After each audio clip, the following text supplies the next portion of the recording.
West Point Lincoln and West Point Lincoln of Sugar Land Studios. KILT FM HD2 Houston. On Odyssey Sports Station. The Texans play here.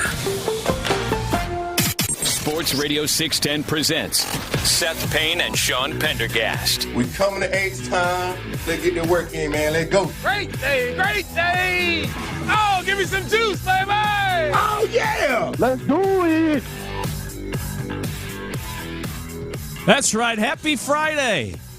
Let's start the weekend. Appreciate you joining us, beginning the day with us here. Payne and Pendergast. I'm Luke Morrow in for Sean alongside Seth Payne. Seth, good morning. How are you? Good morning.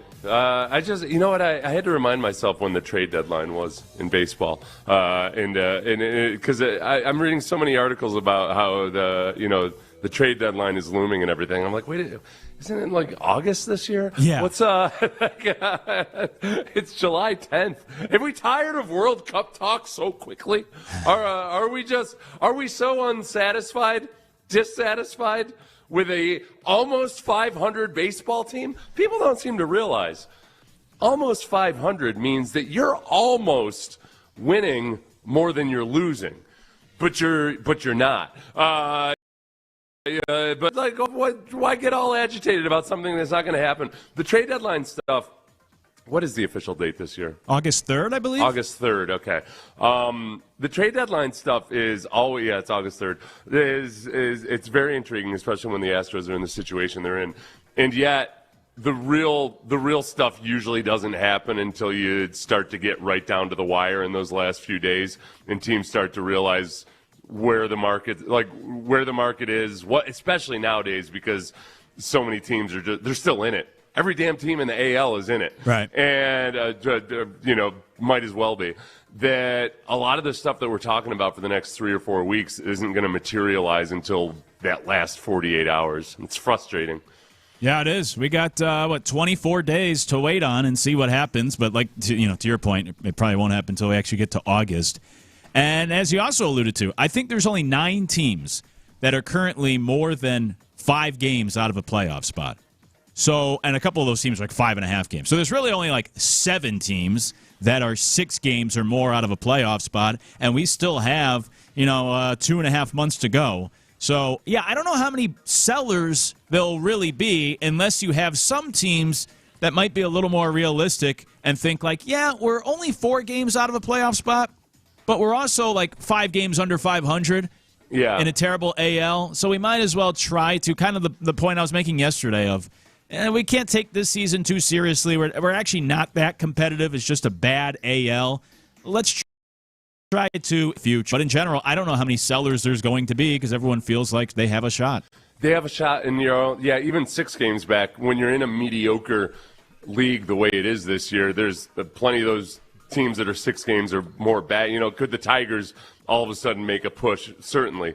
And are they even 6 games below 500 right now? The Tigers they're only 4.5 games back in the AL Central with a record of 43-50. So they could easily be winning the AL Central by the time the trade deadline comes around. Yeah, it's crazy. I mean, look, the Red Sox are another team. I remember saying on the air a couple weeks ago they were tied with the Angels for the worst record in the American League. They've gone something like 14-5, I think, recently, and now they're only, let me check here, 2.5 games out of a playoff spot. So it just takes like 2 to 3 hot weeks in the AL, and you're back in this thing. So I could see a lot of GMs convincing themselves of like, oh, we're right there. Let's go make some moves and improve this team. We can actually make something happen. I think my one disappointing thing looking at the Yankees is that for the longest time, when you look at the standings and you see what their record is over the last 10, it felt like they were on 2-8 for the longest time. They just managed to hover around. And I know every time I checked it, they happen to be on 2-8. So I'm a little depressed this morning when I see that they're 3-7 in their last 10. So need a loss tonight, and I'll check the standings again tomorrow. Yeah, they finally exploded for some offense yesterday against the Rays. Scored, last I saw, I think they had 12 runs in that game. Yeah. They got a rare win, but they're still like 6-15 in the last 3 weeks. You linked a couple articles on MLB trade rumors, and these are, Jeff Passan and everybody else is writing these comprehensive all 30 team, who are some options for him.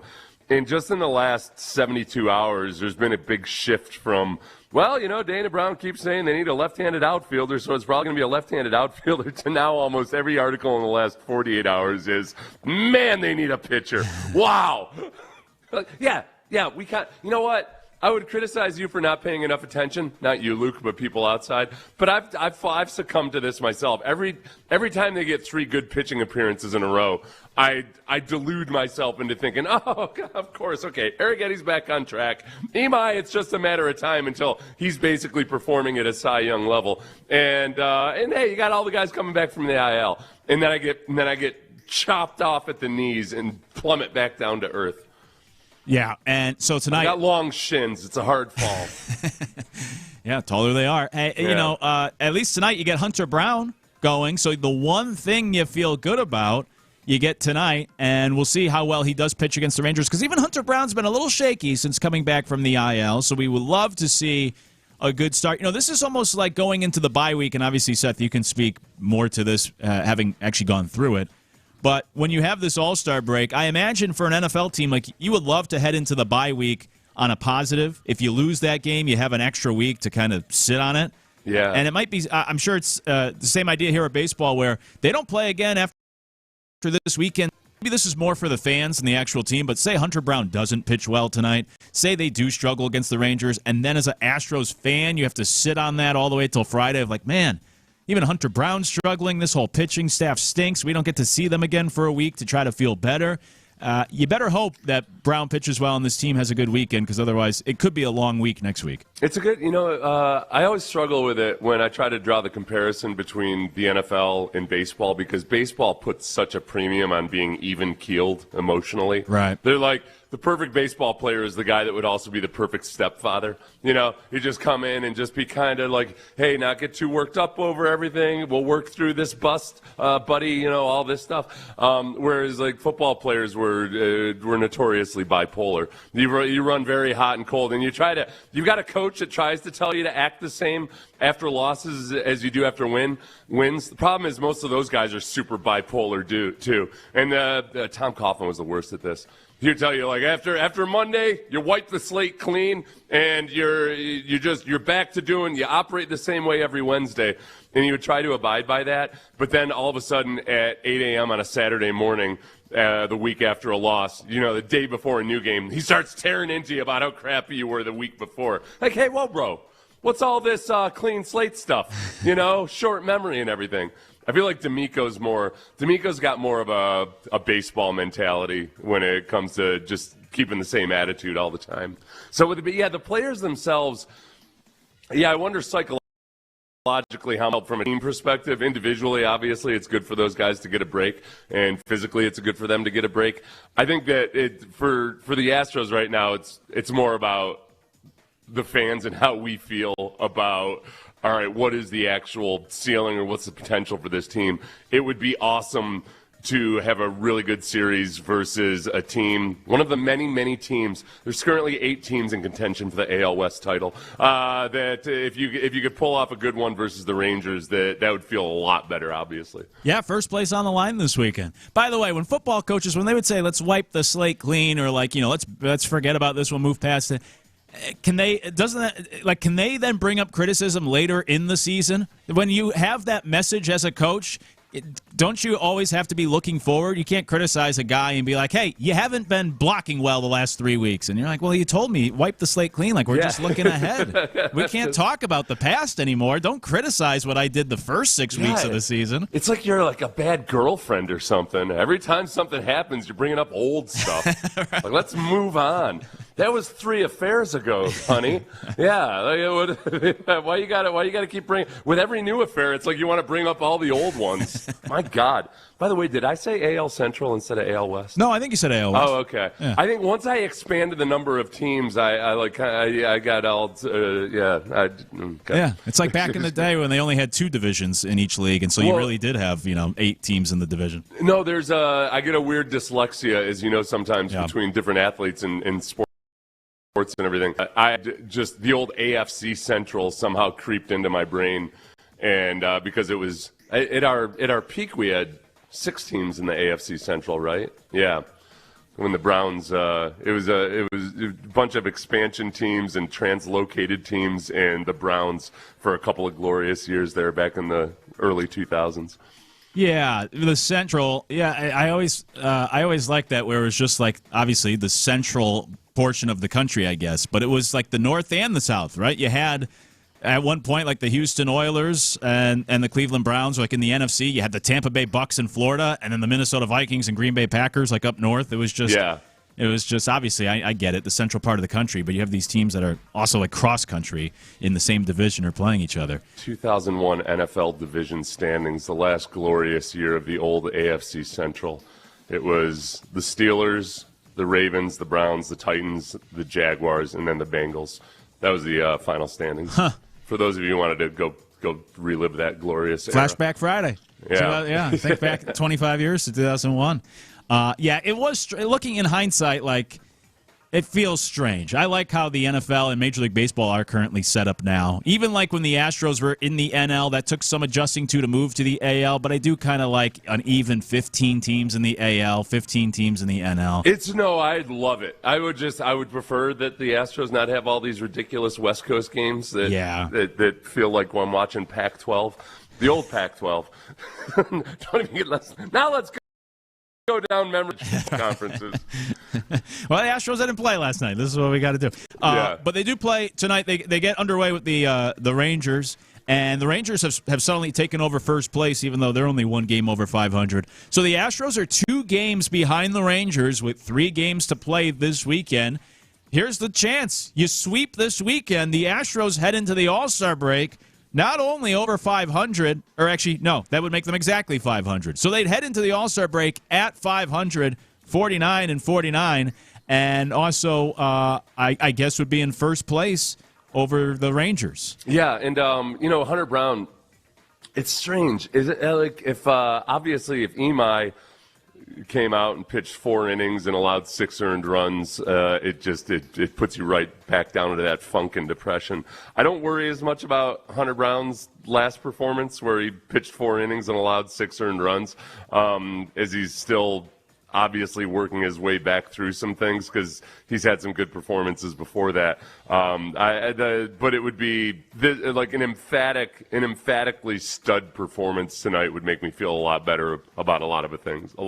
And then we have to figure out who's pitching Sunday as well, and that's a big question mark for the Astros. Will it be Javier? Yeah. Will it be Blanco? Will it be somebody else? If it's Javier and he deals, like, How much do you allow yourself to believe in that, given that Javier hasn't really looked like the 2022 version of Javier since 2022? He vote for me where I'm actually more optimistic about the fact that he only has to pitch half a season because that's what the recipe in 2022 was, that they slowly worked him into being a starter, and it wasn't a super heavy workload. It was the transition into being a full-time starter right from the get-go that seemed to have, brought out a lesser version of Javier. So the half-season dynamic of it actually makes me feel optimistic about Javier. That's fair, and yeah, it's just you just need the burst from him here down the stretch to try to fill in these last 2.5 months. We talked about it right off the top, though. Pitching still seems to be the top need at the deadline, and so to your point, I hope these national people are just lagging behind, and I hope it's not a case of like stubbornness from Dana Brown. Because CBS Sports had the story just yesterday of what they're hearing about the trade deadline, and for the Astros, they said, they're seeking a left-handed hitting outfielder, and then secondly, they said a right-handed reliever, and made no mention of the starting rotation. I'm afraid with how often we've heard about the left-handed hitter that has just become like the white whale at this point for Dana Brown, or we've been talking about that for like at least 2 years now, that I feel like maybe, this is just me projecting, Dana Brown is so set on finally finding a left-hitting outfielder that's still like a top priority over any starting pitching. That's, that almost he becomes fixated on that. His inability to, even he tried to trade away Paredes It didn't work. Thankfully, it didn't. Yeah. Because, they just seemed desperate. It felt like the Rockets. Remember, the Rockets were trying to trade for Ryan Anderson forever, and they couldn't pull it off. And then the one year when the cap expanded, when the luxury tax expanded so aggressively, they went ahead and plunked down a bunch of. They got Ryan Anderson and gave him a huge contract, and it felt like, man. I feel like Daryl Morey was that was his white whale. Yeah, you had your opportunity and you spent all your resources or a bunch of your resources on this thing that had really it had passed the prime window. I don't think you have to worry about that with Dana Brown, because if there's anything that he's shown, that he's incapable of actually making a good move in the outfield. So whether it's his white whale or not, he's going to be forced to accept a trade for an awesome pitcher or something. It'll continue to be that white whale. I saw this. Chandler Rome had the story on Jordan yesterday, and I guess in there, Jordan said that when there was, as we talk about the trade deadline, when there were trade rumors swirling earlier this year about Jordan, and it really, I think it was just kind of media members. I know it was a conversation on these airwaves of like, should the Astros should they just trade Jordan at this point, get a king's ransom? But he went to the Astros to see what the deal was, and as Jordan said, they told him they were not going to trade him no matter what. They were never going to trade him, and Jordan wanted to stay here with Houston. He didn't want to be traded, so it was kind of going to the front office, figuring out what's going on, because I don't want to be moved. Yeah. But I do like that idea of Jordan going to the front office, hearing those rumors, and sort of, I guess, kind of putting the foot down. But also, as I said at the time, I think it would be ridiculous to ever trade you. I don't care how bad you are. I'll have you be Steve Carlton on that Phillies team in the 70s where they lost 100 games, but he won 25 games on the mound. I'll have you be the prized possession of even the worst team in the league. You don't move on from a guy like Jordan. Yeah. So I like that little tidbit from Chandler Rome, at least. Yeah, now you know what? It's interesting too, because how exactly does it get to the point where he feels like, oh crap, this is something that I have to worry about? Whether it's just personal relations telling him that we're hearing all this stuff, or if he's just happening to see it, or he's being asked questions about it, that everybody, no matter how good you are, can get a little bit insecure about this stuff. I like that also, that he, just given his personality, where he seems to be one of the most even-keeled people on earth, and in that profile that Chandler Rome wrote about him in The Athletic, he just does also seem to be very simple in a good way. He just doesn't seem to really have a desire for extreme fame or anything like that.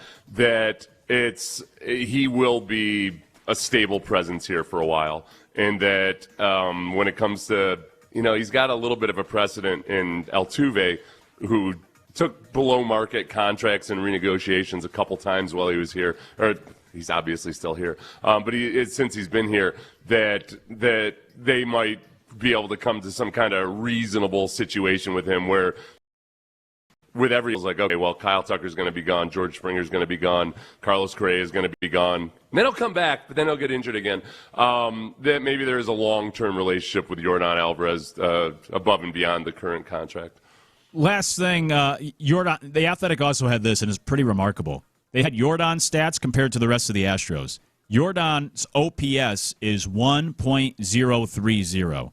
The rest of the Astros team is 688, which is pretty well below league average. So when you take away Jordan, this is a bad lineup, and yet the Astros are still, I think it's 13th in runs scored, 3rd in homers. He is a one-man team. It's pretty remarkable when you get the context of truly what he's doing this year, and he's actually on pace to put together a season that when it comes to left-handed hitters, only Babe Ruth, Lou Gehrig, Barry Bonds, and Shohei Ohtani have ever reached certain markers that he's on pace for. Yeah. It's remarkable what he's been able to do as a one-man show here this year offensively. If you think about just, where they are in terms of OPS, his OPS is so high, and yet they are 15th in the league right now in OPS, or 13th or 14th in the league in OPS, and so much of that is just lifted up by him. Yeah, it's wild. So he's on his way to an MVP season this year. So we head into the final series of the first half. First place essentially on the line. We'll see what the Mariners also do this weekend. But Astros-Rangers, they get underway tonight, 7:15, I think, in Arlington with Hunter Brown this evening. Hey, baseball talk on Sports Radio 610. is presented. Score the most reliable Wi-Fi, one price, 5 years, guaranteed. Xfinity. Imagine that. Coming up, a former Rocket said that they were the worst organization he has ever played for. We got to talk about that next. Payne and Pendergast. And I want to tell you guys about West Point Lincoln, Katy Freeway, exit Kirkwood. You know that's where we shop for cars.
Sports Radio 610 presents live from the West Point Lincoln and West Point Lincoln of Sugarland Studios. Here's Payne and Pendergast. A former Rocket player said that the Rockets were the worst organization he's ever played for. Plus, is it really at this point more about next year for the Rockets than this year? Payne and Pendergast, I'm Luke Morrow in for Sean alongside Seth Payne. Appreciate you starting your Friday with us. You can always join the conversation, 713-572-4610 on the text line or in the YouTube and Twitch chats as well. Seth, I've been thinking about this as this offseason has unfolded for the Rockets, where seemingly not a whole lot's going on for our Houston Rockets as you see all these other teams make the moves. And we've been down this road before, but at this point, should we be looking more towards just the 2027 draft and next year where the Rockets are holding on to those picks from a couple of bad teams, the Nets and the Suns, as opposed to this upcoming season where the Rockets are trying to just kind of run things back and hope that some healthier players will make the difference? I think, you know what, I think I think that's where kind of the divide between talking about it, analyzing it, thinking about realistically what will happen falls away from, all right, let's not forget that pretty much this same assortment of players last year in the preseason was forecast and predicted to be a lot better than what they ended up being. So that the notion of running it back doesn't seem as extreme if you remember that, okay, with a healthy Fred VanVleet and a healthy Steven Adams, that this was expected to be a much different basketball team than it ended up being. And I think that if they had been able to run all those guys out and have a full season with them and they got the results that they did, then, yeah, you should be really depressed about all of this and not have very high hopes. And maybe I'm naive and maybe I'm just too just searching or yearning for something. I would like them to be more aggressive. At the same time, I think it's very possible that they end up surpassing expectations. Right now they've got I'd written it down. It was the 15th shortest odds to win the championship. So they're considered just a middle of the road, like, all right, not really thinking, nobody's really thinking about them as a contender at this point, given the current state of affairs.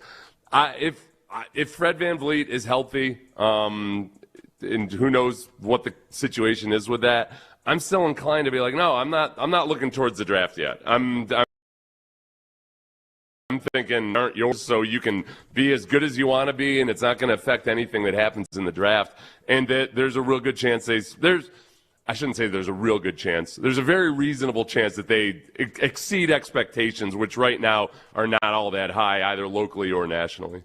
Yeah, because you said, 15th best odds this year to win the championship? So, speaking of odds, props to Shoddy Ad on Reddit, who actually put this together. But looking at that 2027 draft and the potential for the Rockets because of those other picks they hold, and so they have the potential with this new lottery system, and I know that was why some Rockets fans were excited about the lottery changes, but the Rockets could have 6 lottery balls in the lottery next year, and that would give them a 16% chance of winning the lottery, a 35% chance of a top 2 pick, 49% chance of a top 3 pick, 62% chance top 4, 73% chance that it is a top 5 pick. In what is it's still way too early, but it could be a pretty decent draft next year. So if you're a Rockets fan, it's like, well, not much is happening this offseason. Maybe the excitement comes from trying to get a couple first-round picks next year and sort of not rebuild, I won't say that, reinforce the roster that way, since they can't do a whole lot in free agency this season. Yeah, and and this is from a team. It's not like the Rockets have had horrible luck in the lottery or anything with this. It's just they haven't,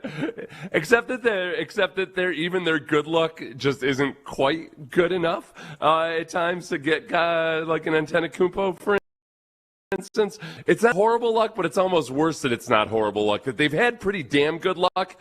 It's just not quite good enough in the key and specific moments you need it to be. Yeah, it's like being the runner-up a bunch for like competitive positions, and it's like, well, I'm very close. They think highly of me, but it's still not quite good enough to actually get the position each time. Yeah. You're the bridesmaid, never the bride, so to speak. Hey, the Rockets were basically the second best team in basketball for a long time when it just happened to be that the Warriors were the best team in basketball. Yeah, exactly. Yeah, that too. Where's our banner for that? Yeah. You know? Or, when do we get our replica rings for that?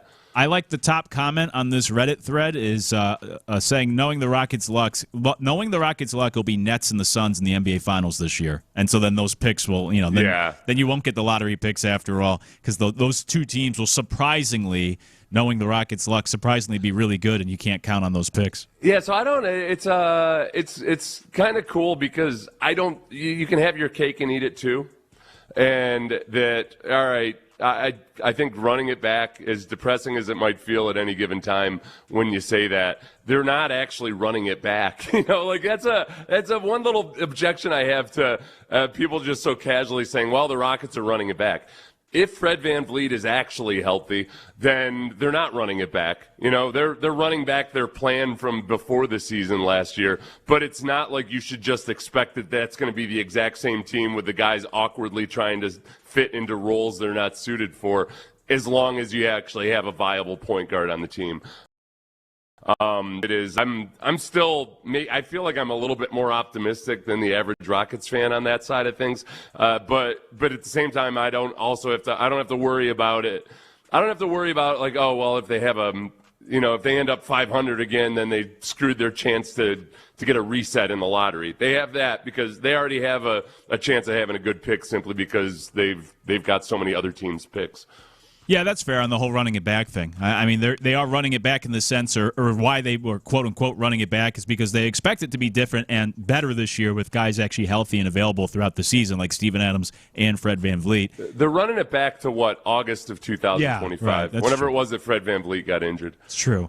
Do you think Kevin Durant is I think I heard Ron ask about this like a week ago. Do you think Kevin Durant is happy right now in Houston with we get these rumors. He wants to go play with Cade Cunningham. Who knows? They're just rumors. But do you think he's happy right now here in Houston with the way things are going? I don't. It's a really good question. Whenever you ask a question about happiness, obviously happiness is very subjective and can mean different things to different people. I would say, I don't know if Kevin Durant has ever actually been happy. I don't think he's unhappy, but just in any given circumstance that he's in, it's never seemed like he's all that tied to a specific place. I would have, if you had asked me whether he was happy in San Antonio, really seemed like he was up until the end. So going all the way back, Oklahoma City. God, not San Antonio, Oklahoma City. I would guess he's not overly disgruntled. Is that happiness? Is that his version of happiness? It could. I don't think he's actively angling to try to get out of Houston, but I think he also might, if a situation arose that seemed more appetizing, then I don't think he would. It's not like loyalty would tie him to Houston. Right. Yeah, I think it's fair. I don't know if he's like ecstatic or over the moon with the way things have gone or are going, but yeah, like to your point, I also don't think he's so unhappy that he would be trying to force his way out. It's not like it's some terrible scenario here. I would say financially, I'm guessing he's happy. Yep. In terms of running it back, if we're doing hashtag run it back to August 2025, I felt like he was happy in that scenario and that he felt like they were probably going to have a good season this past year, and then everything just went awry.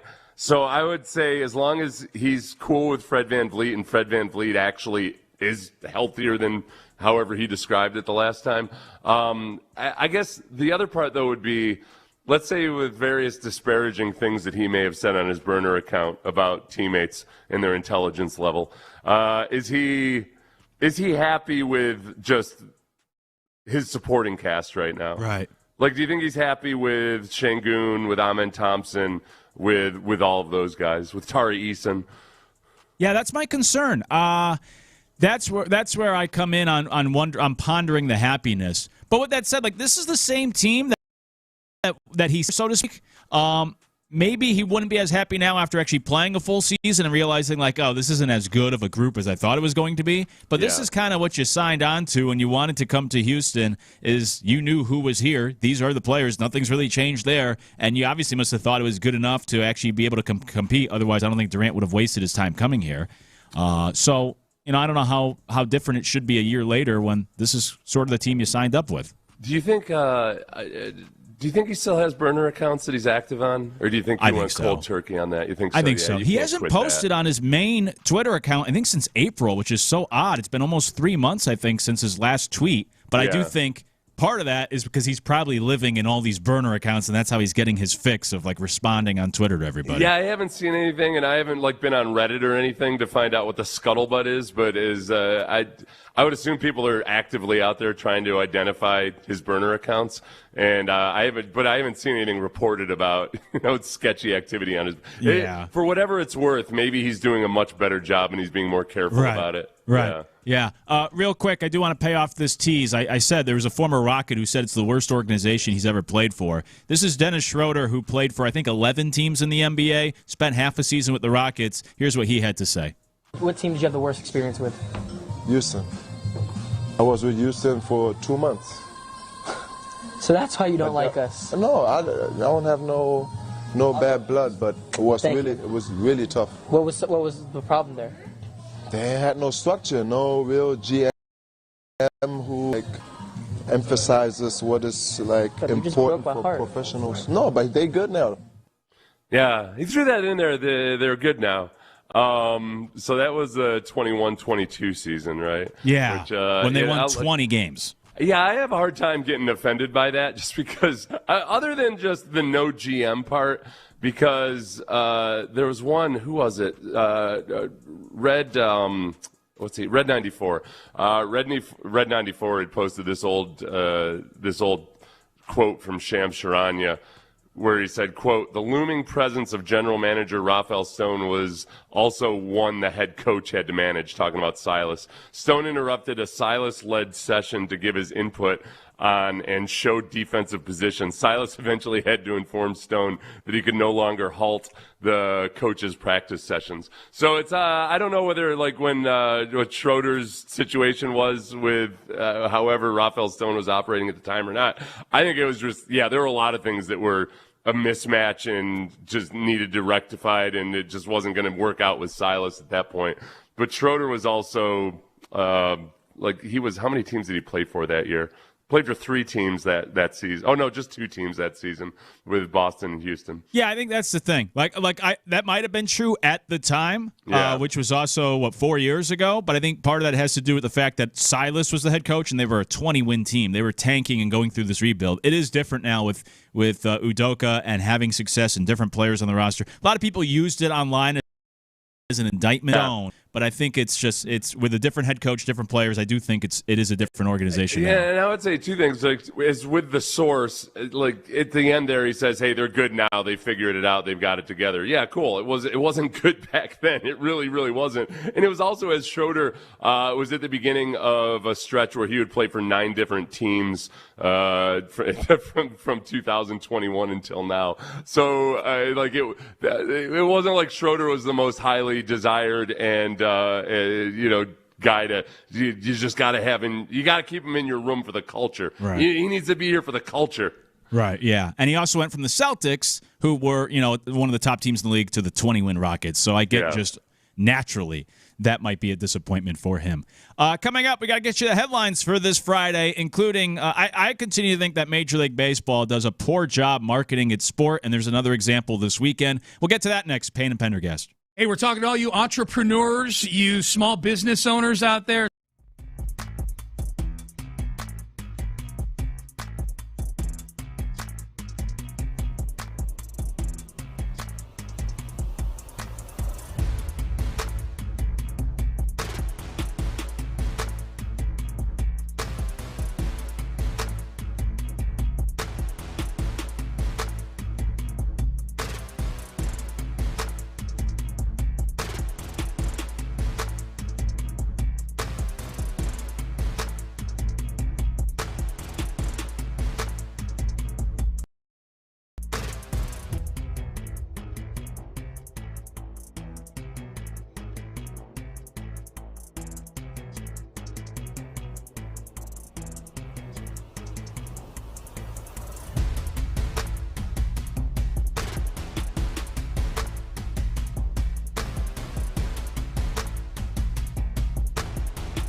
Pendergast with today's headlines powered by Men's Tea Clinic.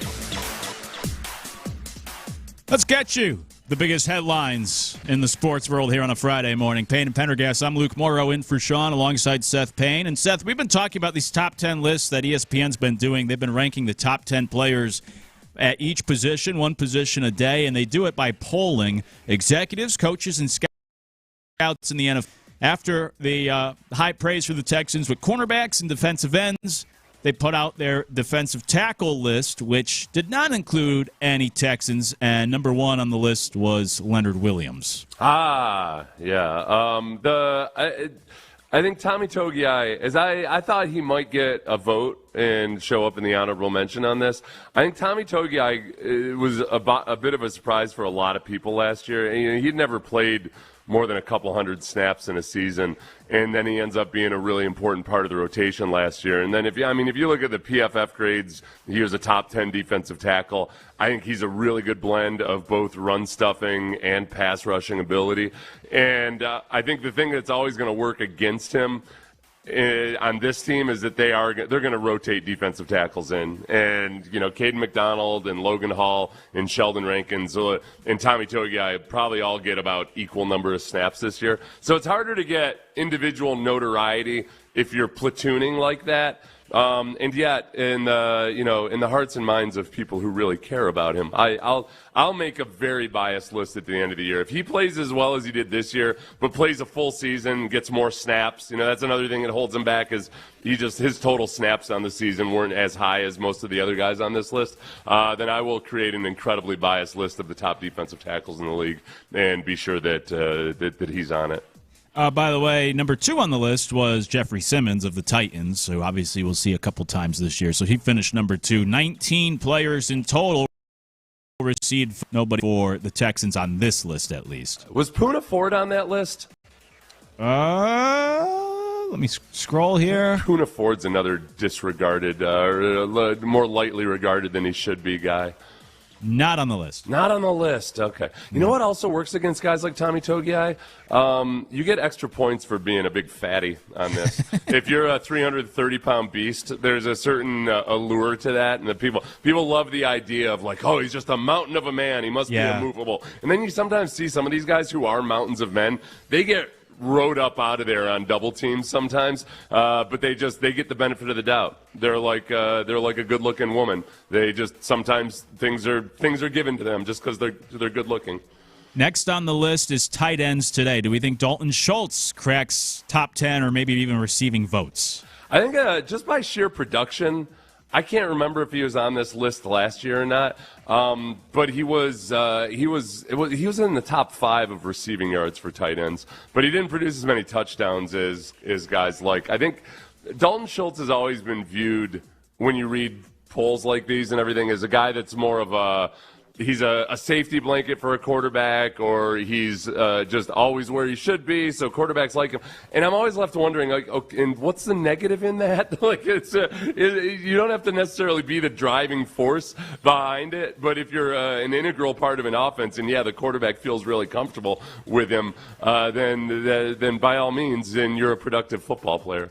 Yeah, for sure.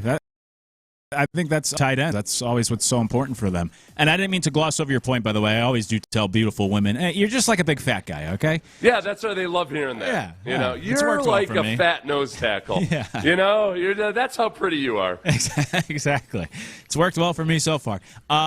Major League Baseball's holding their draft this weekend. This is my I always complain about this, but this is my problem with Major League Baseball. We talked about this earlier this week with something else they had done. I forget. Oh, they announced the All-Star starting lineups or All-Star teams at 7:30 on July 4th. Last weekend is what Major League Baseball did. Now they're holding their draft this weekend, and I know the draft is never that big of a deal in Major League Baseball, but maybe partially because they're having it Saturday while every team in the league is playing and you already have games to tune in, as opposed to try it during next week where there's no baseball games from Monday to Thursday. That seems like the perfect time to hold your draft and try to make it its own event.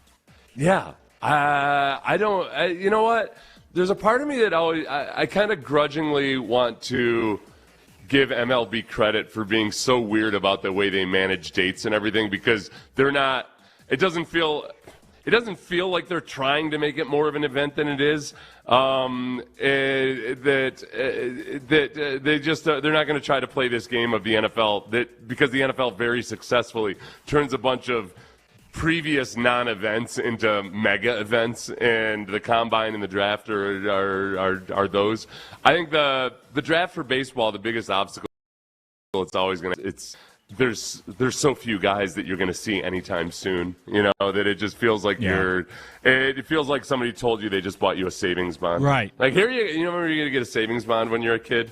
And you're like, this is like I'm a child. What the hell am I going to do with this? I have no concept of time or anything. I don't. Thanks, Grandma.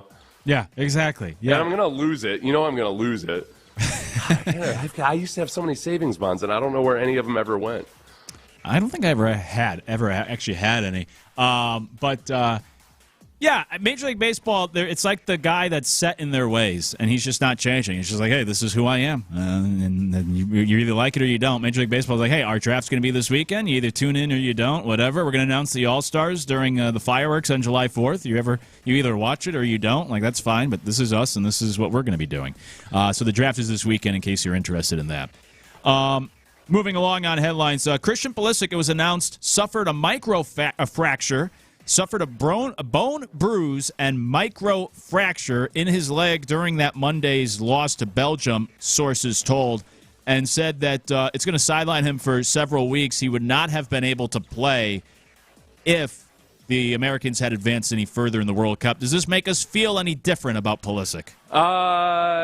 Sure, I guess. I don't know. The thing about Pulisic that I'm getting, and that I would have thought, even if you had told me a week ago that, it turns out he actually had a bone bruise, it feels like this is just all still an offshoot of how people, in the way he operates, that there are a lot of other star players that wouldn't have gotten as much scrutiny as he did for either pulling himself or reportedly pulling himself from that game, that I guess it doesn't move the meter when I've got so many former U.S. soccer players talking about what kind of a ridiculously pompous jerk they think he is.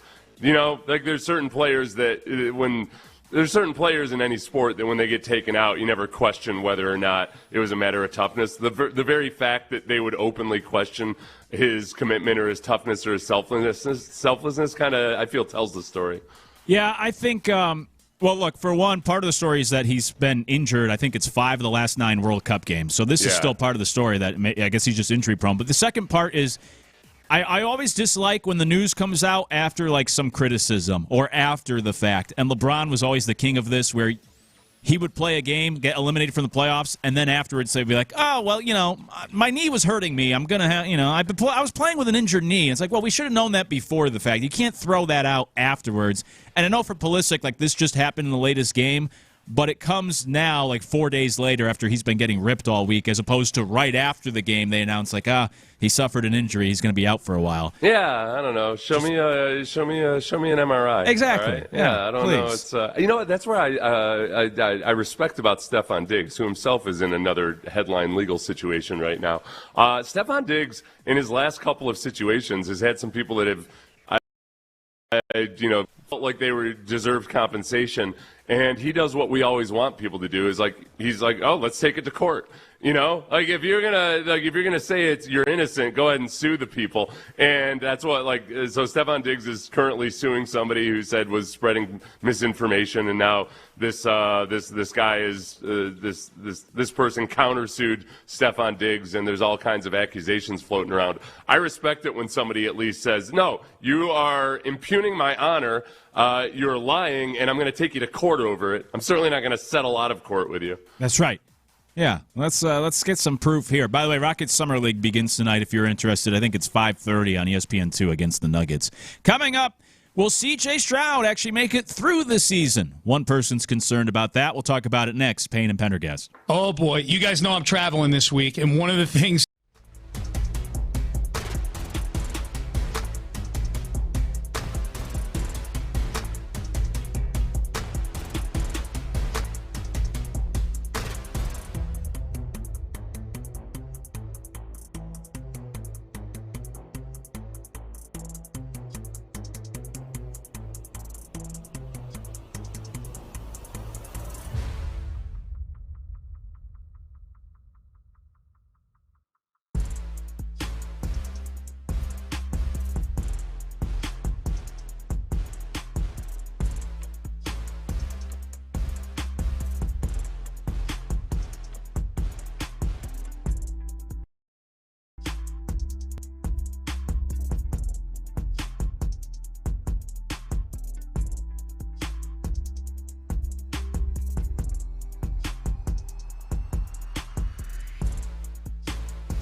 Station.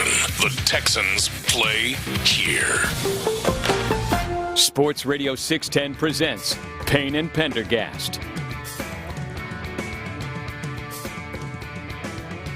Will C.J. Stroud actually make it through the full season? Payne and Pendergast. I'm Luke Morrow in for Seth, or I should say in for Sean, sorry, alongside Seth Payne. I'll take the rest of the day off. You can do both of it, yeah. Yeah. That's me and Ben got you the rest of the way. Ben Next 3 hours. Finally, Ben, that's what Ben's been angling for all these years. More Don't give him the talk time. satisfaction. What'd you say? More talk time. Time for hot takes. Yeah. Hey. Yeah. I don't like the way you said hot takes there. That's Ben throwing shade at Sean and I. That's no more talking for you, Ben. He's been in my ear all week. Like, hey, when are you going to let me open up the mic? For those of you who know, every now and then we get people who complain that we don't have Ben on the show more, like weigh in. I cannot tell you enough how little Ben wants that. Ben does not like it when we ask him to talk. So, and I'm always grateful when he will say a few words. And he's, by the way, and it's not brown nosing, but Ben is. It's fine if he doesn't turn the microphone on. He's really good at what he does, and he makes it a lot easier for me whenever I'm filling in, especially in a week like this. We're lucky here. I've worked at a lot of radio stations. Some producers just don't care or whatever. We have really good producers at this station, and Ben's fantastic. So it's always great to be in with you guys. It's because we give them the best drugs. That's right. So most producers, it's a matter of like, all right, how do we keep them happy? And we know how to keep Ben happy. I don't even know where I am now, man. He's in another dimension. He's operating completely unconsciously. Yeah. 713-572-4610 on the text line or YouTube and Twitch chats as well. Will C.J. Stroud actually make it through the year? Not from like a health perspective. I mean, that could be a conversation or a concern some Texans might have, that with this offensive line and, you know, it's like a Joe Burrow scenario. Can he actually get through the whole season healthy? But more so based off of performance. Because our dear friend Mike Florio on his Pro Football Talk live show, he was pondering of, is C.J. Stroud actually going to be capable of holding on to this job throughout the season? Here was Florio. I think the key is the willingness or lack thereof of the coaching staff to do something about the obvious when the obvious happens. If C.J. Stroud continues to struggle, you can't just continue to blindly let him play. Davis Mills was 3-0 as a starter last year when C.J. Stroud was out with a concussion. And I remember we were at Soldier Field for the Rams-Bears game watching Texans-Patriots that afternoon, and we just all assumed after halftime it was going to be Davis Mills. And they still didn't move to Davis Mills. There's a chance they still could have won that game. As Sims said all last year, the Texans' defense is good enough to win a championship all by itself. When the offense is actively working against it, not that they're doing it on purpose, but the offense was pulling down the team, and the defense was still good enough to get as far as they did. So, hey, clean slate for C.J. Stroud. He's still their guy. He hasn't gotten his long-term contract yet, but for now he's their guy. The flaw would be to blindly cling to C.J. Stroud if what we saw in the postseason, both against the Steelers and against the Patriots, continues into 2026. Yeah, I mean, there's a few ifs there, and obviously the big one was, if C.J. Stroud were to play that bad on through the regular season, you could call it Davis Mills, Graham Mertz, anybody else. Like, there's going to be some. I think that's a pretty big if. I think no matter how down anybody is on C.J. Stroud, I would imagine it's hard to imagine that all of a sudden something just dramatically changed in him between the regular season and the playoffs to where this is who he is from now and forever. I'm not saying it's impossible. I would just be really, really surprised. The other part of it, though, too, is I'll go back to my old David Culley rule on this. Uh-huh. All right, if you're saying C.J. Stroud at some point needs to be replaced by Davis Mills, and that's what you're saying right now, then why are you not also clamoring for some other team to trade for Davis Mills? That somebody's looking for a starting quarterback. And it's because my old thing with David Culley was, all right, Stephen A. Smith and all these other guys are all like, they can't believe that the Texans are firing David Culley. But meanwhile, they're not recommending David Culley to get any other head coach. Not a single one of them. For all the people that were incredulous that the Texans would move on from David Culley, I searched. Not a single one of them also said, you know who the Raiders should hire? David Culley. Like, they didn't do it. It's non-existent. And likewise, there's nobody out there clamoring for Davis Mills. There are a lot of other teams that if they had a chance to get C.J. Stroud at some kind of a discount or whatever, they would do it in a second. And that doesn't mean that he's going to be an all-pro quarterback or anything. It's that, Davis Mills was 3-0. I thought Nick Haley did an awesome job of serving up a game plan that worked really well for those 3 games. But, let's not pretend that Davis Mills looked like he was the Arnold or something when he was out there. He had some really good fourth quarters in the Titans game and in the Jacksonville game, and did some really good things.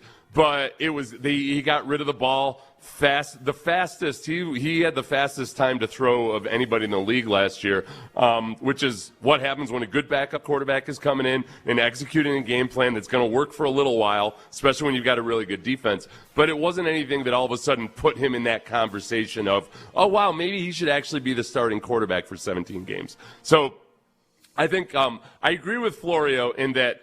If, yes, CJ continued to play exactly the same way he did against the Steelers and the Patriots, you would have to move on from him. That would be an abject disaster. I have a hard time thinking that that's going to be the reality. Now, if he's struggling, et cetera, then that's a whole other conversation. Yeah, that audio bite was 78 seconds, so a minute 18.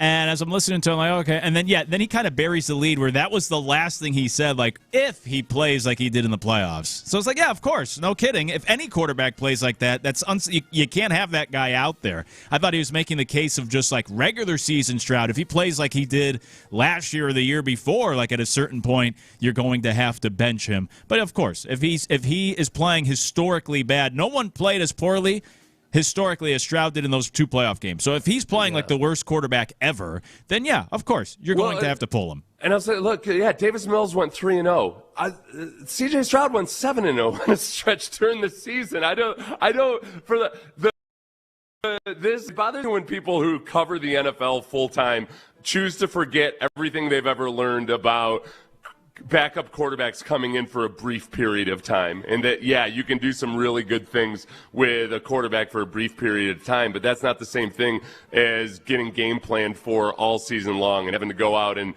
and having all that film on you that you don't get to just ambush the opposition with a tailor-made game plan for your backup quarterback. So, I'm not, like, there's zero part of me right now that wants Davis Mills over CJ Stroud. The question, I think this is what Ross Tucker brought up when he was on Garrett Williams' podcast on his YouTube channel, which I really liked because I think he just said something that I've been thinking, but he said it more eloquently than I would, is that just flat out before the Texans pay CJ Stroud, they got to be sure that was just a blip on the radar in the playoffs. My concern is that the decision-making in the 2 playoff games this year was just so poor that it can't help but give you some pause and some hesitation in terms of a monster contract. Do I still think they'll give it to him at some point? Yes. But if I'm the Texans and I have him for 2 more years, I think I need to make sure that what we saw in those last 2 postseason games was not the start of more, or was not something that's going to continue. Yeah, that I have a feeling that if you listen to that, it might sound like it's alarmist or something. But I think in the very real world, if you put yourself in the situation of the Texans, that all right, we're pretty sure we feel like CJ's headed in the right direction, and we like a lot about the way he's operating and everything. But then all of a sudden, in the last couple of opportunities before you might end up giving him an extension, you see just an almost incalculably bad performance and something that's completely out of the blue. It's like if you see something and you find your dream house, and you put in a contract, and on the final inspection, you're walking around and you find a dead body in the pantry or something. Like, oh, wait a second, we got to hit the brakes on this a little bit, and you find out it was a neighbor who put the dead body there. They're like, yeah, all right, I got to rethink this a little bit, and it's like I got to be sure all the T's are crossed and the I's are dotted before I give out a generationally large contract. Yeah, certainly. And I look, so like Sam Darnold, it's not exactly apples to apples, I guess. But Sam Darnold had that lousy, when he was in Minnesota, had a terrible, the final game of the season was essentially a playoff game. He was horrendous. Then they went to the playoffs. He was horrendous. And the Vikings felt like, yeah, you know what, we can't commit to this guy. He just played terrible in the 2 big games. Obviously, came back this year in Seattle and was like, hey, I'll show you, and played excellent throughout the playoffs. In fact, even better in the playoffs than he did in the regular season. He elevated his play, limited his turnovers, took care of the football better, and obviously they won the Super Bowl. So that's kind of I know a lot of people draw that comparison, too, of Stroud to Darnold. Obviously, Stroud had that meltdown last year in 2 games, kind of like Darnold. In fact, even worse than Darnold, and now the hope is seeing if he can bounce back. So it's nice to have the luxury, and to Ross's point of like him still being under contract, where the Vikings had to make a decision right there and then, and they were like, yeah, Darnold's not a big game quarterback. If the Texans had to make a decision today, if his contract was up, maybe they would feel the same way of, we can't pay him based off of what we just saw in the playoffs. But like Ross laid out, the good thing is you still have time to try to figure out if that was the outlier or if that becomes the norm, where he almost is shook in those scenarios and can't shake that. Yeah, and I think that's where, when it comes to, I guess it's mostly driven by the media and shows like ours, I suppose, that this feeling that, oh boy, you got teams just, boy, if you don't make that decision after the 3rd year, it makes it really tough to operate. Which, I mean, there's not any truth to that. Like the Ravens and the Cowboys kicked the can way on down the road. And I'm not saying that they handled it the right way, and yet that waiting to pay Lamar Jackson and waiting to pay Dak Prescott didn't mean financial devastation for those teams, didn't mean that those quarterbacks just held a grudge against the organization and they're never going to want anything like that. I mean, they obviously haven't won a Super Bowl or done what they want to do, but it's not the end of the world to make a quarterback wait a year or two. It's not like the biggest slap in the face that when you're not one of the best players at your position in the league that you don't get a contract. It's just, it should be, on the surface of it all, it's always felt to me like it should be a non-factor and a non-issue, except because it's the quarterback position and people attach so much importance to it, rightfully so, that that somehow it's like the biggest slap in the face to not pay a guy after his 3rd year. No, he just simply hasn't earned it yet. And you can make excuses or explanations for it, and I do myself. I make explanations for some of the reasons that CJ hasn't fulfilled his potential, but it doesn't mean that because he's got some excuses that you just go ahead and give him a record-setting contract. To Ross's point or question, though, do you think, like, say he played the same way he played in the regular season. Say you get those performances in the playoffs for Stroud. Do you think the Texans would have made that decision? Like, how much of a factor do you think that is, or do you think this is simply the Texans saying, like, hey, we don't need to rush. Let's continue to take our time and gather more information regardless of what happened in the playoffs? That's the really good question. And I lean more on the side of I think there still wouldn't be a contract right now, but there might have been some negotiations. And that CJ, theoretically, that the Texans wanted to get him at some kind of a, rate it's been stuck at $55 million a year, give or take, for quarterbacks for the last few years, that they might have been open to something like that, knowing that next year, when you've got potentially 6 or more quarterbacks who are going to get new contracts next year, that it's going to get blown out of the water. I think they might have been comfortable with something like that, and then it's just I don't know if CJ and David Mulligetta would have been cool with that dollar amount, and I think that ultimately they might have just they would have kicked the can down the road again, but there would have been more discussion about it. But I think there's a chance the Texans right now just flat out don't feel comfortable with that $55 million a year until they see that he's gotten over whatever issues he was having in the playoffs. Right, yeah, I think that's a big question that needs to be answered first at this point. Getting back to the Florio take, and on the text line someone said, oh, good, another national media person who only watched the playoffs and not the regular season. But getting back to what Florio said, how thin or thick do you think the ice is? Now, obviously, he set the bar at that playoff performance. If he continues to play like he did in the playoffs, but could you see any scenario, or how what are the chances, I guess is the question I'm asking, that Stroud would actually get yanked out during the season, that he would get benched at some? How bad would he have to be to actually get benched this year? It would have to be, especially in the regular season. Yeah, yep. Okay, Davis Mills is going to start this Sunday for us instead. I think if he went out and had a first half like he did versus the Patriots, he's not getting benched in the regular season.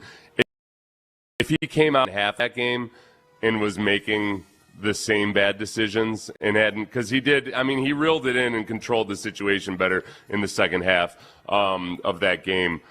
But especially if there was no weather to blame. I wonder, do you ever wonder this? What if CJ had gone out that bad and the weather was pristine and he was making those same decisions? Is it easier in that moment at halftime? Do you think that D'Amico doesn't have the weather or anything else to just kind of cushion the severity of it, that he makes the decision to pull him then?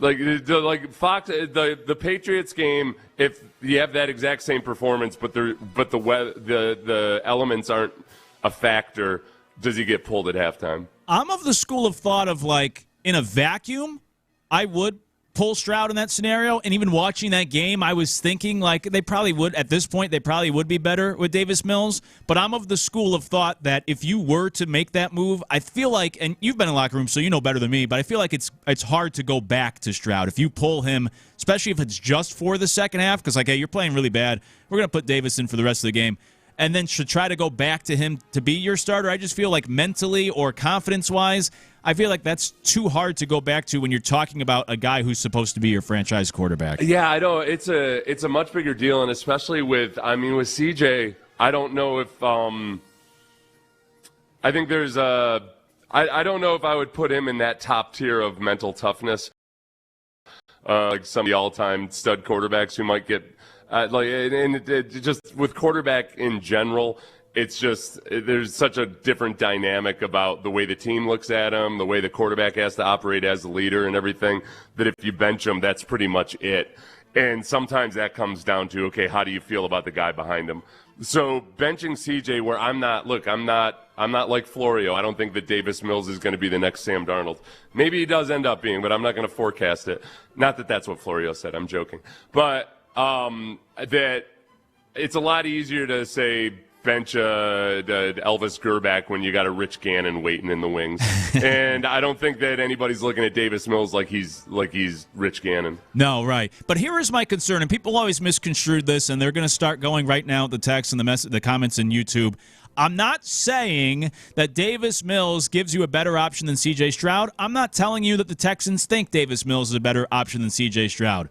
But could some people in that organization believe that you don't need a high level of quarterback play in order to win because of how good that defense is, and therefore can convince themselves that they are just fine with a Davis Mills, like let's just say in the short term. I'm not saying you're going to move on from C.J. Stroud and make Mills your starter, but this idea of like, hey, our defense is so good, we don't need a top 5 or top 10 quarterback at the quarterback position. We can get by with an average quarterback who just will make sure he takes care of the football. Yeah, I think that's the tough thing, that's where the whole people have a hard time detaching new from old Sam Darnold. I think that it wasn't like Sam Darnold was only running the offense and doing nothing else. He's always had the ability to make some incredible throws. You know, like he's like the things that made him the draft pick that he was.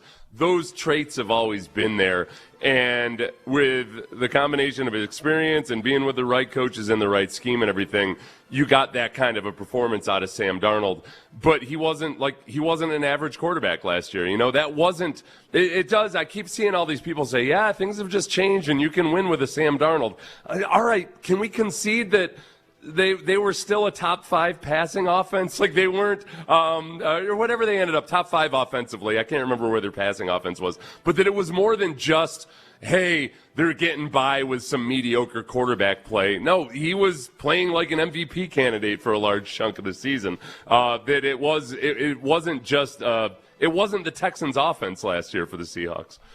Yeah, and he played even better in the playoffs. It's kind of like if you look at the quote-unquote like average quarterbacks recently that have won Super Bowls, the first ones that come to mind, Eli Manning, Joe Flacco, who weren't necessarily MVP quarterbacks, but once you got to the playoffs, they played like MVP quarterbacks, which is why they were able to win Super Bowls. So even when you point to some of these, even like Nick Foles, people was like, Nick Foles won a Super Bowl. He outdueled Tom Brady in the Super Bowl. So it's more about like the actual performance. You're getting such a MVP performance from these quarterbacks, even if historically they haven't been on that. But yeah, Sam Darnold played really well last year, obviously, and that's why they were able to get it done. It wasn't like he was throwing for 150 yards each game. He played a good job. Looking for some quarterbacks who had been pulled in the middle of a game when they were already established. And the cleanest example, I think, is Matt Schaub is one of them. That kind of worked out. Remember, Schaub came back as bearded Schaub in the Jacksonville game and looked like the best version of himself in 2013. Donovan McNabb had already reached 5 Pro Bowls, and then in 2008 against Baltimore, Andy Reid benched him at halftime after he went 8 of 18 for 59 yards and 2 interceptions, and then was restored the next week. Philadelphia won 4 of its final 5 regular season games and reached the NFC Championship game. So wow. that was the cleanest example I could find of a bona fide starting quarterback getting benched in the middle of a football game and then, coming back that season and making the NFC Championship game. Yeah, I think it's something that you should be able to do. I just worry about how well everyone would handle that. Obviously, I guess McNabb handled it well enough that the team sort of took off afterwards. Maybe that was the kick in the pants he needed, but that might not always be the case. Here was Texans. There's also back then, though, there was always a good chance that a guy had a concussion that nobody realized he had. That's also true. I'd have to go back. I might go back and watch that entire game and see if there was So he was totally had a concussion, but there were no independent medical advisors or anybody to spot it and tell Andy Reid. Yeah. Or the team didn't disclose that it was a concussion because they wanted to get him back out there next week ASAP. Yeah. It's true. They were he was throwing up in the trash can like in the Super Bowl. Yeah. By the way, the Seahawks last year were 8th in passing yards, to circle back to what you said earlier. Right. Yeah, so it wasn't like it was I think there's because people love, falling in love with narratives this time of year. They act like that the Texans and the Seahawks are the same team, and they're not. No, the Seahawks had a much better offense than the Texans did. They certainly especially in the playoffs, they had the ability to run the ball too. Like all of these things that they were definitively better than the Texans offensively in a lot of ways last year. And what's amazing about Darnold, I'm looking at the numbers now. They were 29th in pass attempts, so that's bottom 4. Yeah. And yet 8th in passing yards. Talk about efficiency, where they weren't throwing it a whole lot, but they were top 10 in the league in passing yards nonetheless. It was like Clint Kubiak knew Gary Kubiak or something, and had learned from him because it was the quintessential Kubiak Shanahan offense of and they're a really good example too of using the run to set up the pass, but not being an awesome rushing attack because you don't have to. You just have to, in that offense, you have to make everything look the same.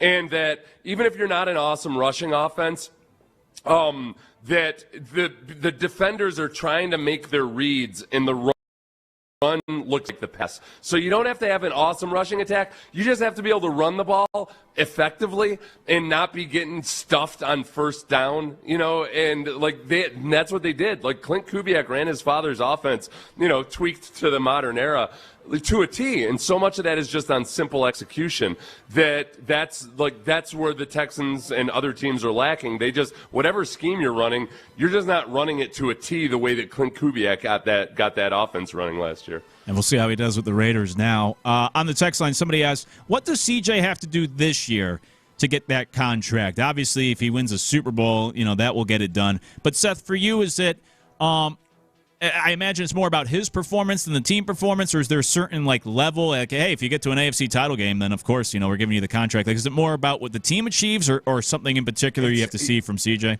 Yeah, that's all right, because there's a question of what does he need to do versus what would I like him to see him do.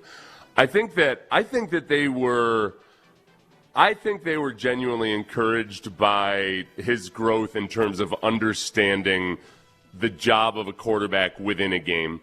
And I hesitate to call it game management, but just understanding situational football and game flow and all those kinds of things.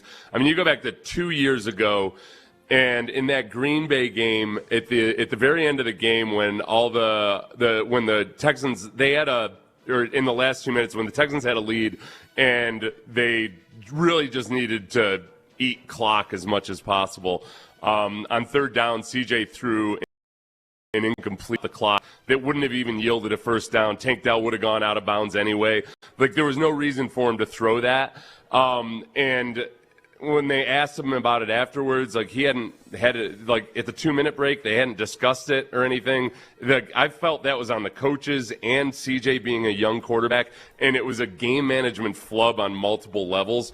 I think those are the type of things that both D'Amico Ryans and CJ Stroud got better at this year. And it just kind of all went out the window. Like, so I think if you were to have the same performance next year,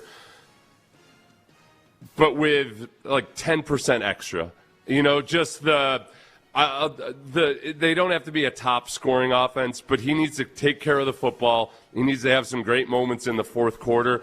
And if it was not a dramatic improvement over last year, but he was still operating and handling all of these situations the same way, I'd be cool with paying him then, as long as the team was still good. Because you got to, like, kind of like with Kyle Shanahan. I think, like, I don't think Kyle Shanahan is necessarily in love with Brock Purdy, but he also just knows that they've got a good thing going, and it's a lot. He's been through it before. He's seen that it's not as simple as going out and like, oh, we can go out and trade for a Garoppolo, or oh no, we can trade up in the draft and get a Trey Lance.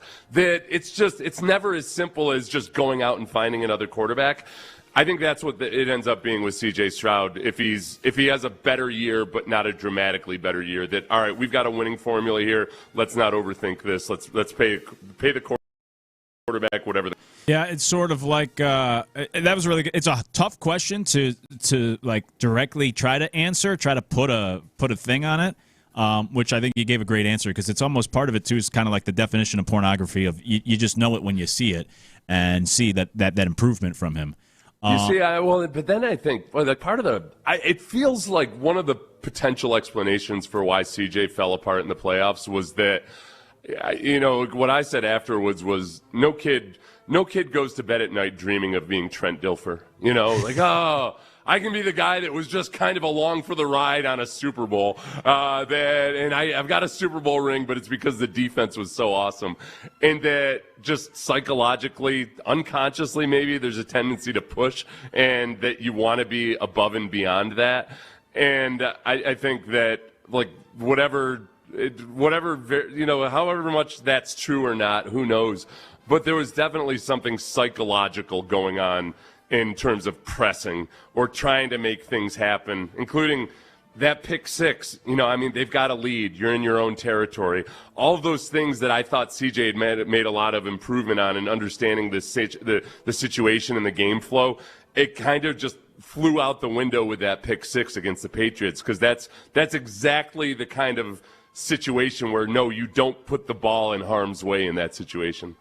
Here is Foster Moreau, new tight end of the Texans. He was on NFL radio on Sirius XM, and he was talking about his new quarterback. See what Foster had to say. Very early on, I wanted to go hang out with CJ, just get a vibe, just see how he's feeling, catch a few balls, and his arm talent is exceptional. Some of the best I've been able to play with. He missed 3 games last year. His statistical numbers for, where he wants to be in terms of as a successful quarterback, he's always chasing greatness, always chasing excellence. He's underrated with his legs. That cat can move, right? Yeah. I'm excited. I'm excited, especially for what I've seen throughout OTAs, throughout the phase 1, phase 2. He's got the guys. He's getting everyone together out in sunny California for a nice throwing session, as most quarterbacks do nowadays. Yeah.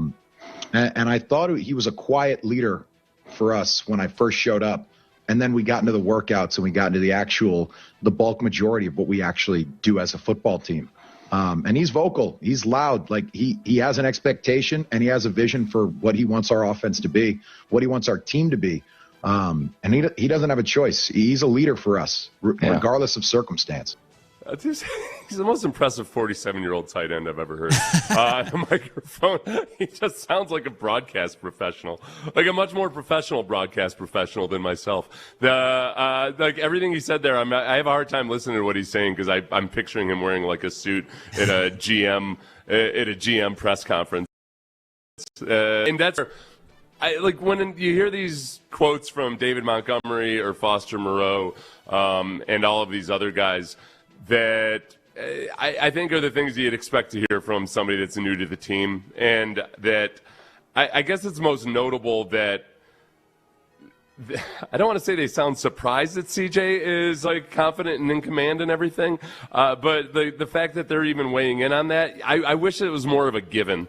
That yeah, of course, like it's a quarterback in the offseason. What? It's no big deal. Like 28 of the starting quarterbacks in the league are probably having the same thing said about them when people talk about them. But I think it's just that we as a fan base are so attuned to just like what's going on with him in his headspace? And that is what Ben, can you play the first 10 seconds?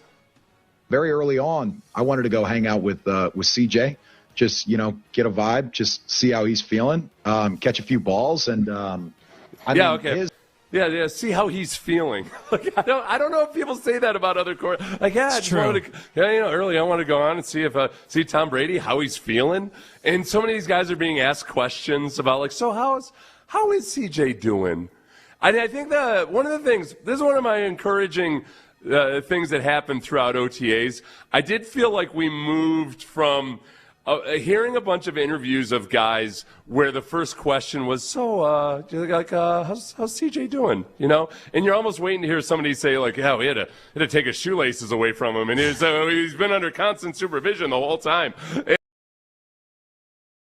That more to the nuts and bolts of the defense, but I like Foster Moreau just brings up, how's he feeling? That's what I wanted to see is how's he feeling. It was a pretty damn big deal when you become that much of a meme in this day and age. It's a big deal. People were aware of it.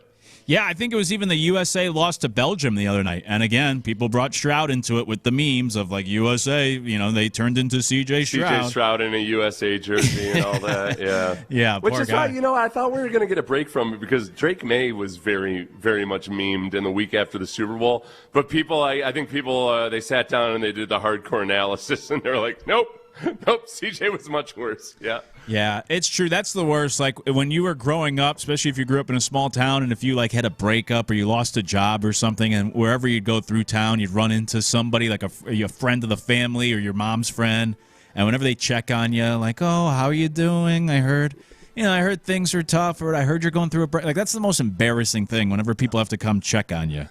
After a breakup, too. Oh. Yeah. Because then they probably heard that you were doing badly. Right, exactly. That's what I mean. Your mom's gossiping to them of like, oh, he's having a hard time. Yeah, I don't want to hear patronizing quotes about CJ Stroud.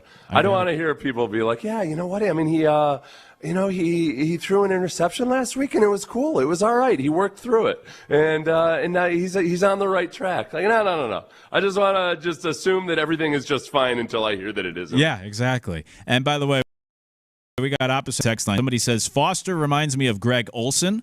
That's good. Somebody else said he sounds like Andrew Tate. Not so good. So I thought there's almost a little bit of a Sean McVay in there a little bit. Okay, yeah, I could get that a little bit. I like Foster Moreau a lot, and I hope he's a good addition for the team this year. I like him because I guess he's kind of Dr. Jekyll and Mr. Hyde. You see him in interviews, and he sounds like a general manager, but then you see him out on the football field, and he's talking all kinds of smack. I like with that. A potty mouth to boot. That's a kind of duality we need in our young football players. Yeah, those are my kind of guys. I like that. I appreciate that. Coming up, we got to get to this story. I've been tracking it all week, but now it actually cost him a job. The Spurs broadcaster got fired, and it's juicy, and we'll talk about it next year on Payne and Pendergast. Trajan Wealth, your retirement plans. I'm not going to call them juicy. That just wouldn't seem appropriate.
Sports Radio 610 presents live from the West Point Lincoln and West Point Lincoln of Sugar Land Studios. Here's Payne and Pendergast. Well, the Spurs lost somebody from their team. Just happened to be the broadcaster. It's quite the story, too. Payne and Pendergast. I'm Luke Morrow in for Sean alongside Seth Payne. It's juicy. I don't like drama in my life, but I do love to rubberneck drama. I have to be honest with you. And that's the best way to participate without any of the personal risk. Exactly. That's why I've really gotten into it. Started because of my significant other, but I gotta admit I love it myself now. All these like reality dating TV shows. It's the best.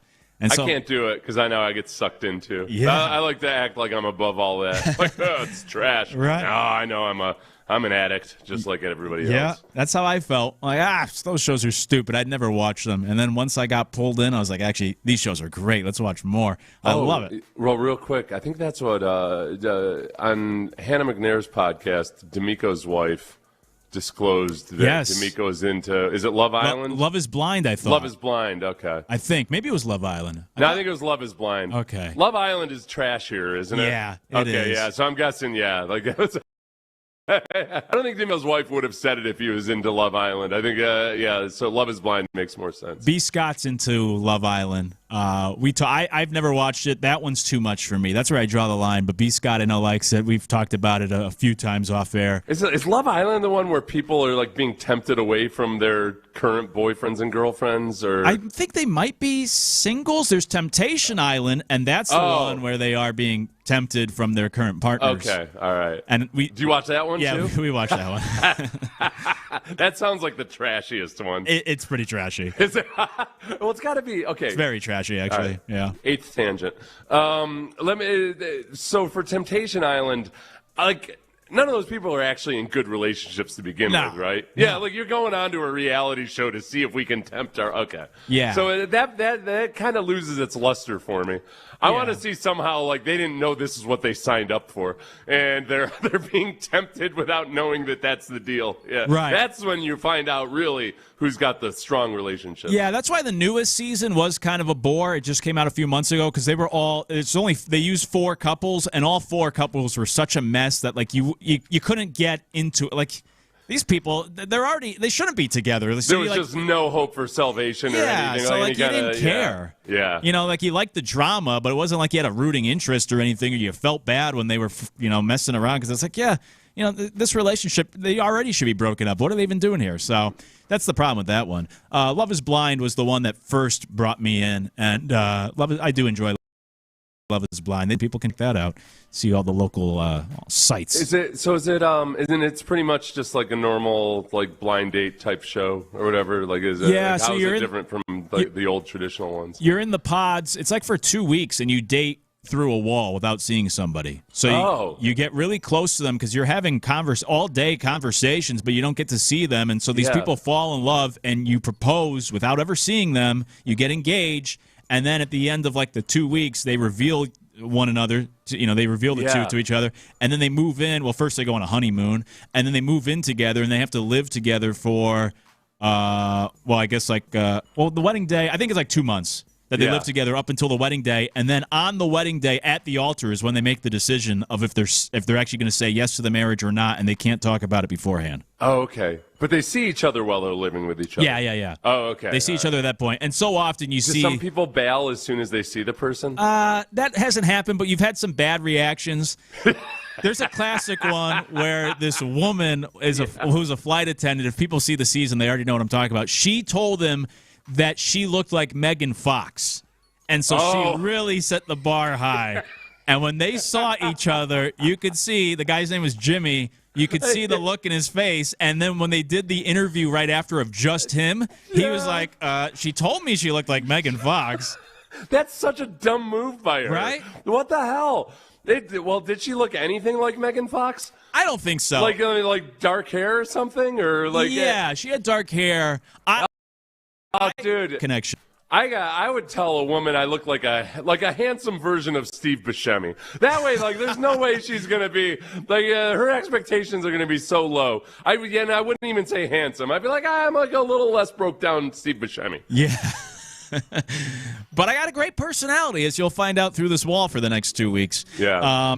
Anyways, love those shows. But it's come to real life where I was tracking this story. So it was actually when we were on the air earlier this week, and some Spurs fan account was tweeting about it based off of Instagram post. His name is Jacob Toby. He was the TV broadcaster for the Spurs. I think he's pretty new on the job. He's just a couple of years. Yeah. Because I remember when that job opened up, maybe 2 years ago. He's a young guy. Yeah, I believe it was 2024 was his first year. Okay. Yeah. So I saw this during a commercial break earlier this week where they posted his post from Instagram. And there was 2 images, 2 stories added to his Instagram overnight. And one was him with a photo of I believe, his girlfriend.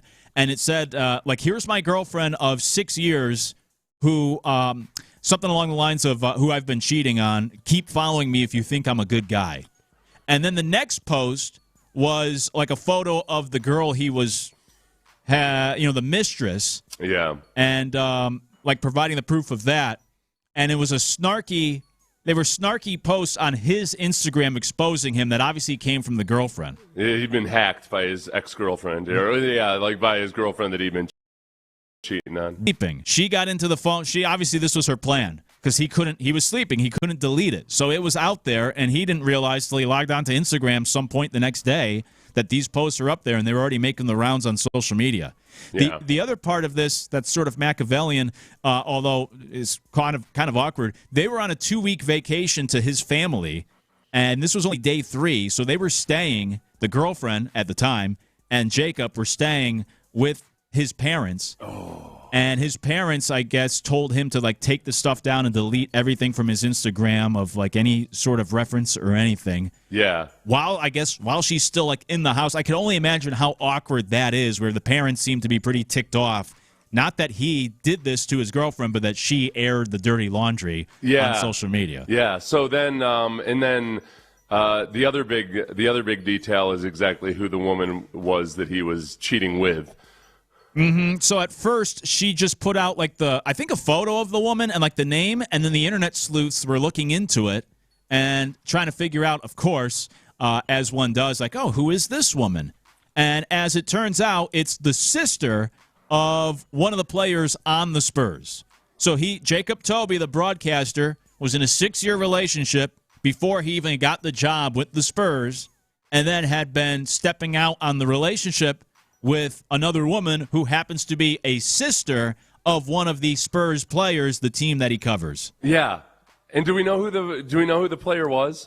Yeah, I got to find it. It's not like it's Wemby player. Was it like a Tony Parker type, perhaps? I should know off the top of my head, but it's the name's escaping me for the moment. Well, that's so immediately it's funny because I feel like that's a relevant detail.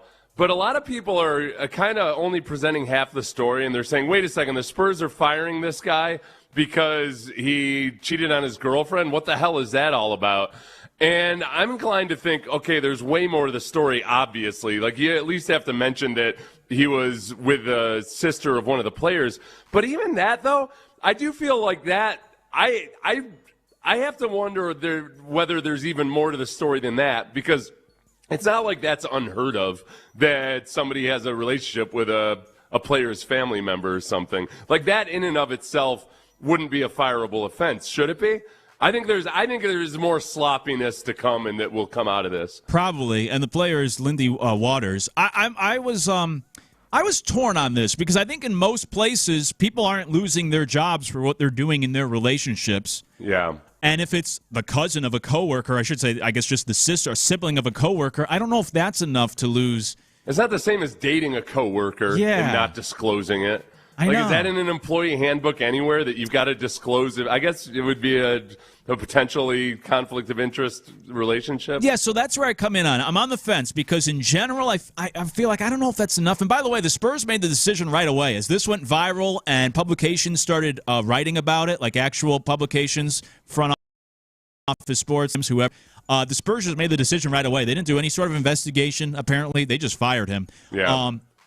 That's where I come in on the other side of the conversation of it does feel different if you're a broadcaster of the team or if you work with the team, that feels like almost too close to home, where obviously it's not like it's actually somebody in the organization or on the team, but it seems too close where if you had an affair with your girlfriend, but it's some random person, I don't think the Spurs care, but the fact that it's tied to the organization, it seems like for a broadcaster that's unprofessional, makes the organization look bad, and so I do kind of get it. And that is, ultimately, when you're in the public eye and you're bringing extra scrutiny to the organization, whatever, you can get fired for being sloppy.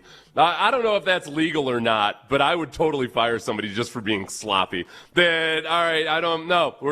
You're in a front-facing job, a public-facing job, and you're bringing extra scrutiny to the organization, and you should have handled yourself better. I do the same thing with athletes, with say Stephon Diggs in his most recent issue, or at least the second most recent issue, where this woman is suing him and or charging him with felony strangulation, all of that. It goes to court, and man, does it look like he was innocent. At least based on all the stuff I saw and everything, it looks like he got hosed in that situation. But Stephon Diggs is guilty of, conducting his affairs in a really sloppy manner. And that's just as much for me an issue. It's not as much of an issue. Assaulted somebody, obviously. But, that's a big issue. When somebody routinely just is sloppy as hell, Deshaun Watson, regardless of how you feel about whether he did or did not, or whether he was falsely accused or anything, at the very least, you have to concede, if you're being honest, that, my God, Deshaun, you are guilty of sloppiness to an extreme degree in the way you're conducting your personal affairs. So, likewise, a broadcaster for the team, you're getting all sloppy. You're letting this stuff's becoming public and everything, and it's with a sister of one of the players, and we don't know what maybe else was disclosed about his relationship with that woman or anything. I'm cool with it. I'm not gonna be like one of the Colin Cowards of the world is saying that he should sue the Spurs. So it's sort of like the NFL's conduct detrimental policy, where if you make the organization look bad or you make the NFL look bad, you can be punished even if you didn't do anything illegal. They have that right, and I guess the Spurs too, of hey, you made us look bad. This is not very professional. You're gone. So that's the case there. I wish I had grown up with the pressure of being exposed on social media. It's true. I would have been such a better kid. I feel like I would have made some better decisions early in life. Yeah, it's true. And treated my high school girlfriend a lot better, I'll tell you that much. If I knew that if she could expose all the embarrassing things about me. And then it carries, then it stays with you. I wonder what this means for this guy's career moving forward. He really screwed up. He was the TV broadcaster for the Spurs with Wemby, and with their future, he had it and blew it. It's going to be him and Rossini co-hosting a podcast on Barstool, I think, is the next logical move. That's right. What are the odds-on favorite for Rossini right now? Barstool? Yeah. It's got to be Barstool. I think that's the only option.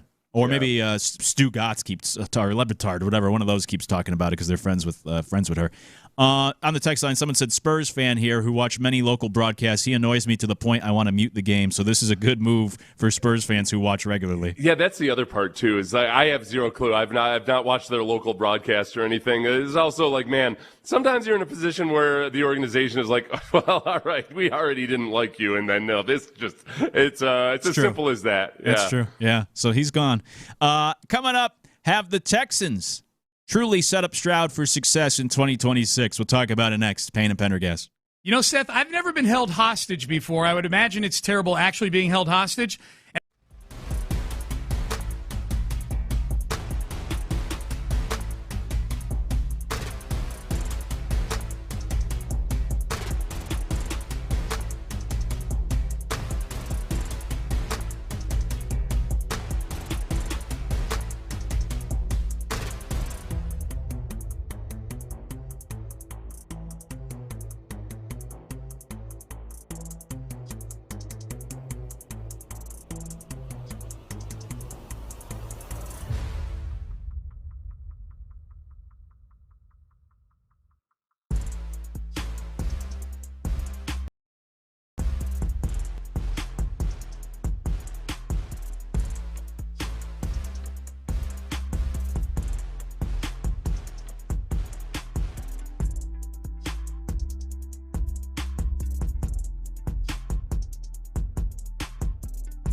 HDC station.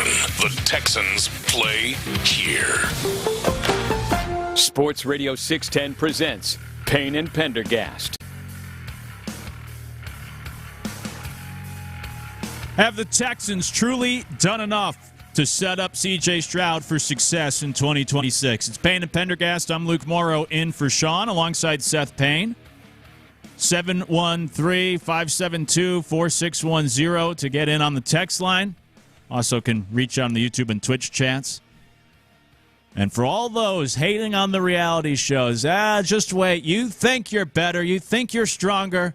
Yeah, you getting a lot of that? You getting a lot of pushback on the text line? Yeah, there's a handful of texts. It is. We're all susceptible to trash. That's why we call it trash. That's to right. shame ourselves out of watching it. Yeah. I don't. Yeah, I haven't been into anything trash in a while. But I know it's not because I'm better than it or anything. I know how to stay away from it. Do you get this dynamic whenever you do you think way too much and have too many objections to starting a new series on Netflix? When you're like, I'll debate it with myself for like 2 months. Like, I just don't know.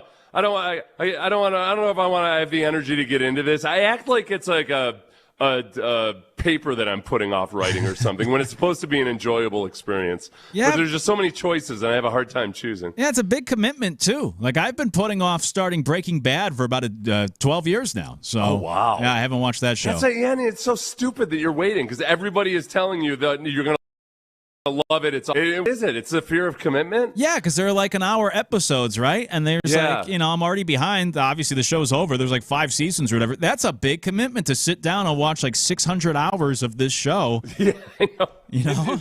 You're agreeing ahead of time because you also know, wow, if I were to spend 600 hours doing something productive with my time. Just imagine where I might be. Yeah, but no, I will not do that. I could watch 8 different reality shows instead, something like that. So, yeah, it's tough. The one text I did appreciate, then we'll get back to the Texans. Somebody on the text line said, Bro can pull names out of thin air when talking about old episodes of Love is Blind, but can't remember a Spurs player name on the story he brought up. Completely fair criticism. It's true. Priorities.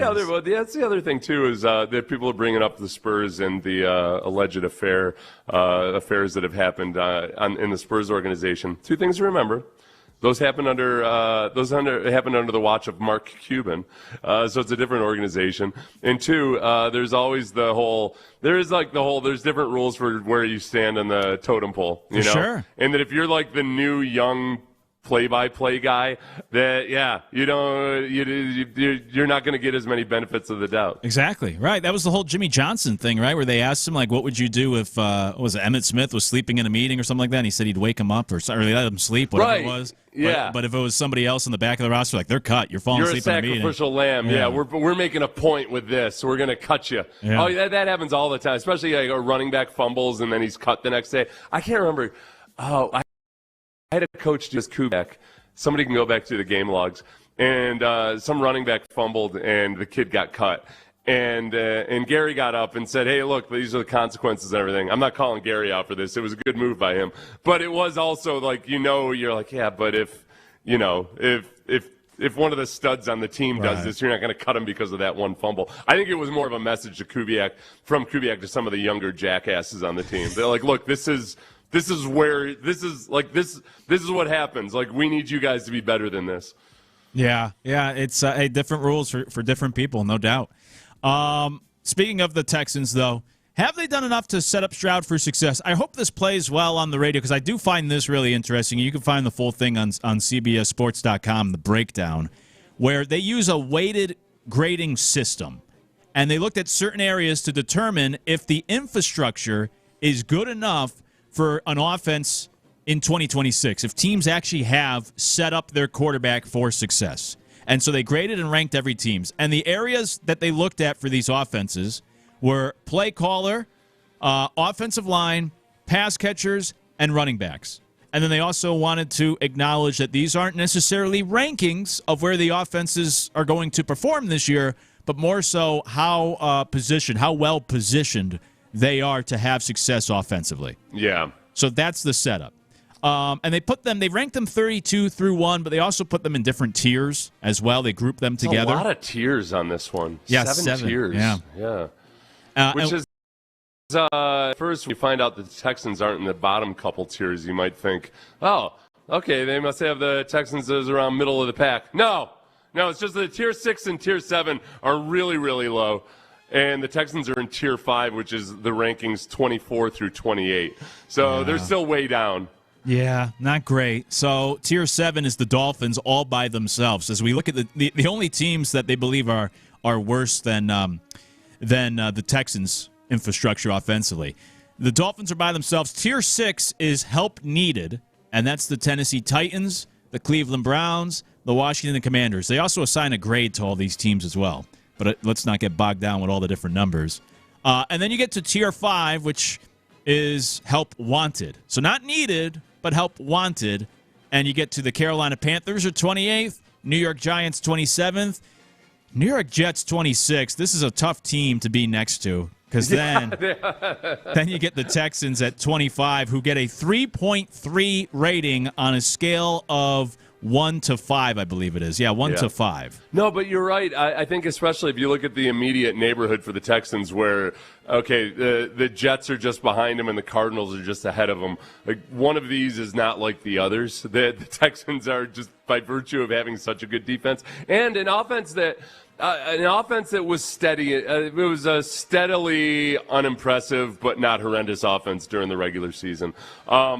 I think the write-up they did for the Texans was interesting because they kind of conceded that there are about the Texans right now, including the fact that You didn't see a bunch out of Higgins and Jalen Noel last year, but that they might indeed be way better than people are looking at them right now. So they concede that. They also concede that if we knew that Tank Dell was going to be back fully healthy from his devastating injury, that would change things. The thing that I thought was interesting was they just threw it in as a standalone sentence or just part of a sentence. Nick Caley is an above-average play caller. But the offensive line will likely be lucky to achieve average status, and the David Montgomery-Woody Marks duo in the backfield is solid but uninspiring. I think I think that might be the first time I've seen somebody just throw out almost as a matter of fact that, well, Nick Caley's an above-average play caller. I don't feel confident saying that. I think I'm more on the positive side of the spectrum when it comes to Nick Caley. I'm encouraged by some of the things that he figured out on the fly last year, but he needs to improve in his second year. But I also wouldn't just sit down and say he's an above-average play caller. Right, I was surprised by that. I don't think we've even seen enough to be able to say that. So they give praise to the offensive coordinator. I think, funny enough, Texans fans probably feel the opposite of this. But according to this article and that write-up, I guess they had Nick Caley ranked the best. That was the only thing they gave praise on. Then they said receivers, we wish we saw more from the rookie receivers last year. And then they said about the running back, well, I mean, it'll be improved this year, but, Woody Marks wasn't good enough. Offensive line still need to have an above-average play caller. So it almost seems like Nick Caley's highest in their rankings when you talk about the different parts of the offense, which I think if you polled most Texans fans, it would be the opposite, where they feel better about the receivers and David Montgomery and whatnot than the actual play caller. I'm going to have to look up and see if this writer went to John Carroll University, because that seems to be it's a pretty impressive syndicate they've got going there. I think it's funny because with Nick Caley, I put Nick Caley and C.J. Stroud in the same boat in some regards when it comes to me trying to either make excuses or explanations. And it's that, for one, just as it is with quarterback, it's really tough as an offensive coordinator to even show what you are as a play caller if you've got issues running the football and on the offensive line. Now, just as it is with quarterback, all right, the offensive coordinator's job is to make those things better. And more so with the offensive coordinator in the rushing attack and the offensive line. That's as much on the offensive coordinator and the GM as it is on the quarterback, obviously. Or it's more so on those guys than on the quarterback. But with the actual, and again, are they saying play caller in terms of him as an offensive coordinator in general or in the specific play calling? The actual specific play calling, it's just really, really hard to do when you've got one hand tied behind your back because the defense doesn't respect your run game. And especially when the offensive line is struggling to pass protect. You're limited in what you can do and what you can set up and, how you're using some plays to set up other plays. But I didn't see anything from him in his first year where I felt like it was going to be an abject disaster or that he doesn't know what he's doing. I think there's still a lot of potential for growth with Nick Caley. Yeah, good. So that's certainly promising, and hopefully but I also wouldn't sit down and type he's an above average play caller. Right. I don't know where that comes from. I read that sentence. That first part of that sentence, and I'm like, all right, well, clearly they're going to have more of an explanation here because I haven't seen anybody write that sentence yet. I've seen people optimistic about Nick Caley or whatever, but I just don't think – I think even if you're Nick Caley's biggest fan in the world, you can't sit and look at that offensive performance and use that as the basis for you being an above-average play caller last year. Yeah, and then they seem to blame the offensive line instead. But they gave Nick Caley praise, said the offensive line will be lucky to achieve average, said the running back room is solid but uninspiring, said the wide receivers, you didn't see enough from them last year outside of Nico Collins. So a lot of criticism other than Nick Caley. If we zoom out, they have the Texans as 8th worst in terms of offensive infrastructure. What they've done to try to set up their quarterback for success heading into 2026. 8th worst. As mentioned, right next to the Jets, who, that's one of the worst offenses, or at least last year was one of the worst offenses in the league. Does that feel right if you were to think about, how have the Texans done compiling this offense? Does it feel like an 8th worst infrastructure? No, I think partly just because, for one, Nico Collins is kind of one of those force multipliers that Kind of like how the Astros can be average in so many hitting stats as a team, but only because Jordan is so good that I think just having one or two impact guys like that just changes what your infrastructure is like. Like Dalton Schultz is plenty capable as a tight end, as a receiving threat. That, you know, he's not the best in the league or anything, or one of the top guys in the league. That Nico Collins is a force multiplier. And that, as they said in that David Montgomery and Woody Marks as a running back duo is, what they say, solid but uninspiring. Yeah, exactly. I think that in terms of just the skill position guys, that would bump them up to at least average. The part that gets tricky is the improvements on the offensive line, and whether, you know, you're going to be relying on a first-round pick rookie to help boost that up, and that's dicey. That's a 50-50 proposition. The health of Braden Smith and Wyatt Teller, and where Wyatt Teller is his career, is that I could see people saying, like, all right, it's not a slam dunk that this is going to be a better offensive line next year. But I do think it should be more somewhere around middle of the road, more so than down this low. Like amongst the likes of the Cardinals, and who was the other team right next to them? Jets. The Jets, yeah. Yeah. I'm with you on that. On the text line, someone says the Nick Caley compliment discredits the entire ranking.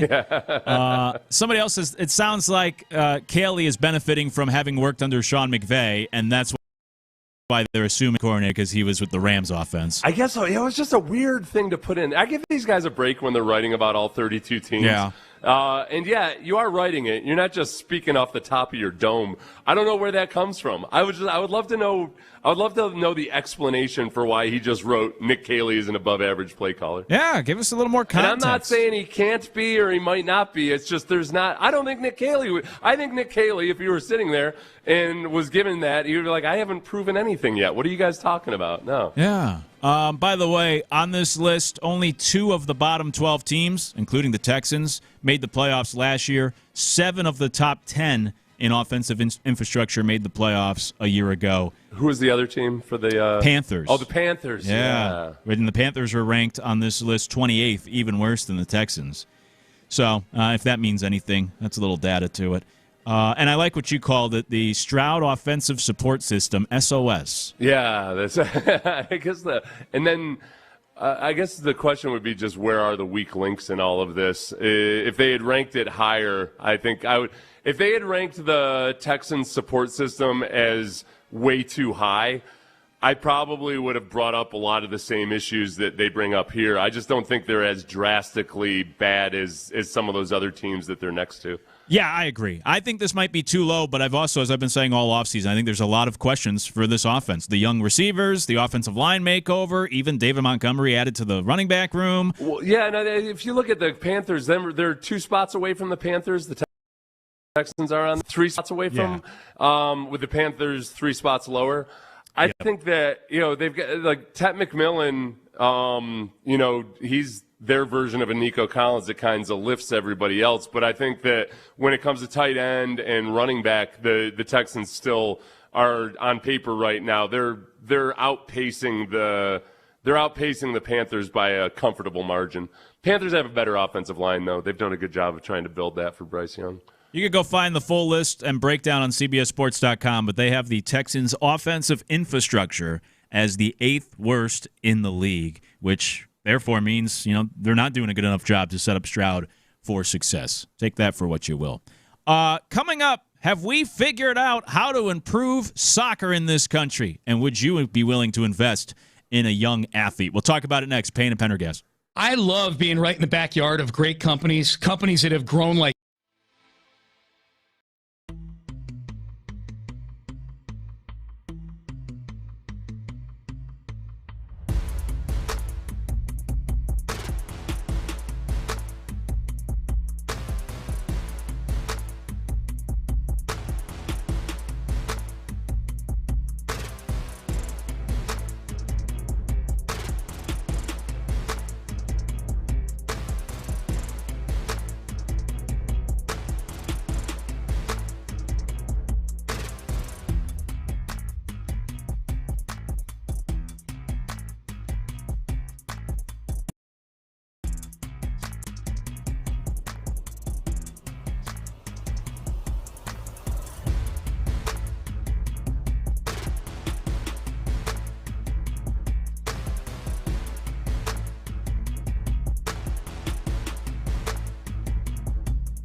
Sports Radio 610 presents live from the West Point Lincoln and West Point Lincoln of Sugar Land Studios. Here's Payne and Pendergast.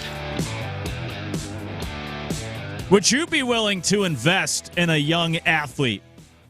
And could this fix our soccer problem here in this country? Payne and Pendergast, I'm Luke Morrow in for Sean alongside Seth Payne. 713-572-4610 on the text line or in the YouTube and Twitch chats. Appreciate you hanging with us here on this Friday. So, Seth, you found this, but this stuff is always weird to me, this idea to, invest in these guys. It's been floating around, because remember there was one 7 or 8 years ago where what you can do is you can buy shares in a young athlete. You can purchase shares or a percentage of his future earnings, and then you're invested with that guy. And I've never had this fantasy of being like one of these shady people that, like Jordan Alvarez had one of these investors early on that was supposed to, help him out, but he was supposed to get a percentage of his future earnings. And Jordan just won some court case against that guy because he said he was due like $40 million or something. I did not click on the link because it is an advertisement, but this is for, it's St. Louis Cardinals prospect, Yairo Padilla, invests in his career through Finlate. Help fund his journey in the minors, and if he earns MLB money, you could share in a percentage of his future earnings. Review the offering today. To speak nothing of this kid, God, and he looks like he's 14 years old. Right? I know he's older than that, but you go to his page, and it's the industry insights, what you want to know. He's got a 396 on base percentage, 24 stolen bases and 120 at-bats, elite athleticism and speed. Cardinals number 8 prospect, quote, if it goes good, this is like Fernando Tatis Jr. If this goes good, this is Ellie De La Cruz. And let's see, you can invest $1.08 per share. Minimum investment of $200, and it looks like they've already raised $13,000, or they've already sold $13,486 in shares for Yairo Padilla. It feels filthy. It feels dirty. I don't like it. And yet, it feels like I find nothing mathematically wrong with it. I'm a gambling man, so I am intrigued by this idea of taking a gamble, and if it pans out, maybe you can make some money. It could be a good investment, but it does feel weird. It does. I don't think it'd be something I would ever do, and it feels odd. This idea of investing into these young athletes with hopes that they pan out. You know what it turns you into? It turns you into like one of those old-time Motown record producers, where you sign a kid to a 10 record contract major or anything, and you're giving them a little wad of cash up front, and then you've got them locked down for life. So that's the part where I just don't. I feel like some of these, you get a 19 or a 20-year-old, and you're saying, yeah, they're investing shares in you. They don't necessarily fully understand exactly the math of how bad, like how much money they would end up having to pay for a short infusion of cash up front. And there's nothing illegal about it or anything. They filed they're all registered with the SEC and whatnot. But it just doesn't feel right because it feels opportunistic at the expense of a young person. Yeah. Now some of these guys will make out though. Some of them will never make the majors, and they'll have gotten a good cash bump up front. Yeah. They'll be like a John Singleton. Right. Yeah, exactly. By the way, the numbers that they posted, his impressive stats, it's a 6-game sample size. He's only played 6 games so far this year for some reason. So they're looking for suckers. All right, now I'm in. And they listed him as the top Cardinals prospect. He said the number 8 prospect. Oh, okay. The graphic, I think, says top. I guess they're just saying a top Cardinals prospect. All right, so number 8 prospect. That's the other thing. As someone who worked in baseball, I also don't get why these athletes need the money or what exactly it goes to, because the organizations usually take care of everything, like your training, and they have the coaches and the nutrition, and they take care of your food and all that sort of stuff. Even in the offseason, you have the ability to have certain resources. And if he is the number 8 prospect nationally, I don't know what his contract is. From what I see here, I don't know how reliable this is, but it's $760,000 for the year. Oh, okay, yeah. So if he's on if that's accurate, then I would really wonder why he's doing it. Yeah, like, some of why the do they guys, need the I money? understand the guys that get like a $7,000 signing bonus, Right. and they're on. And their family is living in poverty back in Venezuela or something. That's where I feel like I can understand why they need the money, but also that's where it feels especially predatory. But you're right, yeah, $760,000 signing bonus you received. And so I don't know. Maybe the rates are better. Arian Foster was doing something like this at the end of his career. And I remember thinking, well, it's probably a bad investment because he has a running back, and I can't remember at the time whether it was after his Achilles tendon tear. So, like, for Arian's a smart guy, and I'm guessing Arian did the math and figured, like, yeah, I don't know how many years I have left. I'll go ahead and sell shares of my future earnings. I'm totally cool with this. I'm a bad investment at this point in my career. Right. Somebody exactly. wants to throw good money into a bad investment, and I'm the beneficiary? Yeah, I'll do it. Yeah, yes, please.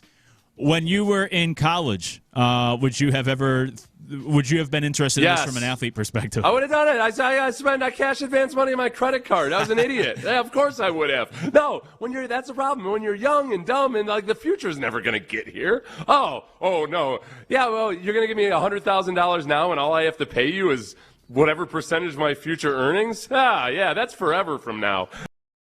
Yeah, that. I know. And then buy all my friends around at the bar. Yeah, idiot. I don't know how good of investments these would be for people when you try to find these young athletes that are going to pan out. But then on the flip side, to your point, I don't know if it's a good investment or a good idea for these athletes who get this money up front, will probably spend it, and then when they start making the big money, it's like, oh, I got to pay my agent this, and I got to pay taxes this, and I got to pay my investors this much, and I don't know if that's what I'm saying. From the athlete perspective, if he's the number 8 prospect and he has a signing bonus of almost $1 million, I don't know if he needs this to just turn around a few years from now if he does make it. Yeah. And hand over portions of his paycheck because they paid him while he was in the minors. Well, and that's where, depending on what the math would be and everything, maybe it makes sense if it's like somewhat. I have an inkling that probably it's not all that responsible. Yeah.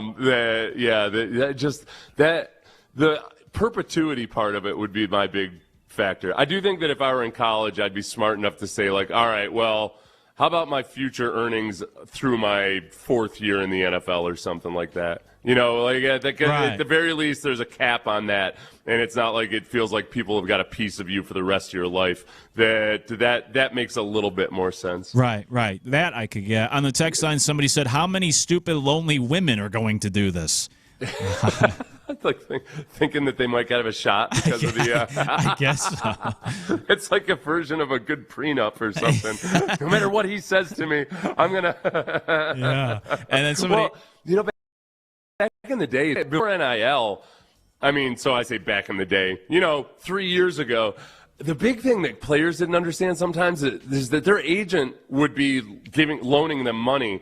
Like, and some guys just because they either weren't listening or maybe they had a shady agent or whatever, when they were a draft prospect, they've got a car, they've got this, they've got that, they've got clothes, and it's because their agent would loan them money.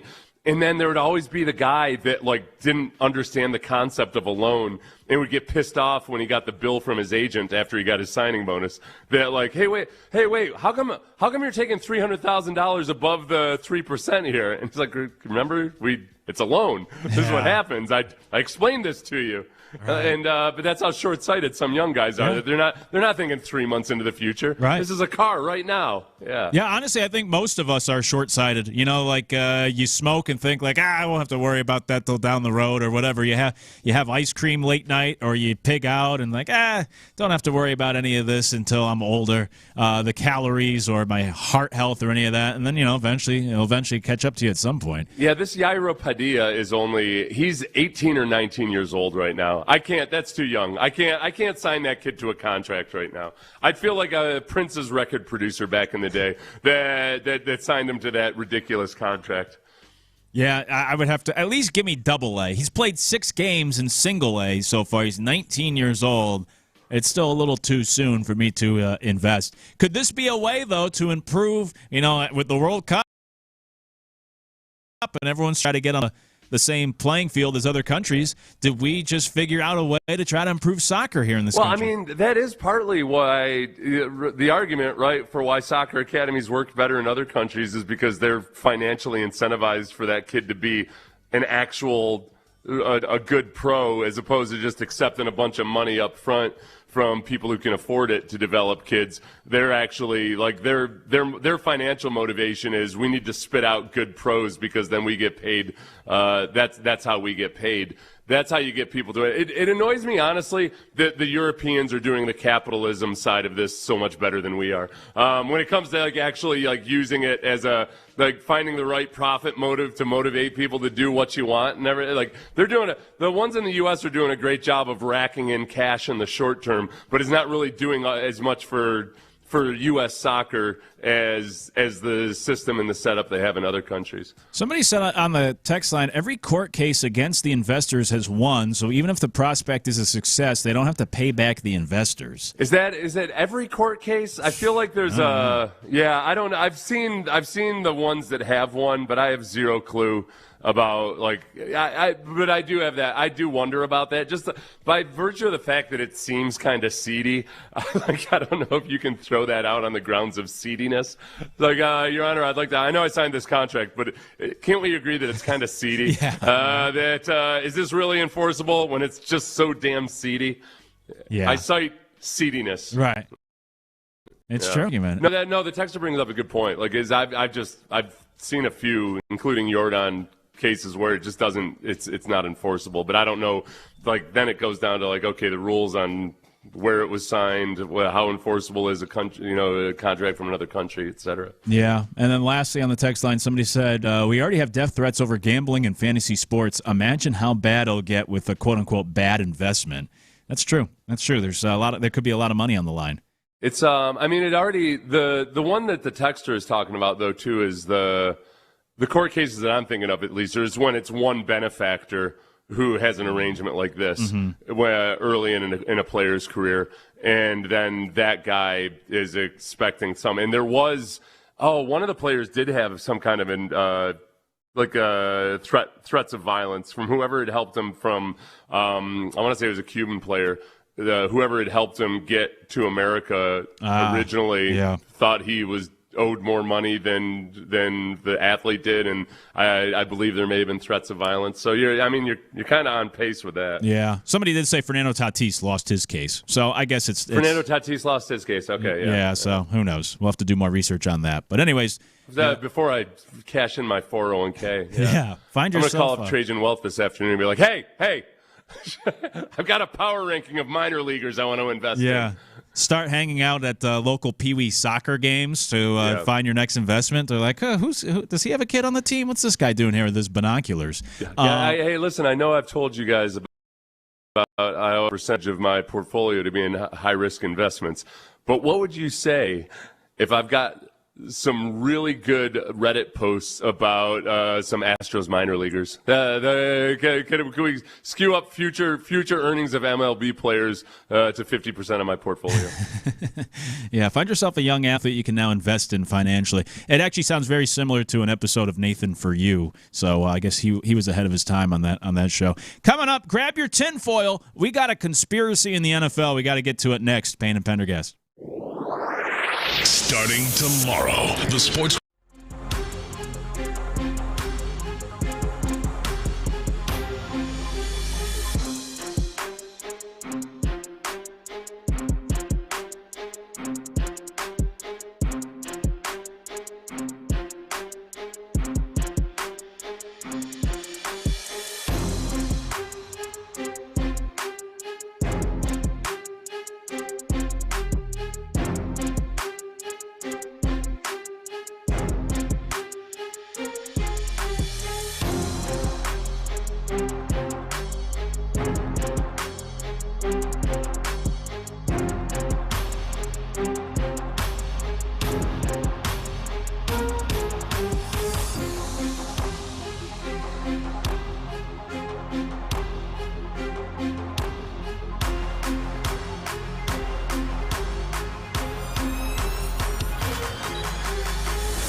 Sports Radio 610 presents live from the West Point Lincoln and West Point Lincoln of Sugar Land Studios. Here's Payne and Pendergast.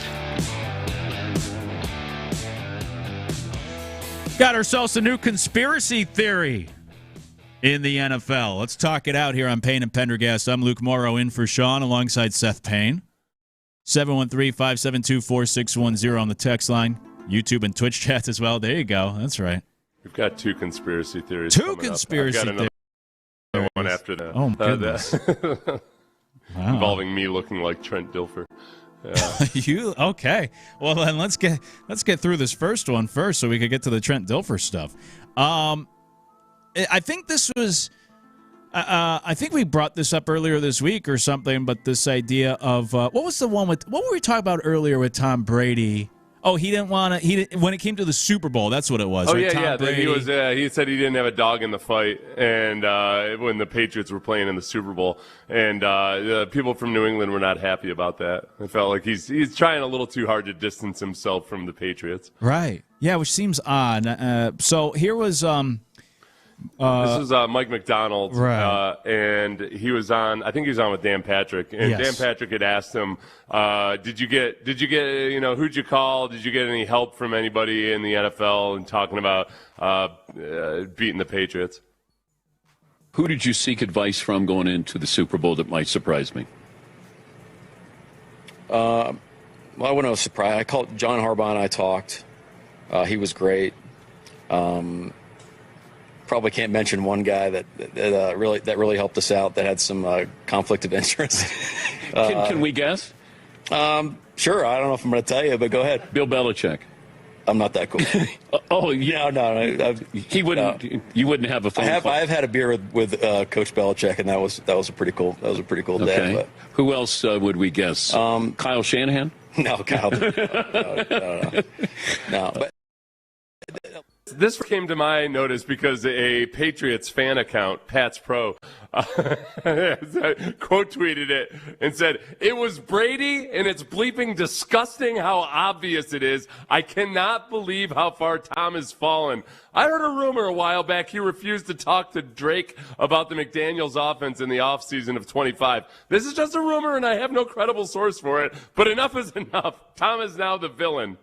Yeah. I don't know. I feel like if at least one kind of notable Pats account and a couple other tweets I saw, the replies from Patriots fans to this to this post were a few people kind of supporting him. I feel like that's enough of a potential conspiracy theory that this is going to really catch flames and become a thing in New England this year. That Tom Brady just actively hates the Patriots now. Yeah, I love how these fans just get all worked up though. There's no actual proof that it's Brady, and also there's no proof that he refused to talk to Drake May. He acknowledges in that post it's just a rumor. I have no credible source, and then finishes with Tom is now the villain. Despite these two rumors or beliefs I have with no proof yet.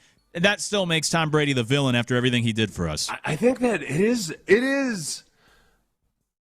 It's a little, that whole, Tom Brady saying he didn't have a dog in the fight there.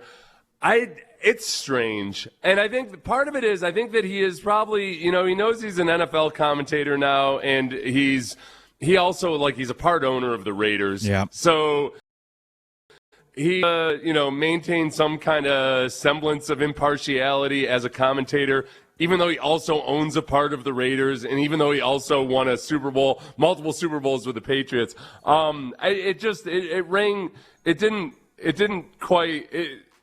It seemed odd that in a simple situation of okay, it's the Seahawks, a team he has zero ties to, versus the Patriots.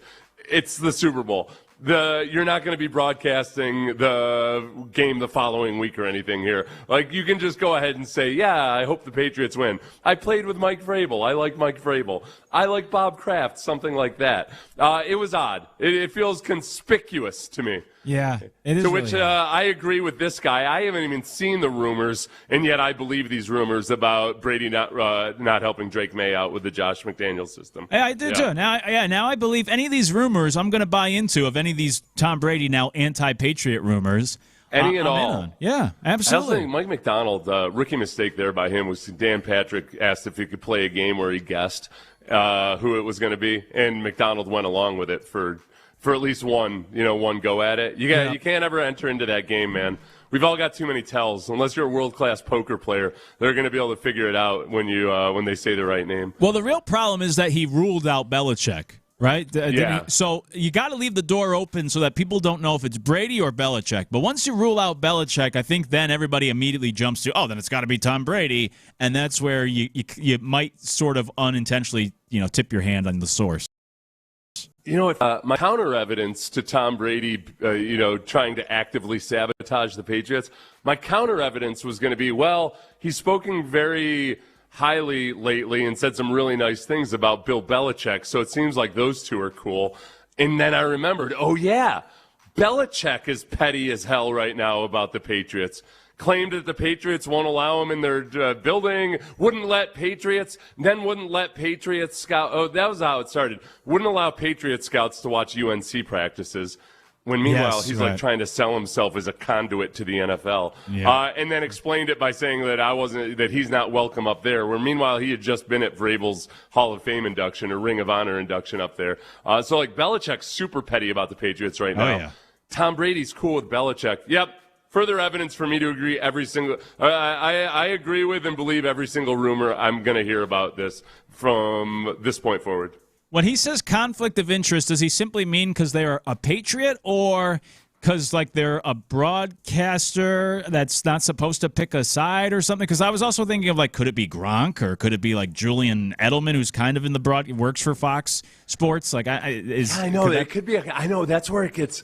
Him just saying it could be a conflict of interest. For one, I feel like Florio is going to be all over this because he loves a conflict of interest story.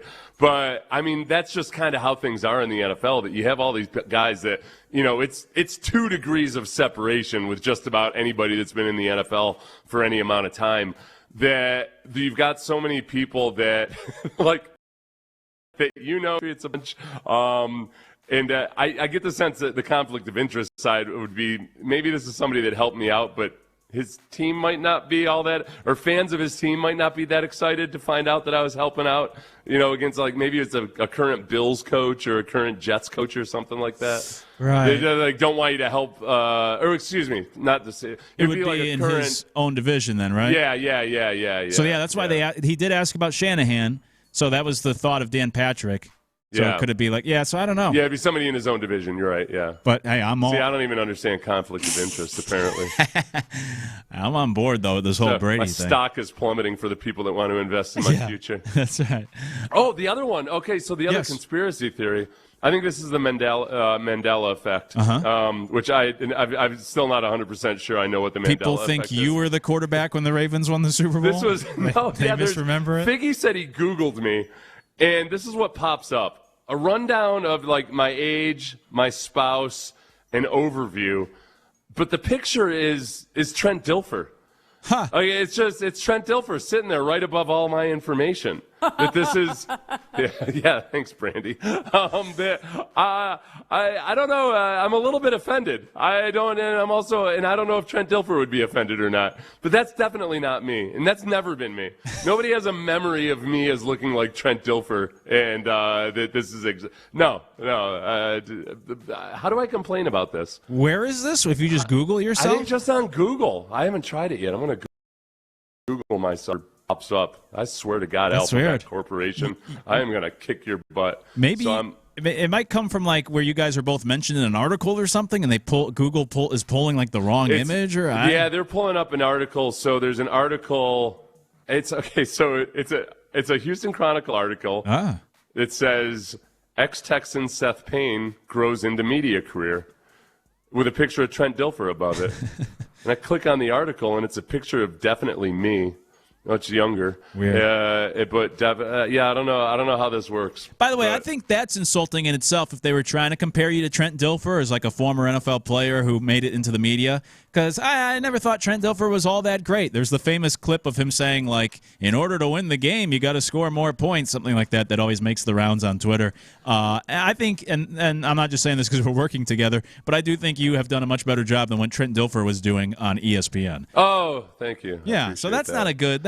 I don't know if that's where the connection comes from with that article and everything. The biggest thing with Trent Dilfer, the biggest mistake he made in media was when, I can't remember who it was about, but basically it was one of the ESPN personalities who, it was Kirk Herbstreit, because he had a private jet to get flown to games, because he's doing game day and then a primetime game that they send him in a private jet, that reportedly Trent Dilfer demanded a private jet himself in his next round of negotiations. And they're like, you're Trent Dilfer. No, you don't get a private jet. But why? Kirk, the face of college football why not me? Am I not the face of something? I know. When would he ever need it? I think he was doing Countdown for a little bit, Monday Night Football, and maybe they were on location from time or most. We'll give you a single-engine Cessna and coupons to a flight school. All right, Trent, you can fly your own Cessna. Yeah, that's right. And he was one of those guys. He loves throwing out that he's a Super Bowl winner, even though we know that was all.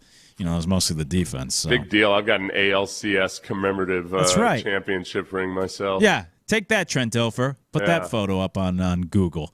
It only fits my pinky, which makes me look like a badass. It's like a cool. mafioso baseball player, I think. Yeah.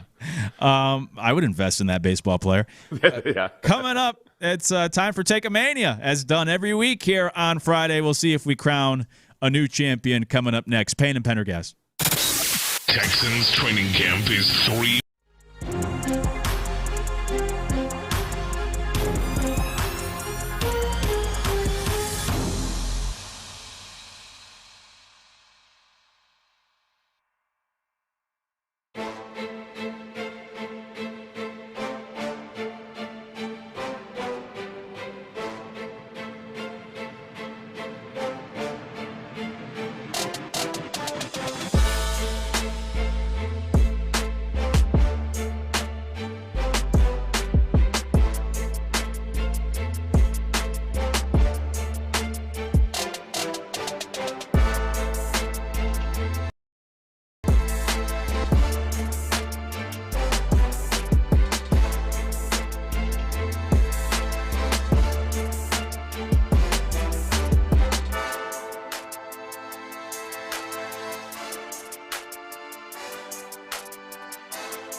station. The Texans play here. Sports Radio 610 presents Payne and Pendergast. Time for Take-A-Mania here on Payne and Pendergast, as always, on these Fridays at 9 a.m. I'm Luke Morrow in for Sean alongside Seth. 713-572-4610 to text the show. Also YouTube and Twitch chats. You can chime in on these pieces of audio we'll get to in just a moment. As an old-school 90s wrestling fan, I do always appreciate the wrestling references like this music that Sean works into the show. So that's good. I'm glad somebody does. I don't have a clue what any of it is, and we've been doing Take-A-Mania for like 2 years now. So yeah, it's like every time Casario comes on and those two start talking about wrestling. Yeah, I go and make some tea. Yeah, I get that. So we, the winner is the worst take of the week, or the champion if he doesn't lose his belt. And right now, the current and standing champion for at least the last is Adam Schefter explaining how somehow the NFL doesn't want Brendan Sorsby because the NFL apparently doesn't want anything to do with gambling. NFL essentially sent him a letter, and the NFL is declining to hold a supplemental draft. And honestly, something was amiss with this all along, because every time you spoke to people around the league about when a supplemental draft would be and whether or not there would be a supplemental draft, I always got pauses, and there were never clear-cut answers. And like, the commissioner's got to decide to have it. I'm like, what is the issue? Well, the issue is that the league, despite any gambling partnerships, the league really does not want any part of gambling, no matter how serious it is or isn't. That's so for me, that was it's not even that good. It's not even a take necessarily, but it's just Schefter being such a shill for whatever the hell people tell him to say and that he's allowed to say and not say. It just still disgusts me that the league, despite any gambling partnerships, wants nothing to do with gambling. Which is great. That's a great. Try that with your girlfriend next time she catches you cheating. You know, yeah. Like, hey, despite any affairs I've had, I actually want nothing to do with any other women. So that's the current champ. He's ripe to be taken down. I don't know if this is the week that it's going to happen. Yeah, Schefter, I've always been on the train of, like, he was great early on, and now in recent years he's done so many things or said so many things that have really just knocked him down, that you see like he's just a puppet and kind of a walking contradiction, and just like, I think he's lost a lot of his credibility, and I don't really. He's just shilling. And also, well, I don't care if he would just get out of the opinion business, I'd be cool, because you flat out, you can't, whenever they ask him to deliver an opinion, you can't trust him because he's so often just parroting whatever an agent told him to say. So he gets stuck, now that they want him on and giving opinions and stuff, he gets stuck in some really bad spots where you can see the gears in his head grinding, trying to figure out, like, wait, I've got multiple allegiances to different people. That's fair. He's also, by the way, part of a gambling company, so... But he wants nothing to do with it. Yeah. If that's what you're implying. Right? No. Yeah. No. So that's a conflict of interest, and it's some hypocrisy. So anyways, that's the current champ. We have to see if anyone can take down Adam Schefter here today in Take-A-Mania. And we begin with, we talked about this earlier, the Spurs broadcaster, the play-by-play voice, got fired yesterday for not only cheating on his girlfriend, but doing so with the sister of one of the Spurs players. And so here was Colin Cowherd on the Herd yesterday with his 2 cents on this firing. Something new today, that you can get fired in America for cheating on your girlfriend. I had no idea that was legal. That literally happened. It's a big story. You can get fired in America for cheating on not your wife, a girlfriend. Mm-hmm. Feels like you should hire an attorney. That is a crazy story.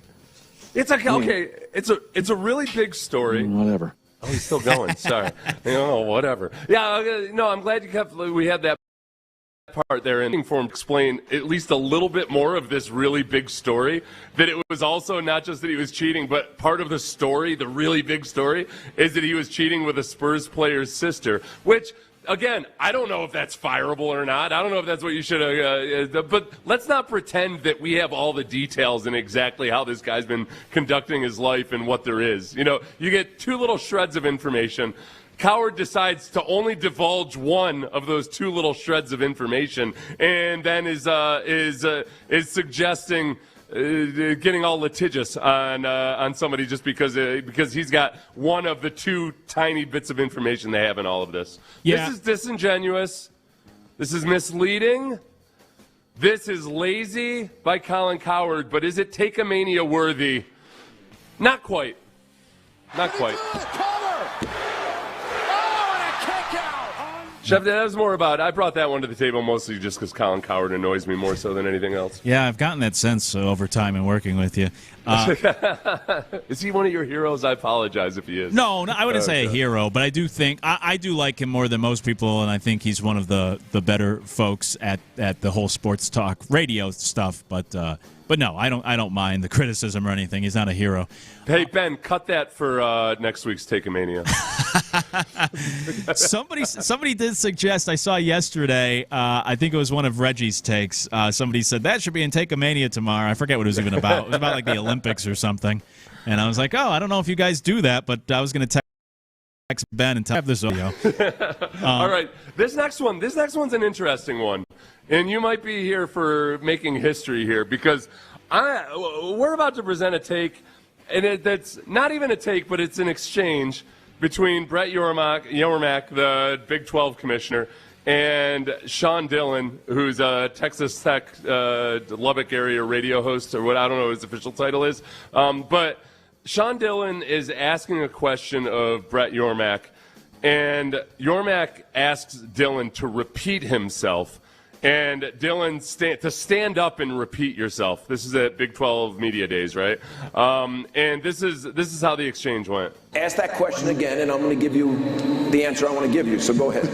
Texas Tech got fined for tortillas, and tortillas were banned outright.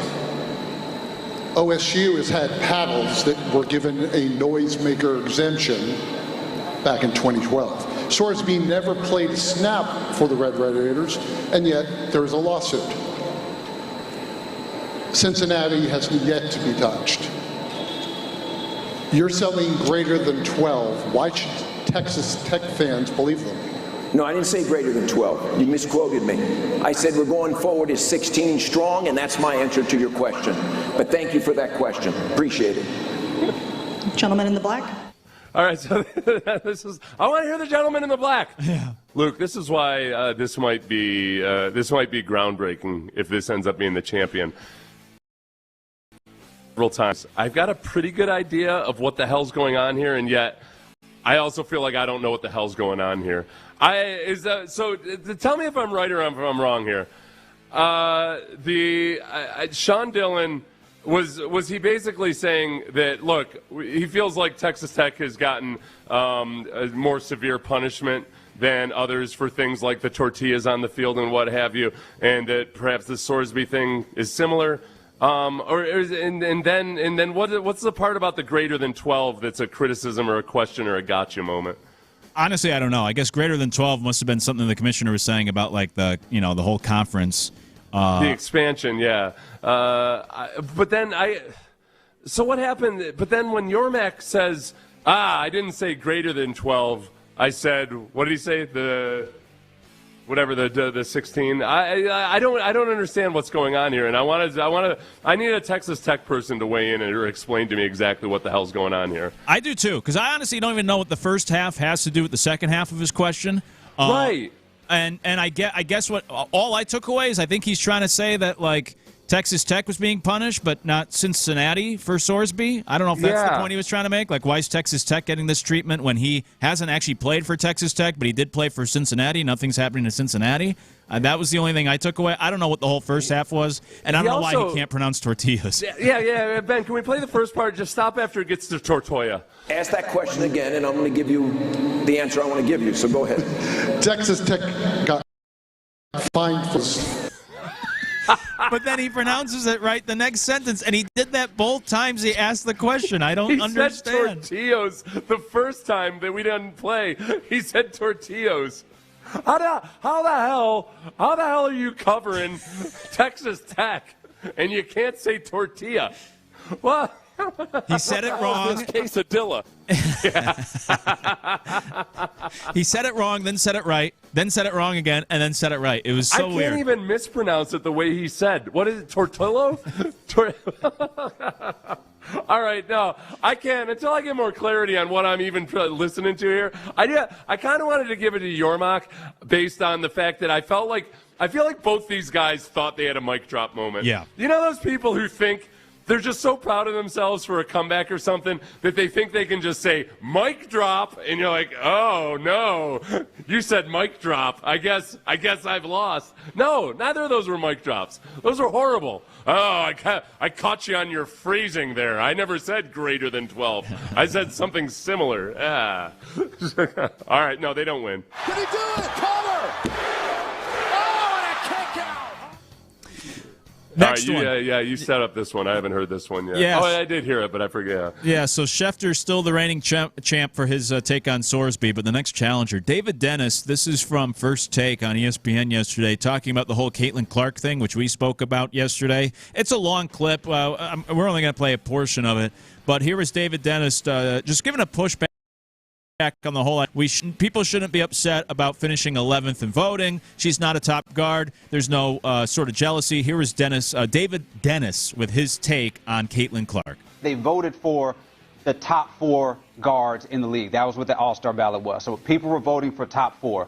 I don't think that you can make a compelling argument that Caitlin Clark is a top 4 guard in the WNBA. Like, nobody can at this point. That is why she was 11. She got the 11th most votes for being in the top 4. So there's really no controversy about that, because especially when you add in the fact that she is one of the most popular players in the WNBA. She's going to make the All-Star team. That is not the argument here. I think what bothers me is when this is framed as some sort of like petty jealousy or insecurity by these women in the WNBA, because that's not what I'm seeing what's happening with Caitlin Clark.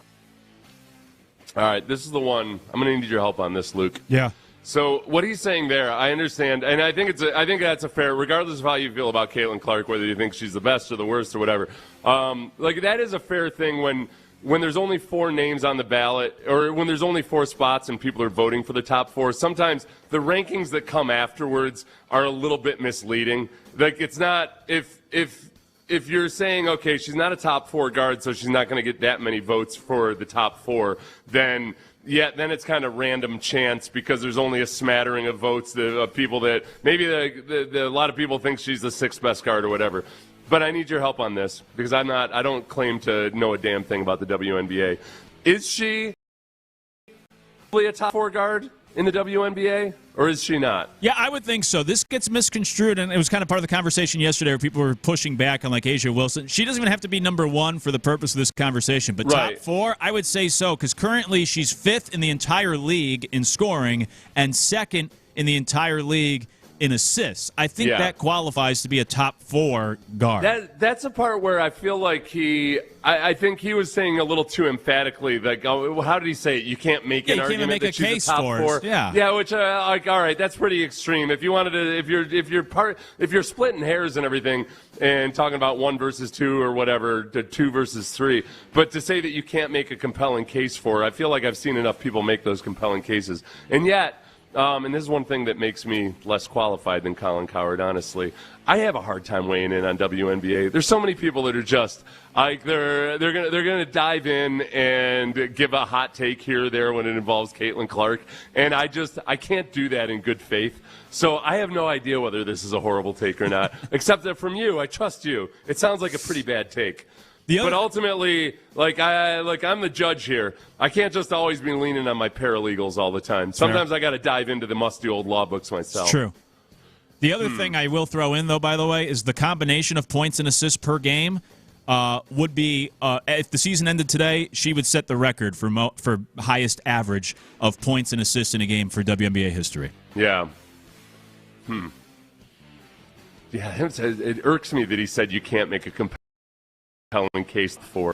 I feel like this is a guy that hasn't heard a lot of really like compelling and yet wrong takes in his life. Is he new to ESPN? I think he's been there for a while. Yeah, he's never been like a big time player though. I don't think over there.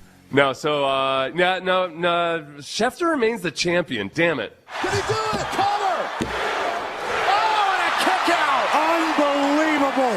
That's as close as you can get. So that was. Frankly, I'm a little bit disappointed in sports media at large that there haven't been more bad takes than this.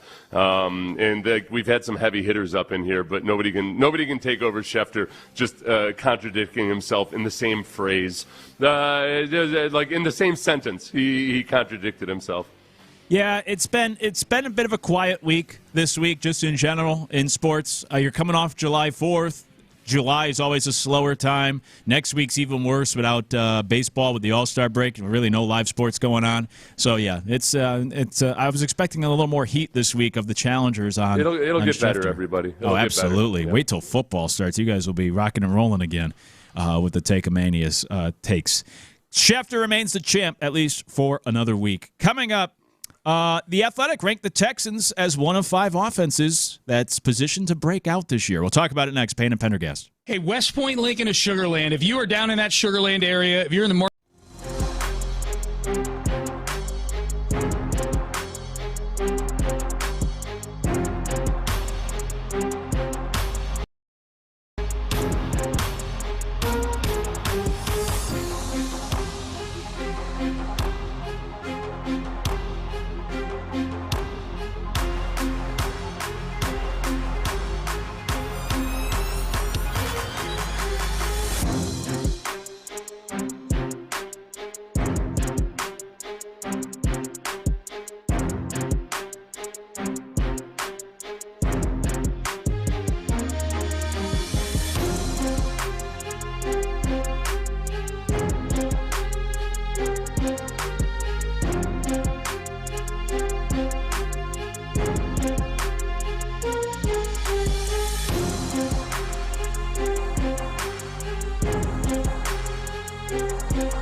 Live from the West Point Lincoln and West Point Lincoln of Sugar Land Studios, here's Payne and Pendergast.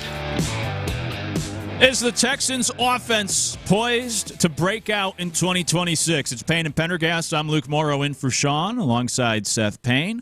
713-572-4610 to text the show. You can weigh in on that idea. Also, get to us in the YouTube and Twitch chats as well. But we've been talking a lot about the Texans' offense today, the quarterback and whatnot.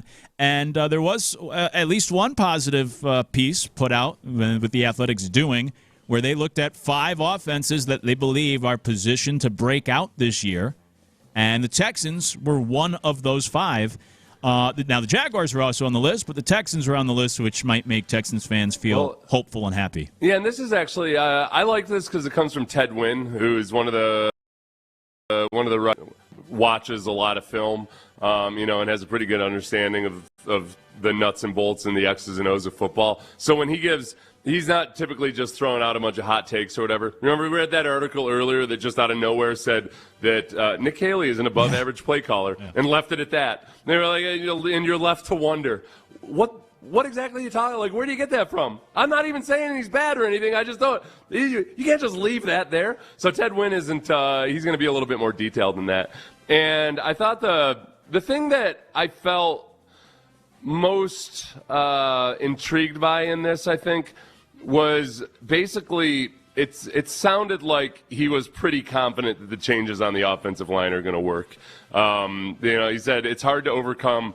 Well, he actually talks about Nick Haley. He says, as a play caller, it's hard to overcome one of the worst offensive lines in the league that struggled to run block and pass protect. The Texans rank 30th in ESPN's pass block win rate and 32nd in the run block win rate. But Caserio overhauled the offensive line this offseason, adding 3 new potential starters, et cetera, et cetera. But he ends up, he said how much area anti-ursery improves will be a key for this offense.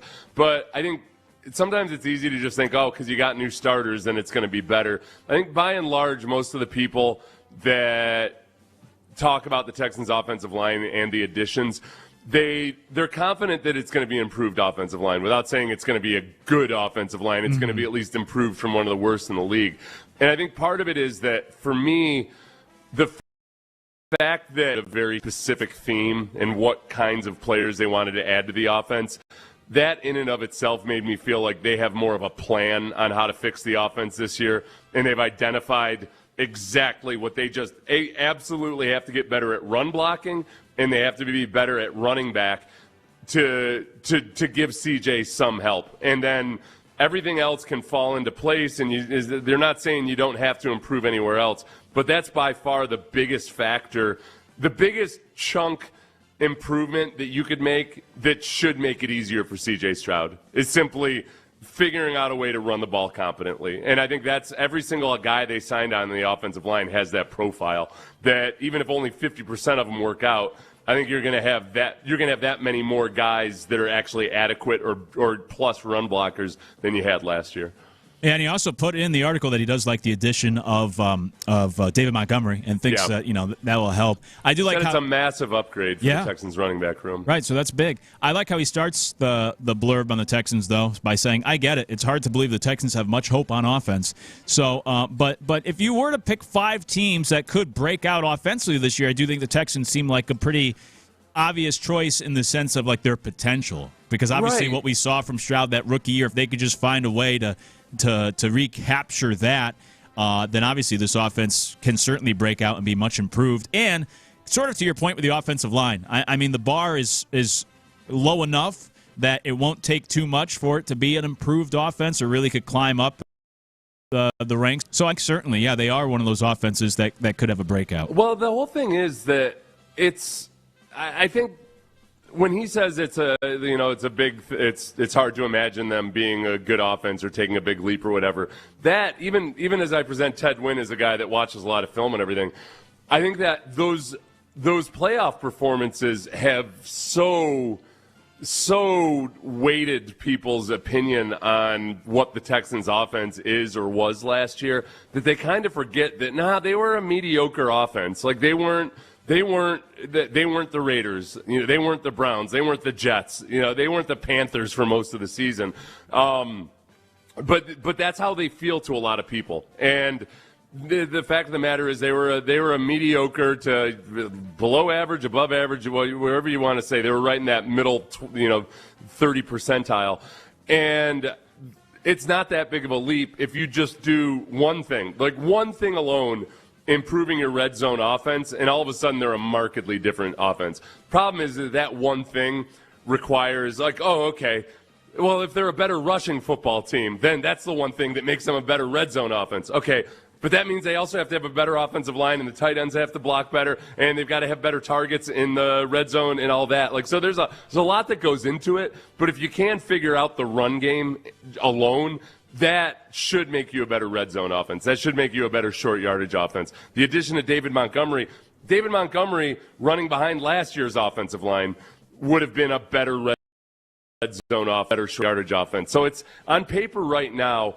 I'm confident they're going to be a better offense. I don't know. I just don't. I'm not confident that they're going to be a genuinely good offense, though. Mm-hmm. Yeah, and as we've been talking throughout this offseason, they don't need to be like a top 10 offense. I mean, they weren't last year and still should have been in the Super Bowl. So it's not like they have to jump all the way to that top tier of being with the Rams or Seahawks of being one of the best offenses in the league. But any improvement obviously is going to help them be a better team. And Montgomery should help them in the red zone because that's what he does. Well, the whole thing about the Seahawks comparison, where I said earlier in the show, like I feel like people are glossing over the fact that the Seahawks were the number 3 scoring offense in the league last year. It's strange because they say, hey, look, that's a defense, that's a team that had a really good defense and an okay quarterback. Like, all right, look, you can say whatever you want about Sam Darnold. He didn't perform just like an okay quarterback last year. So I think you got to be. You can be you don't have to be an awesome offense, but you can be an above average offense. And think about the counterpart too, the Patriots, in that just because Drake May was awful in the playoffs doesn't take away the fact that the offense was the second scoring offense in the league last year. And their defense, the Patriots' defense, they were a lot better. I see a lot of people talking about the Patriots' defense like, it wasn't that good of a defense last year. They definitely got better as the year went along, and some of their guys got healthier. But I would say it's fair to say that both teams were very balanced. That you don't necessarily say that like, oh, okay, that they had to have this on the offensive side of the ball or they had to have this on the defensive side of the ball for it to work. And, yeah, like you said, sort of like Stroud where you forget anything else he did because of the playoffs. For Drake May, I mean, like he was the number 1 deep ball thrower in the league last year as a young quarterback. Wasn't as successful in the postseason. But, yeah, that offense was a lot better than what we saw in the playoffs.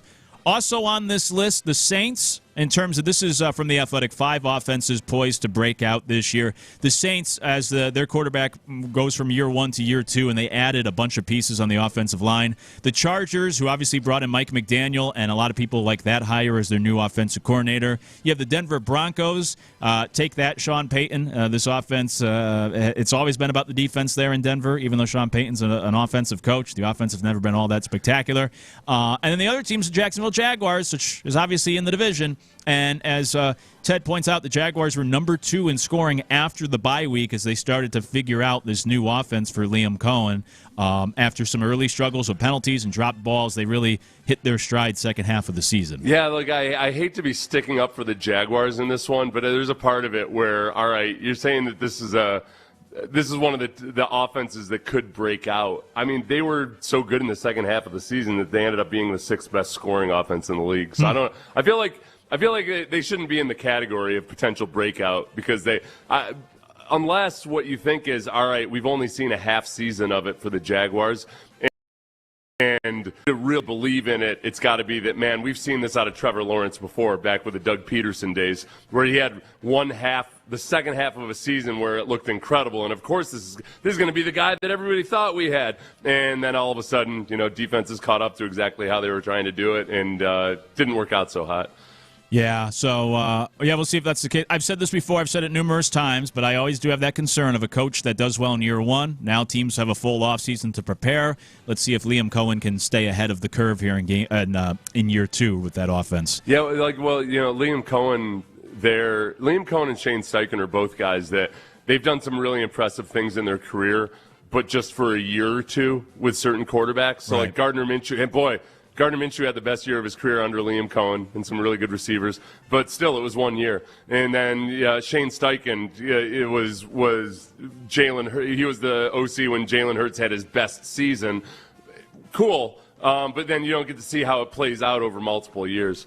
Right, yeah, exactly. So we'll see. That's why I still have my questions about the Jags. I expect some natural regression, but we'll see. Ted thinks that could be a breakout offense. You could go find the list on The Athletic of the 5 offenses that are positioned to break out, which does include the Texans, and boy, wouldn't that be music to our ears. So too might this. Cameron Wolfe of NFL Network, I pleaded my case earlier this week, I think it was on Monday, of how I think the Texans are being overlooked and should be one of the favorites in the AFC. And since then, we've gotten some national media members really giving high praise to the Texans, including Cameron Wolfe on NFL Network, who's pretty high on these Texans. Be consistent enough and maybe physical enough for them to be contenders this year? Absolutely, Patrick. Don't be surprised if the Houston Texans are in the Super Bowl next year. That's really the buzz that I've been hearing around the league. They've already got a defense that is elite, top 3, maybe best in football last year. Why were they not like Seattle? Why were they not like New England? The offense wasn't physical enough. The quarterback didn't play well enough in the playoffs. And so this is a prove-it year for C.J. Stroud, who is awaiting a new contract. This is a prove-it year for that offense. Can they get better in year 2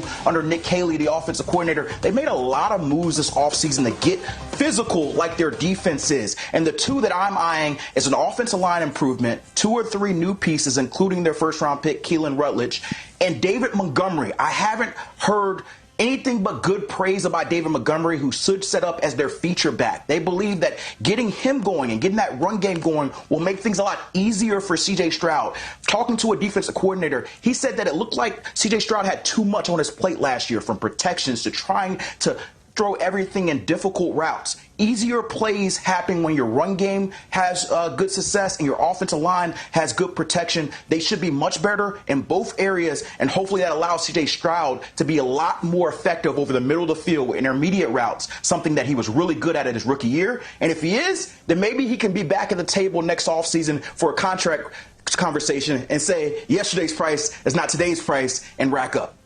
You know, that's one of the things that he mentioned in there about just CJ having a lot on his plate in terms of operating that offense. And I think that's where Josh McDaniels did a great job with Drake May this year, where I don't think, like Josh McDaniels, he's worked with Mac Jones, he's worked with other young quarterbacks aside from Tom Brady, where he's got a lot of experience figuring out how much to put on the quarterback's plate early on. And one of the things they're going to be watching in New England is, okay, does Drake May start to do more of the classic Josh McDaniels Patriots system type stuff? This was Nick Haley's first crack at it, and as he's learning how to be an offensive coordinator, he's also working with a young quarterback who's trying to learn a brand new system, and that's an explanation. It's not a guarantee that all of a sudden it's going to be better this year, but that is generally the way it goes, is that part of it, the mental side of it, and just understanding in a complex scheme exactly how to operate as a quarterback. Some of it's just a matter of getting the reps doing it. And would Josh McDaniels have done a better job installing the Josh McDaniels offense with a young quarterback than Nick Haley? Probably. I mean, I'm going to go out on a flyer and say, yeah, the same way if you take Josh McDaniels back in time right now to work with a young Tom Brady, it would probably be even better than what it already was in those first couple of years. So, that part of it, I think him saying that a lot of people around the league are saying that, I think there's a lot of people around the league that are still intrigued and high on C.J. Stroud and that would love to have C.J. Stroud in their building, because every coach in the league thinks he's the guy that's going to figure out how to unlock a young quarterback. But I think that tracks with everything else we've been hearing. Coming up on this Friday, catch up with the fellas of In the Loop. We got a big Astros series this weekend, but also, what is the most embarrassingly dumb thing you've ever done or said in a conversation with a person you were trying to impress? We'll talk about that next. Payne and Pendergast. Hey, sometimes it's somebody else that's doing.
Studio 610 presents, live from the West Point Lincoln and West Point Lincoln of Sugar Land Studios, here's Payne and Pendergast.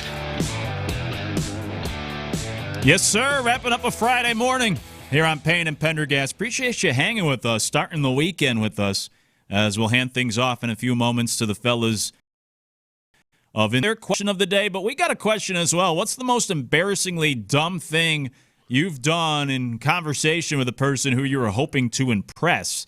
Let us know, 713-572-4610, also on the YouTube and Twitch chats. By the way, Luke Morrow in for Sean alongside Seth. But yeah, this comes from, this clip has been making the rounds. I don't know if folks out there have seen it. Yeah, this is Travis Kelce at some kind of event with his brother for their podcast. I think they recorded a podcast live somewhere. Yeah. And Travis is telling a story about a time he was some finance bros that he knew took him to a music festival, and he got all excited because he got a chance to meet Warren Buffett. Meet Buffett, I would shake his hand, and man, we have the best conversation I've ever had in my life. The man is literally smiling from ear to ear. I'm thinking I'm going to be rich here soon. He's going to invite me in on all of his investments. And he starts telling a story in high school when he picked up the guitar for the first time. And I was like, right to his face, no way! Warren Buffett played the guitar?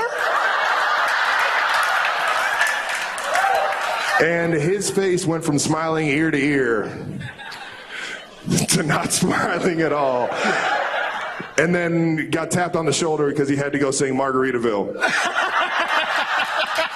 So he's Jimmy. He talked to Jimmy Buffett for a good amount of time, thinking that it was Warren Buffett the entire time, which seems almost impossible. I don't care how drunk you are. He had pointed out that he'd been drinking a lot of tequila. But I feel like if you even know who Warren Buffett is by name, that you got some vague awareness that he looks like Warren Buffett. And I guess Jimmy Buffett, you know what? Jimmy Buffett's an older guy. Yeah. Now that I'm putting myself and trying to, if I were to put my my beer goggles on, I might actually make that same mistake. Yeah. I don't know if I can even criticize him for that. Yeah, but there's context clues, like you are at a music festival. Yeah, Warren Buffett, not known as a big music festival guy. Yeah. Yeah. And Jimmy then went on the stage to perform. That might have just been a joke to tag the story. But if that was reality, like you're there to see Jimmy Buffett, you don't hear anyone mention Jimmy Buffett or see his name anywhere, put two and two together. You're at a music festival, and when they introduce you to a Buffett, you think, oh, of course, it's got to be Warren Buffett, as opposed to the guy you're seeing on stage in a moment. What do you think about the fact that Jimmy Buffett, the smile evaporated from his face? Do you think he was more confused, or do you think he was genuinely offended that this guy thought he was Warren Buffett? Honestly, I'm a little surprised by that, because I'm sure it's not the first time, or that even, I know people who always thought they were cousins, so I'm sure he's gotten questions about Warren Buffett and whatnot. I think, most celebrities... most celebrities are even if they have their hang-ups and their weird ego things and everything, the ones that I've met have always been kind of surprisingly down to earth in a lot of ways, to where I think sometimes celebrities appreciate talking to somebody who doesn't actually know who they are, right, because they feel like they're getting to know you. But this is I think the smile might have drained from his face more out of confusion and pity. It's still. This is a guy that's talking to you at a music festival where you're performing, and he thinks you're Warren Buffett. Yeah, that's different than just meeting somebody at a cocktail party. It's true, right? I've told Sean this story. I don't think you've heard it. Is my friend Jeff Farragher was they were out at this barbecue or at a cookout picnic type thing, and his dad, Jeff's dad, Tony, was visiting him in Seattle. And he ended up sitting down next to a guy for a long time, real nice guy, talked to him for a half hour, and told Mr. Farragher that he was a musician, and it was time for this guy to get up and leave, and he was like, well, hey, nice meeting you, Mr. Farragher, and Mr. Farragher was like, yeah, okay, good luck. I know it's a tough business, man, but good luck. And that man was Dave Matthews, that Mr. Farragher gave it. And Dave Matthews probably thought it was the coolest thing in the world, that this nice old guy was just taking an interest in his budding music career, and it was nice. I'm so jealous. I love Dave. And he seems like a really cool, down-to-earth guy, so I'm sure he appreciated it. Okay, so I never told you my Dave Matthews story? I've heard it, secondhand. I've heard you tell the story where you were at, like, a party with him. I was at Farragher's birthday party in Seattle, and I was talking to this married couple for a couple of minutes, and all of a sudden it just dawned on me, because I knew Jeff was friends with Dave Matthews, but I didn't know he was going to be at this party. I'd been talking to them for a couple of minutes, and then all of a sudden it hit me like, oh, crap, this is Dave Matthews. And it was just exactly like that. I never would have guessed that he was empty because he was so down to earth. Yeah. But the cool thing about that was that I got to tell him about how one of his songs is a song that I used to listen to pregame, and it's not like a classic, like the type of stuff I listened to in college and high school, like Metallica and stuff like that. And he was really interested in it. I kind of told him how I came to realized that I needed that song to listen to in the locker room pregame, and I linked it to this physicist, Richard Feynman, and he was like blown away because he's read all these articles and watched these speeches by Richard Feynman, the physicist. Oh, wow. So I was worried I was fanboying a little bit too much, but he ended up actually being like genuinely interested in the story. That's really cool. I'm jealous of that interaction. I saw Dave when he opened up his tour here in Houston, and I was like, maybe Seth could get me backstage to go see his buddy Dave. Yeah, it's one of those things where, like, I never want to. If Farragher would, next time that happens, let me know. Farragher would help me out. Farragher would help me out with that, but I always feel weird asking. Yeah, of course, I know. That's why I didn't even bother texting you. I feel weird asking. No, because we've got Farragher's my high school friend, and there's another kid in our high school friend group who has no issues asking anybody for anything at any time. And I know he's done it he's gone to 5 different Dave Matthews concerts and sat backstage. And everything. Nice, so, very cool. You were you were thinking man, I didn't even realize this was Dave Matthews, and he's thinking I just spoke with Trent Dilfer. This is really cool. yeah. He's telling everyone He's afterwards. Out there telling that story right now. Did you guys know that Trent Dilfer used to live before? He won a Super Bowl. He listened to it before the Super Bowl. He listened to Two-Step before he won before he single-handedly won the Super Bowl. Yeah. He was such a down-to-earth guy, this Trent Dilfer. Yeah, exactly. I couldn't believe it. Yeah. I was talking to him for 2 minutes before I realized it was Trent Dilfer. Yeah, exactly. One of his buddies comes backstage at all my shows. That's funny and envious. My answer wouldn't be about me exactly, but I was there. So similar to, I guess, your original story with Dave. But it's funny. I don't think I've told this story on air, but Jerry Seinfeld is, you asked me earlier about Colin Cowherd. Yeah. But Jerry Seinfeld is one of those heroes, and I love Seinfeld, as you could tell by the random references I always shoehorn in. But I was lucky enough to meet Jerry when I was in high school, and we were I grew up in Connecticut, and so we pulled up to this little hole-in-the-wall pizza place that had great sandwiches. And we went in there to go get a sandwich, and there was a limo. There's only 3 parking spots in front of the store because it's in Hartford, which is a city. There's a limo across all 3 spots, and we're thinking, who is this jerk taking up the only parking spots at this place? So we go inside, we order our sandwiches. Someone's ordering behind us. They get the pizza. This place is known for their sandwiches. So we're thinking, who's this guy coming in here getting the pizza? Everyone knows you got to get the sandwiches from this shop. Of course, they sit down next to us. It's Jerry Seinfeld with one was like a security guard, and one I think was his opener. He had a show that night in Connecticut. Oh, all right. So my father went up to him. He was wearing a Mets hat, pulled down, sunglasses on inside on the wall. He's obviously a known Mets fan. The Mets game's on the TV. My father has the great idea of an icebreaker. He goes up, changes the channel, and leans into Jerry and says, "Hey, this is Red Sox country." And Jerry, I don't think liked that. He didn't like it. No. He couldn't go along with it. No. So my Who father does he said, think he is? My father said, "You mind taking a photo with my son?" And Jerry said, "No, thank you." And my dad said, "Really?" And he said, "Yeah, no, thanks." And so my dad came back to the table, and I was so embarrassed, secondhand embarrassment. Yeah. And we're sitting there, and Jerry's sitting right there. And so my dad said, How far away were you? Oh, like 5 feet. Next table over. So my dad said, eat real slow. We're going to try to milk this. We're going to wait around with Jerry as long as we can. So we're over there nibbling on our sandwiches, waiting for Jerry to finish a whole pizza.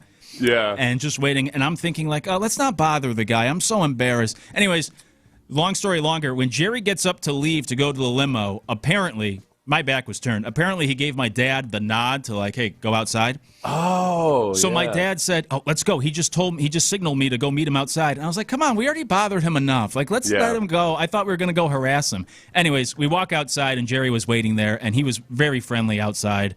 And we got the photo, and then he hopped in the running limo. I can, you know what though, I can appreciate that. That's because he probably as soon as he takes a picture with you guys inside the restaurant, then all of a sudden he's got to do a 15-minute bit, for everybody that's, and then so waiting until after he ate, he could enjoy his meal, and then he gets outside and does that. Yeah, well, that was a celebrity a-hole story turned good. Yeah, it's true. I didn't expect it to end that way. That's a good story. And when we walked back in, there was another table of a woman with her mom and her kid, and she was like, "Was that Jerry Seinfeld?" And we were like, "Yeah." And she slapped her mom on the shoulder, like, "I told you that was him." So to your point, if he acknowledged his celebrity to us, then everybody in there would start bothering. It would have opened the floodgates. Exactly. So, hey, Astros have a big series starting with the Rangers tonight. Hunter Brown on the mound. Hopefully he pitches well. He's kind of our last hope in this rotation.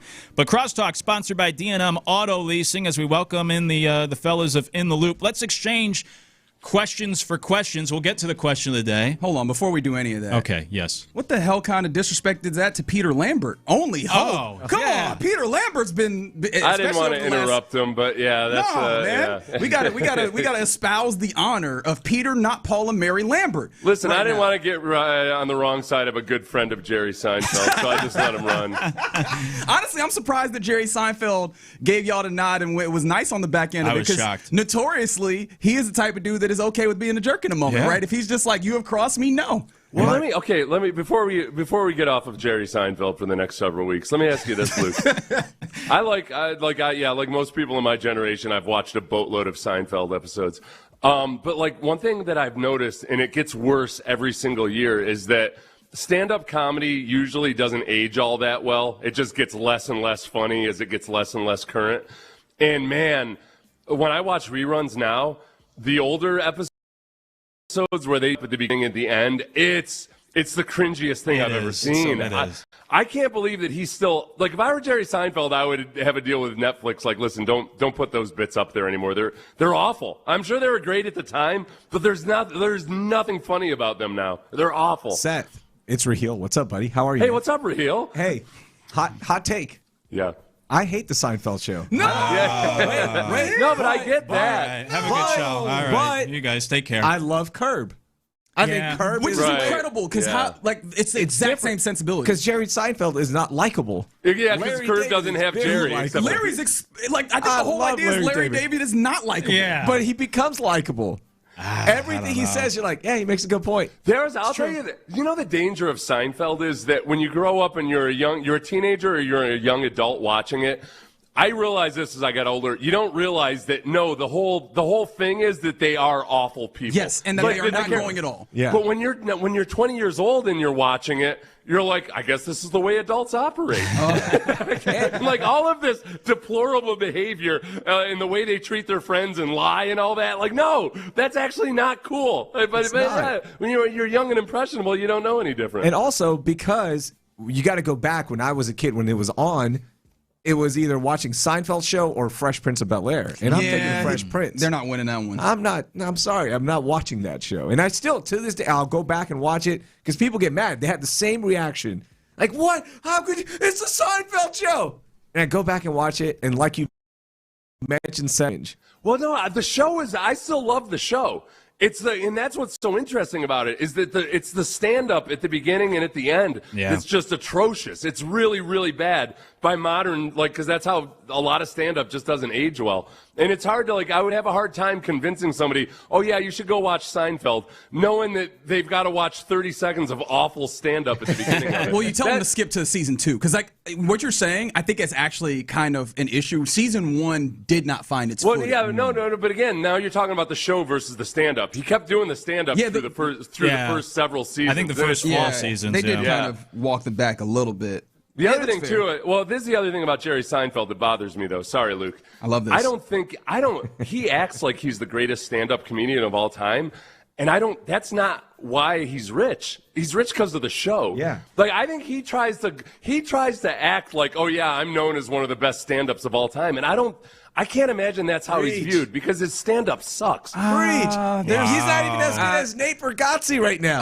Come on, let's preach. Seth, we got 4 hours today, man. You can't do this to me. Luke, you cannot honestly tell me that you watch those stand-up bits and you're like, I've seen him live. I like his stand-up. I watch the specials. He's not my number one. Yeah. But there are a lot of comedians that always do put him number one. Like, he is regarded as maybe the greatest or certainly one of the best. Yeah, Jerry's a legend of comedy, man. He's and a it's legend. not just the legend of it. Like, the observational comedy is, he's one of the grandfathers of it, and he's very, very good. Well, he's a little bit of a victim of this with Jerome and Colin Cowherd. I'll concede this. It's that they end up having so many imitators that when you watch the original stuff, it just it gets blended in with all, like, you've seen this so many times. Like, for every Jerry Seinfeld, there were 200 comics that were like basically a ripoff of Jerry Seinfeld. So like you kind of lose sight of the like how original it might have been at the time. Yeah, Carlin gets that problem too. Yeah. I think people that come to Carlin now without knowing where he was, they go, oh man, I've seen this. It's like, yeah, no, because he started this. Right, like, he is the originator. In a weird way, I've had to figure out my relationship with Kobe Bryant as a player because of this. Because like everybody was trying to become Michael Jordan, and I knocked him for like wanting to be Michael Jordan so bad. But at the same time, I have to give him respect for being the only one that was close enough to actually make it look like something. Because I mean, like the Harold Miner, Baby Jordan. There's a number of dudes who never even got close to trying to looking a little bit like Jordan. He was not Jordan, Kobe Bryant, but he did it well enough and better than anybody else. And in that same way of you're talking about the imitators. Yeah, if you're going to be an imitator, might as well be the best one. Right. Crosstalk sponsored by D&M Auto Leasing, and let me also get this part out of the way. You're listening to KILT AM, KILT FM, HD2 Houston, an Odyssey sports station. Saying that all week, it's finally gotten a little easier to get through that. Question of the day. It's actually funny because it kind of ties into what we're talking about in greatness, whether it's comedy or music or whatever. In soccer, we're seeing Kylian Mbappe put on an absolute show and display of greatness. And that got myself and Raheel thinking, what was the moment that you realized that there's just levels to this, right? There's some instances where you see a player or someone perform, go, oh, wow, there's a whole nother level that I had not considered as possible here. It's a good question. I'll start one off for you guys. Please. Okay, this isn't my time. pick, but this is just to get the conversation going. Texans Patriots Letterman jacket game. That one was like Texans were feeling high and mighty, and I hate bringing it up and all that stuff, but that was a moment where you're like, yeah, there's levels to this. There's levels to this, man. That changed the trajectory of everything. It that's felt like especially painful because that's pretty much been the Texans' playoff experience every year too. Where you're like, oh yeah. There's teams that make it out of the divisional round, and then there's teams that don't. Yeah. I would say, you know what, for me, this is a little bit different. I guess when I used to live on the beach in Jacksonville's not a huge surfing area, like it's not like known as a hot spot, but they have surfing competitions and everything. And I never really paid much attention to it other than I would watch the surfers out from my balcony. And there was one day I went out to the beach and I looked up towards the walkway that comes from the parking lot, and these two kids ran up. And they like started looking at the waves, and then they ran back to their truck and grabbed their boards. And like before they even hit the water, just like the way they were running out to the water, I was like, all right, these guys are different. And then they got out there, and then like in these little 4-foot waves, they were just shredding it, But I could tell even before they hit the waves and started like clearly being really good surfers. And it turned out there was a surf competition somewhere in North Florida that week, and like these were a couple of the best guys. It was just like, oh wow, compared to like the guys who are known locally as good surfers and everything, this is just something that I can't even comprehend how good these guys are. Yeah, that's levels. Such a good point. Like there are some things where you don't even have to see the actual performance, you just see them set up and you go, oh, okay. Raheel, we were just talking about basketball because we both like love playing pickup basketball. There's times where you walk into a gym and you go, okay, that guy's good. Right, and it's not even just like he's tall or whatever. He's just like, you can see by the way that, he holds the ball, dribbles. You're like, okay, that guy's going to be a problem before we even get to it. Yeah, just the swag of everything. You're like, that guy played somewhere, and there's levels. Yes. There's levels. Yeah. Like he played D2, and so he's just humble enough to like pass the ball, but he's bad enough where he's going to end my life today. Yeah. Yeah, that's funny. You shouldn't judge a book by its cover, but usually you're right in those cases in the gym when somebody walks in and you can tell, like, oh, yeah, this was a player. I would say it's a good question that would require some thought. And so for me, just off the top of my head, there's like the obvious ones, kind of like Seth said, of like I play instruments, I play the guitar, but to actually get to a point where we were just talking about Dave Matthews, like to be that, are you kidding me? That takes a lot of work. But the one I think I would jump to is a lot of people think it's easy to become a college athlete. And yes. I went through it where my brother was fortunate enough to play college basketball, but I saw it, I guess, secondhand of like how tough it was with the recruiting process. If he had a great high school career and yet still to try to find like a good opportunity at the collegiate level. And most people, especially parents growing up, think like, oh, my kid, he's a good athlete. He'll get a scholarship or something. Like, it's really hard with the amount of high school athletes there are, and then you cut down to the amount of college athletes at that sport, especially at the Division I level especially. That's something that's really challenging that I think people still underrate how difficult that is and think that they'll be able to play college sports, and obviously Seth did, but yeah, that's one that I think is a lot tougher than people maybe realize. Yeah, it's only gotten more difficult too. That's the thing. It's like now there's a whole industrial complex around it. Whether you talk about the clip farming of sorts when it comes to highlights and the reels, rankings, the listing, you got to pay to be in them now. The different training camps that you have to go to in order to be seen. It's sick. Yeah, for sure. Okay, it's time to go because the Seinfeld slander is coming in. You're gonna leave me with the king of the slanderers. It's true. I just speak the truth. That's fair. On the text message, Jerry Seinfeld's stand-up is straight up dumpster juice. Terrible. Thank you, Rudy. No, objectively incorrect. All right, you're gonna have to find me the good clip this weekend. I don't know what else you had. This is my homework. My homework is to find you the good Seinfeld. I still watch a lot of Seinfeld. That's my go-to if I start getting tired, but I'm fighting bed and everything. All right, I'm gonna watch a Seinfeld. Yeah. And I cannot stand. I have yet to. Every now and then there'll be like, all right, I can see where this is. This has the makings of a good stand-up comedy bit, but what the hell are you doing with your corny voice and everything? Thank you. No, I am with you on the stand-up bit specifically in the show. But I'll send you a clip. Let's go. We'll find something. Put me on that chain. Yeah, I just perfect. Yeah, please. Send it to me. Okay, sounds good. We're just gonna do this all over. Right. Yeah. So I want maybe I'm watching the wrong episodes or something. Crosstalk sponsored by D&M Auto Leasing. Before I do get out, I haven't said this all week. There was a couple texts that came in. We are programming, so I probably should acknowledge that. Oh, yeah, that tomorrow and Sunday, if you haven't gotten enough of me this week, God bless, I'd love to meet you, but I'll be on the air 12 to 3 tomorrow and Sunday. Tomorrow, Chris Partee, Sunday with Zach Gelb. So we're starting weekend program. We're bringing it back. Nice. That's right. Bringing it back here to 610. You got to lock it on to 610 all week long, yes, baby. Sir. So come hang out with us this weekend, 12 to 3, Saturday and Sunday. Seth, it's been a pleasure all week. We'll do it one more time on Monday. We think. We're not exactly sure. We're pretty sure you're going to be in on Monday, and Sean's not back yet. Yeah. But you guys will just have to tune in to What find out. Is he lost in Idaho? No, we've just had conflicting messages about Okay. I was afraid that we need to go send a recon team to go find our guy. Sean tweeted that he was going to be back on Monday. Oh, as far as Luke and I know, he is not. Yeah. So I'm going to text Amy and find out what the deal is. Yeah. So yeah. Otherwise, I'll just come in at 4 a.m. and just figure out for myself. What 3-man show? Yeah, there you go. Yeah. Okay, time for us to get out of here. Enjoy the week and enjoy the next 4 hours because In the Loop starts now. Yeah, you're in the loop right here on Sports Radio 610. I think that we should probably avoid the topic of Seinfeld, otherwise it'll get unfriendly, because I'm having a lot of fun hanging out with Raheel Ramzanali in for the OG John Lopez, man. I'm excited to be here. I love it. I love it. You came in with the right energy, although just like I told Figgy a couple days ago, why is everybody infringing on my territory? What happened? Like I was the soccer guy, and now everybody's coming in with soccer jerseys, and I know you probably have a lot more territory here yourself, but like, here right now, I'm feeling a little threatened right now. You brought up the Siemens Mobile joint too. This is a 2004 bootleg. Yeah. Okay. No, like legit. I bought this in 2004. It's a Beckham, and it's a bootleg from 2004. Bought it on eBay. So I respect bootlegs personally. My jersey collection, it's real in that it's not like I'm not faking it because the World Cup is here, because Die is playing every single second of our life.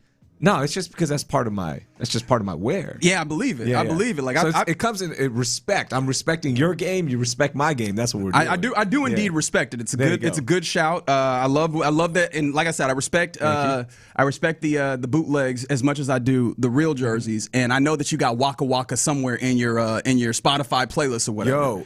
My daughters love that song. Really? They still love Waka Waka. It still hits hard with the 11 and 3-year-olds. It's one of the things that I kind of hate that this World Cup is like the musics. We don't have the bangers in the way that Shakira gave us. Somebody in South Africa. So online they're like, man, Shakira is trying so hard to capture that 2010 magic with every, she'll always release a World Cup song and nothing will top Waka Waka. Nothing. Die Die hits hard. That new one, it hits pretty hard. But it's not Waka Waka. No, it's not. In fact, we missed the soccer a couple days ago. Pretty good match yesterday. We'll get one today at 2 p.m. Excited for that. But also just excited to do a show here in the Loop on Sports Radio 610. Get involved with the program a few different ways. Oh, my bad. Figgy's on the ones and twos. I should also welcome you to the what's show. Up? What's happening? My bad, big dog. Happy Friday. Happy Friday to you as well. I imagine we're going to see how funky we get. We're going to get a funky Friday. Yeah. Good. A funky Friday. All you got to do is ask and get involved with the program in the various different ways that are available to you. The text line is 713-572-4610. Also, we appreciate the Mo Karam Injury Lawyers for the live streams. We keep it 100. The YouTube stream is Sports Radio 610. The Twitch chat is 610 Houston. From the 832 Hold Up, the Texans have interest in Terrion Arnold. Just came across an article. I have not seen that article. Where the hell did you see that? All right. You know what the question is, Raheel. I don't even have to say it. What? Would you? Okay, I don't like that. I don't like the way that sounds. Oh, why? Oh, man, let me think about it. Hold on. Do they need him? Yes. Why would? Well, here's what the would thing. you have to give up first? This is like seeing a nice looking couch outside on the curb. Knowing you got furniture in the house. You got a sectional, in fact. Yeah, you ain't got no room for this, and you still want it. Well, I guess here's the thing, right? Because we've talked a lot about cornerback 3, and that would be like a banger of a cornerback 3. If he was not actively engaged in this big thing with like the kidnapping, and there's also something to be said for the fact that are the Texans the type of team that takes that guy in the midst of it? And not in the midst of it.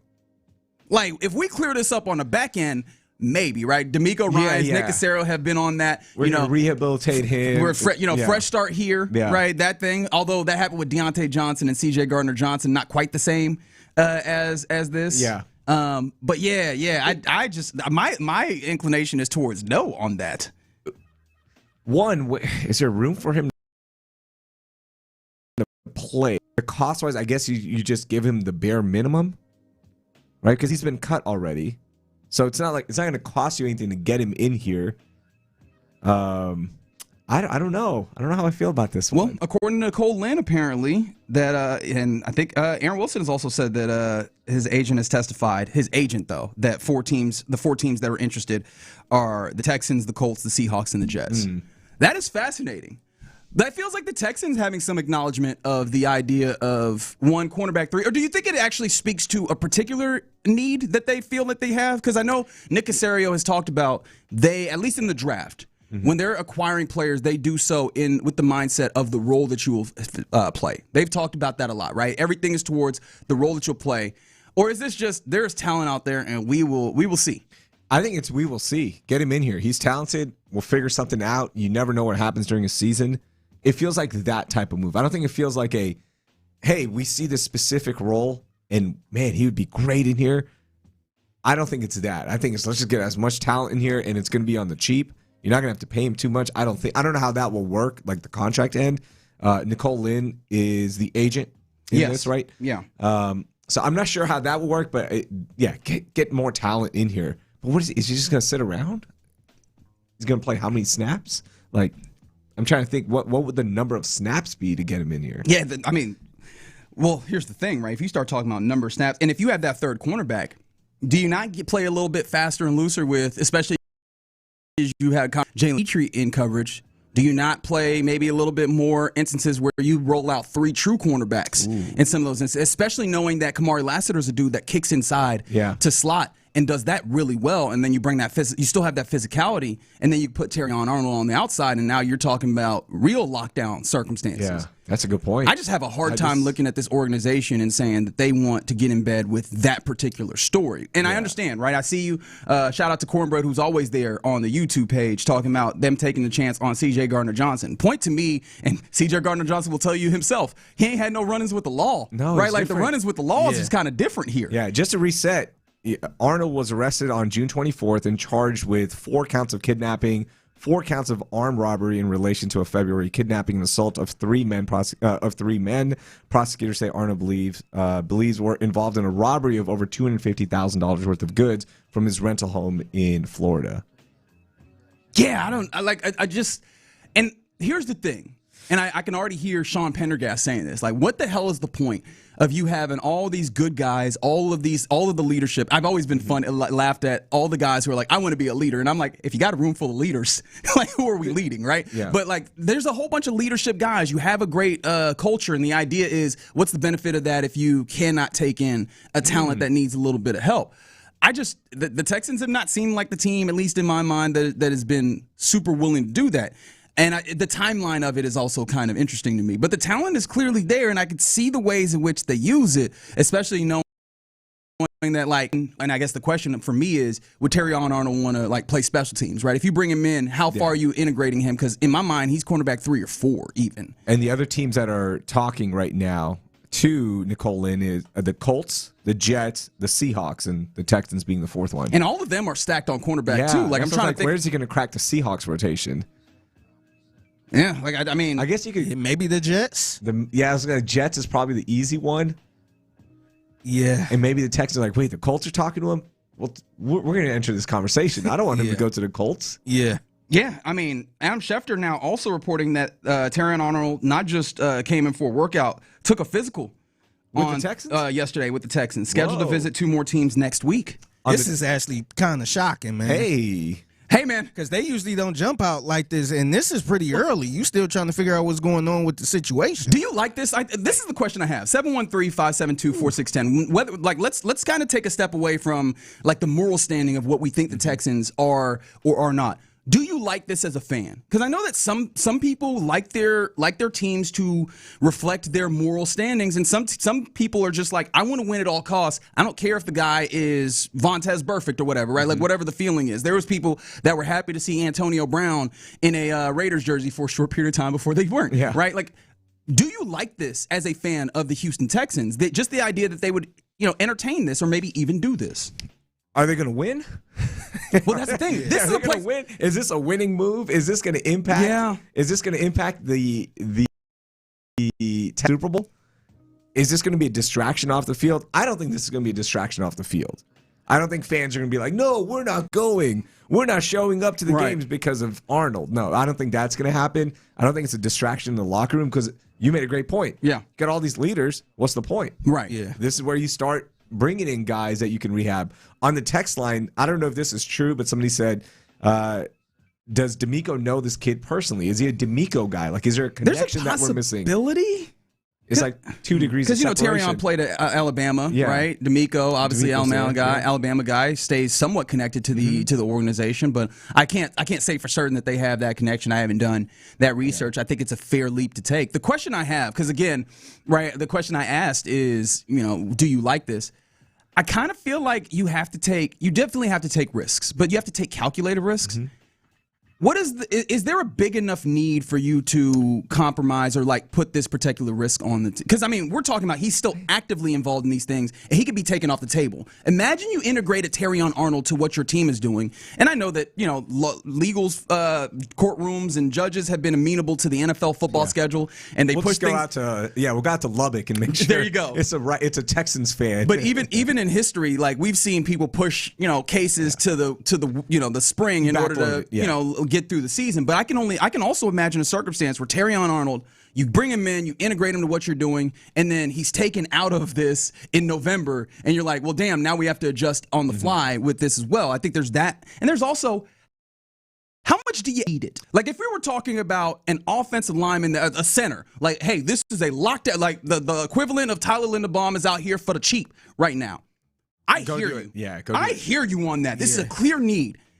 Cornerback still is kind of funny to me, and to make this, to open yourself to this kind of risk. He's that couch on the curb right now that look okay, where you be like, ooh, I'm gonna fit him in somewhere. Yeah, like you don't. Maybe you put him in the guest room. Yeah. We need a little couch in the guest room. There's dead space there. Why not? And you know what? Here, like you just mentioned, if it doesn't work out, then you just put it back out on the street. And honestly, I think the Texans might be super comfortable with this because they did it a few times. They did it with C.J. Gardner-Johnson. They did it with Deontay Johnson. Mm-hmm. And it didn't really destroy the locker room or anything. Maybe they feeling themselves a little bit. Yeah. I do want to mention one thing. Arnold is denying all allegations, obviously, right? Yeah. And he's saying like, hey, and he surrendered to the warrant immediately. Sure. So it's not like, hey, he is linked, like, hey, this guy did it. It's just like he was involved somehow. And he's saying absolutely not. So, like, there's still that. Sure. I don't think it's that. I don't think it's that bad in a fan's point of view that, like, hey, even if he signs with us, we have all this information that is saying that he actually wasn't. So I feel good with it. Like, from a fan standpoint, I can talk myself into it with the details that are out there. Sure, I think you could talk yourself in because also, and I see people texting this, and I do kind of agree with the sentiment that it seems like by and large he's made a pretty dumb mistake, assuming that this is correct. Which I'm going to be honest, I do think that this happened. Right, a lot of the details that come out really do paint a picture that he tried. The people that he had, like he listened to Chris Carter, he had him some Fall Guys, and there was too much connection back to the Kingpin. I love that. I think people hit Chris Carter they were too negative to Chris Carter on what was a very valid point. Shohei Ohtani's like, hey, I listened. Like, look, man, you should not do bad things, but if you end up in a bad place, you will want that degree of separation. You got to have a fall guy or a translator. Maybe one and the same. Yeah. But I think that separation was close enough for him that, like, I think it ties him to him. I think he ends up in a place where you get to this place. And so I'm not really, and I guess maybe I haven't been clear about this, I don't want to really come at his character, but the situation is a dude who is going to be, or seems like he's going to be in legal troubles. Like, do you put yourself in that risk? Mm-hmm. It seems like the Texans, at the very least, are sniffing around and thinking about it. I find this to be very fascinating that this is coming along for the Texans. Definitely going to be a thing to watch. And the only thing that sucks is that there is not any time where we're going to be in front of anybody to ask them about this until training camp, which is when we now know starts in like 3 weeks. I am fascinated to see how this unfurls for the Texans. I'm hooked now. I want to know if they do, and if they do it.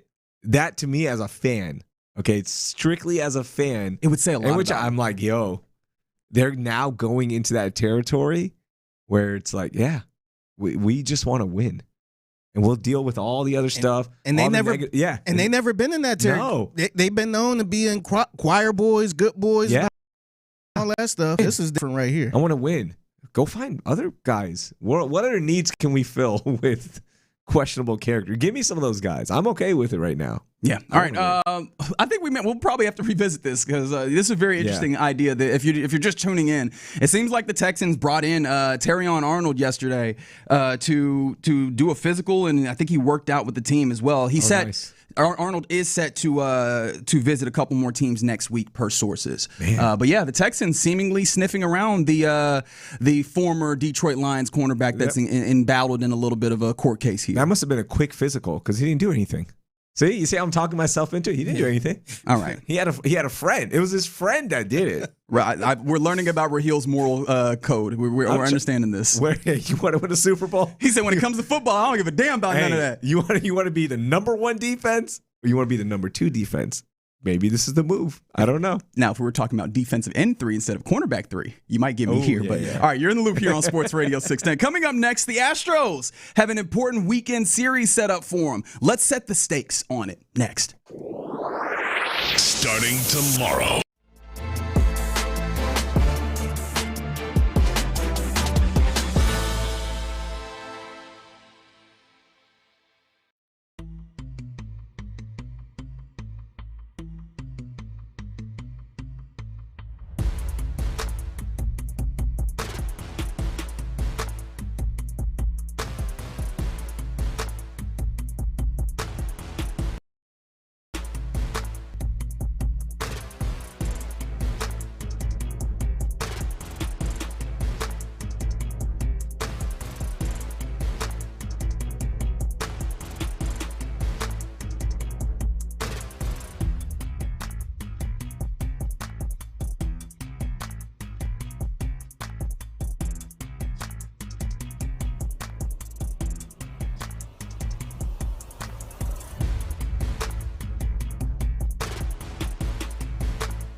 Stoerner in Houston hits the world stage. Stop in and join the party with us all tournament long at Shell Energy Stadium. Houston's sports leader. Sports Radio 610. In the Loop is powered by Mokaram Injury Lawyers. Heard in an accident? Call Mokaram Injury Lawyers at 281-222-2222.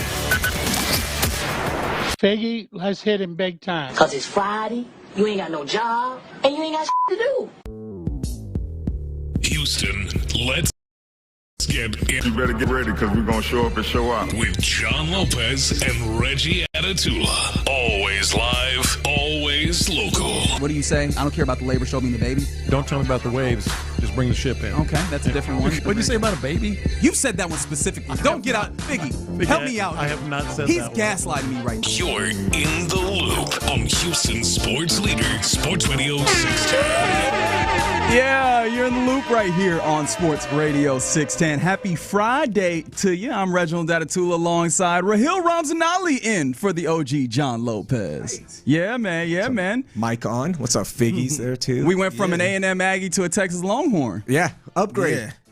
Upgrade. His words, not mine. His words, not mine. J-Lo. Fig always on the ones and twos. And you rolling with us on Friday as we're still trying to wrap our heads around the news that is coming out. Shout out, mind you, to Dave Burkett of the Detroit Free Press that kind of got this news rolling. That Terrion Arnold. I keep wanting, my brain goes to the word disgrace, and that might be a little strong. Yeah, it's a little strong. That's a lot strong, in fact. Embattled. Embattled is a good one. Embattled. Did you ever work in news or writing? Yeah, okay, cool. So that's that news writer kind of. Yeah. But yes, Terrion Arnold, the embattled former Detroit Lions cornerback, apparently he is out here, and there's at least 4 teams that seem to have interest in acquiring his services. One of which is your Houston Texans, who apparently gave him a physical yesterday, and it seems like worked him out as well. That one I'm a little more dubious on. The physical, I do know, is being reported. On top of that, his agent, she's becoming very, very powerful in the football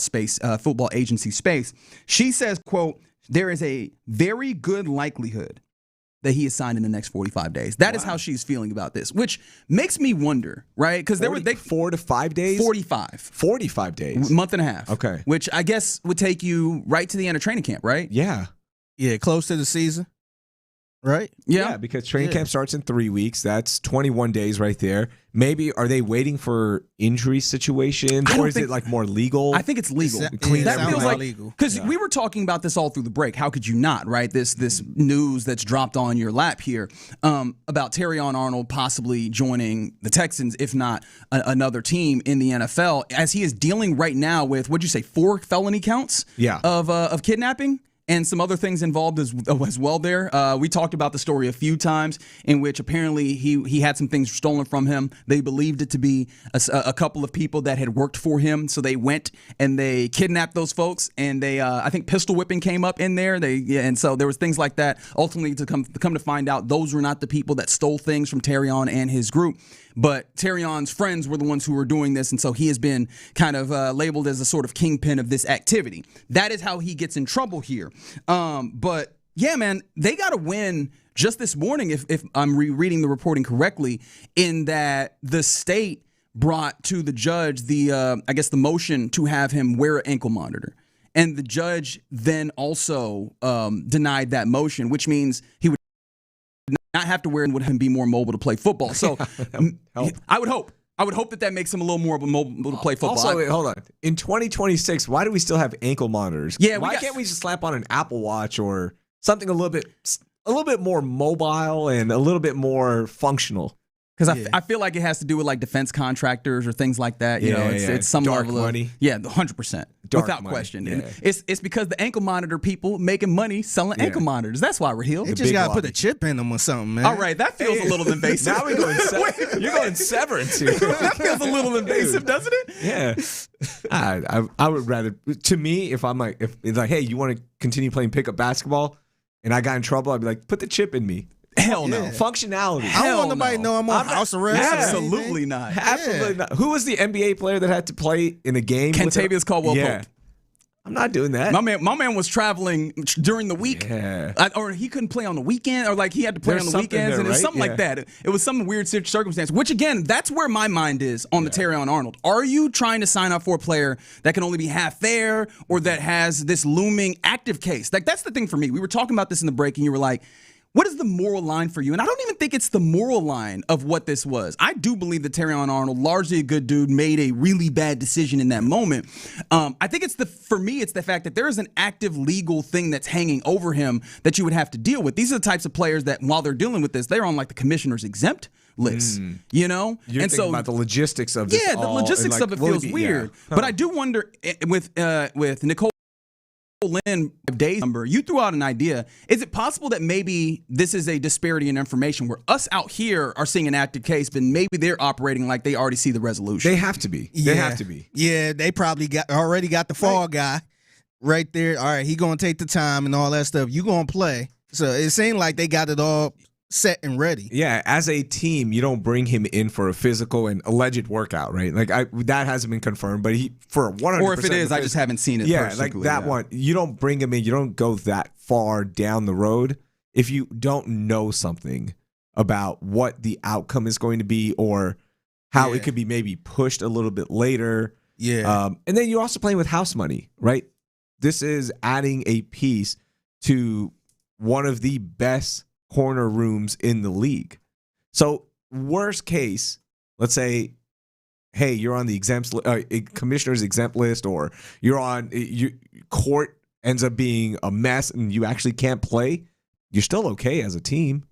But best case, now you've got another stud in a loaded room. It do say a lot that these teams are like, hey, we'll take a look on them this early like this, because even with the whole Deshaun thing, teams were staying quiet until some of the, I guess, the Silvers, or when they found out he wouldn't be criminally charged. Mm-hmm. Then you start having the teams then like, trade okay, talks, yeah. But before that, nobody was raising their hand like that. And Reggie, these are like the Seahawks. This is the Seahawks are in the conversation as well. Sure.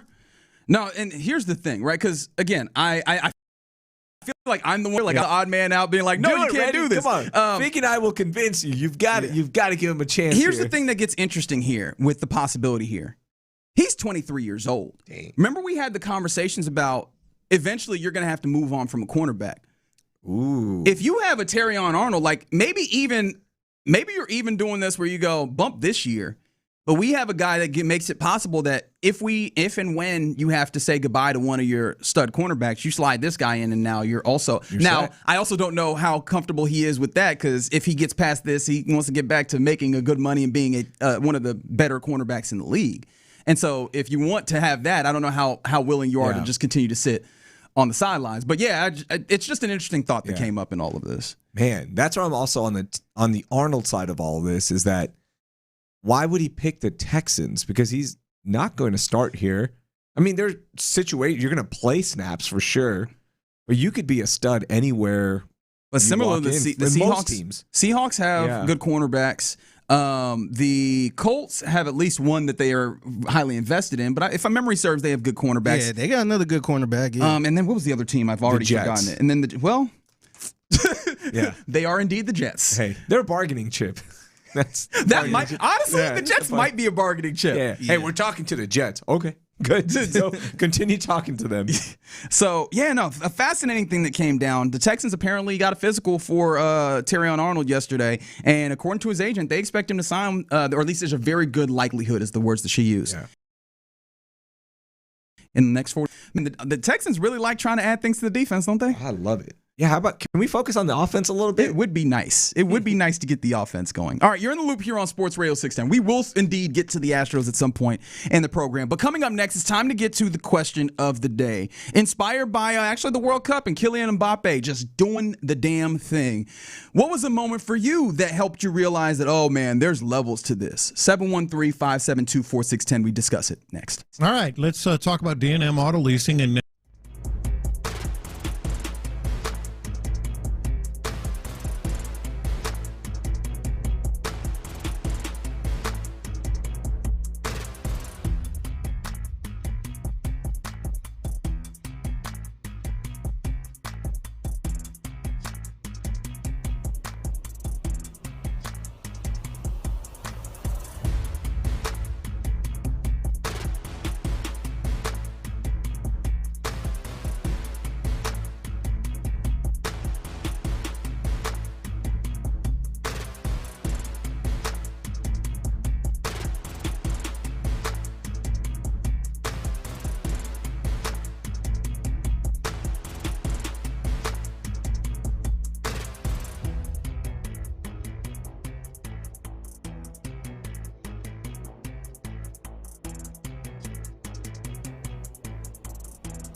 Call Karam Injury Lawyers, 281-222-2222.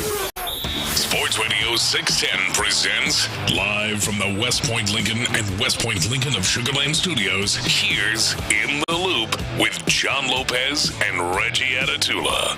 Yeah, you're in the loop right here on Sports Radio 610. Let's get to the question of the day now.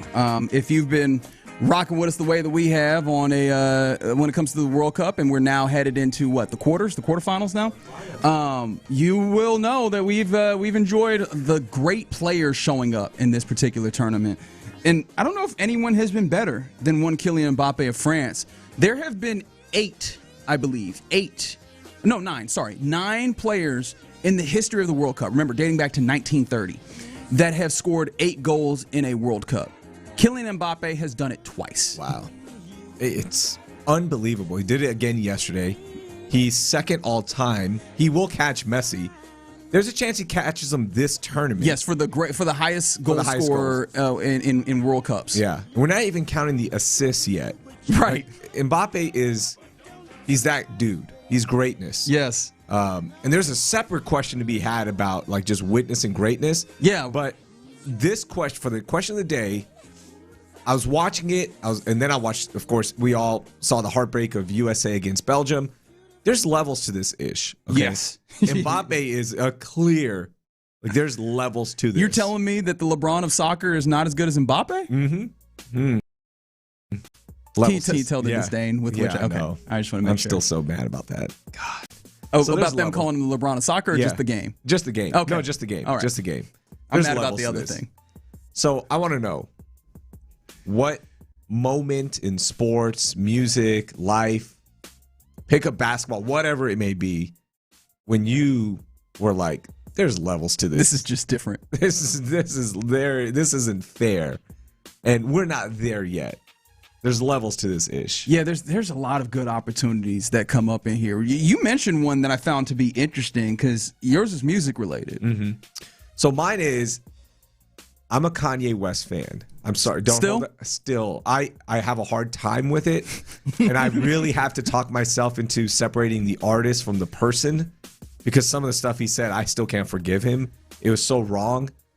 But man, the music, and here's why. Personally, those albums, the first 3, I was in college. Yeah. And when I first heard him on the Blueprint producing, I was like, yo, this guy, who is this producer? It sounds so different. And then when he put out songs and I started getting his mixtapes, I was invested personally. And I preached to everyone. I was like, this guy is the next star. This is it. They're like, no, he's not. No, he's not. And you get the personal attachment. And then he puts out albums. You're like, this guy is different. The first 3 albums, the College Dropout series, it's unbelievable how good it was. Then you get My Beautiful Dark Twisted Fantasy, which is the greatest album I've ever heard. That's what I'm like, there's levels to this musically. And I saw him in the one of his, it was his first tour, the Glow in the Dark tour. I saw him there, and that performance at the Woodlands, I left. I told my brother, I was like, this guy, this is an A-list plus celebrity and a musician that is going to change everything. There's levels to this. Yeah, no, for sure. That's a really good one, because music especially, or and you see performers, or you just see the details that show up and you're like, damn, okay. You think about music and you listen to a lot of musicians and you go, there's just something different that happens here. Yeah. And then performance itself is a whole different thing, because you have some folks that are really good musicians and you go and you watch them and you're like, that was not engaging. It was not fun. No. And then some people you're just wrapped up in what they're doing. So that's a good one. For me, I guess obviously different ones that you can get to. Previously, before coming back to Houston, I was up in Dallas. I know, boo. But, covering all the sports. I got to cover the Mavericks as well. And I got to cover when Kyrie Irving came in. Oh. And one of the things that's really fun about sports in general is just seeing the dichotomy between watching on TV and then being in the building.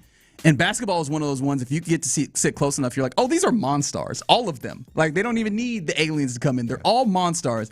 And not more, I don't know if any show up, at least to me, or in my memory, as Kyrie Irving, seeing him actively, whether it was warm up or actively go about his business. I got to see him hit a left-handed, remember he's right dominant, left-handed hook shot over Nikola Jokic from pretty close up for a game winner. And you're just like, who does this, right? I always call him like the best difficult shot maker in the league. Yeah. And he's been that for a decade plus.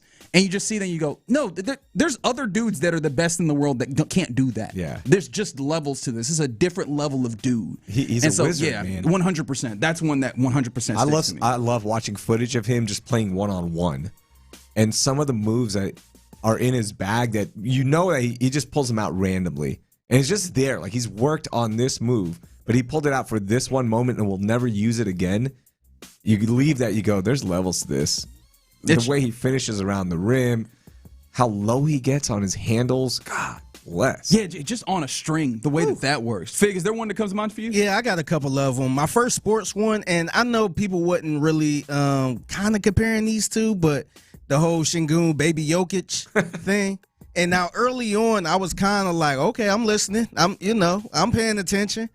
But at the end of the day, man, when you watch Jokic play for real, it's just like, nah, they shouldn't even be in the same conversation, man. It was lightweight disrespectful for him, man, to have him in the same conversation. There's man. levels. Yeah, nah, it's major levels. I think they on totally different levels. Would you agree? Because I've said this a few times, and I said it yesterday with B. Scott. I feel like he would have been better served if people were like, oh, he's like better Domantas Sabonis, rather than the people were like, he's Baby Jokic. No, because then they'd just be like, what? Why are we comparing him to Sabonis? Sabonis isn't on that comparison level Yeah, yet. but I'm saying he would have been better served in that, like, it would not have felt everything feels fair to him. Yeah, because he a solid player. Dude, that 2 years ago when he got that moniker, he was doing some stuff you're like, what? Yeah. This is Baby Jokic level. It's one of the reasons the league why started figuring him out. Then it just turned to, you're just a slow tortoise. This reminds me of remember the Cat Williams skit where not skit, but stand up when he said everybody feel like they in the Phantom in the Chrysler 300. Yeah, until the Phantom pulled up. That's right. Yeah. That's what that reminds me of. It's like that looks like a Phantom, and then an actual Phantom pulls up. You're like, actually, no, it is. I see the differences now. Yeah, man. Yeah, and the other one, this was kind of recently. I'm a hip hop guy. And sometimes you listen to a lot of newer rappers, you be like, okay, you good, you kind of grade on the curve a little bit. And then when Jay-Z was at the Roots picnic and did his little freestyle, I'm just like, oh, it's levels to this, man. Like, it was to me, that freestyle was it was a really good freestyle. You could kind of break it down a little bit on what he was talking, some things you might have missed. So at that point, just listening to Jay-Z, at age whatever, I think he's about to be 60 years old. Don't say that out loud. Yeah, but just the way he did his little freestyle, just you're still reminded. Yeah, it's just like, okay, it's levels to this, man. Everybody can't do this. All three of us grew up on Jay-Z. Fair? Yes. Right? Yep.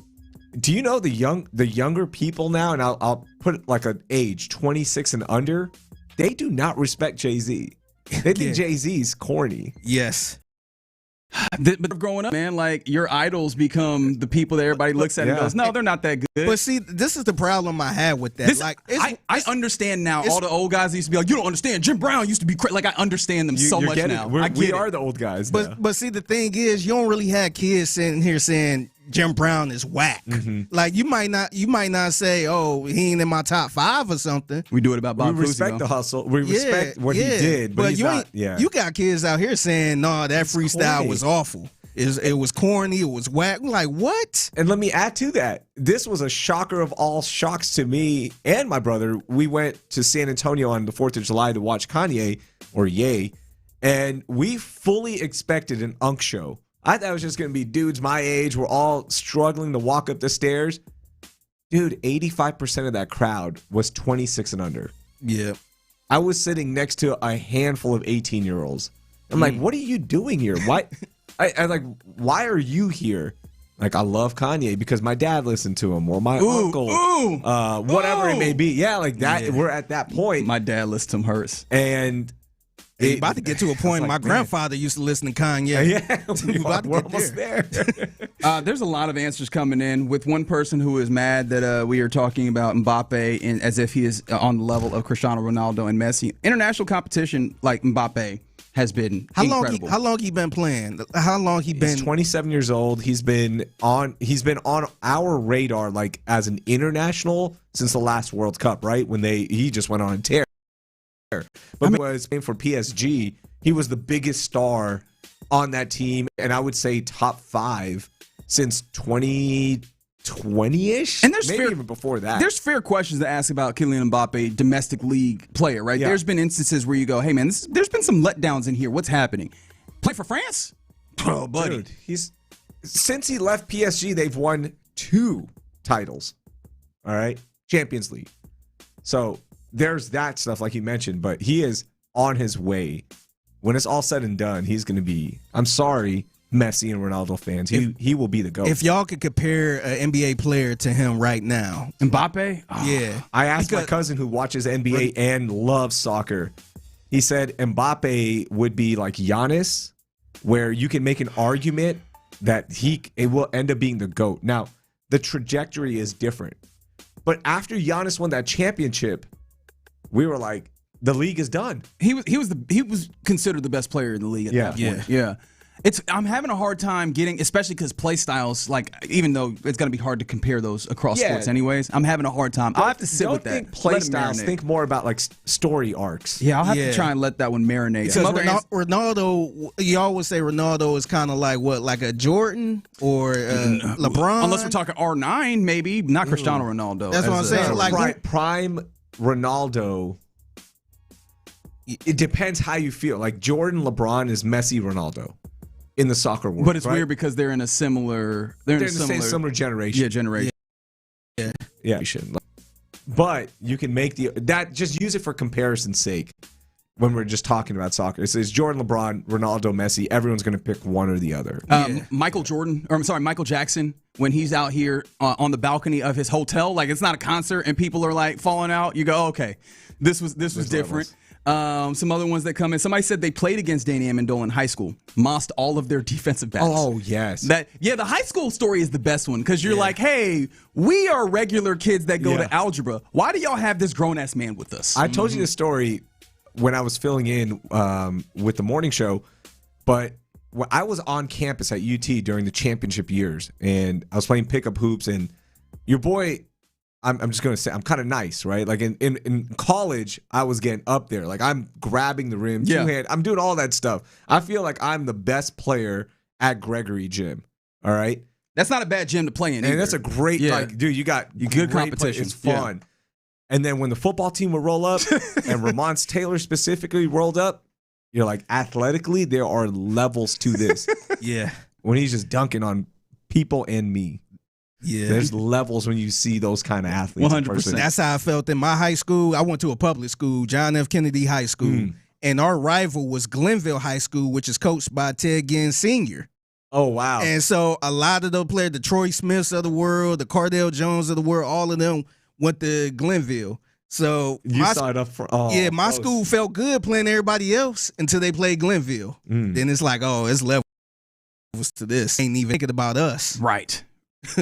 Keep those coming in. We'll get to more of those as we continue on here in the program In the Loop on Sports Radio 610. Coming up next, let's go around the NFL, and we'll get you the latest on what's newsy in the NFL. We'll do it next. Sports Radio.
Business credit.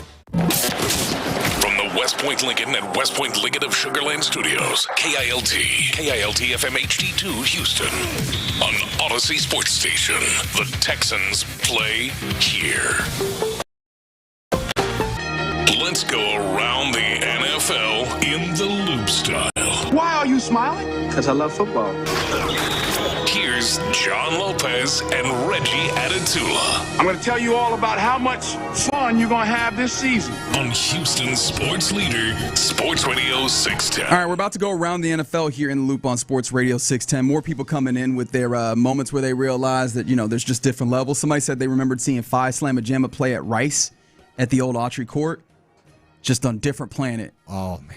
Those are fun. Like, when you talk about pickup games, when you go from whatever your regular pickup game, even ones that you think that are good, and then you see any level of semblance of a player that is playing at a real level. Like, I remember there was a dude that when I was playing at UT Arlington, where I went to went to college at one point, we had a dude come in who was like on the team there. And again, not a high Division I, but a Division I. Mm-hmm. And you're just like, oh, gotcha. And so I can't imagine seeing Phi Slamma Jamma walk into the gym and be like, what are we doing here? Or even if you get summer runs at Fonde. When I was in college, when we'd come back here just to find a court, we would either sneak into the 24-hour in the Galleria area or we go to Fonde. And, man, I didn't get picked up. Just saying that like it's different. But here's the levels, thing. Man. When you're in that room and you don't get picked up, it feels a lot better. Like, you're just like, I get it. Yeah. It's fine. Looking back, I feel that way. But in the moment I'm like, come on. What the hell? Give me a chance. I can hang. I'll get you a couple assists. Let me just run with y'all. It's like, there's a lot of energy over here, guys. Yeah. I said really. So I appreciate you guys throwing some of those in here. All right. And someone mentioned the Tiger Woods shot in the dark in 2000. At the NEC Invitational. Yeah, there's a few Tiger Woods moments where you go, oh, golf is different now. Yeah. Like, just, okay, this is something else. And that's one where you see a golfer in person. Dude, or sick. Like a tennis player. I play a lot of pickleball. When you see a pro pickleball player in person, like those sports, there you go, oh, okay. Yeah, there's levels. There's different levels. That does remind me of the first time that I was actually field side for a college football game, and you go, oh, this is NASCAR. Like, they're going so much faster and they're hitting so much harder than it seems like. Yeah. So, yeah, that's fun. All right, let's go around the NFL now, and I take you to Josh Allen, the quarterback of the Bills. Apparently, he wants to be the quarterback of the USA flag football team when it comes to the 2028 Olympics that are going to be played in LA. He said, quote, being a U.S. Olympic gold medalist is a dream that I've always had, and I've never had the chance to accomplish it. What do you feel about that being the way that he comes to this realization that he wants to be on the flag football team? I hate this so much because there are guys out there who are grinding and they've been putting on for flag football for years. The reason this conversation is being had is because of the guys who have put in the time. I play a lot of flag football. Yeah. I know some of the guys that play at the high level. Remember last year, the Fanatics Fest thing where the flag football guys came in and just rolled through the NFL guys? Yep. It's a different noise to see NFL players now jump on the bandwagon because there's a chance to win a gold medal. If that was your lifelong dream, Josh Allen, to win a gold medal, to be an Olympic athlete, then you should have gone down that path, not an NFL player. You should have committed to being an Olympic athlete and something else. You could have obviously done it, so it's not a lifelong goal. Don't say that now because there's this opportunity. Well, he said it was a dream, to be fair. I feel like dream is I'm going to say that's the same thing. Like, if it's a dream, you can chase a dream. It's a dream to be an NFL player. He chose that one. So was it really that important of a dream? It pays a lot better than the Olympic side. Okay, but that's fine. Just say that you want to win the gold medal because I have a chance now. The dream came to him. Yeah, that's what he's saying. I will say, though, like, I'm with you. I have friends that play, like, high-level flag football, and so I know the ways in which this thing is different, and I'm glad you mentioned the Fanatics Fest thing that they did with Tom Brady and everything, where those guys showed a little bit of, nah, you can't just drop into this. Yeah. Right? It's similar to the conversations we're having right now about, well, if we just had these guys playing soccer, it's like, no, it's a whole different skill set that you have to develop over decades. But with that being said, I would like you to go with me in the nonsense space. Okay, let's go. How do we get Josh Allen? Like Josh Allen right now. I'm not talking about if we were in a different dimension and we created Josh Allen. If we had Josh Allen right now, we're trying to in the 2 years to get to 2028. How do we get him Olympic medal? Is it like powerlifting? Ooh. Like how do we get him the medal? It's not going to be power. I don't think it's flag football. I really and truly don't think that's his best way. Flag football is your best. I disagree. It's his best way because he'll be on the roster. He's not going to be the sport way we do this. A team sport. It has to be a team sport. It can't be an individual thing because he can't commit all the time away from the NFL, his day job. That's a good point. Powerlifting, maybe because these guys throw up some insane numbers. But I don't know quarterbacks don't as much because they don't. That's one of the things. It's always funny when you see Patrick Mahomes with a shirt off and you're like, damn, he looked like that. And it's like, yeah, but they're still they're strong. They're don't get me wrong. Throwing up some numbers. But Josh Allen looks like a guy who can throw up numbers. It's the pads. But I don't think it's a power. I don't think it's that. I'm trying to think. Think of team sports. We got handball. He could do handball. I think he could do handball. Yeah, handball's an easy one. It's just like soccer. We're just disrespecting the handball people. No disrespect. But Josh, if you're a handball person, text in at 713-572-46. Yo, if Josh Allen rolls up on the handball community, because he's the number one pick. I bet he could be a good goal scorer. Like just put him in that corner, see if he could just whip that thing in there. I feel like he can make some things happen in the. But when they get to the playoffs, you got to worry about Josh Allen. You're like, is he going to be able to win the big one? Those are the questions that I will have in the handball community. Although I know Bills fans, that's funny. Bills fans are going to be like, no, Josh Allen always puts up numbers. It's not his fault. Yeah, but even outside of Bills fans, do you think that's the? I don't think that's the way that people look at Josh Allen. They don't look him.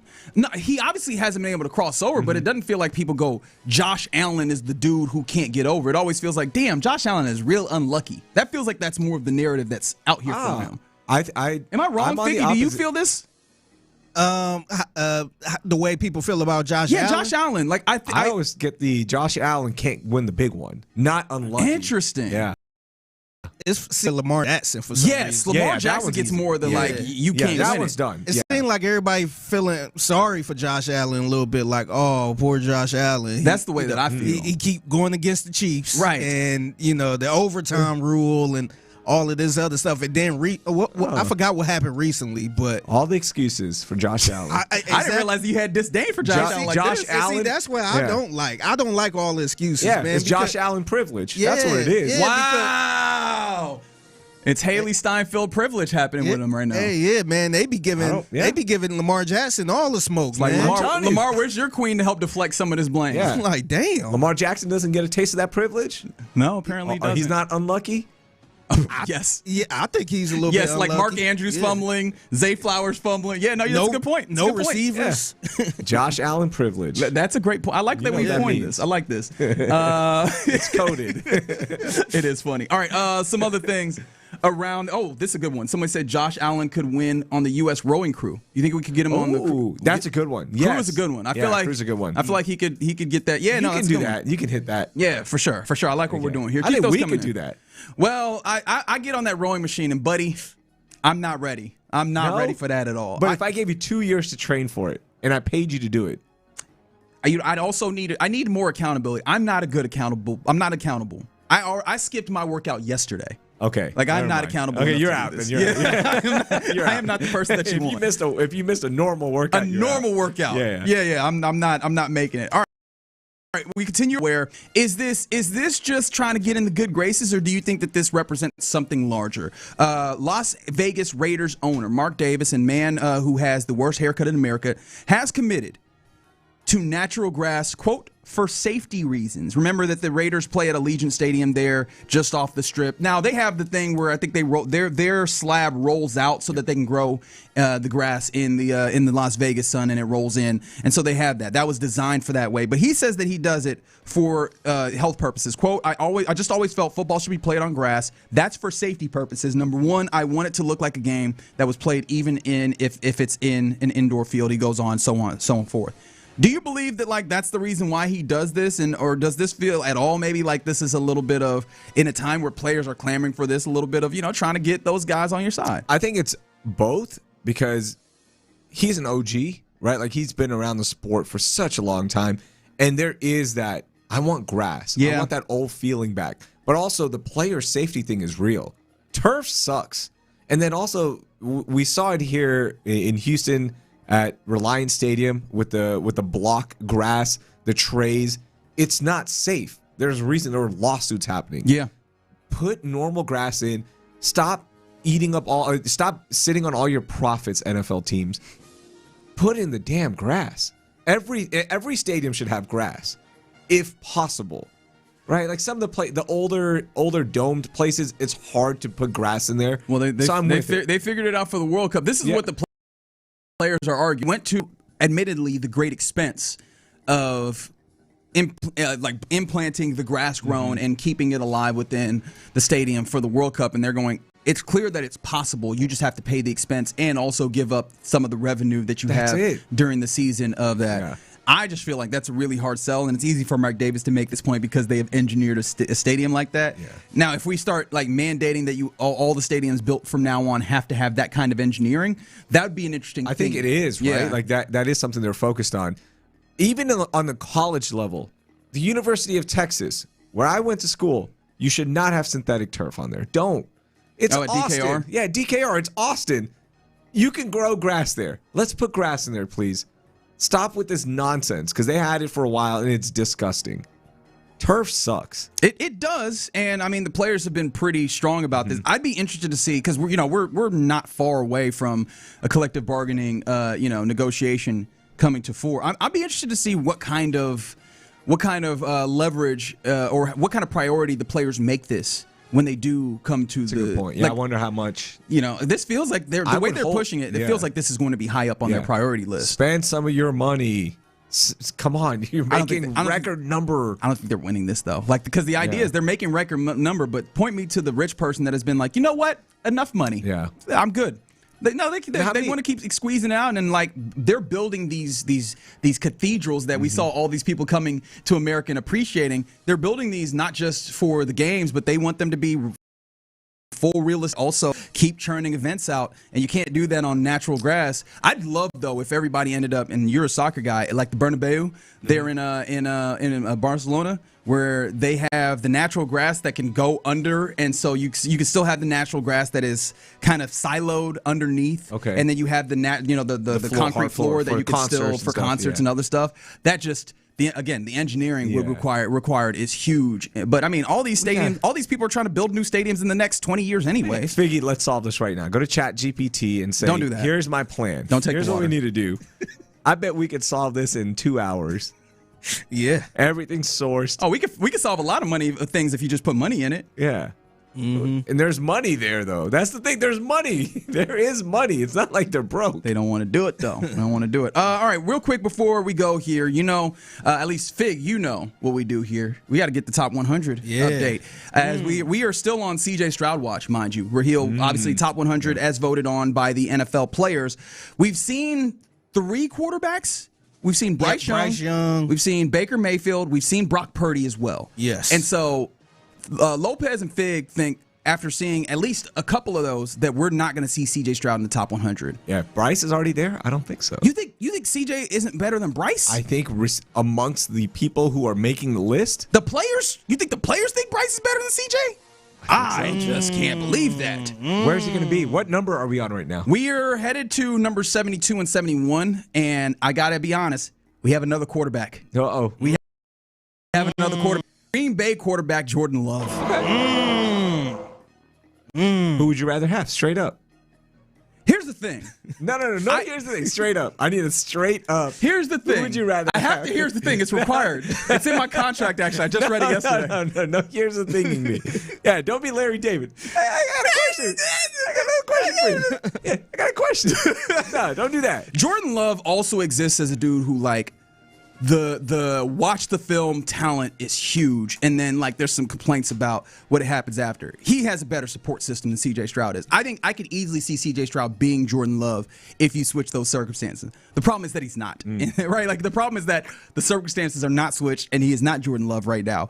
I would take Jordan Love as of right now, but I think that, again, I also look at players on the field. I think that they can appreciate what C.J. Stroud actually is outside of those 2 games at the end of the season that very much taint our view of him recently. But even last season overall, it didn't feel like C.J. Stroud. There were moments, there were games where you're like, yes. Oh, yeah. Look at what he just did against a depleted 49ers defense. Look at that. You feel good. But at no point last season did I feel, as a fan, I was like, we got CJ back. We got him, guys. No, it just felt like it was rough. It was tough. He never got the full vibes of the rookie year. We always go back to that 1 year, which might be the outlier, right? Because there's more data suggesting that this is CJ the last 2 years. So I don't. Bryce was what, number 98? 98. Yeah. You think he's that much better than Bryce Young? Yes. We're in the 70s now. I ain't gonna lie. I was still confident that he would make this list. Once we got to Brock Purdy, then I kind of started getting a little worried. We're in the 70s. Yeah, you think he's in the 70s? We're running out of time for me to do this. And I'm not gonna lie. I saw Jordan Love and I was like, ooh, the confidence meter is indeed ticking downwards. Now I don't know if this mean anything. I heard Seth talking about it on the morning show, how the players actually do this vote in November. So I don't know. So I don't think they're looking at the whole season. Obviously not the playoff games. Yeah. So I wonder if that means anything too. Well, then that's even worse. They haven't even taken into account. Yeah. Like he's not. He said players 50. He said players do this. No, survey. he's not going to be top 50. I would not go there. In the 60s. I think that my thought was like the absolute ceiling on what I think he could come in on this list is mid 60s. And so I'm literally running out of. I'm running out of this. 80s. I would have been like, okay, I'm good with the 80s. Yeah, I don't think he's. Yeah, I'm running out of territory here. I'm a little nervous. Is this like confirmed? This is when Seth was in the league, right? That they did this in November. Because I tapped in. I got it to update. I was listening to him earlier this week, and he mentioned how players, I guess they do the survey in November. So he mentioned how I guess pretty much not to worry about the playoff games because the survey was already done. Okay. No, you can't be voting in November. You need the whole body of work. That's what I was wanting. Yeah. But this whole list is not valid anymore. I'm gonna check with Seth. You ruined the list for me, Now I can't look at this list. My question was, how good was CJ and maybe Jordan Love playing up until November? Maybe they was, maybe. I got work. You giving me homework? No, it's a Friday, man. Hey, I'm trying to help you out, man. My God, I understand. I'm trying to help you out. You guys are hung up on CJ. I'm hung up on the logistics of the list. Well, here's We've the thing. been sold a lie. I thought this was done like last month. I thought that the content was so good. I was like, this top 100 list is really big. We get talking points. Fans get excited about it. And it was created in November. Everybody's got to be at work. We got to be able to get everybody in order to get these answers, November, not even the full season. If you said end of December, I'd be like, okay, at least they took the whole season into account. They cut it off at Thanksgiving. Yeah, you ruined the list. I'm gonna hit up Seth to make sure. Let's do some work on this so that we can maybe get Raheel back in on the top 100. But there you go. That's the list. By the way, number 71 is Zay Flowers. Okay, so thank you. The wide receiver there. All right, you're in the loop here on Sports Radio 6. He's like, yes, I'm back in to hear Zay Flowers. Thank you very much for that. Yeah, he was. What number was he? 72. 71. 71 in November. Yep, that's right. Thanks. That's correct. All right, coming up next, Raheel has a little bit of a dilemma that he wants to bring to the people, and I want to help him out and hear him out. Let's do that next. Yordan Alvarez is an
Mokaram Injury Lawyers. Heard in an accident?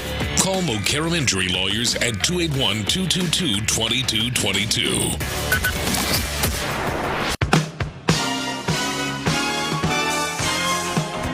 Yeah, you're in the loop right here on Sports Radio 610. I'm Reginald Atatula alongside Raheel Ramzanali.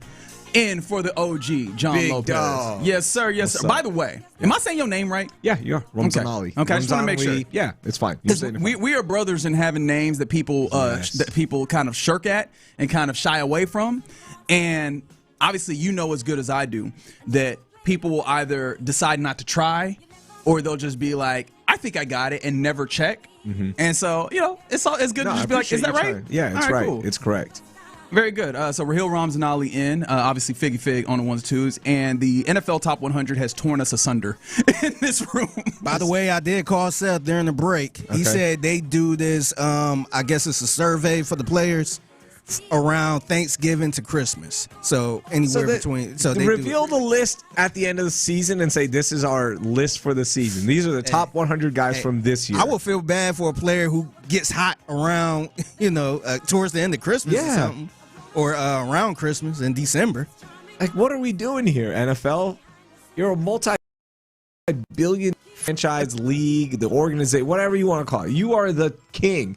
Imagine we can't get the resources to do the list from the end of the Super Bowl to now. Imagine if C.J. Stroud got hot during the playoffs and he just went on a run, wins the Super Bowl, and then it's like, well, he wasn't on the list. Where's Sam Darnold on the list? Ooh, right? Because we haven't gotten there, clearly. Yeah, like in November, the Seahawks were good.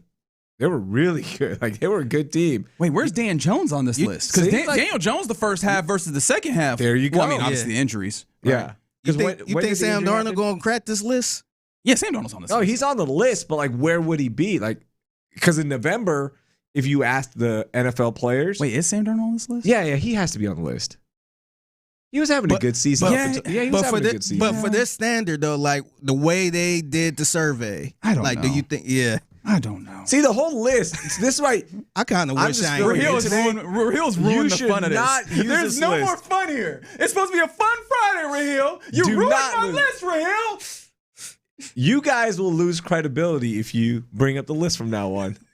Because this is a I can't stop the list. bid. The bid is here. I know the bid, but and now I need to find out whether or not CJ's on it. The new bit is that this list isn't real. We're just gonna get Rahil on the phone every time we do this. Every time, call me. Every Friday, and I am gonna dig into this list. My life's mission now is to destroy the NFL top 100 list. Rahil finds out. You're gonna do an expose. I'm gonna do this. We're gonna see if we can get you some awards behind it. I've already texted this player.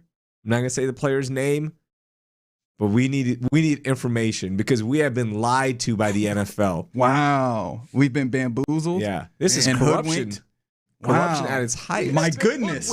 Bamboozled. Thank you. Led astray. That's right. Run amok and flat out deceived. I appreciate you, Stephen A. Thank you. I couldn't have said it better, Stephen A. All right, so from that to a different of Rahil's passion, Rahil's got a little bit of a dilemma. So 713-572-4610, can you help my man out? All right, I have two kids, 11-year-old. Though they are not the dilemma, mind you. The kids are they great. are.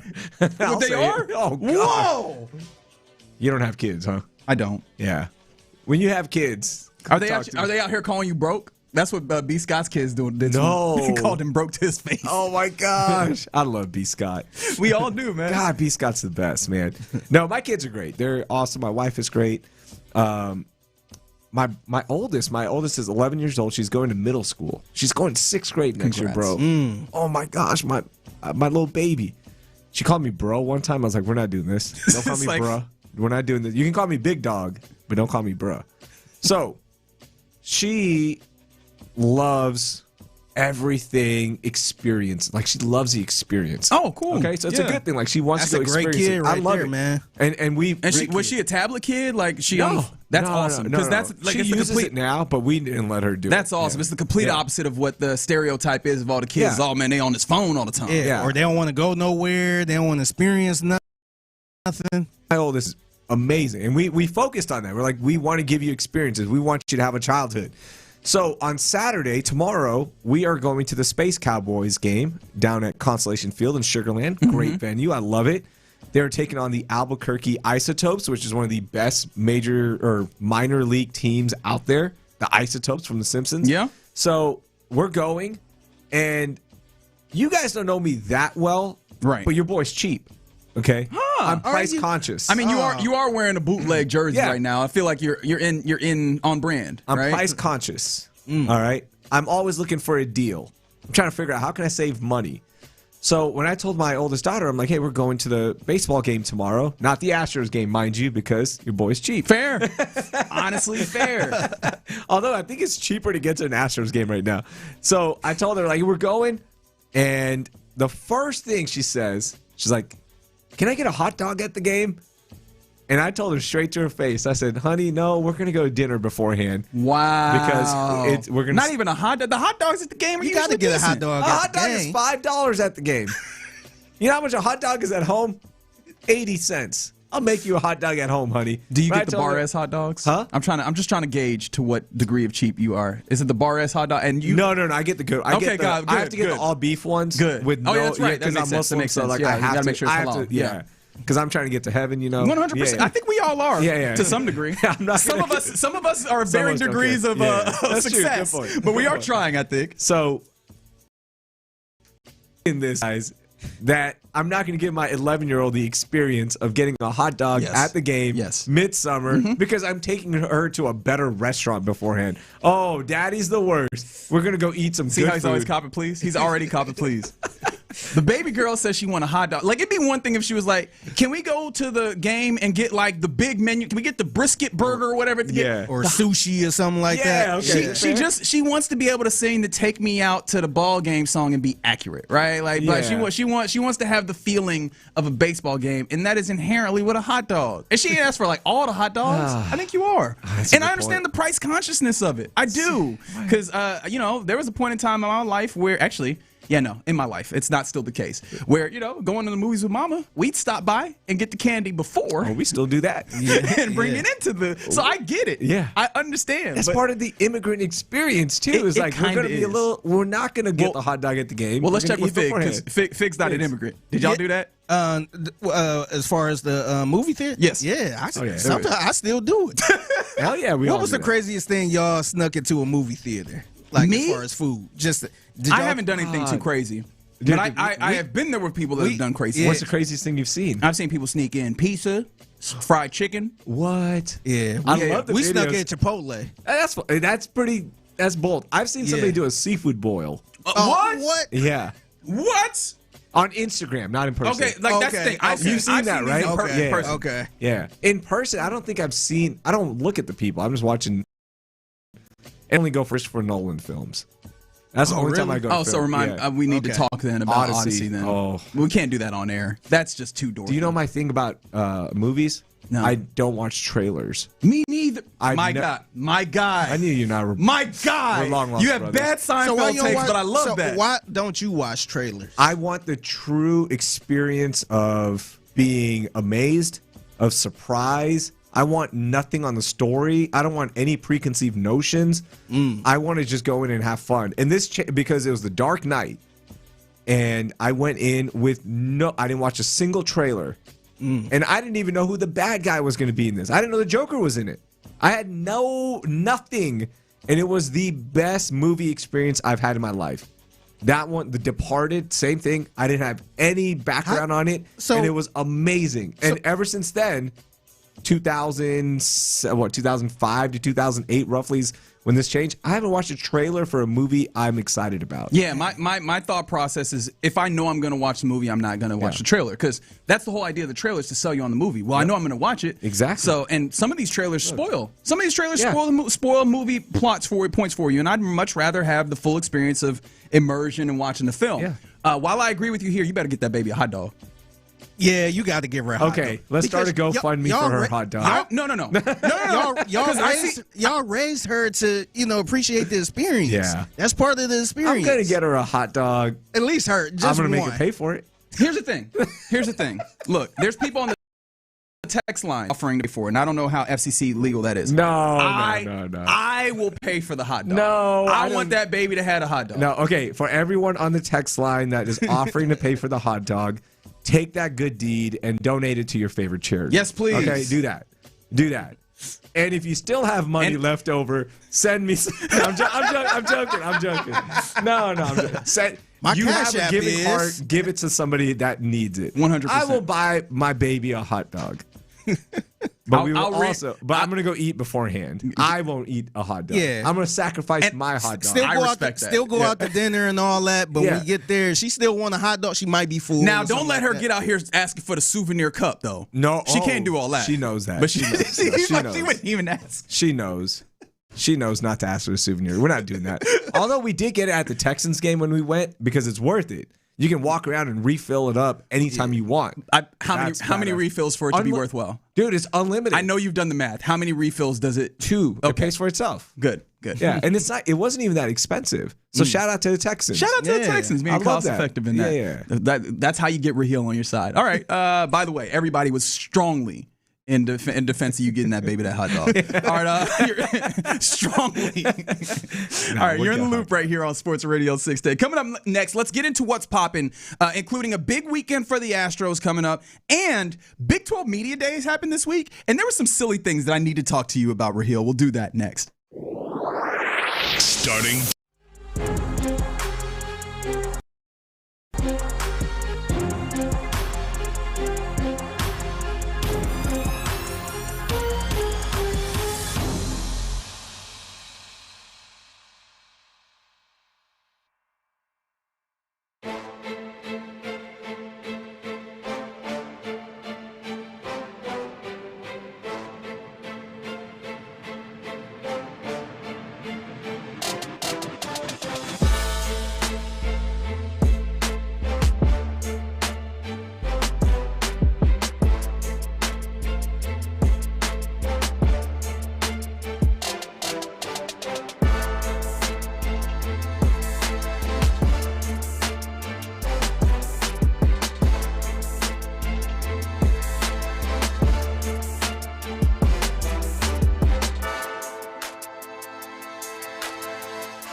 Restrictions apply. Not available in all areas. Learn more at Xfinity.com/same-day Wi-Fi. The biggest stories in sports and entertainment. Sports Radio 610 style. In the Loop presents What's Poppin'.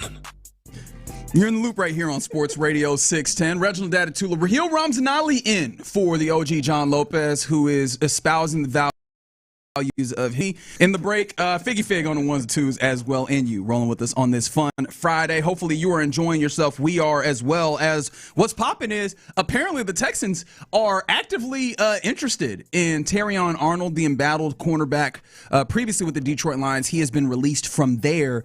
And the reason why this is notable is because earlier this morning, I think it was reported by a writer from the Detroit Free Press. I forget his name in this moment, and apologies to him because he did the good work of reporting this. His name is Dave Burkett. But he reported that it seems like Terrion Arnold has worked out for the Houston Texans and is there's supposedly 4 teams that are interested. Obviously, the Texans, one of those, and the Colts are another one, the Seahawks are another, and then the New York Jets. That rounds out the 4 that we know of at this point. His agent, Terrion Arnold's agent, Nicole Lynn, who is a super agent, I believe she's also Jalen Hurts' agent, amongst a number of other NFL stars. She believes that there is, quote, a very good chance, or it's very, very good likelihood is the words that she used, that in the next 45 days she believes Terrion Arnold will be signed. We had a big conversation about this early on in the show, and it seems like a lot of fans are just like, yeah, give me the good player. He doesn't seem like he is like a head case or anything. He made a bad decision. And I think we got to a point where we're looking at this and going, is there some level of understanding as to what the legal fallout is going to be for the Texans to then ultimately find their way to some level of interest? Yeah, it has to be. Like, you don't start pushing this down the road right now if you don't have some clarity or some idea of where this is heading. Maybe it's just going to be probation. Is something being pushed down the road, and we'll deal with this after the season. Who knows? I'm not sure on the legalities of it all, but they know something to at least bring him in, because that's a big step. To bring a guy in for the physical, work him out, that is showing that, all right, he'll be available for the season. So I like it. Bring him in. As you mentioned, what's the point of having all of these leaders, these great guys in the locker room, if you can't start bringing in some guys that are quote-unquote trouble guys, right? And go dig into Arnold's case, all that stuff, make your own decision. But it's time. Like, you start doing these kind of moves. It's okay. Yeah, the interesting thought for him, because I saw someone was like, y'all spent 20 minutes talking about this, yakking about a guy who's not good. Especially if we're talking about the context of cornerback 3 or 4. Can you imagine, instead of Traymon Smith, you have Terrion Arnold? Ooh. This looks a lot different. If you go Derek Stingley Jr., Kamari Lassiter, Jalen Smith, and Terrion Arnold. That's a lot different than where you felt before, you know? And so I'm still wrapping my head around like a level of comfort with this. I'm still not sure how comfortable I am, but it is interesting at the very least. And I appreciate if you are going to be at the head of any sports organization, you should be curious and you should have interesting thoughts. And this is interesting. I'm still not sure if I like it, though. Okay, I want to add one more thing to this, because I know we have other stuff we want to talk about. I was thinking about the fans' perspective of this. Like, will they be okay with bringing him in, right? The listeners here at 610, they're dialed in. The casual fan, I bet they don't even know anything about the case. They don't know anything. They're just going to be like, hey, is this guy making plays? Like, yeah. It's not the kind of case where I don't know about it and then somebody goes, hey, what this guy that we're signing? And they go, oh, yeah, he raped somebody, right? Like, you don't have something as aggressive as that. It's like, yeah, he might have been involved in a thing where people got kidnapped. Yeah. And that doesn't sound great, but it does not sound the same as some of these other things like the sexual, sexual malfeasance or physical violence, those types of things. Well, I guess it's tangentially that. But yeah, it doesn't sound as jarring. So no, that's a fair point.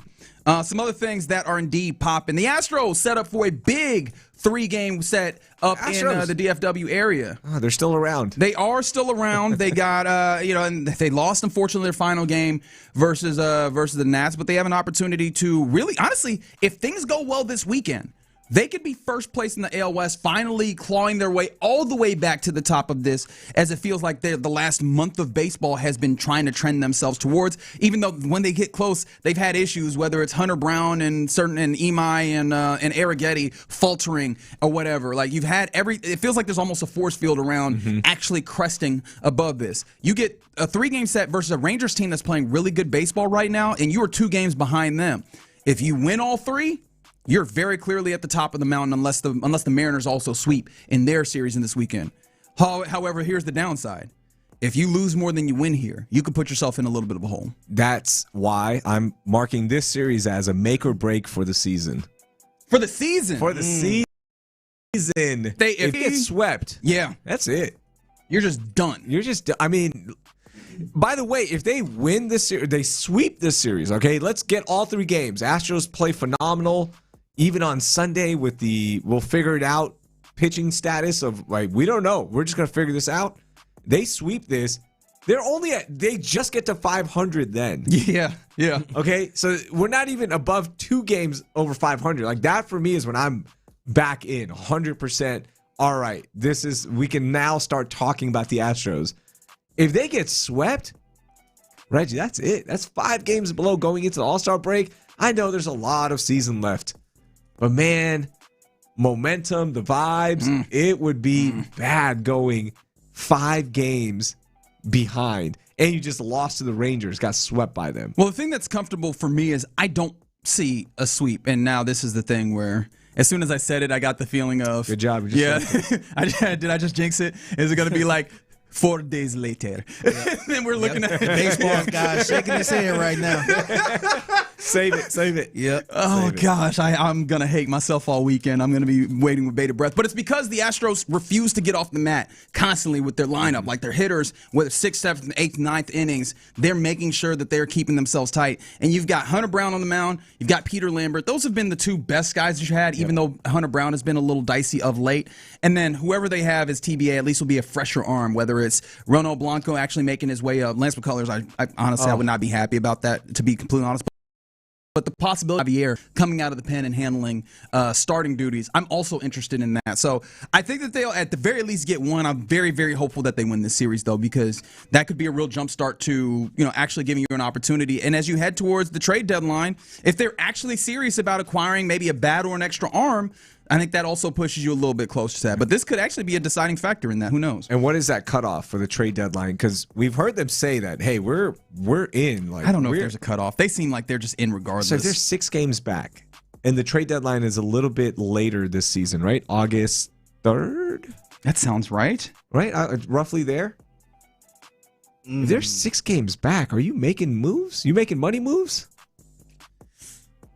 That's what I'm saying. This is such an important series. Yeah, I wouldn't make those moves. And I think Lopez, Lopez would absolutely not make those moves. No. But the problem is you're dealing with the team where they've already said they won't trade Yordan Alvarez. They've told him to his face. Dana Brown is on an expiring contract. Jim Crane has always said that as long as he's the owner, that they're never not going to compete. All of that lends itself towards they're going to push forward regardless. At least that's the way that I read it. We'll see. But Baseball Talk on Sports Radio 610 is presented by Xfinity. Score the most reliable Wi-Fi. One price, 5 years, guaranteed. Xfinity. Imagine that. One more thing here before we go on what's popping. I know, Raheel, you are tied into Big 12 and Big 12 media. Well, I guess now you're more SEC guy. SEC. Oh, don't do the chant. That is beneath you. I hate it. Come on now. Get back to being Texas. Become an independent. Leave that nonsense. Don't do that. Oh, wow. I hate the SEC. That's extra. SEC is the dumbest thing in sports. That's extra Longhorn. Why do we eat the money with that crap? I'm sure you're happy that they're not in the Big 12. Or sorry, the Monster Energy Big 12. Whoa, conference. hold on. What? So, yes, we found out this week that the Big 12 conference sold off a few things, naming rights to Monster Energy drinks. They sold so every men's basketball, women's basketball, and football team in the conference will have a Monster Energy patch. Every football and basketball court will have a Monster Energy logo, and they did this for the exorbitant price of $20 million per year. Wow. Flat across the league. Pretty good. I need to reach out to Monster Energy. That is not pretty good for the entirety of the league. They got that money. Mind you, so each school will get approximately $1 million for this. For context, the University of Nevada, Las Vegas, popularly known as UNLV, $2 million a year for their jersey patch sponsor. For all sports or just football? For UNL. I'm guessing it would be all. I'm guessing maybe all sports, but it might be football. Who Everybody knows? in the But Big 12. it's UNLV. Okay, but no, here's the problem then. The reason they probably did this was, did the schools did they have trouble selling that? Well, I know that Kansas because this is the nice thing. The schools can still acquire another jersey patch sponsor. Okay. So this does not prohibit them from doing that. They're going to go double patch. Quite possible. And then the Big 12 patch. Yes. Okay, so we're just going NASCAR now. Yes. Okay. Well, not quite. I mean, we're going Mexican soccer. We're going Mexican soccer. We'll get to NASCAR. I bet one will be on the back. It might be. Yeah. Who knows? Okay, whatever. But they can still get more money. I think Kansas might have done, is it a crypto patch? They got a patch themselves. And so there's some teams that could if they want to sell this out. But Big 12, they're blending and diming their way into this. So that's good then. You get a guaranteed $1 million or near $1 million. And you don't have to do anything. I like how you're positive about this. Yeah, I like it. I feel like you should be able to get more money. And also, no, but you can still sell more. This isn't the end of it. Yeah, but what's wrong with Monster Energy? Come on, dog. Available right now. You 2 for $3.99. Oh, don't go full shill. No. You're just gonna go full shill here. Huh? I'm about to reach out to them now. You don't see my Monster Energy patch on my back. Yeah. Right on my microphone, it says Monster Energy right here. Hey, guest hosting on Sports Radio 610, brought to you by Monster Energy. That's crazy. You'll see my Instagram. Hey, have you ever tried the Monster Energy? Wow, this is great. Now available in sunrise flavor at your local time spot. That would be a flavor, wouldn't it? Yeah, they have the craziest Sunrise Blast. Yeah. Cool Breeze. Cool Breeze flavor is crazy. All right. Traffic Tar. Monster Energy. Okay. I don't even think that sounds good. That's not appetizing. All right. You're in the loop right here on Sports Radio 610. Coming up next, I continue my rewatch of the 2025 Texans season. It took me to Week 4 versus the Tennessee Titans. I'll give you my thoughts and questions that came up in rewatching next. Texans training.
The Texans play here.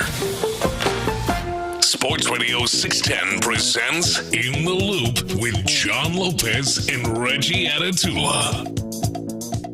Yeah, you're in the loop right here on Sports Radio 610. A Funky Friday happening in the building here in the greatest city of the world. Reginald Atatula here for you alongside Raheel Ramzanali in for the OG John Lopez, wearing his Real Madrid David Beckham kit. Don't worry about where he got it or how much he paid for it. That is Figgy Fig on the ones and twos and well. Here rocking with you and enjoying a little bit of tennis. Figgy, you got the tennis on? Yeah, I do. I just wanted to make sure. Hey, look like the Joker about to go out. Yeah, man. It sure does. Hey, man, we might be, I mean, we might already have been here, but the passing of the guard, like, it does indeed feel like it's just Yannick Sinner, man. He's just out here. He's such a beast. He really truly is. He's a robot. Yeah.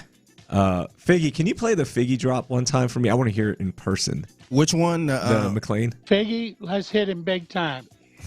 It's a good one. It is a good one. Thank you, Figgy. Thank you, Figgy. That one's coming up. Figgy, you the best, man. I just want to say that. Figgy is the best. It's Figgy, great to have you legit. here, I'm going to give you your roses real quickly. I'm sorry. I have to do it now. That's cool. Figgy, you are one of the best people. And I said this on Instagram, at Raheel Doing Things. Follow me. And I said, we must protect Figgy at all costs. I agree. So I'm happy to be here with you. And you as well, Reggie. I appreciate it. You didn't have to do that. No. You didn't have to do it. No, Figgy's I appreciate you throwing me a little bone here. I'm done with Figgy. I'm just saying I'm excited to be here on the show because I listen to y'all and I respect both of y'all, one more than the other, but I'm not going to say who. It's okay. We know who it is. Now it's patronizing. I don't like this anymore. But I'm excited to be here. Thank you for having me on a Funky we Friday. appreciate having you on, man. Yeah, no, thanks for sitting in, I've been man. a big fan of yours for a long time, man. Thanks. You're a legend here in this city, Keep man. coming. All right. Okay. How you doing, Reggie? Keep coming. I was doing better before. Now I'm just sick. That was sickening, guys. What the hell are y'all doing? No, we all having fun, a good time. Hopefully you're having fun as well. I've got to admit, I had a little bit more fun yesterday than I did the night before in my rewatch of the Texans 2025 season. The reason why I said that was week 3 at Jacksonville. I don't know if you remember that. Atrocious game. Terrible game. An atrocious Terrible, football terrible, game. terrible. Week 4 versus Tennessee. Better football game. Notice how I didn't say good football game, but definitely a better football game. What do you recall at all as we go through some of the 2025, at least the first game versus Tennessee? Okay, so last year, again, I was not working full-time in sports radio, right? So I'm watching all of this as a fan. Sure, just consuming even better, it. in fact. So going into week 4 against the Titans, one, I was like, man, did we just Texans this all over? Did we just Houston ourselves? Right? All the anticipation. I was pumping it up on the podcast that I was doing, CityCast Houston. I was like, this is a Super Bowl year. This is a Super Bowl team. And they've got all the tools. CJ is going to look fine. Don't worry about, what happened the season before. And then 3 weeks in, it's like, oh, man, we just got Houston. But going into week 4 is like, all right, then you start playing the game. Can you win 2 out of the next 3? And this is a great chance against a rookie quarterback. You get the Titans, and you're feeling fine. You go get this one, and then worry about the other ones. So I felt, all right, this is a get-right game. At home, excited, and then the game started. And then they had 6 points through the first 3 quarters. It was disgusting. Yeah, it was interesting. It was a very weird game in a lot of different facets. Just to, again, we don't want to rehash every single thing that happens. One of the things that I had, I guess I'll start from a positive aspect, is by the end of the game, especially when you got into the fourth quarter, there was some defense as well. This was actually two defenses and 1 offenses. Okay, so I've just completely undercut myself. But there was 3 players that I felt like in this game demonstrated themselves as this guy needs to play more. EJ Speed was one of those for sure. Okay. Like EJ Speed in this game played a good amount and just downhill, really aggressive, triggered fast. So he's one. Woody Marks in this game was really good. This is when Woody Marks started getting a little bit of burn. In fact, let me make sure that I have the box score in front of me. But Woody Marks ran for 17 carries, 69 yards, which was nice. A nice 4.1 yards per carry. And a touchdown in this one. And so, and a receiving touchdown as well. Yeah, and two touchdowns, right, because he had a receiving one as well. Yeah. And it was just that Nick Chubb got a lot of the burn in those first 3 games, and leading into this one, he was also still the lead back. And he had some good runs in this game. Like, you actually got some decent blocks in him. But this was one where, as Woody Marks got time, you were like, oh, there's more here, and he needs to play more. Yeah, and that was the first game for me as well, where I was like, hey, we got something here, yes, but why are we not using him more? Right. And do we have a potential weapon? And you're always in the back of my mind, or in my mind, I don't want to say for everyone, but I'm like, okay, you've got to start using the younger running back, the rookie, now, because eventually, late in the season, it always happens. They're going to run out of juice. It happens. You say late in the season, man. It was pretty evident in this game. And honestly, shout out to Cody Stutes. I felt this way as well when we were at the Houston Methodist Training Center during training camp. It's like, man, Nick Chubb doesn't look like he has a lot of juice. I'm saying, but yeah. But yeah, oh yeah. Comparatively, yeah. You knew. So like with Woody Marks, you go, man, the dude with more juice is right there. Yeah, that's what I'm saying. Like, and use him now. Get all of this out because rookies, you're talking about with rookies, they do tend to fall off towards the end of the season. Yeah, because they haven't played that many games ever, right? And that's what I was like, man, start using this kid more. He has it. Right. He looks so good, and he's being patient as a runner as well. Yes. In fact, the touchdown that he had in the fourth quarter, it was a 3rd and 17, third and long. And they throw a screen to him, and he's just very patient. It is Ed Ingram, and it is Jake Andrews in space. Yep. And he's just patient, lets them get the blocks, and he follows them for the yards they just needed. And so, yes, runs very patiently. Like, he ran very well in this game. And then the third guy was Tommy Togiai. Started playing more. And this was important because you got bled in the run versus Tampa. Yeah. Even in this game, it didn't look all that great, but Tommy Togiai was like, okay, this is clear. And so to spin this forward, because obviously that's the idea of this, is looking at these and seeing what I can spin forward. Who's most likely to be the player that you go, he needs to play more this year in 2026? Because there was 3 of them, and they all came to pass. Tommy Togiai is basically a starter now. Woody Marks played as a starter for a good long season, but part of the season you expect him to be impactful. EJ Speed, if he had not gotten injured, he is the guy that you go to when you go to base personnel defensively. Who on this roster right now do you look at and you go, he probably is going to be the guy clamoring for, or that you're going to be clamoring for to see play more? Man, let me think about that one. Do you have a couple of guys? Dude, this is the hard thing. I need to think about this one because it's going to happen. And for me, I'm immediately going to go to the offensive side. On the defensive side, I feel good. Like, look, you're taken care of there. Yeah, so if there's anybody on the defensive side, actually, I don't know if it's more likely, but I would absolutely love if it's like Dylan Horton, right? If it's one of these edge rushers that just goes, okay, we need more. Yeah. I would like to see more because I'm already in a place where I don't know if I'm even going to feel good about them being on the field, which we know they will because they like rotating their edges. So it'd be great if I see them and I go, oh, I actually would like to see this split happen a little differently. Who is actually going to do it? I do wonder if it isn't going to be like.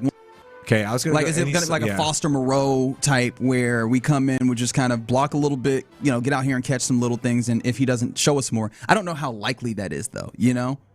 I was immediately first one was like, all right, who on the receiving core is going to step up? Who's going to be that guy where like, hey.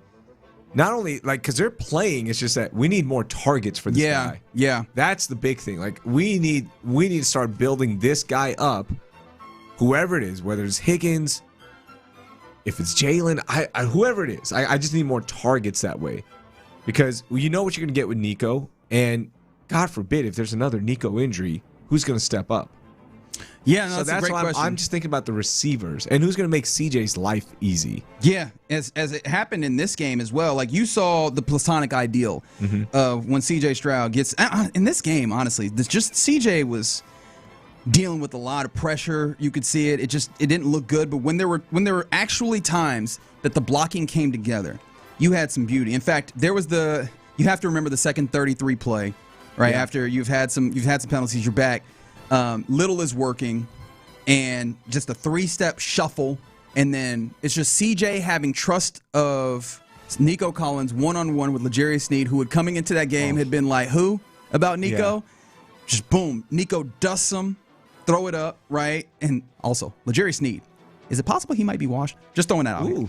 Hello, Kansas City. But just far too often it has felt difficult when they link up, and that was one of those just easy pitch and catch. Yep. They know each other so well, and I'm just like, it feels like making that particular relationship easier is one of those things that I would love to see as well. between those two guys, between CJ and Nico. And obviously, I would love that relationship to kind of foster, because we also see that type of thing with him and Higgins at the end, where he's that last touchdown. In fact, Higgins' first touchdown in the NFL is something similar, where it's just a slot fade and just throw it up there. And it feels like there's so few instances where those guys have that easy flowing feel, pitch and catch. And I would love to see if that happens this year. After this game, did you feel better about the season at all, or was it just we just beat a rookie quarterback and took care? It was of more business? the former, because also it was still rough, man. Still very rough. Even that first drive, after CJ got sacked, you're like, no, are we doing this again? Gosh, That's are right. we really doing this right now? I will say, in rewatching this, I got more ire for the offensive line. Yeah, it was not good. It was so bad, and we knew they were still trying to figure things out. This is the game in which Laken Tomlinson gets benched, and it's Juice Scruggs, and even that is not great. The offensive line forced Nick Caley's hands a lot in this game, to where some of the stuff that they wanted to do, they couldn't do anymore. If you'll remember, a play that I love. I'm sorry. I've gotten to the point where I'm comfortable saying this. I love this play, which is the C.J. Stroud getting sacked in 2 seconds because Jeffrey Simmons is literally his get off, which is defined as the time it takes for a player to cross the line of scrimmage. 0.23 seconds. What? It happens in an instant. It's almost like he lined up offsides, but he didn't. I love that play. I'm sorry. I'm here for incredible things, but it points to the fact that they couldn't get to some of the most basic things because of the offensive line. I mean, there's a play in which a player crosses. I think it's not even Jeffrey Simmons. It's Sebastian Joseph Day, a good defensive tackle. Don't get me wrong. He's lined up on one side, like on one shoulder of Jake Andrews. He crosses Jake Andrews' face and gets into the backfield.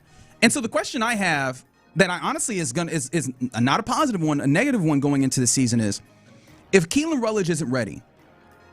I think you'll be able to run the football better because of the guards next to him. What assurances do I have that Jake Andrews is a better pass blocker?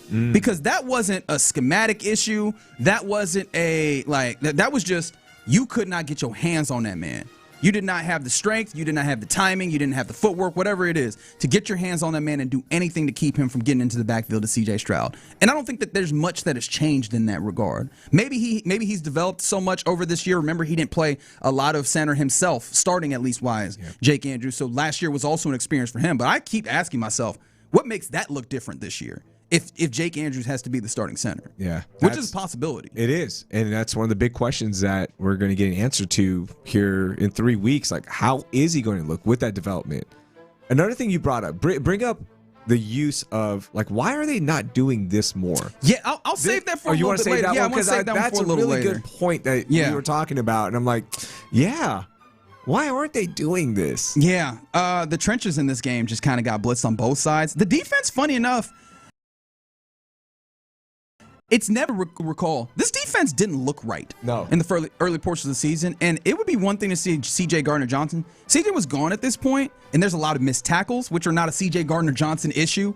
There was a lot of the run stopping wasn't great, and then there was kind of losses in coverage, not necessarily breakdowns, but just getting beat in a one-on-one circumstance or in a coverage circumstance that happened in this game. And I don't know what to chalk that up to, if that's just the familiarity of a common opponent in the Titans, or if this was just they were finding their level. Stingley had the oblique issue and everybody was just trying to get themselves back together coverage-wise. But that was a weird thing that obviously we know is going to trickle back. I do wonder, though, how does this Texans defense look if those first 4 games are also good? Because we were talking about this is the best defense in the league by the time we get to the end of it. And those first 4 games, I've just watched them. They didn't look that great. They didn't look good at all. And even after this win, there were moments. The Baltimore game, they won 44-10, and I don't want to spoil it for future rewatches. I don't know what happened in week 5. I don't remember at all. Yeah, 27-19 Seattle, right? That one. But it didn't start until the next time you played the Titans. I think that's when we started going, hey, this defense, all right, they're clicking. And then it was the win streak where they jumped to the top of the league as the best defense or potentially the best defense.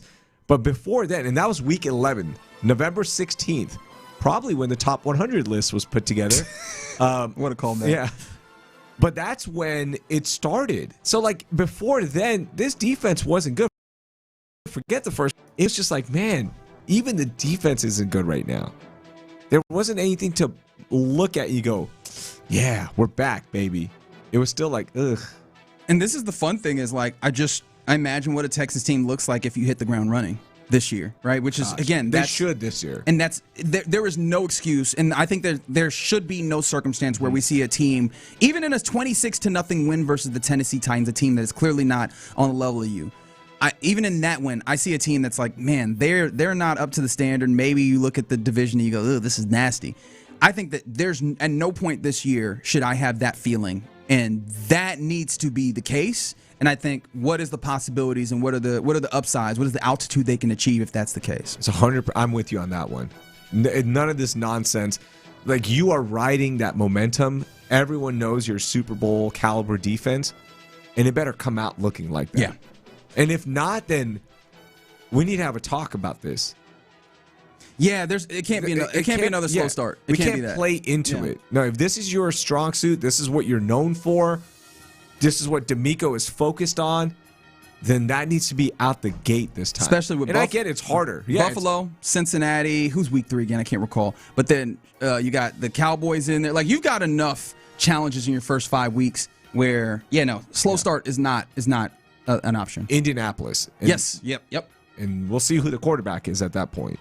Either way, you still have to dominate that. 100%. All right, that's a continuation of the rewatch that I'm doing of the 20 football season here in the Loop on Sports Radio 610. Coming up next, Raheel, let's do some lunchtime confessions. Oh yeah, we do that next. Sports Radio 610.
Sports Radio 610. In the Loop is powered by Mokaram Injury Lawyers. Heard in an accident? Call Mokaram Injury Lawyers at 281-222-2222. Sometimes it's sports, sometimes it's not. Whatever it is, Reggie and John are keeping it real. It's In the Loop's Lunchtime Confessions on Sports Radio 610. Watch this. These are my confessions. All right, let's get some confessions here. And we've talked about this. We both love college football. And this is kind of pivotal to something that I realized about myself this week through Big 12 Media Days, the first of many of the media days, which is when the college football nonsense space really starts up. And everything in me, if I'm honest, if I guess in the confessions, spirit, if I'm confessing, I should hate something way more than I actually do. I really should. Like, personal constitution should hate this, and I kind of don't. And that is Texas Tech head coach Joey McGuire. Texas Tech head coach Joey McGuire, if you remember, he did the thing where Steve Sarkisian had talked about Texas Tech, and I think they had said, like, if we had their schedule, we could win it with our 2s and 3s. He didn't say Texas Tech, but he's like, there's other teams, other schools where if we had their schedule, and I mean, everybody knew who you were. Put the name on it, right? That is not the thing.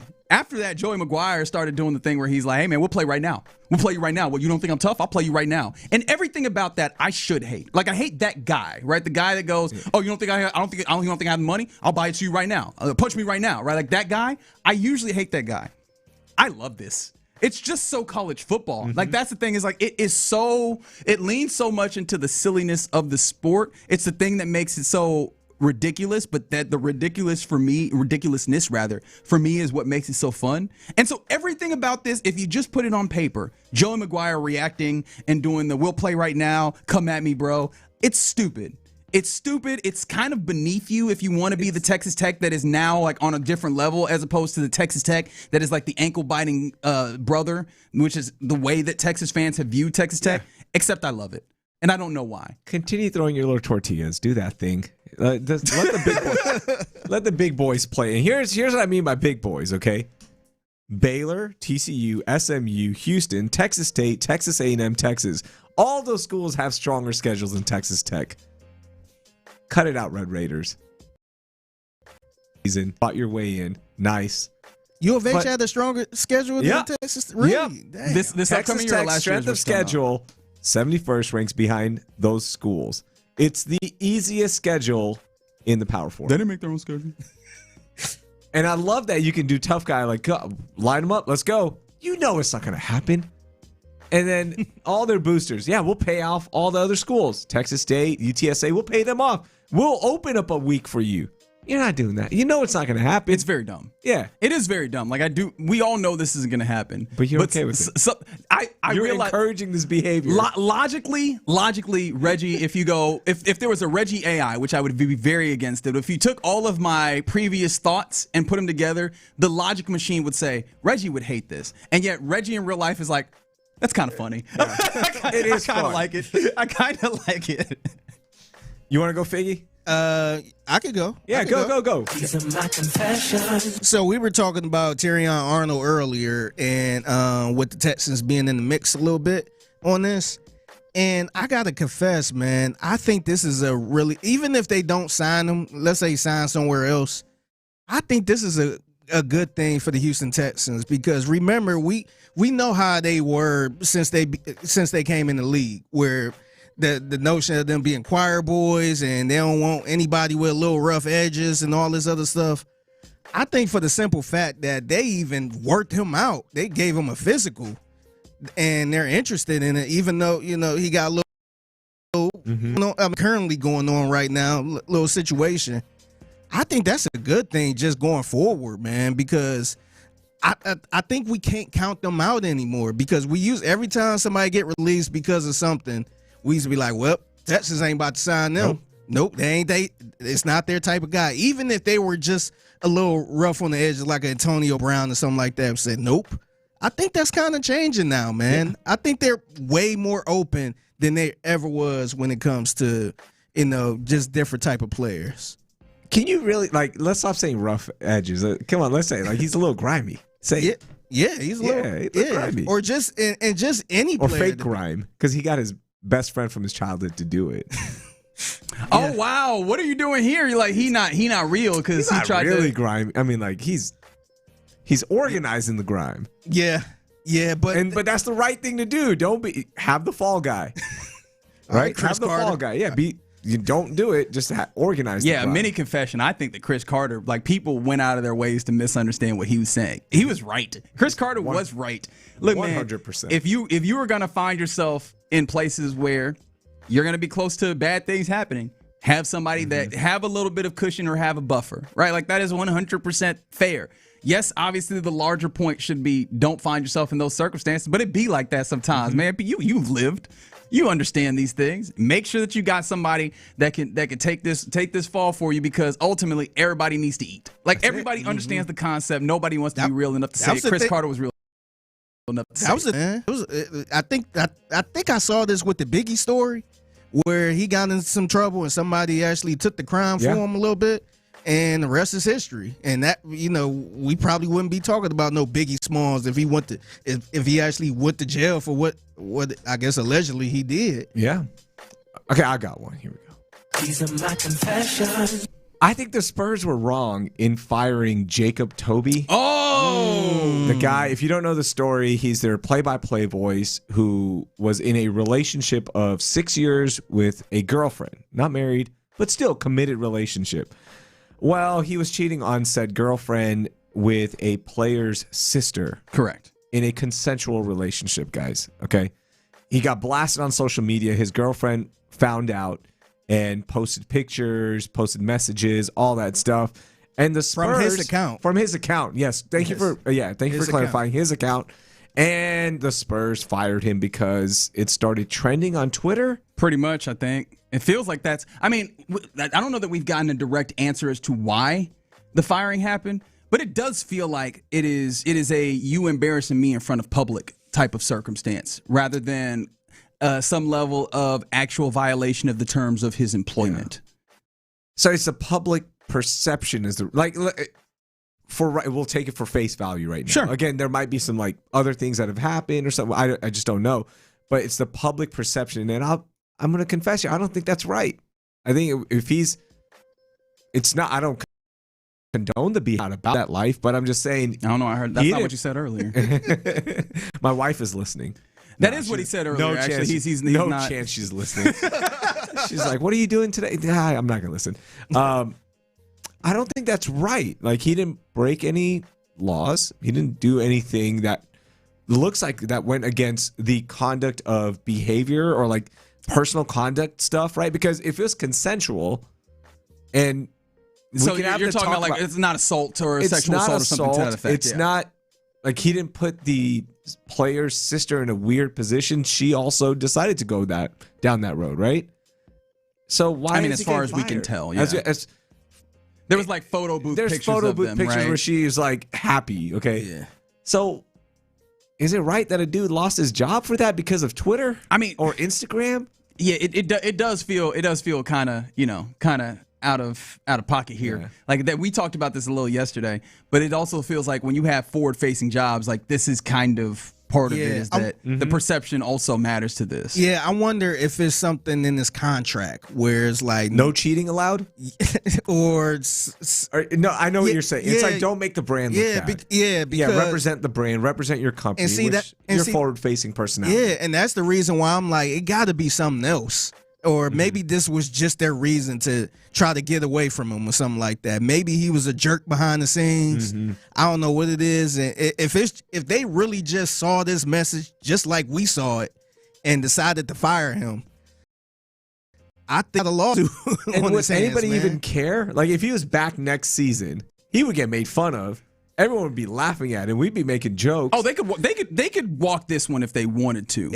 This is a want-to circumstance. Yeah. Now, a fair point to again remember is this is roundabout somebody not necessarily that works in the building, but somebody that's attached to somebody that works in the building, and then that gets to be an interesting interpersonal dynamic. So that's part of this, right? That's fair. You're going to see that player all the time. Right. How does that affect what we're doing here? That is obviously consideration. I don't know if that consideration gets me to fire him, but I don't have all of these things in tow with me. And I also don't know what kind of person he is. Like, they might have been looking for a reason. I don't know. Yeah, I kind of agree with you. If they just fired him strictly off of this Instagram story post and say, "Oh, Mom, this is bad. We got to let you go for this because you was cheating on your wife or your girlfriend or whatever." Yeah. Then I think that's kind of messed up a little bit. Man, and the photo booth pictures, they're out there. No. Like, what are you doing? Yeah, this is the thing that we can all agree on. Buddy, if you gonna cheat with some discretion. As I once said on this show, or in my segment on Figgy's Mixtape, don't cheat in public. At the very least. Don't cheat. Don't cheat in public, well, man. I mean, that is the implied part, Heel. Come on now. I have to say that, like, hey, doing it. But I'm just in case this gets back to you. I just don't understand people just out and about clearly cheating on somebody where everybody can see you. I'm like, why would you do that? Man. Don't cheat in public, man. If anybody's more jumping, but I want to look up the photo booth pictures. I want to see if it was at like a company party. There's no way. There's no way in hell it you can't can be a company. Right? They know her. Where would they take it? They know her. Well, I mean, they have these photo booths, like the actual. I think this is actual physical photo booth, not like kind of the modern like tablet kind of things, for like a better way of saying. I know play-by-play guys in this market, and they're not going to other parties. They're just going to the team party, and that's about it. Yeah, not where a photo booth. Hey man, he's a relatively young dude. He seems like he be out. Okay. He seems like he's outside. Or maybe it was like a wedding or something like that. That's even crazier. Yeah, what you mean? Exactly. That's what I'm saying. What are you talking about? What other situation are they in the same room together? Unless you're going out of your way to invite her to a wedding. Then it's like, dude, just break it up with your girlfriend at this point. Yeah, that's also another thing. Is like, you are not like unequally yoked per se. Like you could have if you wanted to move around. Like, again, he's clearly having his cake and eating it too. If you wanted to move around, there are ways to do this. You know what I mean? Like, there are ways to make this happen. Yeah. See, you know what? How old is he, man? I do wonder. There's no way he's over. Okay. There's no way he's over 40. How old is this guy? Oh no, looks like he's early like 30s. Mid 30s. Yeah, what I thought. He acting like he's in his early 30s. Okay, so the picture was taken at a bar, 3-star bar. Oh, you know exactly where this was. Yeah. Goodness, look at it's on Raheel finds out. Raheel finds out. We're getting it started. I'm telling you, we're started up. He is an investigative force here in the city of Houston. I'm coming for that NFL Top 100 list. I'm gonna debunk how dumb that list is. All right. You're in the loop here on Sports Radio 610 Confessions. Coming up next, Raheel, you have a name that people often, I imagine, mispronounce, probably even misspell. And so I wanted to put a little game together for you. Ooh. We're gonna have a little spelling bee to see if you can spell some of the names in sports, and see if you can help your brethren who also have somewhat difficult names to pronounce and spell. I want to see how you do. Play along with us as we do that next. Yordan Alvarez.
800-358-6868.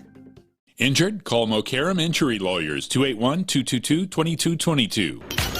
All guests on Sports Radio 610 join us on the Texas Mattress Makers Hotline. 610 presents, live from the West Point Lincoln and West Point Lincoln of Sugar Land Studios, here's In the Loop with John Lopez and Reggie Atatula. Yeah, you're in the loop right here on Sports Radio 610. Reginald Atatula, not John Lopez. He had the week off. It is Raheel Ramzanali in for the OG John Lopez. Fig on the ones and twos, and you rolling with this. And Raheel, mentioning your name is very important here because what I've got for you, and please understand, I recognize you're a brown man, but it wasn't because of that. It was because your name is Ramzanali, and I know, as somebody who also has a name that is a little bit longer and not, of an ethnic, I guess, origin, for lack of a better way of saying it, I think I really do feel for you, and I feel with you on that, having people, say your name one more time for me, or how's that spelled? Believe it or not, people have a hard time with my last name. With Gilliard? Yes. Really? Wow. Yes. I was just on the phone with my with the doctor's office. They were like, Edward, I'm like, Gilliard. That's crazy. Spell it one time? Gilliard. So they say Gillard? Gillard, Yeah. Gillard, and yeah. They never say, I'm like, it's like billiard. Yeah. When you think of billiard, Gilliard. Because there's an MMA fighter, Melvin Gillard, and it's spelled with a G-U-I. So I'm like, Gillard, like it gets a little wacky, yeah. And I'm with you, like I get it all the time. People see the name and they're like, I'm not even gonna try it. And I'm like, try it. Yeah, it's not that hard. You have to face the fear. Just like do it. It's okay. I'm not gonna judge you. And then when they say, they always go Ramzanali. I'm like, it's Ali or Ramzanali, like whatever you want to say. Okay. At least try it. Right. Yeah. Don't be afraid. And I'm guessing it gets even more difficult when you say Ramzan Ali and they go, okay, how is that spelled? Yes. And so I wanted to see if you could also have that feeling on the other side for some of the players. And I'll tell you this: it is NBA and NFL players. Okay. That I've selected from. Okay. And so we are going to give you a little bit of a spelling bee. Oh, this is going to be terrible. I will give you the name, and I just need you to spell it for me. Okay. If you want, you can ask for the player's position, their team, and the college or their previous stop in order to help you in true spelling bee fashion. Play along on the text line, 713-572-4610. And Raheel, I believe in you, but you want to go ahead and close that laptop for me real quick? Oh, yeah. I won't cheat. Yeah, you can. Thank you. I appreciate it. It's just my email. So I'm not going to cheat. I could have looked up some names in the break. I didn't. So get ready to hear Raheel get embarrassed. We will start with, I think, a classic one that shows up a lot. And to be fair, I want to make it clear. Everybody that is on here gets burned. Like, I'm not picking dudes off the back of the roster that nobody knows how to spell. Everybody gets burned. All right? And I'm doing this at random. I know the first one. I know it because it's the easiest one to pick. Giannis Antetokounmpo is your first name. Yeah. I knew Giannis was going to be first because that's... Okay, G-I-A-N. Well, you don't have to spell the first name. Okay, we're looking just for the last name here. Oh, you want to build some confidence? I'm trying to build some momentum. My bad. And I knew you're going to use Giannis. That's right. Okay, and Giannis, right? Giannis. A-N-T, A-N-T-E-K O-U entered it. There's 2 M's in there. That is incorrect. All right, give me a correct spelling. It's Antetokounmpo. Yeah. Is what if you were pronouncing it phonetically in the anglicized version of the Greek. There we go. Antetokounmpo.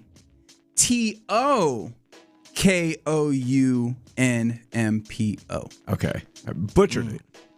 That's why I always just go with Giannis. Yeah, exactly. We all Greek freak. Hey, Greek you're freak. not alone, man. It's the Greek freak. The freak, yeah. Right, yeah, it's 100%. Okay. All right. That one's a little hard. I'm gonna save you from the very first one that came up here. All right. Grant, that's not the name that you need to spell. Calcaterra. Grant Calcaterra. Oh, man. Okay. Grant Calcaterra. Position. This is a tight end. University of origin. He played at Southern Methodist, SMU. Okay. Calcaterra. Yes. C-A-L, Calca, C-A-T-E-R-A. C-A-L-C-A-T-E-R-A. That is incorrect. Is it a K? It was 2 R's. You were close. Oh, I was close? Yeah, you were close. Damn, you were very Calcaterra. close. I should have gotten that. You were very close, Raheel, Okay. with the Raheel spelling bee. All right, let's get you another one here. This is, all right, this one I feel like you might have seen recently, especially the name on the back. Julian Champagny. Okay, I know Champagny. this one. Come on, Champagny. I know it looks like champagne, but it's not champagne. So C-H-A-I-G-N-E. Champagny. That is also incorrect. Oh, what Raheel, I thought you would get this. I thought I had close. So it is C-H-A-M-P-A-G-N-I-E. Oh, botched it. You were close. I thought you had it. that one. When you got through I felt really good about that one. You should have. I thought you had that one, really and truly. This just shows you how much we don't pay attention to the little things, right? Because we've been saying the guy's name. I watched every minute of the finals. Right? And watched like every minute of the playoffs, and I still didn't get it right.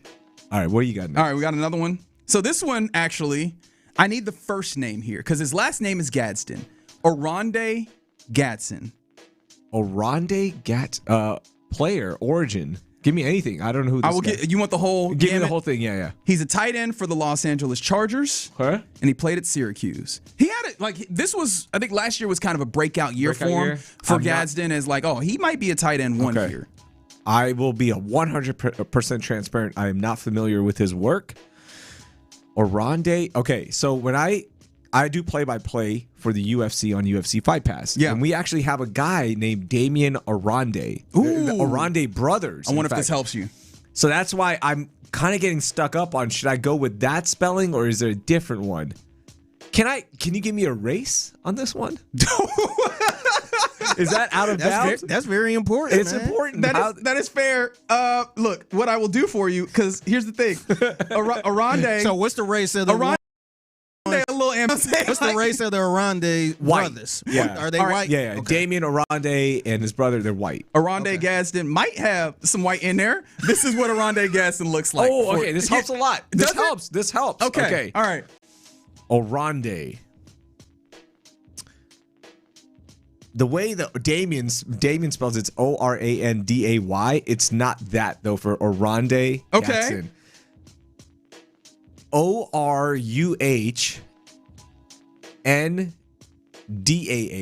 Oronde.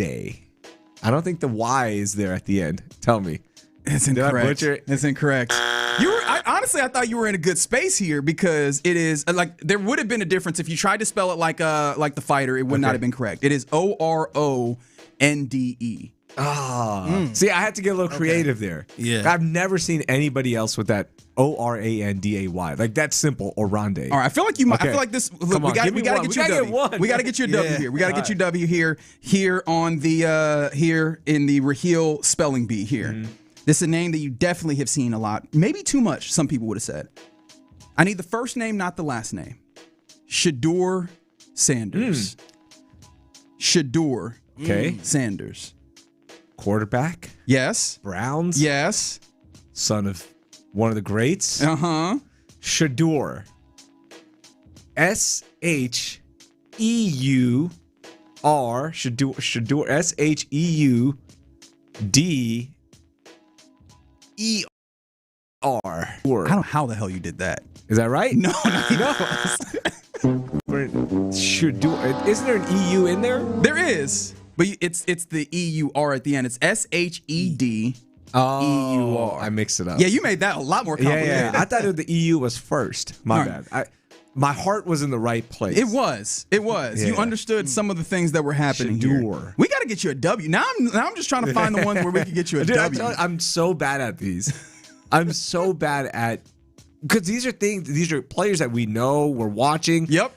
Just we don't look them up that often, or we just know it's Shedeur Sanders, right? So you're not constantly looking at the spelling. All right, let's see. I'm also on my phone. Davis Mills. Okay. I got it. I did think about QB1. No. Oh wow! Don't do that. It's that time of the summer. We should do it. I did want to land the plane with this, with almost like the Key and Peele joke, and then be the last one and be like, Greg Ward. But I will give you Johnny Furphy, the last name, Furphy. Okay, school of origin. Well, he didn't play he didn't play domestically. He's an NBA player from Australia. Okay, one more time. Say it. Johnny Furphy. Furphy. Recognize I'm trying to give you an Johnny easier one. Furphy. Do not overthink this one. Okay, Johnny Furphy. See, there might be a P to start this, and that's where I'm getting tripped. Australians usually don't have a P in their last names. Johnny Furphy. F-U-R, Fur. E-E. Furphy. I'm going to just phonetically spell it out. Not a bad guess.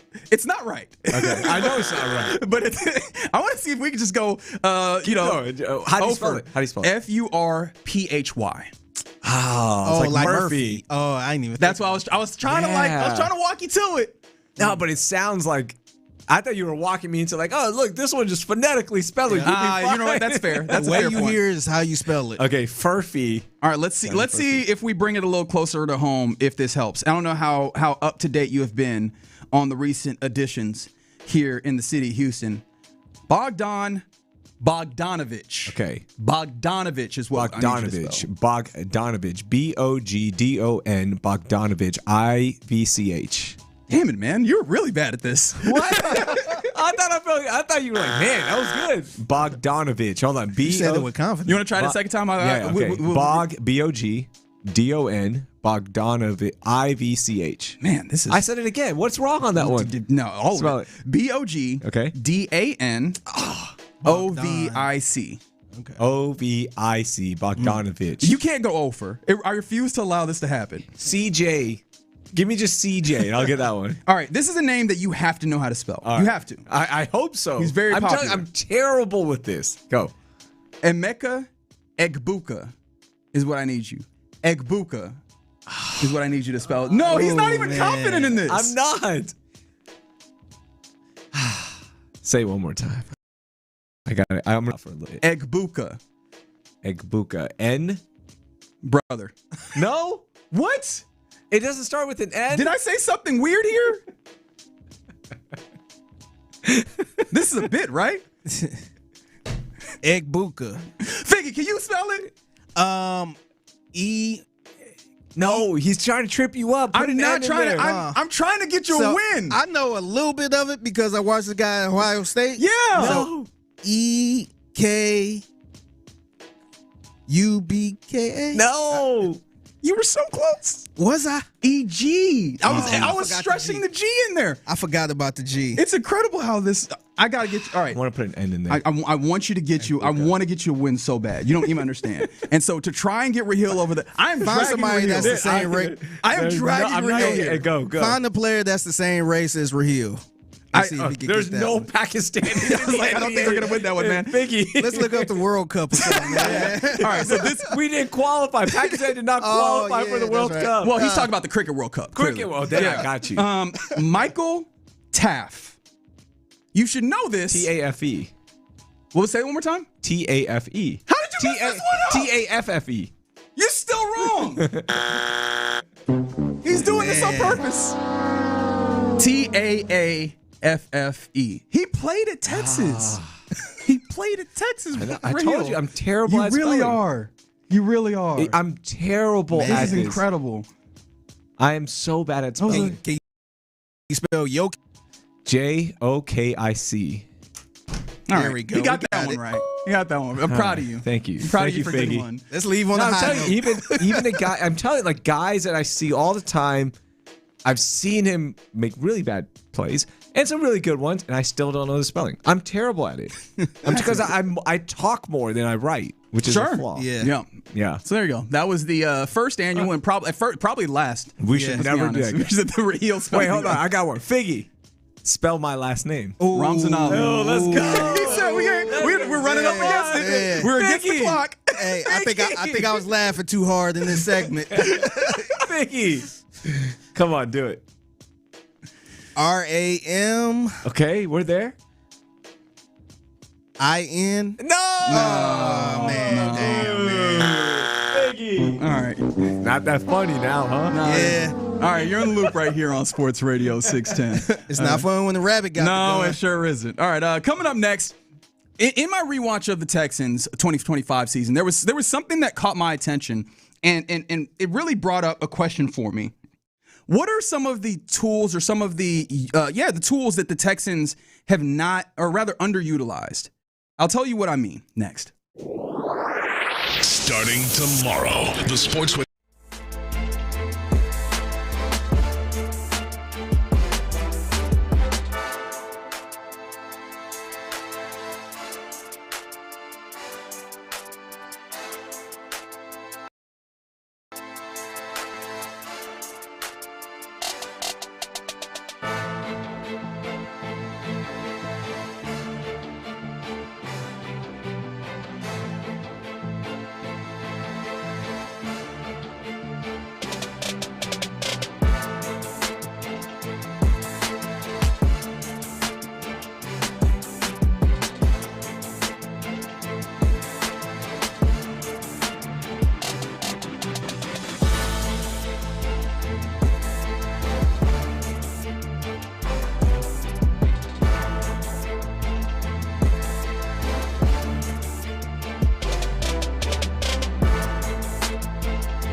Tallahassee sports station.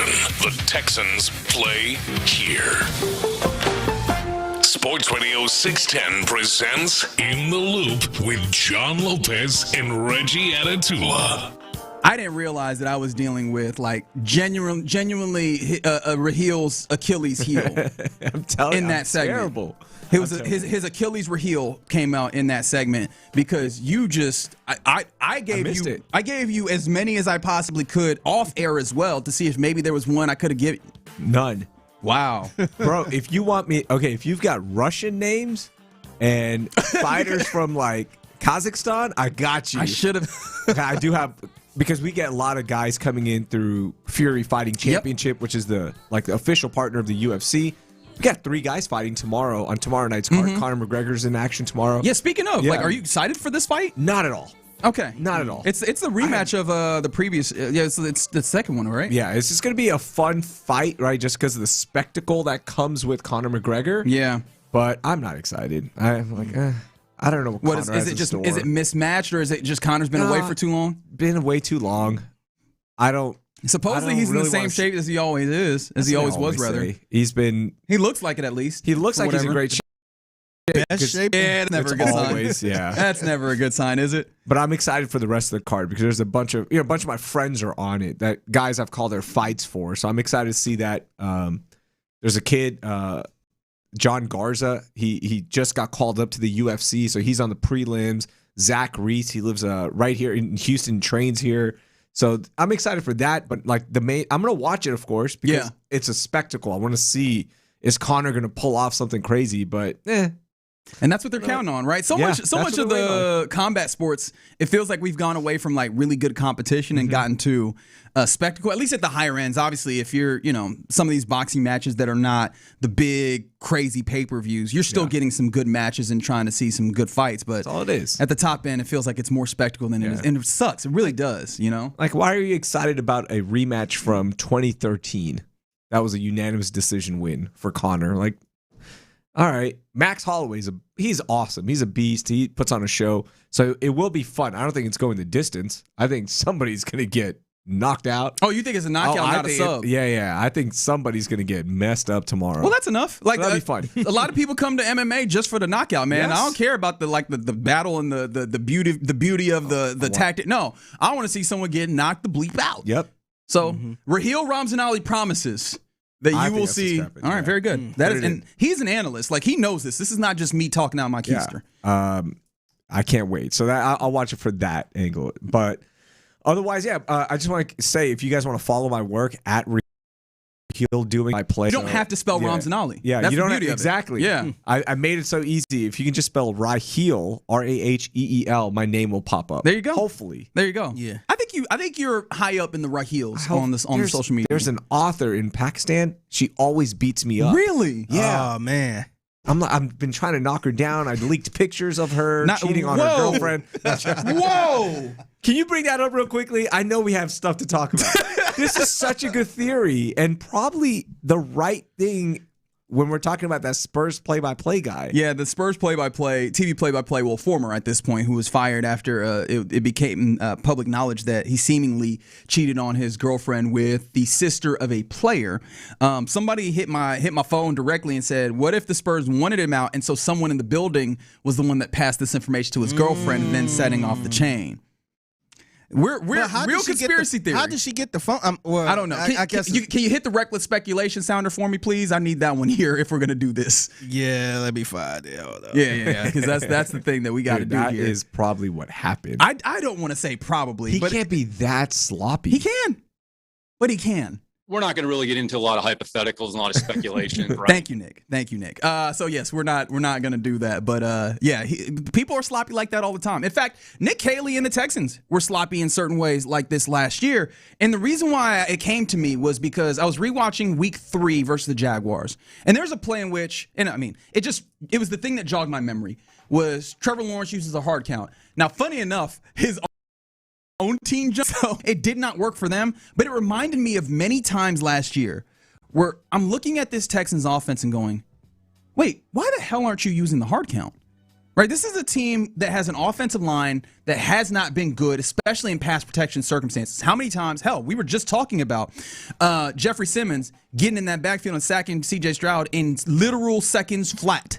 You know, there was a number of times where C.J. Stroud was either under pressure, under duress, sacked, that ruined plays and opportunities at deep shots, opportunities at continuing drives, and we know that, hey, your talent on your offensive line was only so good. Now, that's Nick Caserio's fault, and we've talked about that, but it was only so good. And when you get into the season, especially if you're Nick Kelly, not the man buying the groceries, you have to try and make those better. And one of the textbook ways that you help your offensive line and slow down a defensive pass rush that is on your keister, use the hard count. You make them, they can't time up that count because they have to think about the fact that they might not be real with me. The snap count was so easy to jump last year because it was always the same. There was never any hard count. There was never any, deception in it. And it felt like this was the easiest. Hey, pull this tool, take it off of the rack and use it to your benefit. A offense that already needed help, you make it better by, doing the things around in the margins to make it better. And it just made me think, one, clearly that was an underutilized tool that hopefully they use better this year. But what are the other tools that this Texans team in general, but particularly this offense, left on the table and that they hopefully can pull out and use this year? On the hard count, I want to spend, before I answer that question, I just want to spend some time on it. Is it also because offensive line was mismatched and it was we had a new offensive line scheme every week and new starters and this and that, like to get on the same page with a hard count? I know they're professionals, but they really buddy, that was going to be hard, man. I'm just saying, like, they couldn't. How do you mesh when every single week it's somebody different? And maybe I get it. Like, you should, as a pro, you should be able to do it. Y'all do hard counts in college. All these dudes played at high level college at the very least. I wonder how much of that is at play there. And if you're an offensive lineman that can't do the snap count, I'm sorry, we can't be playing professional football. The second part of it is, how much does CJ like it? That's a good question. How much is that? Because we know CJ, he likes things a certain way, and if it's not, then things don't feel right. I have to kind of go back and watch. Like, how much was he using the hard count before? And this is actually one of those things where there's a lot of people that have this kind of disposition towards CJ, and I frequently will kind of at least fall back from that, not be as. This is where I go, CJ, I don't care. Mm-hmm. Like, this is for your benefit. You have 2 children, correct? Yeah. You have 2 beautiful babies, and if they go, I don't like these vegetables, do you just go, well, I don't like? No, this is for your benefit. This is helping you out. This is helping you grow big and strong and everything. CJ Stroud, you are under duress, baby girl. Like, they are coming to get you, and one of the things that we can use to slow them down, is this right here. Mm-hmm. Take this vitamin, right? This is to your benefit. So if he doesn't like it, I tell him, too bad. Like, use this. Use this. Use this tool to keep them off of your ass. So you're telling me we need to put a iPad up to CJ's face and say, you got to finish dinner, please. Yeah, please. She's like, can you just do a hard count? Here's Blippy. Please watch Blippy. I don't want to do the hard count. I don't like the hard count. I don't like it. I don't care what you like. Here, it's like no tablets at the table, no screens. But man, when we're 30 minutes into dinner, you're like, can you just finish your plate of food? And here, take Blippy. This is even still hypothetical because I just find it hard to believe that CJ Stroud, logically, you're like, hey man, we see that you're under duress. I don't have a good answer. Like, that's one of the reasons why I'm perplexed is that this is one of those things that's so easy as a tool, right? Hey man, we're going on 2. We're going on 2. Right? And then get up here. See if you get him to jump. And then even if you don't get him to jump, now it's in their mind. We can't just go on the first sound every time. Right? Josh Hines-Allen can't just go and massacre Titus Howard because he's going to get the jump every time. And then simultaneously, I imagine that gives your offensive line some confidence that, hey, man, I don't have to try and jump every time to get this beat on him because hopefully we're going to slow him down with the tactics that we're using. Because that was the thing that happened a lot is the offensive line with false starts, sometimes with holds, don't get me wrong, but with false starts because they're trying to make sure that they get there because they're getting their asses whooped.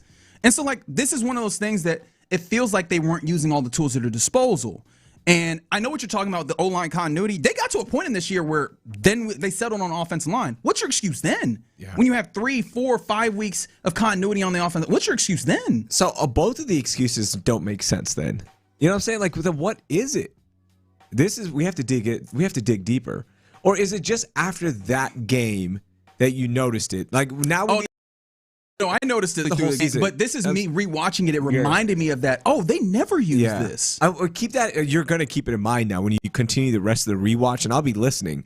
look out for that. Like, see how many times the hard count is used, if at all. Yeah. Or even just that silent count, right? Like, what are they doing?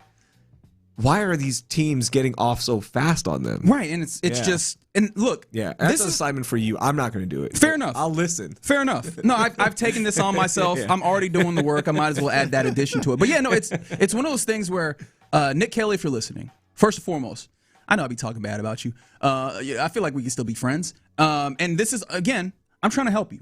Use this. I don't even know if this offensive line is going to be great at pass blocking this year. I think they'll be improved, but I don't know if they'll be great at pass blocking. Mm-hmm. Right? I mean, especially Jake Andrews still in that center, like the physicality there, and defenses know how to isolate guys individually. Help all these guys out and be better by using that. But then there's other things, right? And this comes in on the text line. This is a great one. Hey, man, tempo in the screen game. Yes. Last year, watching this team, it felt clunky. There was never any tempo. Like, hey, let's go. Let's pick it up. In fact, if I recall correctly, they were terrible with tempo. Like, they did it in short spurts. Yeah. And when they did, it was instantly useful. Yeah. And it's like, all right, now we're going. Like, CJ is going. He doesn't have to think too much. Easy plays, quick plays, go. And then they would just stop and get back to, all right, we're back to slow football. And you know what one of the things of that is I wonder, inserted sort of, we can't just go because, as you mentioned, the continuity and making sure that everybody is pulling in the right direction. Because there were so many plays, especially early on in the season, where there's always a breakdown. There's always some breakdown here, some weak link in the chain that ultimately disallows you from having a great play. And when it all comes together, it's so noticeable. So maybe there's that. But also, and I really do believe this is the case, Nick Caley is a first-time play caller. It took him a while to get plays in. Yeah. And he was, for some reason, it felt like he was not capable of going, we're going to run this play, and then I'm sending in 2 plays. We're running this play, and the next one we're actually running this play, right? And there's maybe you could even say how much of this is CJ and his capability of this play, and then I'm going to keep in my head the next play so that when we get up, get up to the line, and I can go and execute it. All those are possibilities. And I will actually give them a little bit of a pass there, but this year, no, there's no this passes. needs to be a tool that you can use. It needs to be a tool that you can use where you go, I've got this defense where I want them. I'm not allowing them to sub someone off. I'm just going to see this wound and keep hitting it in the combat sports context. I love me some boxing. Mm-hmm. There's a cut on his eye. I'm going to keep hitting that eye. Yep. That eye is blowing up because I just keep hitting it. That needs to be in the bag this year. I'm glad you said that, and I'll kind of make peace with it here and let everyone know. There are no more passes this year for anything. I don't care. Injuries. I don't care. Play calling, no more passes. You're too far in now with this regime for passes. So no more passes on any side of the ball. No slow starts on defense. No tempo passes. Like, oh no, look, it's first time. None of that. No more. Right. If you want to be treated like a serious contender, you don't get passes. You better be ready to go. Like, and you fix it. No more excuses. So I just want to make peace with everyone and say that. No, it just feels like, and this is honestly going to be, I think early on, it's going to, for me, dictate how I feel even more so about Nick Caley. Because this year is, for me, I'm looking a lot at Nick Caley. I was underwhelmed by the amount of preparedness that he had coming into this. And I don't think that in and of itself is like fireable or anything per se. Like, I mean, if you want to, right? A lot of the decision-making process on whether or not somebody's fired comes largely down to want to, kind of what we were talking about with old boy for the Spurs. Like, did somebody want to get you out of here? Because we can figure out the reasons. And if somebody wants to keep you, we can also figure out the reasons there, right? But I was kind of unimpressed in that way, because the thing that I've said on this program recently is, with first-year play callers, they might not have it all together, but usually you can kind of see, there's something here. And I didn't feel that with Nick Caley. And this is one of those things where it's like, hey, man, even just like the by-the-book, all right, if this is a problem, what are the by-the-book answers that you use? It feels like there weren't enough of those used. Bring those out, man. Yeah. Like, I think that, yes, it's good to have good plays and all those, execute them well. Those are absolutely necessary, and I'll never say that there's a substitute for that. But also, make those easier by using things like, use the hard count to help slow down the defense line. Use screen game to help slow down the defense line, or even just get a talented player in space. They talked a lot about, hey, we're going to put guys in a position to succeed. Woody Marks, in this game that we're just talking about, had a huge play on a screen. I was just talking about it, 3rd and 17. You get it out to him, feels like, now I have to go and actually continue the rewatch to get an actual accounting of whether or not that slowed down or not. But at least spiritually, did it not feel like they did not use that enough? Yeah. That's where I made that point and was like, man, that game is week 4 against the Titans where I'm like, use him more. Yeah. Use him in the passing game more. And I do, as you continue to rewatch, I think they did start using him more in the passing game, and that was one of the benefits of having him.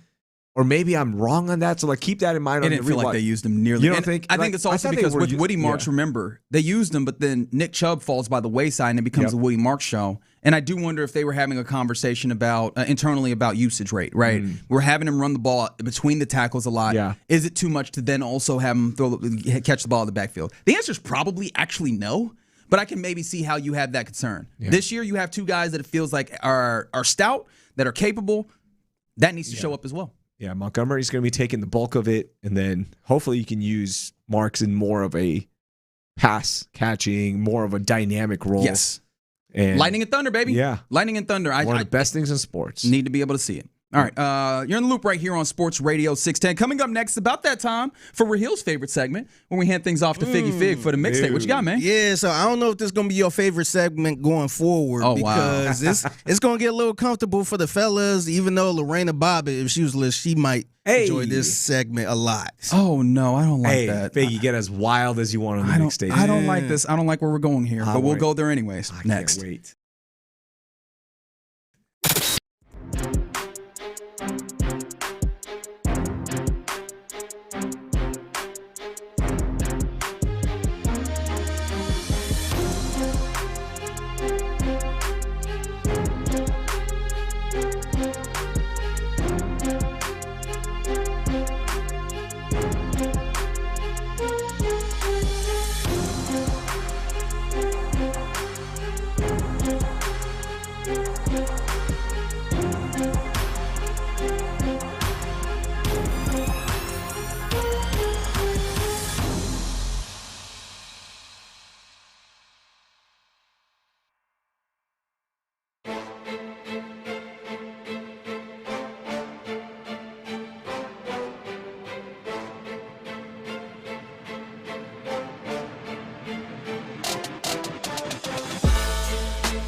Leader. Sports Radio 610.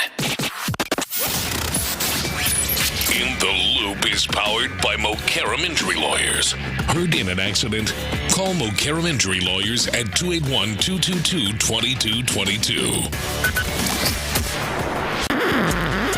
Pass the aux cord and crank up the volume.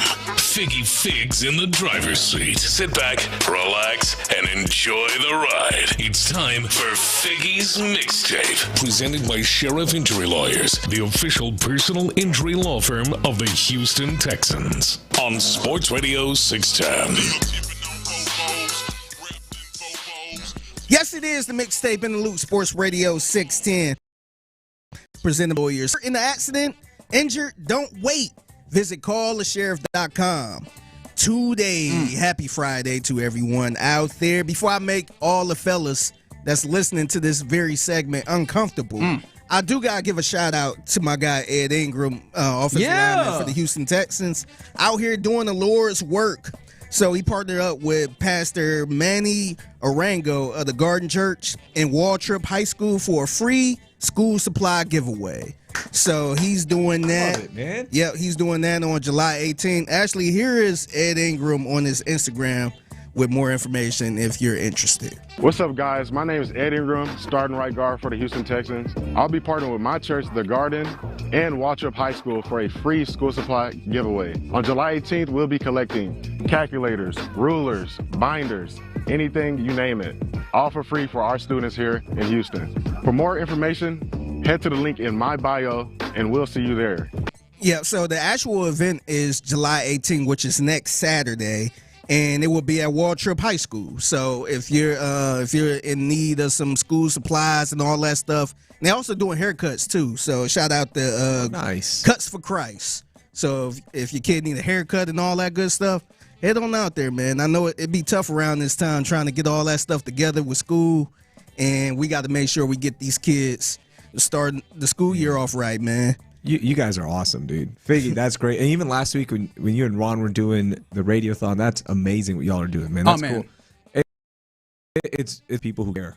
No, it's the thing, man. Like, we can't get out here and talk about how much we love Houston without supporting Houston right back. And so that's something that I'm so happy to work with so many dudes that have that kind of passion in their heart. And to that end, how do we then support Ed Ingram in his effort to get the babies their school supplies so that they can learn properly? I'm glad you said that because, so remember last week, I think it was last week, we talked about our good friend Nikki from Red Circle Ice Cream in Chinatown. She mentioned how she's doing a free scoop of ice cream or churros, as she liked to say, if you donate some or give back some school supplies to her store. So if you go to her store, get some school supplies and all that stuff, drop some off, then you'll get a free scoop of ice cream or churros. Atomic Wings is jumping in this as well. Oh, so shout out Jay. to shout out to my boy Jay. So he's jumping in on this. So if you go to the Atomic Wings off of 290 and Antoine right there, drop off some school supplies, you get 5 free boneless wings. I almost said buffalo wings. You can get whatever flavor you want, but you get 5 free boneless wings. The proper wing. Yeah. No. What? No, absolutely Hold not. on, man. I refuse. Did you hear Figgy? I don't think I've ever heard Figgy do a record scratch that loud. This a real that's a real record scratch right there. I'm good. I don't want no bone in my mouth. That's crazy. First of all, pause. Hey, yo. But secondly, what? We ain't got to stay there here, are man. certain flavors that bone-in I prefer, but for the most part, give me boneless. 713-572-4610. Please boo this man.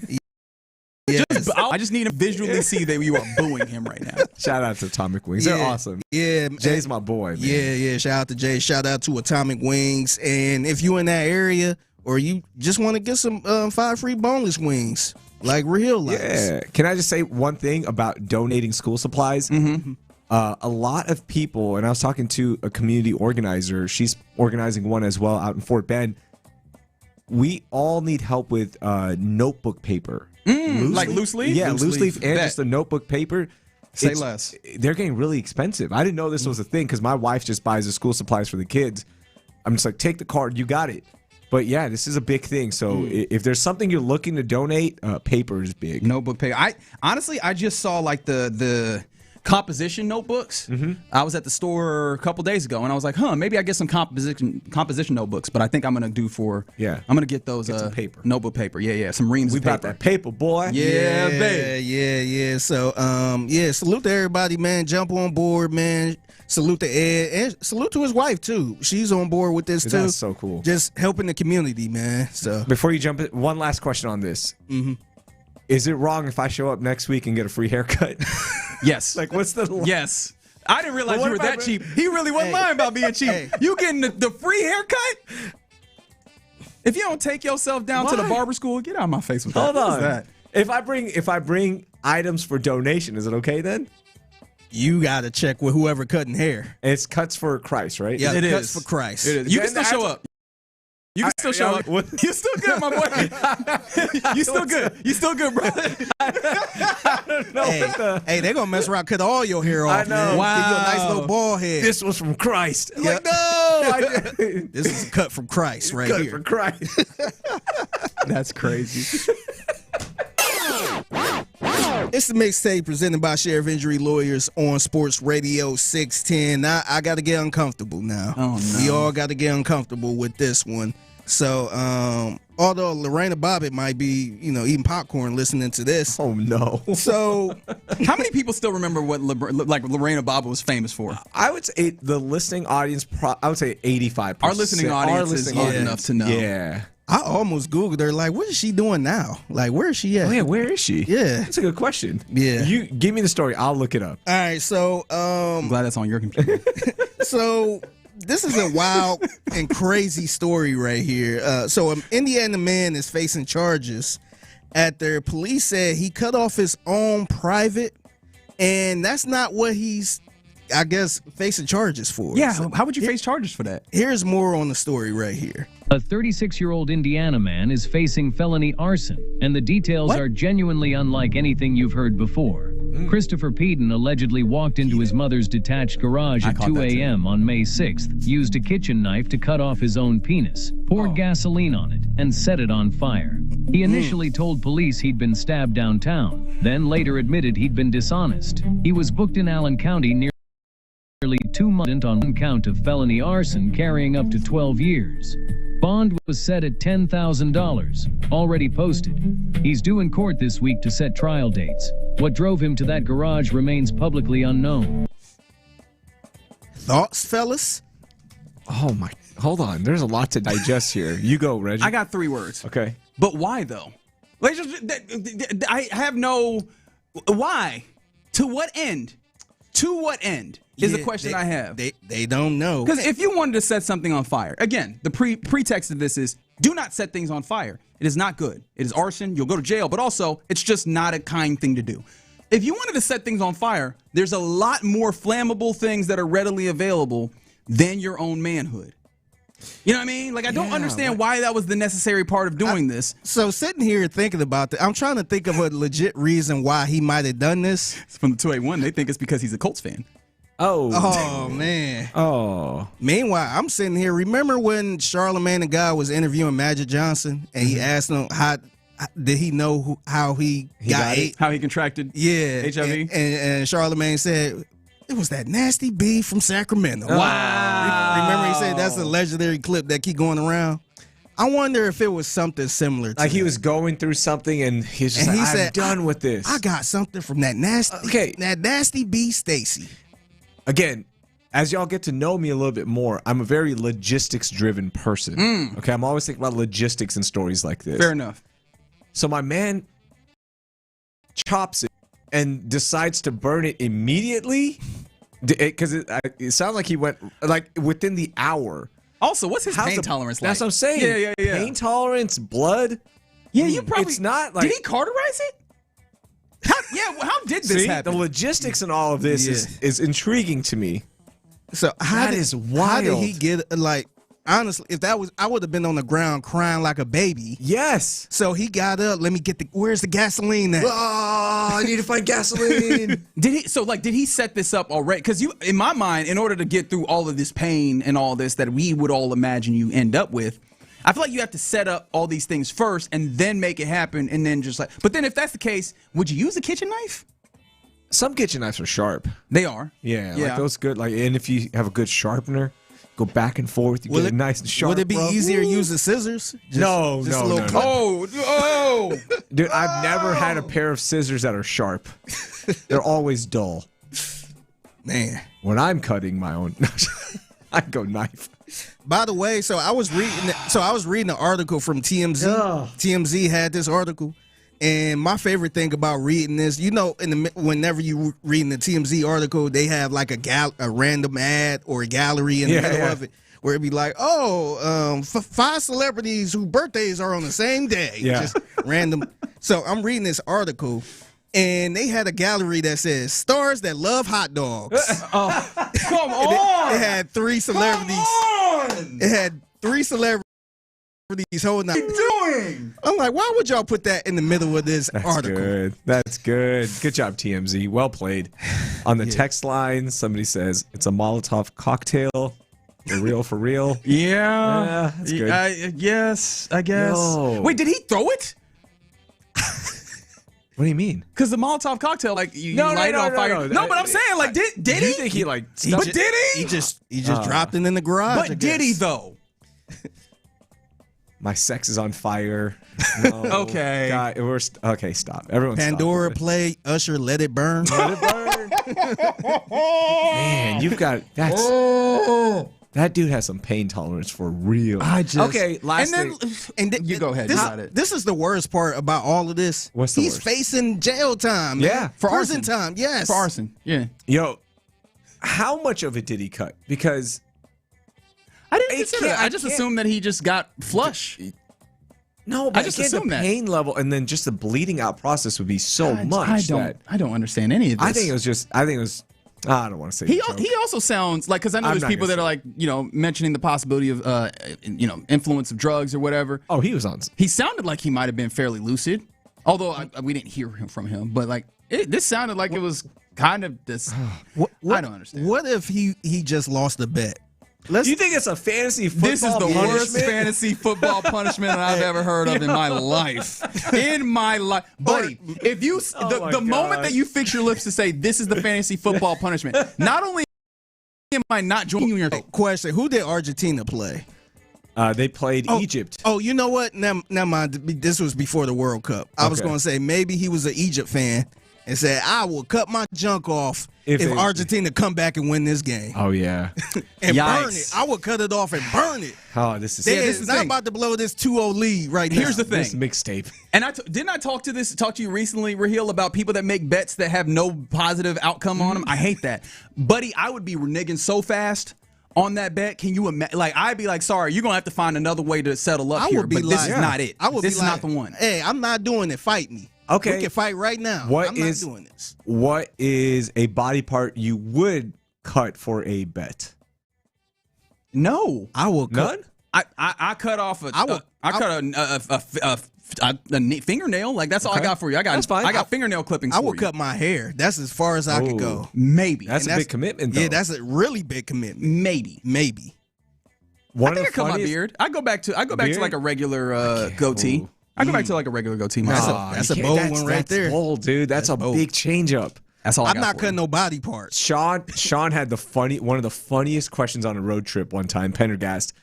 He said, which body part are you willing to sacrifice for a player on your favorite team? So let's say like the ACL goes out and you need to. and they're like, hey, you got to give yours up right now. Like how far are you willing to go? Right? So if let's say CJ Stroud wrecks his pinky, throwing hand, and chop off your pinky and give it to him. Absolutely not. I would not. might be a bad fan. You're not going anywhere. I'm very selfish. I wouldn't do it. I wouldn't do it. What about you for a friend? How good is the friend? Figgy. Somebody you see every single day. You said a pinky? No, a pinky. Yeah, that let's what go you said? pinky. Would you give up a pinky for Figgy? You're in the loop right here on Sports Radio 610. Appreciate you rocking with us on this Friday. I would tell Reggie no, because right now, Reggie, you're not married yet. I'm guess you still looking for somebody. I don't want you doing that, man. I'm married. I'm out the game.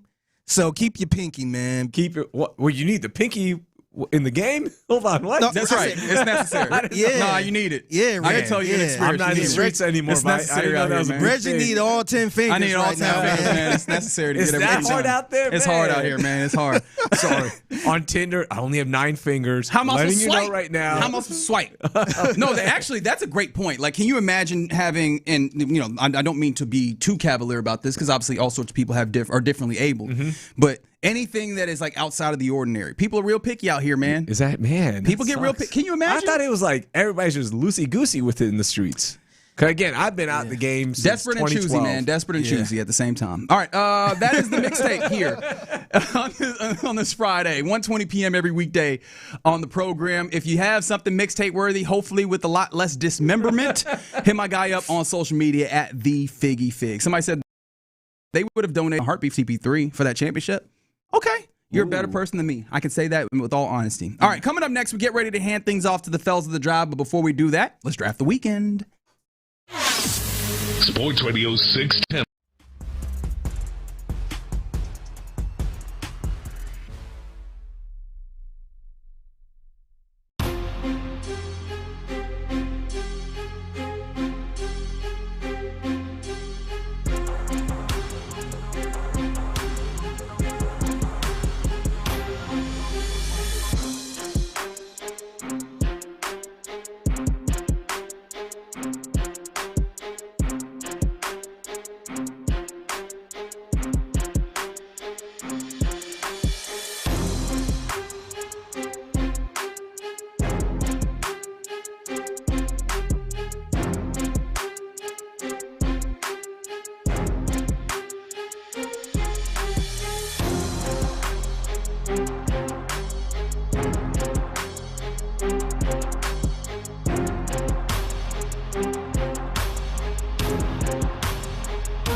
Thank you, Figgy.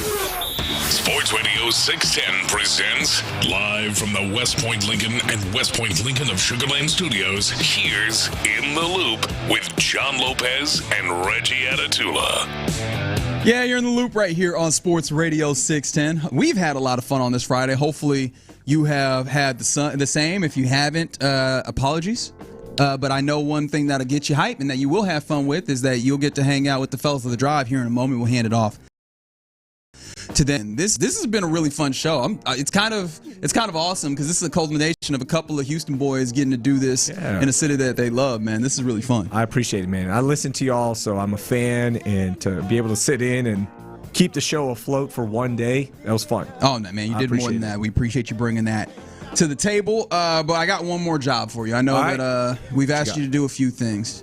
We got to draft the weekend. We do this every week on a Friday, just setting ourselves up for the weekend that will be, whether it's sports or other activities or things to watch. And so I will give you the honors of the first overall pick as we draft the weekend. All right. I'm going to tomorrow. Okay. I am so hyped for this England-Norway game. Ooh, good call. That was going to be mine. Oh, I am so pumped. Yeah, Figgy's a Norwegian fan now. You are, right? Yeah. Because of Holland? Yes. Isn't he the best? He's a good dude, too. I hate it so much because he plays for my favorite club's rival. So I'm a Manchester United fan. He plays for Man City. But he's such a good dude. He's such a good dude. The memes, the Holland walk. There's a song. Have you heard the song? I haven't. Holland. And there's this a Swedish model or Norwegian model. She does the Holland walk. She puts her neck out. It's so funny. And he just laughs about it. He's such a cool dude. Yeah. I think he's by far the breakout star from this World Cup. Yeah, and it's kind of crazy because last World Cup, he on the team that he plays on, he was the only one that wasn't playing in the World Cup. So he was just back home, kind of funny posting about, hey, well, I'm here by myself. And now he gets to be front and center with also a national story that's really good. But he's also just scoring crazy bangers. That's the other thing. He's really good, and I'm excited to see what he can do against the machine that is England. So you're taking that, and I'm taking that as my number one. Very pick. good, Fig. You can have the number 2 pick. All right, so I'm gonna go with the game after that one. I'm gonna go with Argentina and Switzerland. Argentina, come on, man, it's World Cup. Argentina. Yeah, you excited about that one? Kind of. At this point, I just want to see Messi. Okay. So, I thought you'd be watching, hate watching, because Argentina is by far the most hated team in the world right now. Yeah, I mean, in Latin America, there's one geopolitical reason for that, but then also now, especially all the people that have been watching this World Cup, Argentina looks like the teacher's pet. Yeah. It feels like there's hey man, they cheating for y'all, and so yeah, there is a little bit of that. I don't know if Switzerland is well situated to give them a run, unfortunately, but a fair one. Well, okay, if we're going first round World Cup, I might as well fit in. There's some other. We can go a second round if you'd like, but give me Spain and Belgium, the match that starts here in 10 minutes. I will take this one because Spain looks like they are the probably second contender to be the World Cup champion at this point. And then Belgium, just see what they have. Whether you are a U.S. fan that is upset that the 4-1 happened and you want to see Belgium get knocked down, or see what Belgium actually has. Because I did not feel like they had a good World Cup to the point of the round of 32 match that you had with, or round of 16 rather match that you had with them. And so, yeah, man, maybe they are turning it on at the right time to be able to actually contend. Who knows? We'll see what happens at 2 p.m. at SoFi Stadium. And after Saturday, there is a 3-day break, by the way. So the next game would be the semifinals. On Tuesday, France would take on the winner of, is it the Norway-England one? I got my bracket up. Hold on. I got to pull out my soccer app. Spain-Belgium. Yeah, so this is even better, right? That would be on Tuesday. We might be setting up a banger of a match, Spain and France, if this goes through the way that I imagine it might. So yeah, no, I think that this is going to be a real fun to watch here in a second. All right, Raheel, second round, you got another pick? Yeah, I'm going back to what a lot of people hated on me for, but I'm taking the Space Cowboys taking on the Isotopes. Good call. Good call. Saturday, I'm taking the family. We're gonna as long as you draft a hot dog with it, I'm good. With the caveat of I will draft a hot dog. Yeah! I'll buy my daughter a hot dog. Her one wish. Right, this is the thing. Can you imagine denying your daughter's like, Papa, the only thing I want It's a hot Buddy, dog. we're in a recession right now. Do you understand the economic stressors your dad is going through? Raheel gonna be like, don't ask nothing for your birthday now. Yeah. After that hot dog. True story. Remember how I got you that hot dog that one time? True story. You know, kids are into the squishies right now and Neatos. What is that? Is it like basically like Play-Doh type thing? It's like they're just like squeezy balls, but they're characters now, right? So she is into this phase. Most people who have kids right now, you're going through it. But she was like, "Can you please buy me this squishy?" And they're called dumplings. There's like different band, and I was like, "Yeah, I'll buy you one." But last week I was like, "But you have to do this chore. Like, I will buy you one, and then you can buy one yourself and pay me back." And it was like $5. Right. She paid me back. I make her pay for it. Wow. Because right now, if you bought something, I said, you got to pay me back. You going to pay me back? I will. That's life. Yeah, no, I feel you. So I'm teaching them life lessons. So that hot dog tomorrow, I better see $3.25 in my Venmo. I'm really conflicted. I am paying for that baby's hot. Please don't make that baby pay for that hot dog.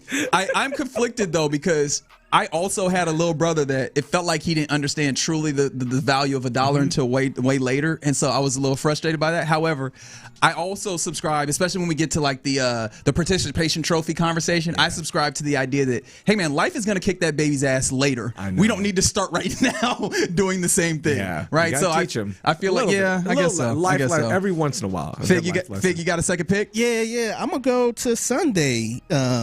This one with the Wimbledon. So I'm gonna go with the men's matchup and look like it's gonna be Sinner versus. I'm not familiar with this guy's name. Zverev? Yeah, man. Zverev has been nice. That's a 1-2 matchup. Yeah. So I'm not familiar with him, but I'm definitely gonna check it out. Should be a good match. I don't remember their head to head between the two, but I'm fairly certain it should be a really good matchup. What time is that going to be at? It's early. I'm guessing it's probably like 8. They don't have the time yet. I'm guessing it's probably like 8 a.m., but it's going to be early. You know, they're playing over across the pond. I will actually, interestingly enough, give me, and I'm trying to remember which one I want. You know what? I'll go with Sunday. Give me Sunday. Astros, Rangers, Arlington. Oh. And I take Sunday just because You're a man for pain. It's yeah. I mean, this is an important series this weekend, man. Like, I think this is the conclusion of the 3-game set. So by then we will know how this went. But then also we get to figure out who is the starting pitcher that takes Mike Burrows' spot in this rotation, and that'll be an interesting data point to see how the Astros are thinking about who they have. Like, I think it feels like the leader of the clubhouse might be Christian Javier, but I'll be very intrigued to see what they decide to go for. But yeah, man, this as you mentioned earlier, this could be a make or break, at least for your personal interest in the season. But honestly, either way, like the sweep, the variance between a sweep in either direction is huge. You could either be first place in the AL West or really put yourself in a big hole that now you have to try and dig out again, and I don't know that you could. Yeah, that'd be 5 games back going into the All-Star break, or at 500 in a game, potentially leading the division, maybe a game behind, depending on what happens to the Mariners. So, this is going to be a big one, man. Big one. All right, so that's what we got going on this weekend. Well, no one picks the McGregor-Holloway, someone said, from the 832 Saturday night. You were giving us a little bit of insight into that. Can you remind the folks what you said? Yeah, it's going to be a good card. Oh, is there good stuff down card? There's some good down card fights. If you are interested in local fighters as well, there's a couple of guys here from the Houston area that's going to be fun to watch. So it'll be a fun one. Otherwise, like, everyone's there for McGregor. We're all there for the show. We're going to see if all the performance-enhancing drugs helped him, allegedly. That's why he was out for so long, and USADA couldn't get in touch with him. But the spectacle is going to be fun to watch, but I don't know how good of a fight that might be for McGregor. Yeah. All right. Fair enough. I'm just waiting I think I got a couple weekends till I get to see Anthony Joshua get back out here as we set up a real heavyweight fight coming up again. Yeah. But that's the combat sport that I'm typically in. You know what? I might dabble. Come down to a fight one time. I might dabble. It's fun. See, this is the thing. I feel like I might need to do this on TV. I'm admittedly, MMA is slightly behind my line. I always say boxing is my line when it comes to the combat sports. Like, boxing still feels like it's in the line of like gentlemanly fighting, right? There's a level of understanding. MMA, I can't get it, man. You done knock that boy down, and then just they start grounding and pounding. I'm like, if we were in the street, if Clint had caught somebody in a bar, once that dude's on the ground, it's kind of understood. Like, we're done here. No, but there's referees. They stop. What fighting have you? Yeah, that's what I'm saying. Yeah, I would appreciate you keep me from killing Y'all stomping somebody. people out? Oh, when you get on the ground, it's stomp. Y'all stomp me out. Y'all crazy. No, pull me off, please. You know what I'm saying? If I'm so lucky to, if I'm so lucky to have been on top, either way, if I'm on top whooping his ass or he's on top whooping my ass, would you please break this that's thing what we're up? done here. Like, there's an understanding. They'd be like, hey, it's a sanctioned. I never heard that understanding. Yeah, man, I'm sorry. I ain't heard that understanding. No, Reggie, it's a sanctioned sport. As soon as the guy's done, like the referee. No, I mean, like, there's a level. I thought there was a level of gentlemanly understanding when we did this. All you gotta do, Well, I'm not talking about like jumpings or anything like that, but I mean, we get it. Well, you shooting the fair one. I'm assuming we're shooting the fair one, right? Don't put nothing below Ron. Yeah, he's out here cheating his baby on the air. You spend enough time around Ron, you'll know. I mean, he's hit people with bottles. He's stomping people. I hold back. I mean, he ain't afraid to fight dirty. Yeah, no, less is Phil. I'm telling you. Look, he can sit over Phil there. does coke.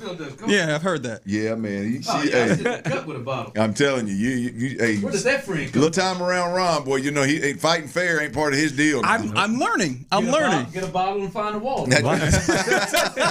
The find the wall I can agree with. The bottle part might be a little much. And if he's down, stomp on him. See, you ain't right, man. He sure ain't. I'm sorry. That's a different. I guess we're different. Fight until you fight to the level where you won't catch a charge. Yeah, That's what my level is. I like that. I do feel you, Reg, with the. I like UFC. It's a bit barbaric at times. Just a little bit. It's not as bad now, and I don't watch a ton. I only watch like almost like the gimmicky stuff. Like Conor, this one turns me on. Really? Yeah. Okay. I mean, like the big spectacles. I'm not a UFC guy. I'm not an MMA guy. I'm not even a boxing guy. Sure, but fair if enough. you give me either somebody obviously that's doing all-time great stuff, or you give me somebody that's a character, and whether I like them or I hate them, and whether I want them to win or I want them to just get absolutely murdered, not really, but I mean absolutely just beat to death. Right. Well, not really. Yes, That's close to death. you landed in the same place. Okay. Yeah. Close Then to you'll death. tune in, and that's fine. I'm in. That's fine. And this Conor Yeah. McGregor thing, I mean, he entertains me. And it's weird because I typically don't like the pompous, arrogant, in your face, always. I typically don't like that. Doesn't typically entertain. Something about that dude tells me it's authentic. Yeah, Like, it is. He's a nut 100%. job. He is an absolute nut job. Well, at the very least, he needs an authentic ass whooping at some point. Yeah, And that's why I would say 85% of the people who are going to tune in want to see Conor get his ass. He's certainly a heel. That's what it is. I'm with you, Reg. I just can't get to it. It's a little much, man. You guys, so I do play-by-play for the UFC on their digital side. So we have fights here in Houston. Come one day, just watch it in person. The skill level, it is so much fun, man. I'm sure. And the seats that you'll be in, you'll be right behind me. And on that's the the thing I'm broadcast afraid table. of. I'm a little too close to My the brother carnage. He gets blood on him. Like he has gotten That's blood. not my type of. That's not my type of get down. I'll say- I don't go to the splash zone in SeaWorld. What are you talking about? the main card at the White House. At the White House fight. That might be, and I know I've seen some worse on the ground, just a couple of pounds, that are just like, man, that's barbaric. Yeah. That may be the worst I've seen somebody's face torn up. Ilya's face was. I mean, he was just. I mean, it was pieced up. I mean, legit like pieced that. up. He would be the poster child of getting pieced up in a match. Like It that. was That as was bad as it that gets. got to a point because he kept going back out there. Like if that would have been a deal, he got busted up, went down, we're done. I'd have been good with it. But it got to a point where I was like, nah, man. Yeah. Don't let Buddy go back out. Dude, there, it's man. rare that your corner throws in the towel in MMA, and they legit threw in the towel. Chief, They're they like, we're tried done. to before. Yeah. They tried to And once, they're and, like- and somebody wouldn't let it happen. Yeah. Yeah, and it was pretty finally brutal. Said, no, that I was can't, a brutal card. Can't watch my blood do this right here. No, I have only watched one McGregor fight, and that was when he fought Floyd. On boxing side only. That's the only, I don't think I have ever watched an MMA fight. Really? Okay. I've seen highlights. I've seen highlights of Brock Lesnar. I don't think I've ever seen sat down and watched an MMA fight. Dude, just never been my thing. Well, Rahil's going to fix that. And I love wrestling. Those are also not the same thing. I know it. No, but the storytelling, the storyline, it's similar. Like when you watch a UFC broadcast, and now because they are one with TKO, they use a lot of the same tactics of the storytelling, of building up fights, building up moments within a fight. Mm-hmm. You would enjoy it now, like the production value. Well, that's what and makes. you can just be a new fan. Yeah. You don't have to know history about anybody because before, like the way they get the vignettes going, you'll have a vested interest. Somehow, some way, you're going to pick a guy. Well, the way that what you're speaking of is exactly why I like the Conor McGregors and the gimmicky or the storylines, because like the Conor McGregor fight. A lot of fights they have to figure out a way to show highlights that people care about or lowlights or tell this story. With Conor, I mean, there is just there's a 20-minute introduction there. Story that I mean, it would entertain most folks. Yeah, we tap into the basic urge that we all have when we see a fight. I want to see someone get whooped. I want to see that dude prevail. Like we get into the very basics of selling conflict, which is somebody, I would like one of these people to either succeed or be, succumb to the other. At that point, we don't need to tell you the sob story or the path here. It's just I know viscerally I'm rooting for that guy. I'm rooting. There's somebody, and you may know him, Raheel, that there's a former football player on another one on the undercard. On this card, let me look it up real quick. He had a big old head, looked like a D lineman. I'm not sure what weight class he's in. Just from his headshot, he looked like a D lineman, but I think it's on this card because he was talking about how he was going to put on a show. But that kind of storyline intrigues me too. A guy that was in training camp with a pro team or something, and then all of a sudden now he's fighting. We've had a couple of guys like that come through Fury Fighting when it's an official partner of the UFC. There's been a couple of guys that have come through. One guy was a fullback for the Tampa Bay Bucks. Another guy played a couple of seasons, and they've all gotten up to the UFC. I'll look up the guy you're talking about right now because I haven't looked at the whole card. Yeah. But there is a guy from Houston. Zach Reese is on the card. There's a couple of dudes. And the current champ right now, 125 champ, Josh Van, he lives in Houston. So we have royalty. We have royalty here when it comes to that sport. I'll be damned. I'm not familiar with Josh. Great dude. Great dude.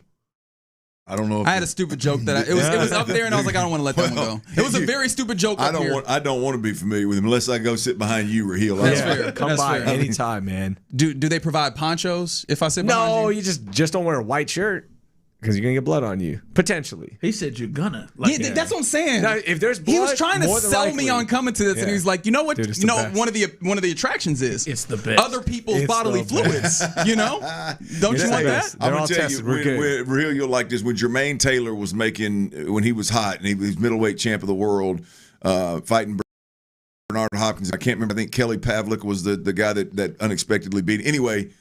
He fought in Memphis a couple of times, and I went to those. There's something about it make the hair on the back of your neck stand up, Chief. I mean, there's something about the air. The vibe in the air is just wow. That's it. I mean, that's a different deal. When you know it's fixing to go down, and two dudes are really fixing to square off and beat the hell out of each other. There's just something about that.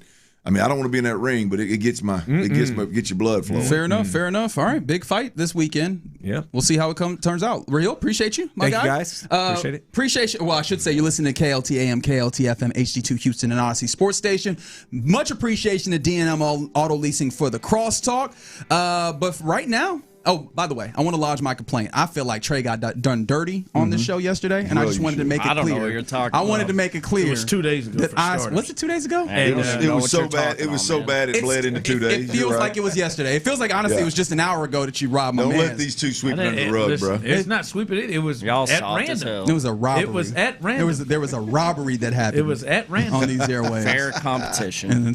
But still, now that that's clear, the drive is live. That's right. The drive is live, and I am really blown away by the amount of response I got in here of when somebody goes to the ground, you just gentleman's agreement to just stop fighting. I'd never heard of that, Tyler. Hell nah. Clinton and Reggie almost had to make me think myself till I saw this person on the text line. Dad taught us kids, strike first, strike hard, and show no mercy. Want to fight fair, go to the gym. I did, yeah. I'm not trying to kill you, but the first thing was get him on the ground, stomp.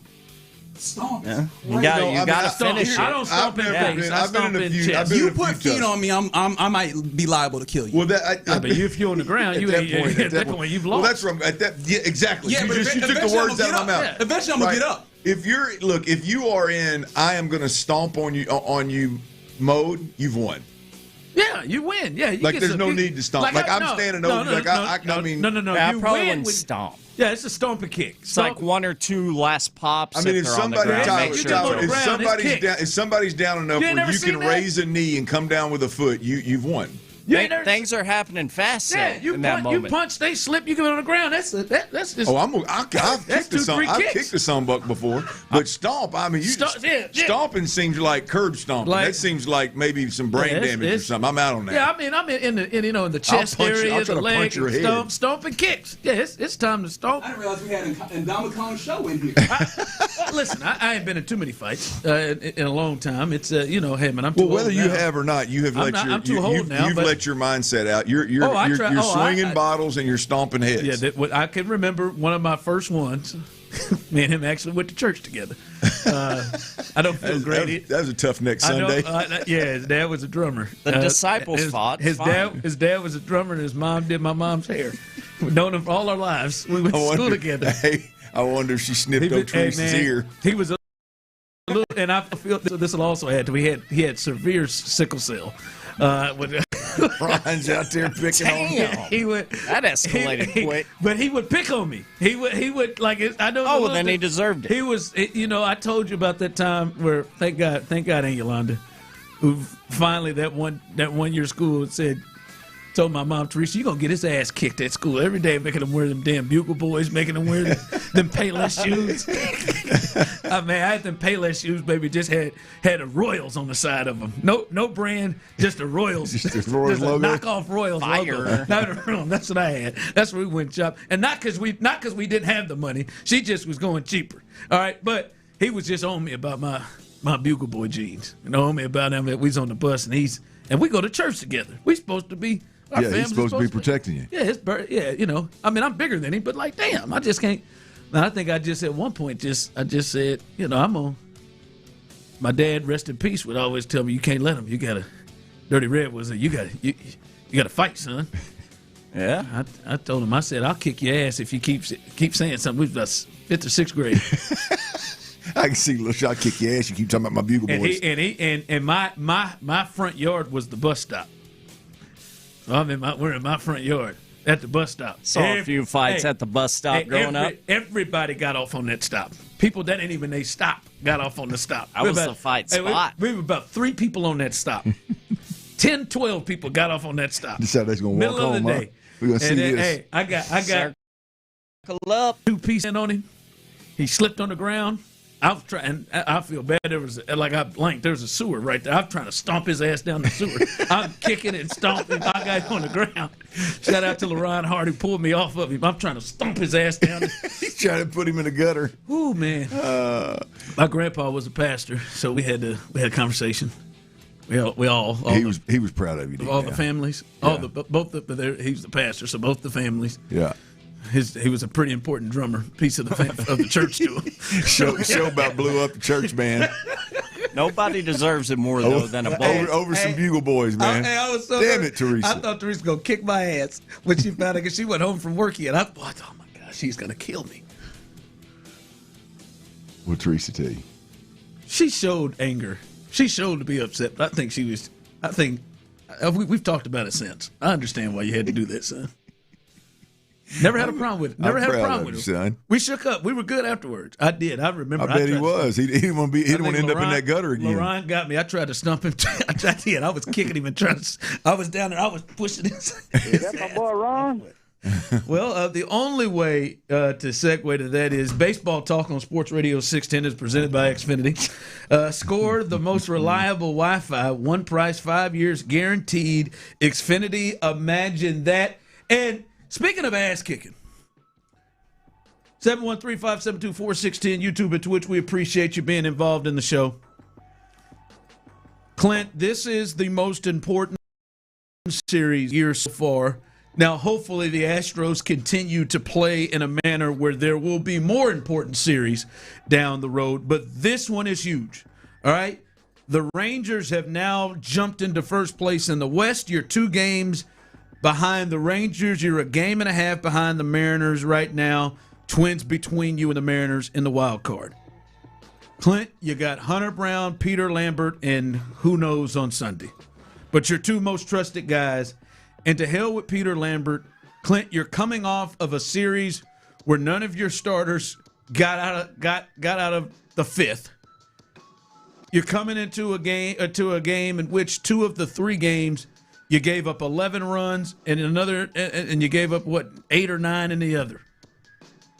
Just struggled all series with your starting pitching. Your ace is here. Hunter Brown, what the hell are you? Because if you're an ace, if you're a Cy Young type of guy, if you are what they call a stopper, if you're hey, Jim, I need my money. I need the bag. If you're that type of dude, these are the games in which you're on the road, you're against the hated Rangers in a game you got to have to set the tone. It's got to be set by Hunter Brown. Tonight is about him. Tonight is about Hunter Brown. We shouldn't have to see Josh, who you hate the way he walks out there. We shouldn't have to see Josh Miller. We shouldn't have to see Joe coming out there in the 3rd or 4th inning with you. You need to step up and set the tone for the series. Well, yeah, look, the other, you're spot on, but the other part of that is they've been hot of late. And I know the Washington series wasn't ideal. A couple of series before that, they lost one. But to make this all make sense and to make the climb that they have made in the month of June, I guess, late May, June, early July, they dug themselves out a pretty significant hole. They got healthy. Some good things have been happening to them. In order to keep that being, from being all for none and them sliding back into, 4 or 5 games back here and 6 games back here. I mean, they've got to play well, and to your point, nobody better than Hunter Brown, your ace, your horse, to be on the bump, and you need him to do what aces do. Is again, whether you're looking at stem the tide from losing the Washington series, as you said, giving up 23 runs. I think 23 runs in 3 games. What you do the math? 11, 3, and 8. I mean, that's 22 runs, something like that. So. Too many. To stem that tide, you need a big outing from Hunter Brown and from your starter, who is your ace, Hunter Brown. You need to start this series off right and take care of your bullpen, because you don't know what Game 3 is going to look like at this point. I'm sure Hunter does, but we don't. So you need, there's on several fronts, you need your starter tonight to be nails. And as you mentioned, no bigger reason than, man, you're right there. You can reach out and touch the Mariners. You can reach out and touch the Rangers in the division, and whoever's not leading the division, you can reach out and touch them. And you handle your business right here. I mean, you could finish up this 3-game stretch, and you could literally you could end up in first place, depending on what the Mariners do. But you could damn sure end up in the wild card. You could damn sure end up in that final wild card slot, which I don't know what it means with a bunch of baseball left. But it damn sure is better than the alternative of you sliding back. It means you won games. That's right. That's right. Won in division games. Yeah. Big weekend, and a big night for Hunter Brown for sure. Yeah, and like again, Hunter's not been terrible. I mean, since returning from the IL, he's made 4 starts. He's 1-0. He's got an ERA of 4.5. That's a little higher than you would. Really, a lot higher than you would. I mean, all of last year he was in the 2s, and 18 strikeouts to 11 walks in those 22 innings. Okay, but you need him to start. They need him. Their pitching is up in the air really after him. I mean, and Peter Lambert, again, I feel bad for this, Peter, but I know it says that you're 7-5 and you got an ERA under 4, but no one will be surprised if you turn right a little here on this, or it goes left, a little bit here on this. So, but Hunter Brown's got to set the tone. Like you said, for real, man, can you give Joe a night off? Like, can you give Joe Espada a night of thinking off? A night of having to strategize, the last several games, Joe has had to get, when did he have to start thinking about the bullpen and the rest of the game? Every last game of the inning of that series against Washington? Every game. Every game, all 3 of them, he has probably got to start thinking, all right, man, I got to get guys ready. Who am I going to turn to in the 3rd? Who am I going to turn to the 4th? He should be able to have a night off. Hunter, maybe another reliever to Hader. That's what it's got to be. And again, like I said, man, you want to be an ace. And I think Hunter Brown, Diesel, whatever the hell you want to call him, I think he's about that. I think he wants to be the tone setter. He wants to be the stopper. He wants to be the ace. Got to go do it tonight. Well, the other piece you mentioned, Ron, kind of danced around there. Like that last outing for him was completely unacceptable for Hunter Brown. Oh yeah, six runs in what 3-4 innings. Yeah, I mean just for for the wheels to come off, then I mean that makes this outing for you personally significantly bigger. I mean aces, guys of this caliber, they don't go out there and mess the bed and let the wheels fall off as early as they did last at all, and so. Much less twice in a row. So let's see what Hunter can follow up that pissy poor performance with. By the way, any idea who's going to pitch on Sunday? I told you it's Petco. Really? I mean, the options are Javier, bullpen game, Petco. He last started July 5th, so yeah, he's well rested.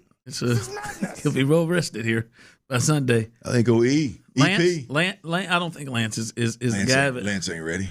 It is. I think it probably have to take Ethan Petco serious because it's reports that's coming from the general manager that he could be an option. Javier has to be an option, right? He pitched Wednesday through 30 pitches Wednesday. And then I probably one that's an option, a bullpen game. Right, I think any of those three are probably well. That may be why you leave it open, right? Is you see what your top two pitchers can do, and if they give your bullpen a little break here over the next 2 days, and maybe you can go a bullpen game and not have to call somebody up. But we'll see. Tyler, just want to let you know, Framber went 7 innings, 3 hits, 1 earned run, 9 strikeouts, no walks yesterday. Oh yeah, I know. He helped win me some money. I tell you, when he's messing the bed, I'll take him, and I'll damn sure take him when he's doing that right there. Mm-hmm. I'd love to have him. When he's messing the bed. Where's he at these days? Is he still rocking the weave, or did he get rid of it again? I think he got rid of it. He didn't have it when. I mean, you never know with him. He may pick it up. You never know. He wakes up on a Tuesday and just lets it ride. I know. Hey, he gonna probably get them things in around September when it gets a little cold in Detroit. That's probably back his neck warm. And he'll still be sweating his ass off. All right, coming up, there is some news involving the Houston Texans and a player, and I am Clint. I am downright shocked. They appear to have some Kansas City Chiefs in them. I am downright shocked by this potential move that could happen. We'll discuss that next. You're done.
All right, welcome back in on a Friday here live on The Drive. As we talked about, big game. Biggest game of the year for the Astros. Biggest series of the year for the Astros starting up in Arlington as they will take on the Rangers. They got their ace on the mound, and they got their clear-cut number 2 starting Saturday. And who knows on Sunday. Christian Javier will start on Sunday, in my opinion. You're going to talk it into existence, ain't you? I am. I'm speaking the damn thing. It's the only thing that makes sense. So we'll keep you updated and ready for that throughout the day. By the way, we will talk to Houston's own Roflo. Robert Flores will join us at the bottom of the 3 o'clock hour. 3:40, he will join us. I'm faded as hell right now. He is, man. They got a lot going on, getting towards the All-Star break. And the Astros are surging. They've been surging. Best record in the American League since the end of May. So we'll talk to him coming up in at the end of the 3 o'clock hour. All right, I'll be honest with you. I am shocked by this, Clint. Terrion Arnold worked out for the Houston Texans. Terrion Arnold, maybe some of you don't know his story, but he is a cornerback, first-round pick by the Detroit Lions in the 2024 draft. So still on a rookie deal. The other part to him on why he was with the Lions, and he had been a starter since he was a rookie, he turned himself in on June 24th in connection with a February 2026 kidnapping and robbery incident in the Tampa area. He is currently out on a $1 million bond and is subject to home confinement with the exception of work and legal appointments. They thought he might have to wear a device. He is not going to have to his ability to work. He has already been in today and got a physical and also worked out for the Houston Texans. He's scheduled to visit 2 more teams next week. We've heard the Colts potentially involved in that, the Jets potentially involved in that. So it looks like at the very least there's interest. They brought him in. They've given him a physical. They've worked him out. And Clint, knowing the history of the Texans, I am floored that they would be involved with a player like this that has this recent baggage, it's recent baggage to be a part of this team. And it is not like to me, a glaring need, a hole right now at the cornerback position. I am shocked that they are entertaining them. Well, I think just on the surface, I would be as well. But if you know, the more you read about it, the more you hear about it, the more it's one of those. Hey, man, you've got to at least flip the stone. You've got to at least sit across the desk from the young man himself and hear what's going on. The $250,000 worth of merchandise stolen from an Airbnb when he was on some kind of vacation, some kind of trip, I believe, in Florida. Apparently, they supposedly, allegedly, they found out who it was. Some guys went and got the thieves, got them up, I believe, in a hotel room or in another Airbnb. Anyway, nonetheless, beat up on them pretty good. Supposedly, it was in retaliation for the stealing Arnold stuff. Supposedly, allegedly, Arnold was outside in the car and was watching it on FaceTime, and they believe he may have directed orchestrated it all. So that's one of those. It seems to be pretty cut and dry to where, I mean, either he orchestrated or he didn't. It's hard to say, well, he might have been a part of it or not. He claims he didn't know anything about it. So we'll see how this thing works out. The interesting thing is he's an Alabama kid. What is D'Amico Ryans? An Alabama kid. Yeah. He's very close with Henry To'oTo'o. Nick Saban has sent a letter, which is public knowledge, to the judge that was making the decision on Terrion Arnold's behalf, and it was a hell of a character. What do you call it? Not character witness, but it made him look really, really, really, really good from Saban's perspective. And so you look at all that and you go, okay, should we take a peek? Well, he was 2 years into a rookie deal in Detroit. Detroit. Leeson, he's no longer bound by that rookie deal. I mean, the Texans could sign him to a minimum contract, a minimum deal. So there's very, very little financial risk. And if you were to claim him, or if you were to sign him, and this thing goes south, again, I don't think it's a maybe. I think he either knew about it and they're going to nail his ass, or he didn't. They don't have enough to prove it. But if it goes south, you can cut bait really quickly for very minimal damage. But boy, if it doesn't, if he beats this thing and he is exonerated, is that the right word? That word. And can play and is fully free, shoot. I mean, this is well, there's a couple parts. One, we just have not really seen the Texans get involved. Now, the close, like Jimmy Ward was they stayed with him, but obviously we know the relationship he had with D'Amico, and he was already on the team also, right? Yep. This is them going out who had with a player who has something open right now. Like he is out on a $1 million bond. And they had to. The judge had to make a decision today about if he could go and travel, right? So I am surprised. They just, because this is a move that even you would think, because of what he's involved in and what he's accused of. Yeah, just the nature of the accusations. This goes above just D'Amico or Nick. Yep. I mean, this goes to Cal and Hannah to call and saying you're all right with that, and they just never.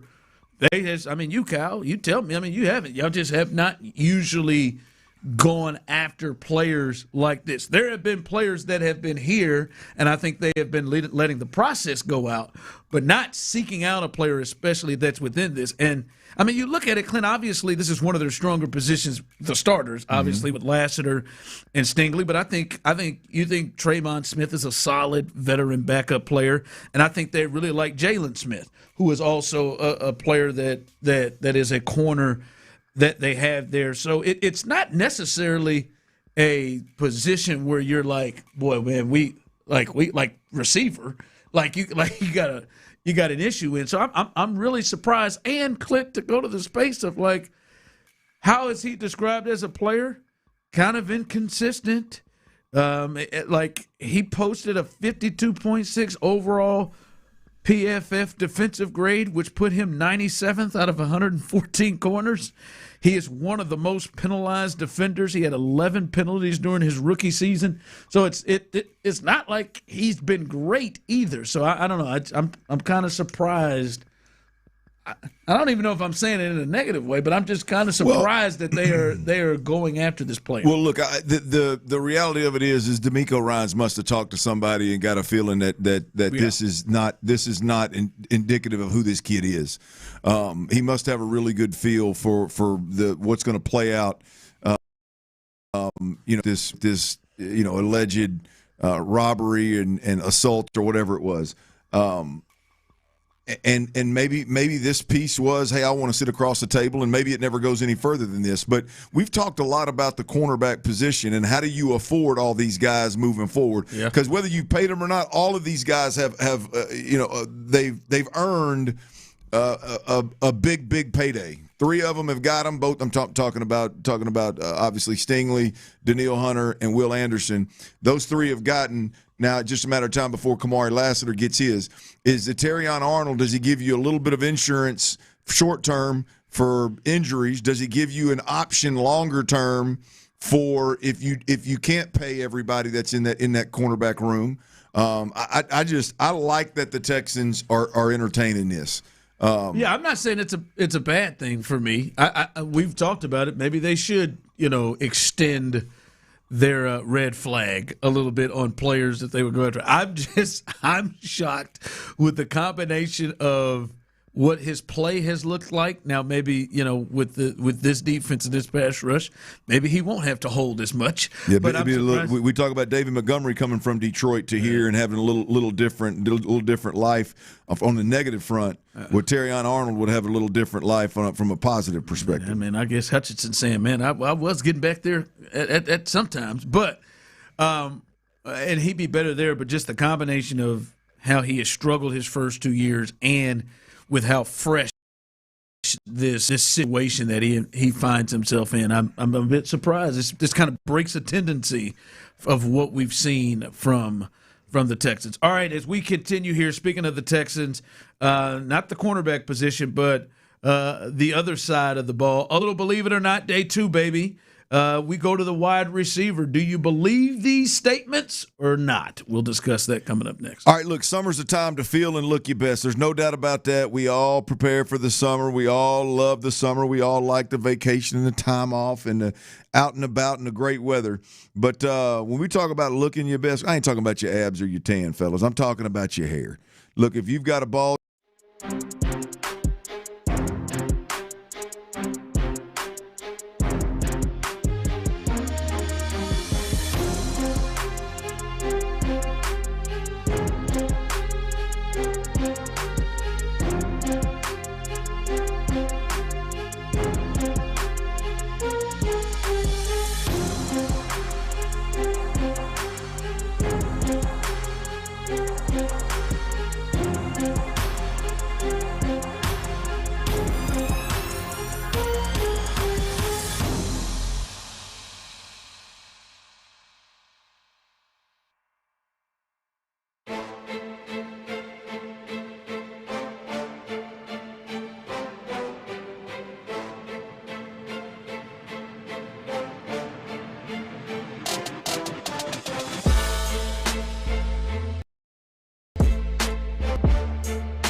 Booking a cruise? Now is the time to do it. But hurry, Cruises.com Rewards Week ends soon. Visit Cruises.com/radio today. Sports Radio 610 presents The Drive with Stoerner and Hughley.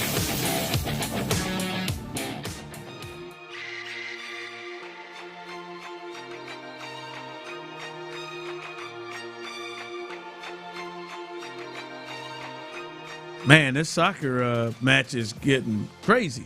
I mean, I looked down for a second. It's 1-1. It was 1-0 just now. Well, I was just thinking last time I saw it, it was 0-0. Spain and Belgium just getting after it very, very quickly. About the last 2 to 5 minutes, there have been 2 goals scored, and it is now 1-1. Come on, Spain. I need Belgium to handle up here, boys. So Belgium, big Belgium fan these days. Be careful, you're gonna get a turd nomination. You hate those uniforms. Well, I do. I dislike the uniforms because there's no. I mean, that Belgium. I don't know what their flag looks like, but it can't be white with clouds on it. You're looking at it right there. Well, yeah, on the scoreboard. As it has been for every World Cup game for a month now. Right there for you. I'm disappointed in you. Great. Well, like you should be. But even perfect example right there. That's their flag and that's their uniforms. It doesn't. It does appear that they're wearing their alternates during the World Cup. Those are city editions? That's classy.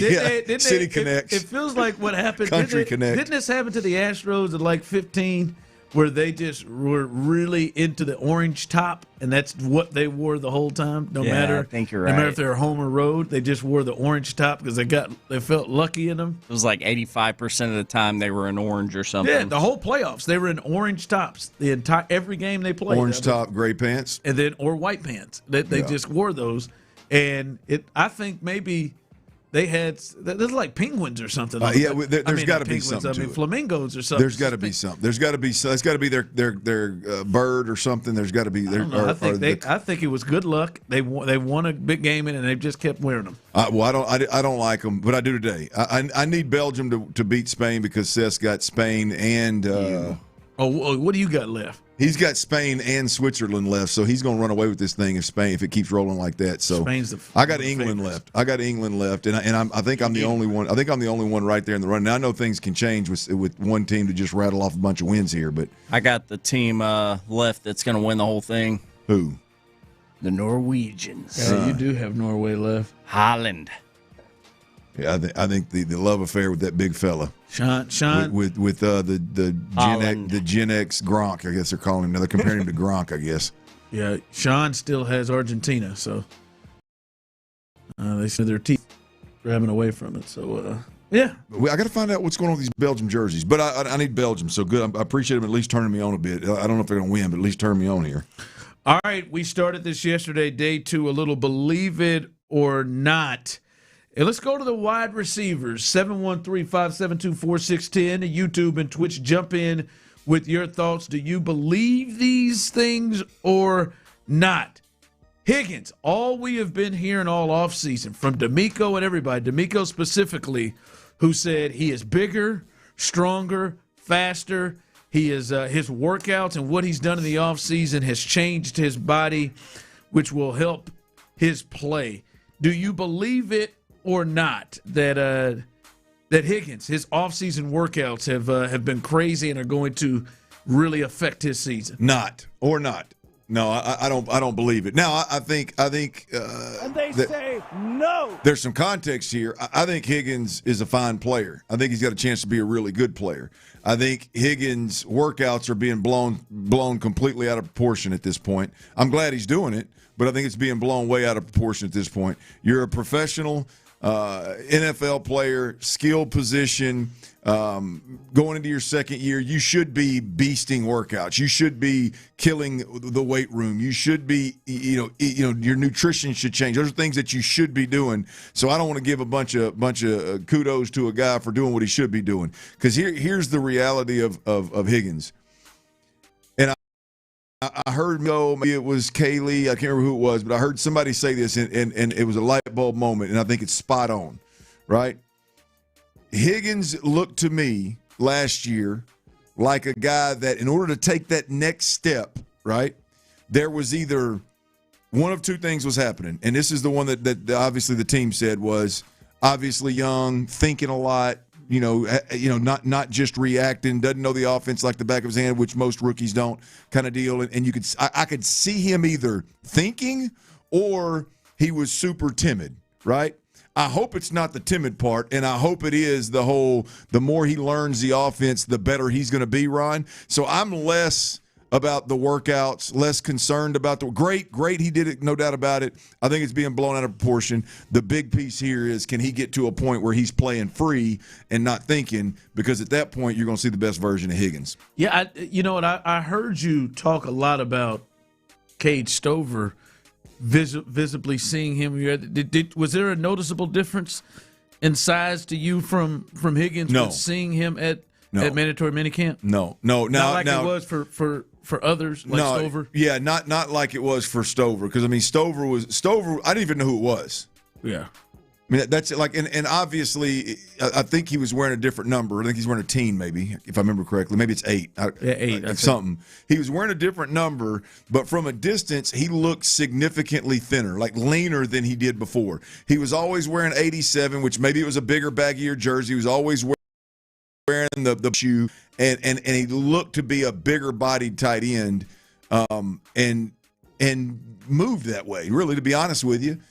It looked like he was smaller, thinner, and it looked like he was moving significantly better. I appreciate you reminding me of that, because that's something I can't wait to get your take on when you see him. Yeah, and because that's what I was thinking. I want to see if there's a clear difference, visual difference from Higgins. I don't know that I got close enough to Higg. I don't know that I got close enough and saw him enough to go, boy, I can see that noticeable. I don't know if – I think he has a better year. I don't know if it's as much – with his physicality and his size as much as it's year 2 in the NFL, and maybe he's getting more of an understanding of what he can and what he can't do, and what defense are doing and what they're doing, and just comfort in year 2 of a season. Yeah, well, but as opposed to just, man, he has changed his body, and this is about to take. Well, I just think I don't know how much body changing. He would have to change his body by 40 pounds for us to see it. I mean, hell, he's 6'4". Yeah. I mean, and he's long. It's like Nico is a little bit more compact. So he didn't become DK Metcalf. No, yeah. I mean, that's exactly. He had to go like David Boston and them boys did back in the day. Sean Springs did back. Went down to out of the country in the offseason, came back looking like Hulk. He'd have to do something like that for that to make sense. I don't see it. To me, Higgins is more of a boy, if he can play free and just and let that length work for him. And go out and just, I mean, like manhandle folks, then you got a different animal. I don't think it happens in the weight room in the offseason. All right, believe it or not, Jalen Noel will have a bigger role this season. Aaron Schatz of ESPN said wide receiver Jalen Noel will play a larger role in his second season, especially out of the slot. Believe it or not.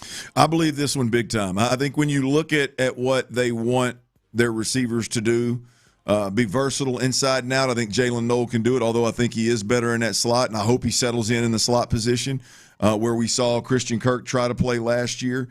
I hope that's what he settles into, but he can really do it all. He's built, he's compact, low to the ground. He can do all the blocking that they want him to do and motion into the backfield that we saw for whatever reason. Xavier Hutchinson seemed to be the one that was always doing that last year. I think Jalen Noel can do that.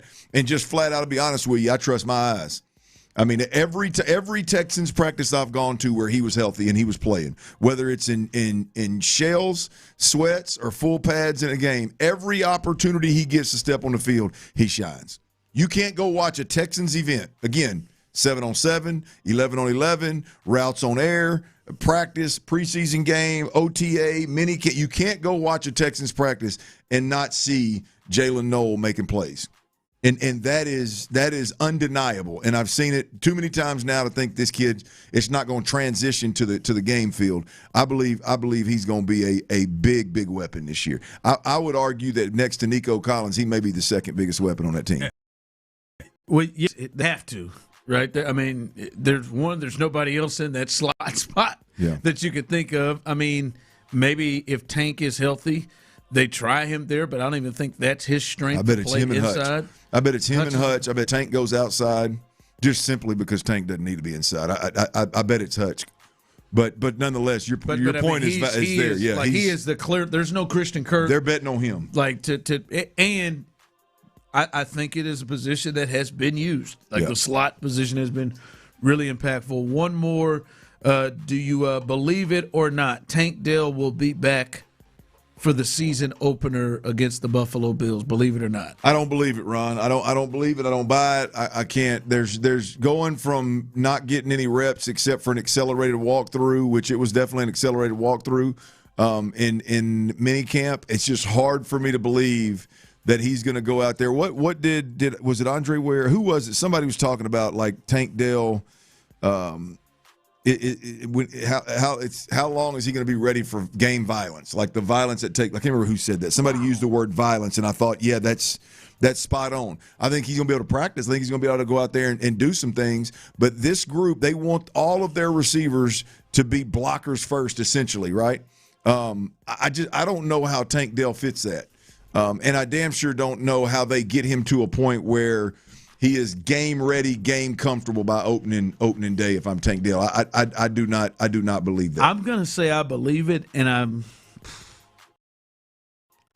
I'm banking on the actions of the decisions they've made, because they have made decisions around their receiving core, in my opinion, with the belief that Tank Dell is going to be a part of the receiving core and potentially going to be a part of the receiving core soon.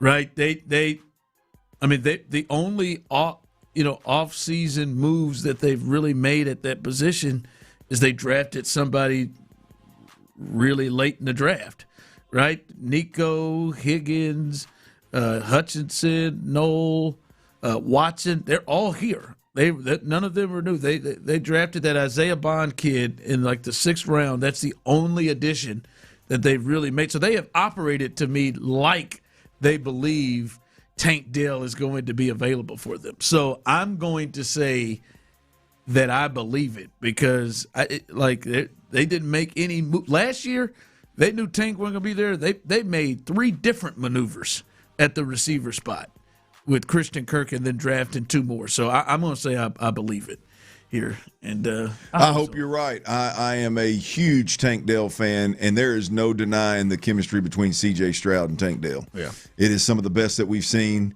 And boy, to get him back healthy and able would be a beautiful on and off the field would be a beautiful story. I just thought they would think they'd give themselves more protection if they felt like that there was going to be an issue for him not being there. All right, coming up, this is the latest right here. Mike Florio,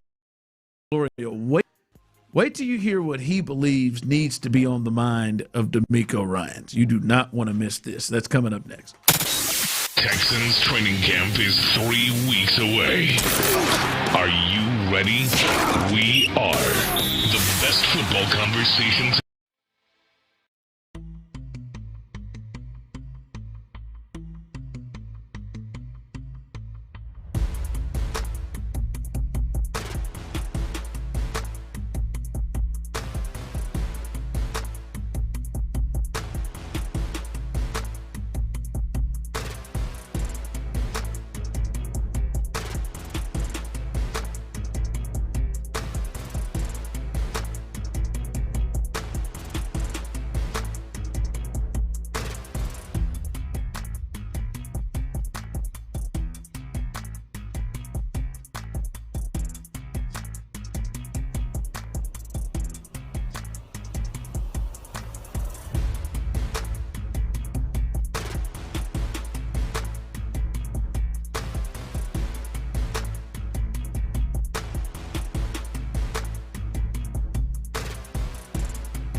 Everything. Ask your doctor about Skyrizi. Visit Skyrizi.com or call 1-866-SKYRIZI to learn more. From the West Point Lincoln and West Point Lincoln of Sugarland Studios, KILT FM HD2 Houston. On Odyssey Sports Station, the Texans play here. The Texans are the complete and total crap storm this year. Sports Radio 610 presents The Drive with Stoerner and Hughley.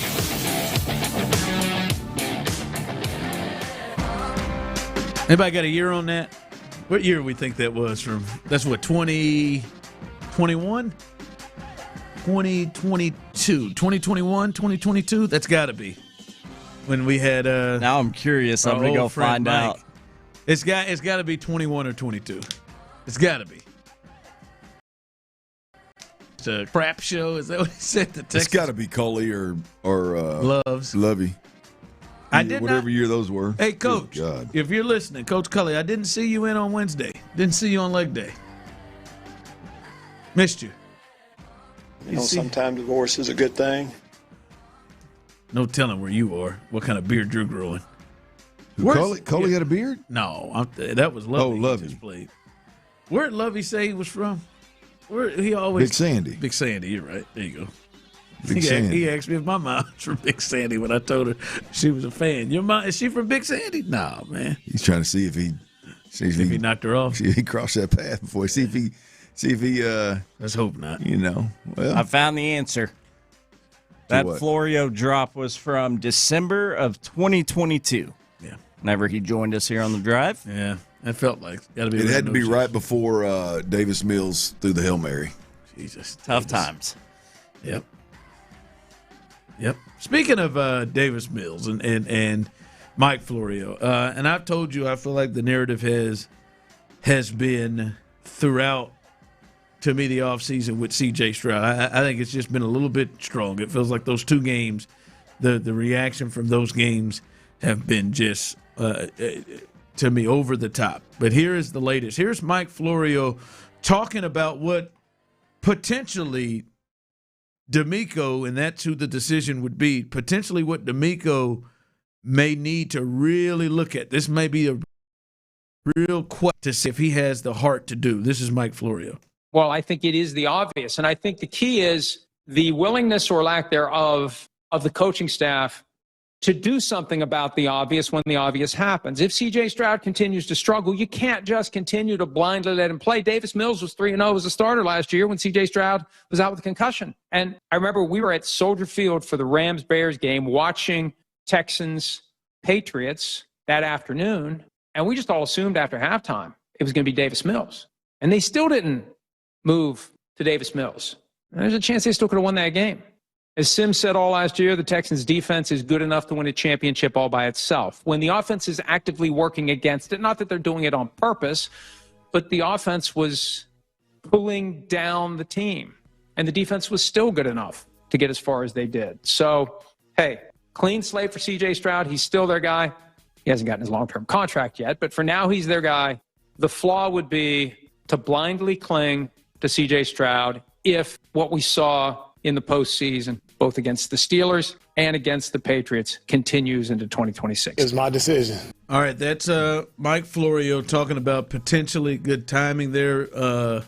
A decision that I think D'Amico, this goes to D'Amico will have to make about potentially benching C.J. Stroud. And for me, Clint, for that to even be a real conversation that's anything different from most starters in the league is silly to me. First, yeah, to roll through 7 turnovers in 2 games type of scenarios, I think almost most quarterbacks, if they turn the ball over consistently for a certain amount of time at that level, you may start looking at things. If he puts the ball on the ground 10 times like he did in 2 games against the Steelers and against the Patriots. But to me, to be having talk of potentially benching him this year is just over the top for me. But I guess where I would go with that is, do you think benching C.J. Stroud? How bad would it have to get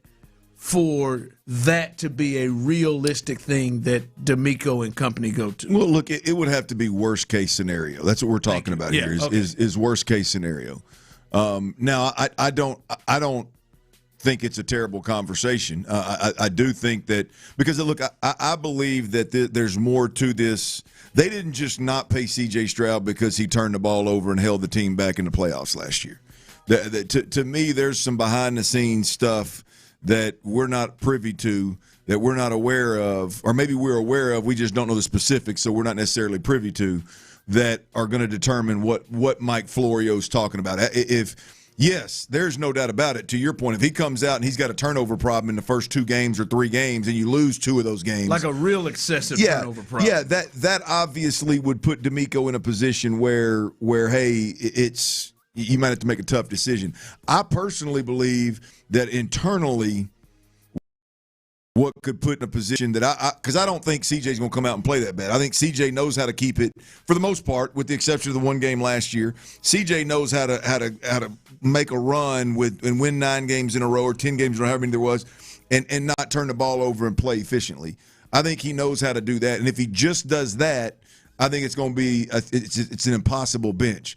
Where I think that the things could come to a head in the worst case scenario would be if this ownership buy-in piece comes to a head and is a major problem. If there is a really obvious issues protecting the quarterback again, communication issues, and the fit ultimately of C.J. Stroud in this offense, and it becomes a tug-of-war between him and another offensive coordinator, I think that's where D'Amico could be put in a position to go, I've got to make a decision to do what's quote unquote best for this team, and that may mean benching the quarterback and making a change. So it's obvious worst case scenario. I just think we hit worst case scenario in a different route than most people. I know a lot of people are going to go immediately to the turnovers, which I think that will play a role. But I think it's more of what we've heard them talk about. If this is a struggle for him to fit in this offense, and it's a pouting, moping, kind of go into a shell type situation for CJ, I could see D'Amico being put in a position where he's got to make a tough decision. But again, it would have to me, this isn't like a Kyler Murray could get benched for J.J. McCarthy situation if he became the starter. Like they're in a close competition. Potentially, you could see that being a thing. This to me is just not even I just can't even believe it is a. Not that I can't believe, but the thought that it is a legit conversation. And I said this to Tyler last night, like. Nobody was saying 2 years ago when Justin Herbert walked up in here and threw 4 interceptions and was 14 of 32 and completed 43% of his passes and threw those 4 interceptions against the Texans 2 years ago in the playoffs. Nobody the next year was talking about Easton Stick or Trey Lance potentially taking, like, oh, is he going to get benched for that? And I just think it's just excessive for where it is. If he keeps coming out and having games and throwing 4 picks in games, hell yeah. I think if he throws 4 picks by the Bengal game, in each game, there's probably a shot to do that. But again, the majority of quarterbacks would be in trouble if they just keep turning the ball over to that level. So I mean, it would be absolute worst case scenario. Absolute worst case scenario if that were to happen. And look, it's. I mean, get miss me with what Davis Mills went 3-0 last Yeah, year. but you combine that with the come apart in the playoffs, and it's going to be a talking point, whether it's fair or foul or it's not any weight at all. It also sounds like you think not just a talking point. You think it is more of a possibility inside the doors. Yeah. That's why I am where I am with C.J. Stroud. I'm less worried about the. Be honest with you, I personally don't believe that the 4 interceptions or however many it was, the poor play in the playoffs last year. I don't. Now that may be why why there's like where it kind of it reared its ugly head again of kind of how he handles those kind of situations and whether he can mentally handle those situations and reel this thing back in and not let the snowball go rolling downhill and let 1 or 2 interceptions turn into 4, not let some pressure get the best of you to where you don't have answers. Like, I think that's the bigger play on C.J. Stroud. I think in the building over there, I think Nick and D'Amico, sure, they're aware of the turnovers, but I think it's more about can C.J. Stroud – I think the ship has sailed on him being this Tom Brady, Will Anderson type of leader. I think the ship has sailed on that personally. So now what do you have left? Well, if you're the quarterback that you have left can't handle adversity in a way to keep it from unraveling, if the quarterback that I have left can't take ownership and completely buy in to the system that we're trying to get him, I think all of those things much bigger role in whether they're happy with C.J. Stroud or not, more so than turnovers. Text line coming in. It's the NFL slow season. Relax, gentlemen. No, this has been for me personally. I have felt like this is the 15th example of what I think has been over the top narrative on C.J. Stroud, from him being benched to can he just be average? Is he okay? Is he okay? No, every question. I said this. I said this to Henry when he was on with us for the radiothon. Shout out to Henry Toa for joining us. I said, "Hey man, are y'all about tired of answering the question of if CJ's okay?" And he said, he did like this. It's been a question to every player if he's okay. It's one of, I think Clinton says, one of the biggest stories in the league of how does he respond off of it. But it's not just how does it respond off of it. In some ways it is like, hey man, they might bench him for Davis Mills as if Davis Mills will give them a better shot to win a Super Bowl in this AFC over CJ, which is fair or foul. When you go down, your backup comes in and goes 3-0 and plays well, and your head coach commends you for the team basically taking on your mentality and staying cool, calm, and collected.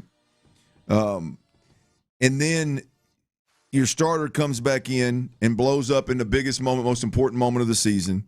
And then in the offseason, the organization to pay the guy, which is rare in today's game with the resume like CJ has. I think when nationally, hell, even locally, I think when you look at that and you just take that, I don't know how some of those conversations don't have to be had. Yeah, and I'm not saying they're fair. I'm not saying what side you or anybody else should lean to. My point is with that right there. How many times did we do an early in the offseason of trading CJ? How many of those different people that we got? Ryan Tannehill comes to mind as one. The amount of times of trading him. Which is just insane to me. It is, but again, it's insane if you're of the belief that the frustration is, hey man, he turned the ball over a bunch of times and cost you ultimately a playoff run. I agree with you on that. Anybody that looks at C.J. Stroud and says that damn game against the Patriots, man, he killed us. He got us. We could have won the Super Bowl this year. To hell with him. Move on. Easy. Relax. But if you peel back that onion and you look a little deeper, as I said a little earlier in this segment, I just believe that there's so much more to the real conversation and context around C.J. Stroud than having a bad game in the playoffs. They didn't not pay him because he had a bad game against the Patriots. That organizations don't have a guy that's done what C.J. Stroud has, and he has a rough game. You just mentioned he got paid, right? You don't. He got paid, and the narrative around him is not anywhere close. If you're convinced that this is our dude, we're building around this dude. This is a pillar of our. The way they are convinced that Will Anderson is that guy. If 4 interceptions in a playoff game and 10 turnover-worthy plays or whatever in 2 playoff games, that's not going to keep you from paying that guy. There is so much more to the story behind them walls over there than bombing in the playoffs this past year. Yeah, clearly, and And to me, I look at this, and I think some people are going to think this is crazy, but I think everyone understands that CJ is the key to this offense this year. But I think many people nationally and some people who listen to this show, they think he's the key of just to not F it up. I don't think that is the case. I think for this offense, and I think we will find out as this season goes on, this offense to be at its anywhere to the level that it needs to be able to go through, I would say, 2 to 3 of the teams that you're probably going to have to go to win a Super Bowl. It is going to have to be because C.J. Stroud has been the one that has uplifted and has lifted this group. Because if I were to, I did this with Tyler before the show. Cloud, I'll do it with you now. If we will go through it, and we know they've been doing this list and coming up here in a little bit, Clint was right. But you know that they've been doing these lists with the executives and all the positions. If we were to go through, say, all right, do you think the Texans, if they did a vote on OCs around the league, do you think they would have one in the top half? No.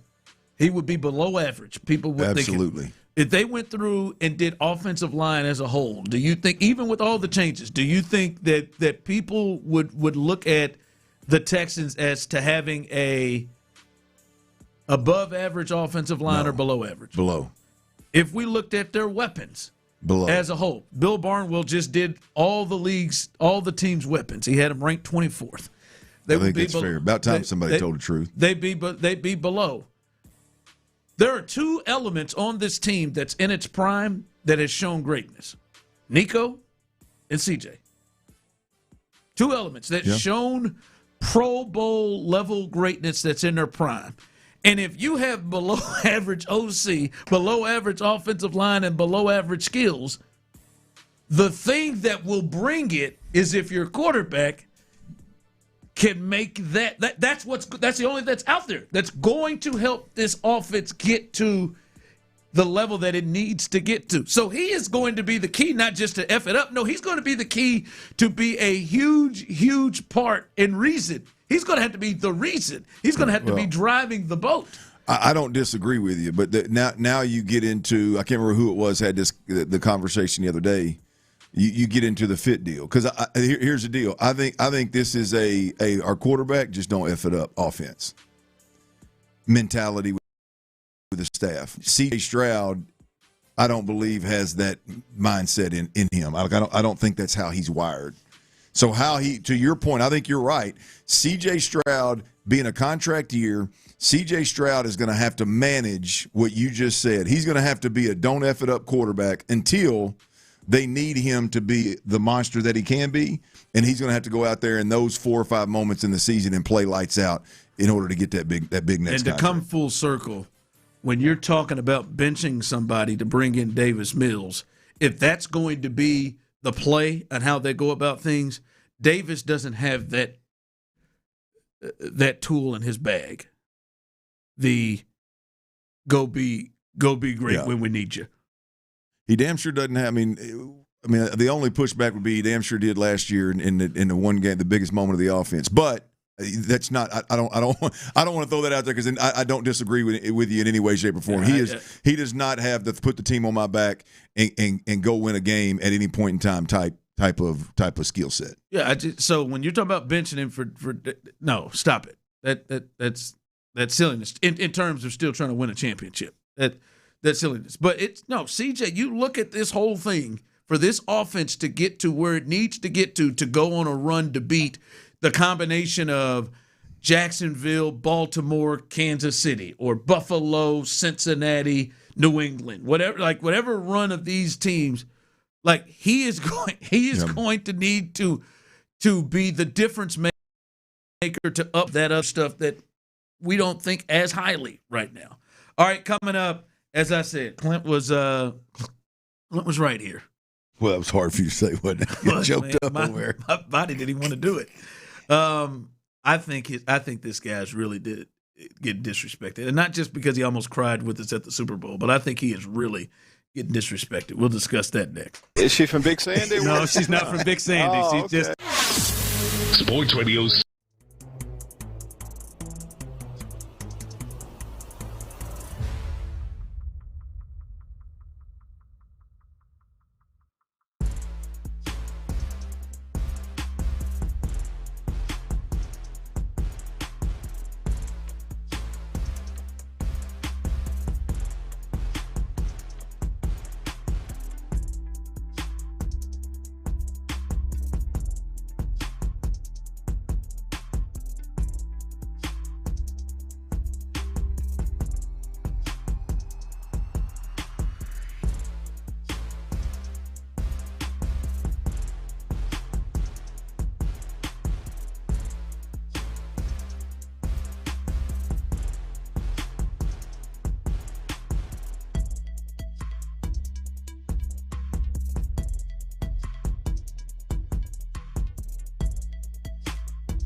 Fire.org. Brought to you by End Family Fire, Brady, and the Ad Council. Hey everyone, Boomer Esiason here. If anyone knows about diehard sports fans, it's me. I get to live and breathe the excitement of the season all year long. Now for advertisers, that passion matters. It's exactly why sports radio performs for brands. People who listen to sports on radio via streaming or on sports podcasts are nearly 3 times more likely to consider a brand that supports their favorite team. So if you are interested in reaching sports fans, we have the playbook for you. Check out our comprehensive ebook, State of Audio, Sports Fandom. Check out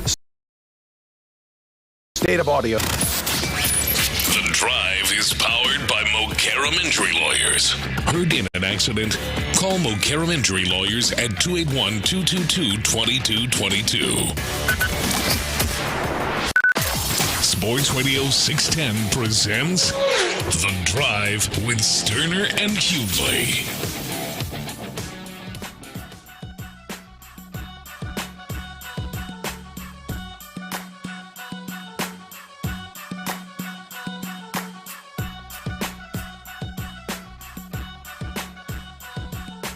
All right, looks like we're going to have another one of these matches come down to the wire. Another quarterfinal matchup, Spain and Belgium, 1-1. This what's that? The goalie's got a cramp. He got kicked in the nuts earlier. How's the goalie cramping? His ass don't run. He's the only one on the pitch that don't run nowhere. No, man. I mean, what the hell's going on here? He's running. He got kicked. He got hit in the balls on a save.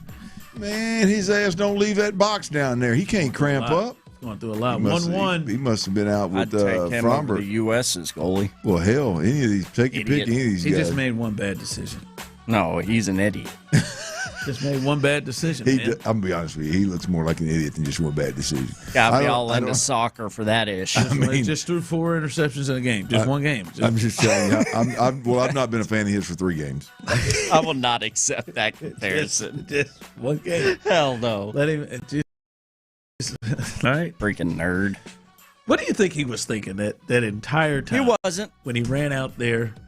And at some point, he had to say, "Oh Lord, I'm too far. Oh boy, I'm in a pickle." I'd say so. I got to get this, and then I'm hopeful that the ground stopped his foot, and that he didn't double clutch it or something. Got the yips. And then once that ball got past him, boy, and he knew it was over. I heard he wasn't even American. Nope, he is. What do you mean you heard that? That's just, heard he was from somewhere in Europe. He was posing way too far. Leave Freeze alone. God. I heard he was here on a visa. He was here on the got it revoked. Freaking moron. Man.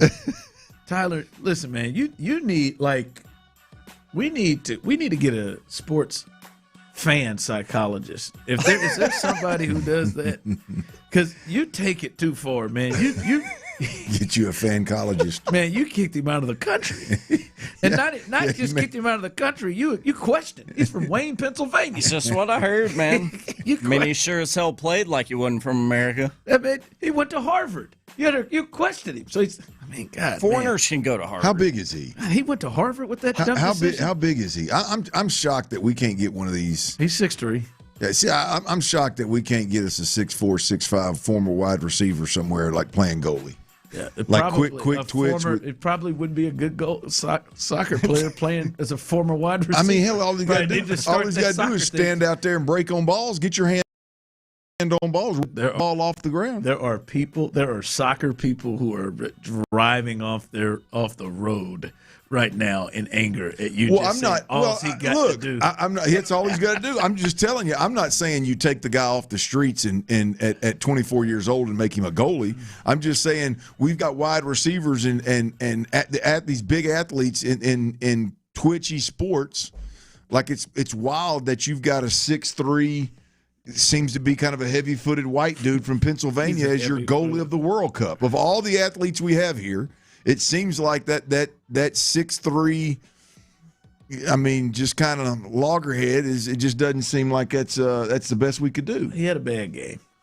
Well, again, I was not a fan of him before he made the real bonehead mistake. This guy stinks. I mean, Tyler took him out of the country, man. That's what I heard, man. And It's I not- mean, it's given what not- we saw from him, it would make sense that he wanted to, ruin the U.S.'s chances. I can't accept that blatant lie of that's what I heard. I think you just made that up.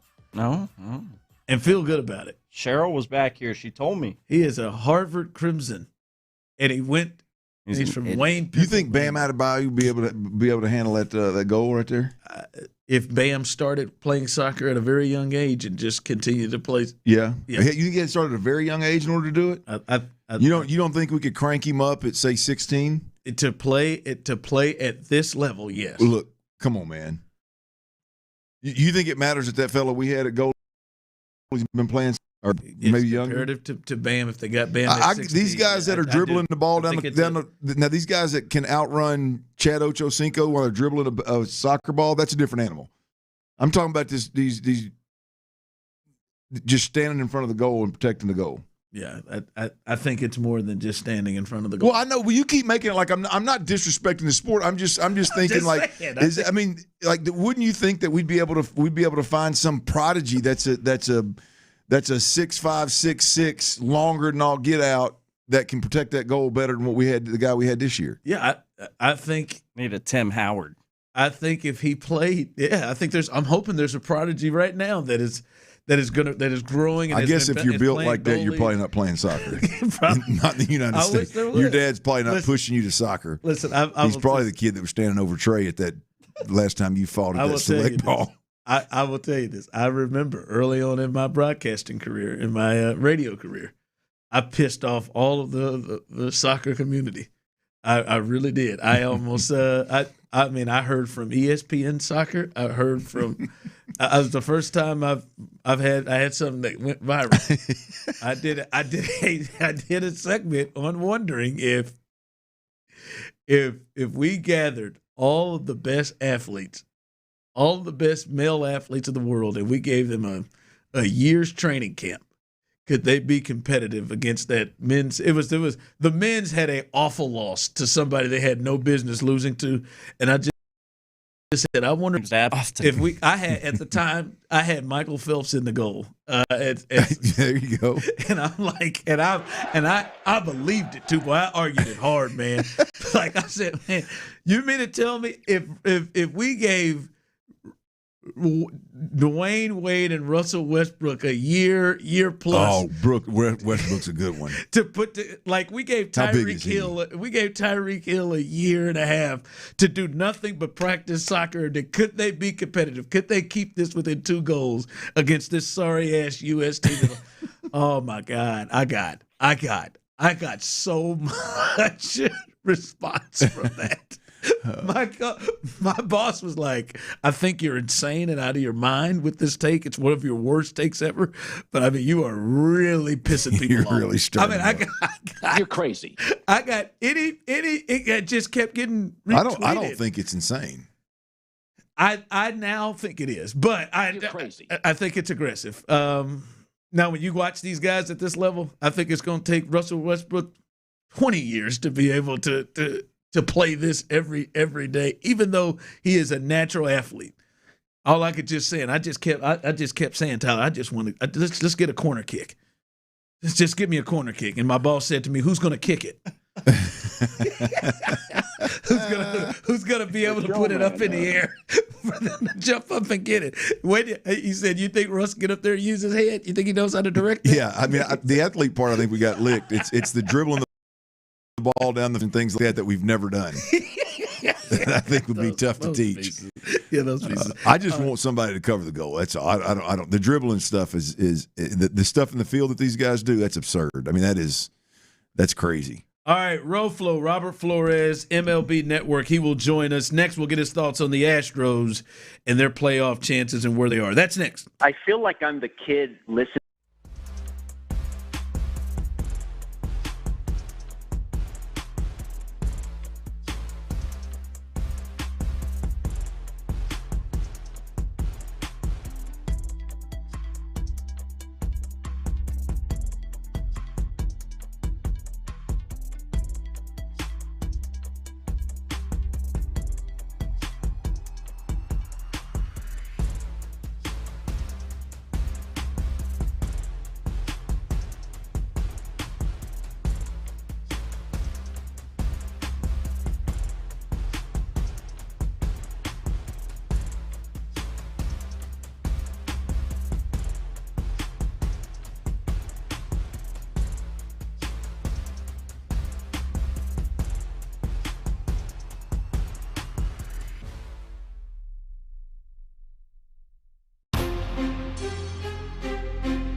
Side effects include injection site pain and swelling, fatigue, headache, muscle, and joint pain. For full prescribing information, please call 1-855-213-2138. Visit Prevnar20.com or talk to your doctor or pharmacist.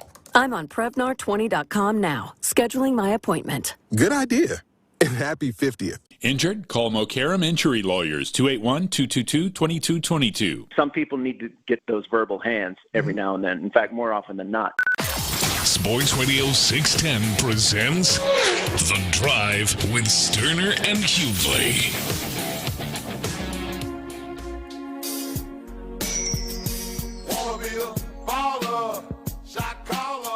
All right, welcome back in as we are live here on The Drive. Updated there. Spain, Belgium remain level at 1. 80th minute left, so we're getting down to it, and much like most of these matches, they are all coming down to the wire, and it looks like this one will too. But we are had to be joined by Houston's own, our guy Robert Flores, who joins us. And by the way, make sure you catch him every single morning on MLB. He's there. They will be live at Citizen Banks Park on Monday and Tuesday, getting ready for the All-Star coverage and the All-Star game and home run derby, in which Yordan Alvarez refuses to compete in, which pisses me smooth off. But they will be there, and you can check out the Emmy-nominated morning show, MLB Central, every single morning, Monday through Friday. Roflo, what's good? Good morning or good afternoon. I don't even know what time of day it is. How you doing? Good. I'm not going to lie to you. I said yesterday when I kind of gave people the tease, hey, Roflo's going to be on with us tomorrow. I said, I hope by the time he gets to us, he's had a few. And Sir, it is 4:45 in the afternoon. Okay, it's happy hour somewhere, baby. That's true. Good point. Now in about 15 minutes, it's going to be Liddy. So, I'm faded as hell right now. Yeah, that too. Hey, I've been wondering this the last month or so because the Astros, even though I watch them pitch every single night, they have somehow made a surge and have had the best record in the American League since, or at least at one point had it since late May. And I pose the question like this. If we look at the Rays of the Yankees as the class of the American League and are World Series contenders, at least to get there, contenders, what are the Astros? Oh, I mean, that's a good point. At least for half of that equation in your question, the Astros just took 2 of 3 from the Tampa Bay Rays. Yep. So I don't know. I think the Astros are very emblematic of the American League as a whole. I don't think that there is one dominant team. In fact, I know there isn't, at least to this point of the season. This is ultimately going to happen for me. There's 2 or 3 factors. One, what do the teams look like after the deadline? Who's playing the best and who's the healthiest? And now you could make that case that, hey, that's always how it is. But I think in the American League, particularly which moves are made by which teams, I think that could be a huge factor moving forward. Roflo, let's talk. I mean, we know Jordan in the middle of this lineup. I think offensively they've again healthy and playing well, they've got a shot offensively. But the starting rotation of late, whether it be injury or just poor performance, or guys that just again were expected to be the number 2 starter in the rotation are now in Sugarland. Like, how do you see the Astros starting rotation playing out, and how important is it that trade deadline you mentioned that they find some help for this starting rotation? Well, yes, they need help. Yes, it has been a major disappointment. The 2 guys that were brought in be stabilizers, not as aces. I don't think Tetsuya Imai was brought in to be an ace. I don't think Mike Burrows was brought in to be an ace. But they were brought in to be better than what they have been. They have been very, very disappointing. Unfortunately, the Astros need what a lot of other teams, and specifically in the American League, need. They need pitching. Christian Javier is going to be in the bullpen. He was looked at as your number 2 starter to begin the season. Is that fair to say? I mean, they had him slot at third behind Homer Mike. Yeah. So I don't know. Dana Brown and his staff are going to have their work cut out for them. They really do, because they have some very important needs. The farm system, as we know, isn't stocked with talent. They don't have a lot of assets. So I really don't know what the hope can be, other than you can say the American League, there are a lot of other teams in the same boat, and there is a lot of parity in the American League. Real quick, Roflo, Robert Flores, who joins us, MLB Network, and catch him every single morning, Monday through Friday on MLB Central. In particular, coming up for the All-Star Game, they'll be in Philadelphia live on Monday and Tuesday. Are there any names, like realistic names, that are out there that fit? As was talking about starting pitching, they've also been talking about outfield help because they have one of the worst offensive outfields in the league. Are there names that maybe we could look at that are realistic for them? One name that has been floated out there is Sonny Gray. Yeah. I think the 2 things there. I think the price tag probably going to be a little bit too steep for what the Astros can pay. And the other thing is the Boston Red Sox. They're kind of in it. Yeah. In fact, they are in it. They've won 6 in a row, and I think they're only 2.5 back of a wild card spot. So, do I think that the Red Sox are a legitimate World Series threat? No. Do I think that they could get into the postseason in an American League that could be considered down? Sure, why not? So I think that it's going to be. It just all goes far too. I think it's going to be very, very difficult for the Astros to expect any significant upgrades in the rotation. Maybe you can add in around the margins in the bullpen.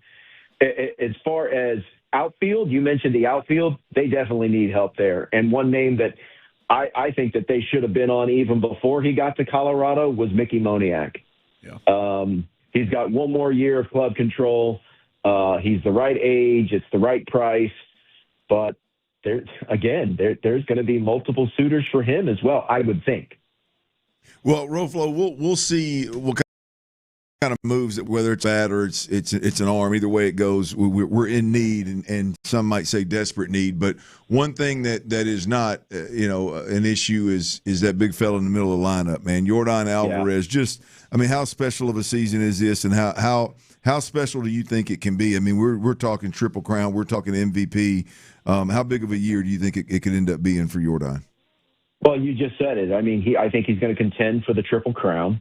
I hope he stays healthy. I hope he continues to produce at this rate, because sometimes it's just your year. And I think his moment in that Tampa Bay Rays series on that Saturday night game where they came back and he walked off the Rays, I think we could look back as that signature moment, or one of his signature moments, and what ultimately could be an MVP and or a Triple Crown. Look, if he wins the Triple Crown, he's winning the MVP. But I think with his performance, with Aaron Judge's absence and injury, I think that has opened up a window, certainly a huge one, for Yordan Alvarez. Hey, Rolf, which ones, you mentioned it right there, the odds are if he hits the Triple Crown, then he'll probably win the MVP. But which one of those do you think is most impressive, the Triple Crown or an MVP? God, that's a great question. I think it's the Triple Crown. Now, I think there was one year. Was there one year where where Miggy? Was it? Yeah, Miggy won the Triple Crown, won the Triple Crown, but did I have that? Yeah, that it could be it. But I think when you look at the landscape of where the American League is individually, especially with Aaron Judge being hurt, Ben Rice, heck, he also of the Yankees, he could certainly make a case. But I don't think anyone in the American League is having the type of season. And Yordan, for me, fits the description. Sometimes the MVP goes to the quote-unquote most outstanding player or the best player. Yordan is the best, and you talk about valuable. Where would this Astros team be without him? Yeah. What are your thoughts about the stigma of the DH? Do you think he's got an issue with that? Because you better know that. Did Ortiz ever win an MVP? I don't think he ever did, and I think that the DH thing is what really held him out with voters looking down on that. Do you think that is something that is a potential thing that stops him, or is his season and all the things you've said around him with other players going down so significant that it doesn't matter as much? I think it's the latter. And also, I know the year that Shohei Ohtani didn't pitch. And now, granted, he had a 50-50 season? Yeah. So it's not exactly apples to apples. I got it. But I think when you look at the season that Yordan is having, and he does play the field every now and then. I know for a fact he loves to play the field. He loves it. He's got 79 starts at the DH spot through 93, 93 games. It might be just enough,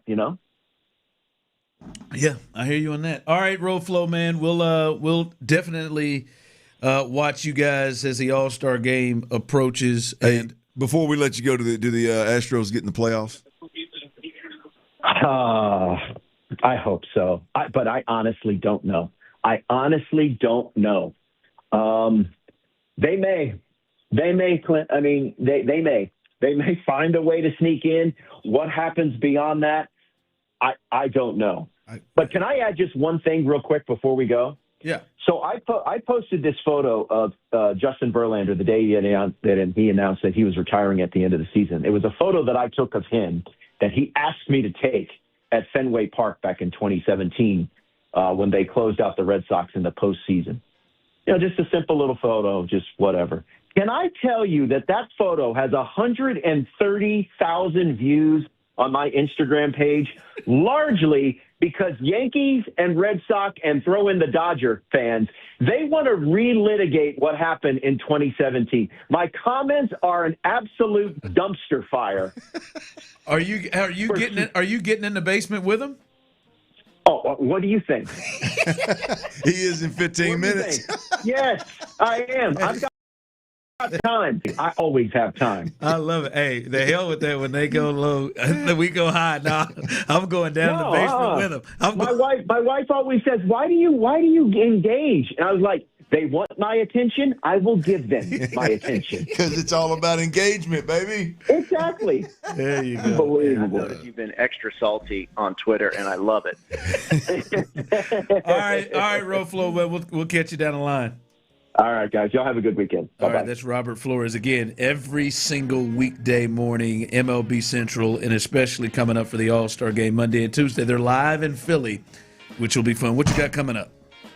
Gosh dang it. Hopefully not a Belgium loss. I think you do, boy. That was your last chance right there. What a former 2024 first-round pick is on the streets, available for any and everybody. Who is it? What position does he play? And damn it, them Texans are flirting. We'll tell you who that is and cuss and discuss next right here on Sports Radio 610. Before we do that, though, I got to tell you about Ability Tree Experts, y'all. Truth of the matter is we live in a part of Texas here.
WEEKDAY.com. From the West Point Lincoln and West Point Lincoln of Sugar Land Studios, KILT FM HD2 Houston.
In a world parched for excitement, Twisted Tea's your refresh flavor. The hard iced tea that's smooth, made with real brewed tea and 5% alcohol. Twisted Tea. Keep it twisted. Twisted Tea Brewing Company, Cincinnati, Ohio. Please drink responsibly. Clint, bro, I love you, man. Dive into the mind of former NFL quarterback Clint Stoerner.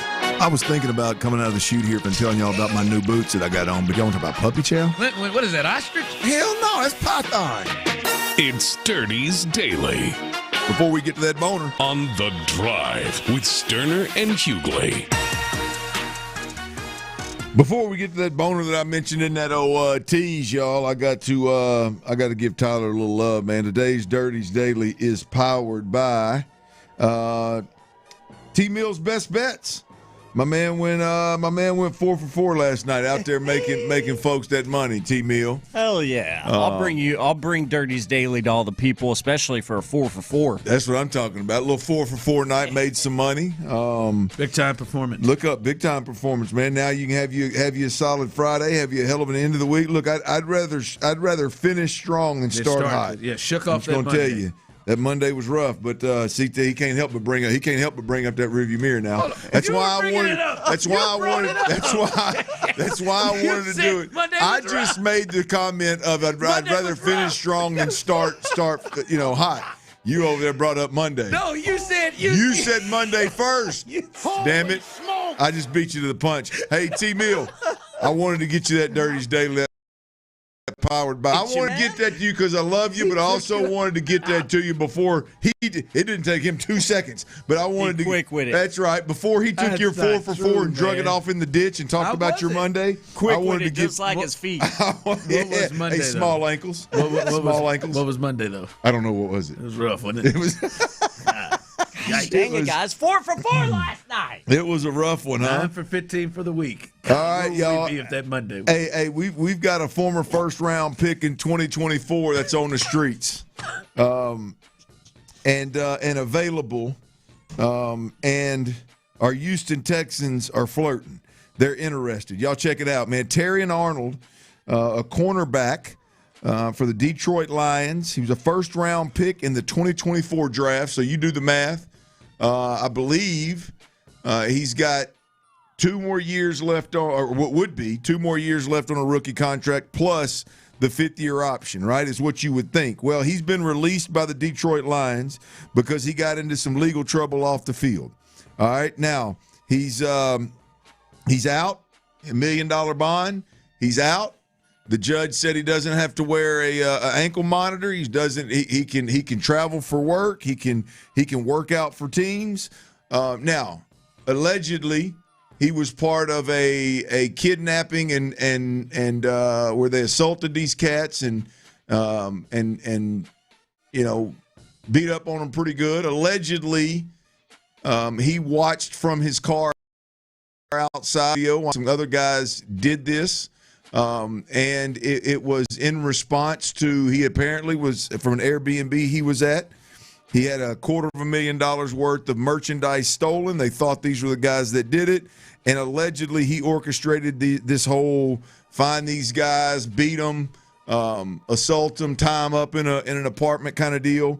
And he watched from a car, allegedly. Now, he and his attorney say he don't know anything about it, never done anything about it, never knew anything about it, doesn't have anything to do with it, all right?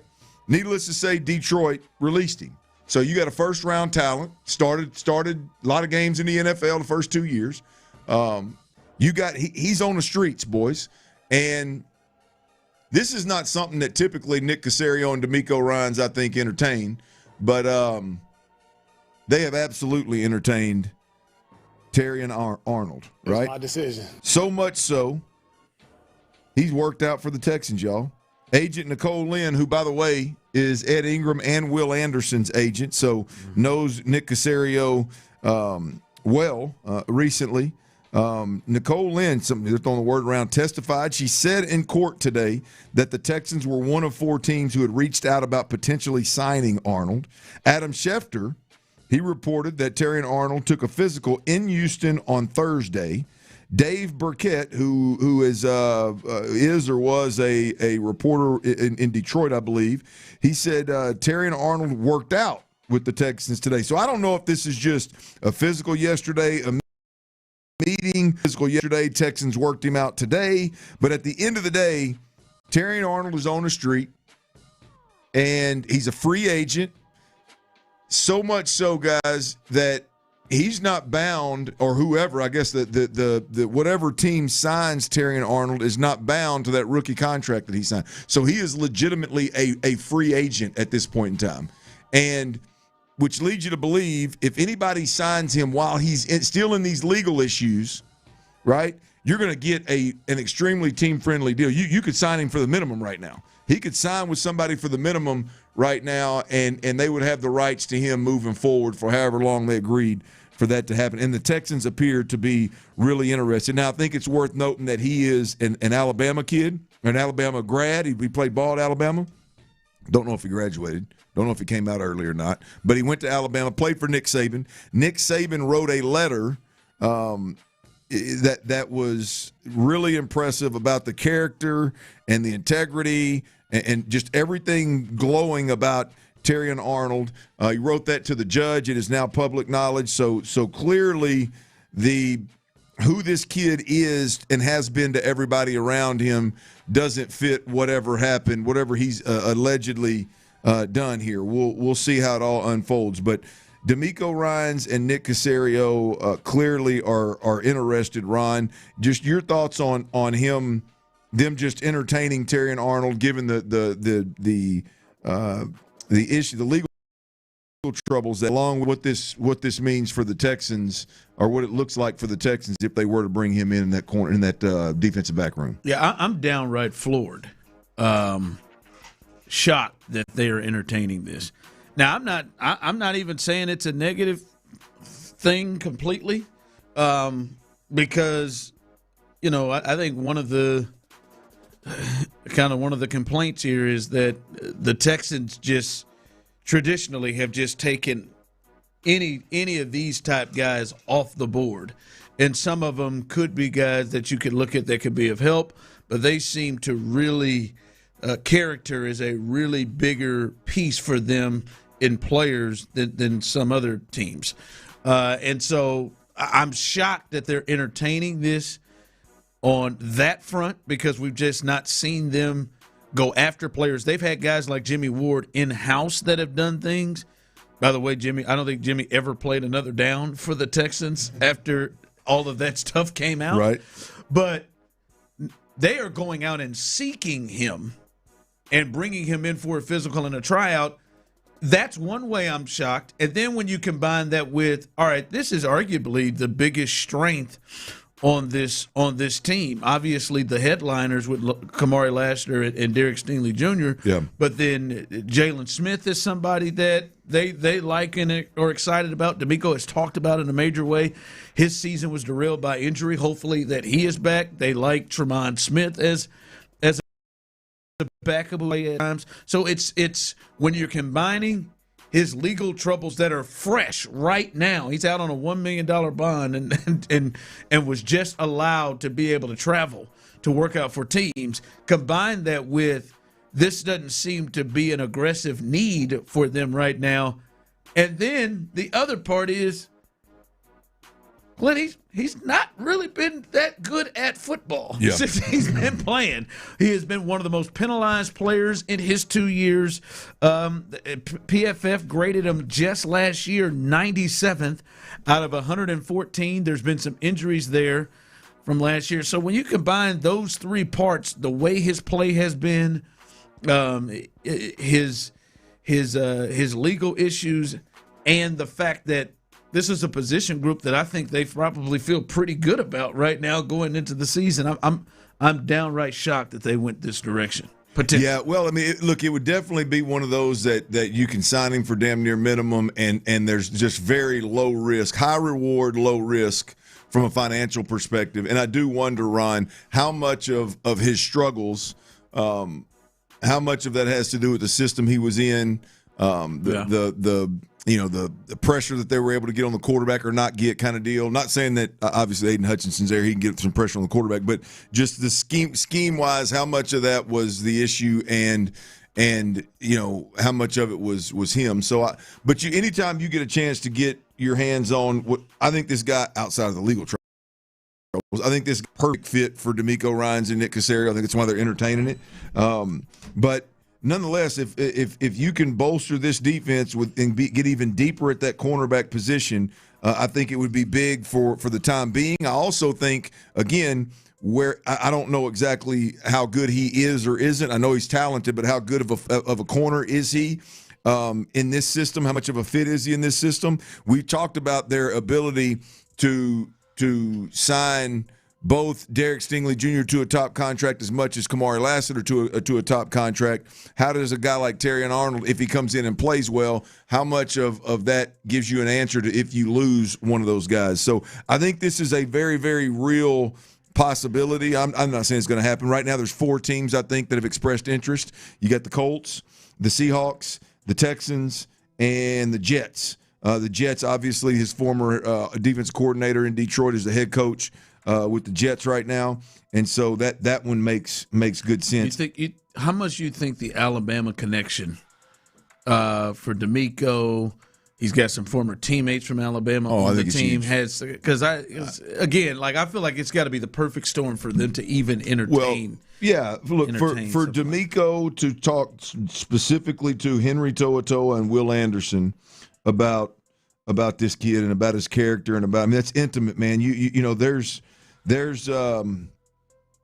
it's hard to not know somebody when you're in the locker room and on the bus and in class and hanging out with these cats. It's hard to not know somebody really inside and out. And so I would imagine Henry To'oTo'o and Will Anderson both know him really well. I think that is an incredible source. I obviously think that D'Amico Ryans has a ton of respect and and admiration for Nick Saban, and for Nick Saban to come to bat for a guy like that. Nick Saban came to bat for Buddy, sent a letter involved his wife and how his wife had a great relationship with Terrion Arnold and how great of that's a big statement. That's not just, he was a good dude. That is, I got to go to bat for this guy and put my signature on it. I think that is a big piece of this. I think Nicole Lynn, the agent, for him is somebody that I think Nick Caserio has been in contact with pretty consistently of late with the Will Anderson contract. And notably also this offseason, the Ed Ingram contract. And so I think that's a source. I think every sign in a sense of everybody that they could talk to, every source that they could talk to about this kid has probably spoken glowingly about him. And, the only thing that's hanging out there obviously is a big piece is the legal troubles that he's in right now. But, man, you talking about a deal to get a kid on a minimum contract potentially, that would be huge. But we talk about, like, there's a lot of great aspects of what D'Amico and Nick Caserio have built, but we've heard it of late with all these USC kids that they're drafting, right? You mentioned Jalen Smith at the corner, played with Bullock at the safety at USC, and so no doubt about it that they spoke about the character and the integrity and the accountability and what kind of teammate is he. And then hell, I think they drafted another kid this year that played with him, didn't they? I'm pretty sure they drafted somebody else out of USC this year. Oh the safety. Yeah, you're right. Yeah, so I think this organization puts a lot of stock in what their players say and how they feel about certain guys when things like this happen. So yes, I think the Terry and Arnold deal is in the Alabama connections are hard to move away from. By the way, boys, you should be proud. You should be proud. Belgium's men's soccer team, they took Spain down to the wire, right? They didn't beat the Americans and then go get destroyed by Spain, who's one of the better teams. They didn't. They took them down to the wire. It was 1-1. Spain scored, I think, in the 87th minute or 86th minute of the game to take the 2-1 lead. Belgium also scored the only goal Spain has allowed this World Cup. They did score on them, so 2-1. So Belgium made us proud. They didn't look like they were outclassed in the round of round of 8 uniforms. Yeah, I found out. By the way, that. I'm glad you brought those up. The Belgium uniforms, right? It's the official away jersey for the 2026 FIFA World Cup. Adidas designed these to the look, and it's meant to pay homage to the Belgian. Is that a surrealist painter, René Magritte? Oh, René. Say it real fast. I had to look at it. It's inspired by a painting by the artist. That painting is known as The Son of Man. There's also a message written in the color, which translates to "This is not a jersey," which pays homage to the message in the painting that says "This is not a pipe."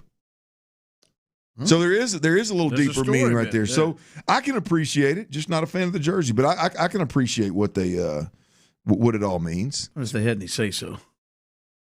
Just wanted to. I'm not real familiar who That's Renee. What they normally wear. Well, I got it. Yeah, it didn't look anything like. I'm gonna have to look up Renee and see like what's Renee's background there. Like I got to see what all's. See some of her work or his work. I'm assuming that's a he. Last time we're gonna see Renee's work. No, I'm gonna look it up right now. Renee Magritte. Yeah, on the pitch. Gosh, they're done. All right, coming up as we continue, we'll get you ready for the Astros tonight.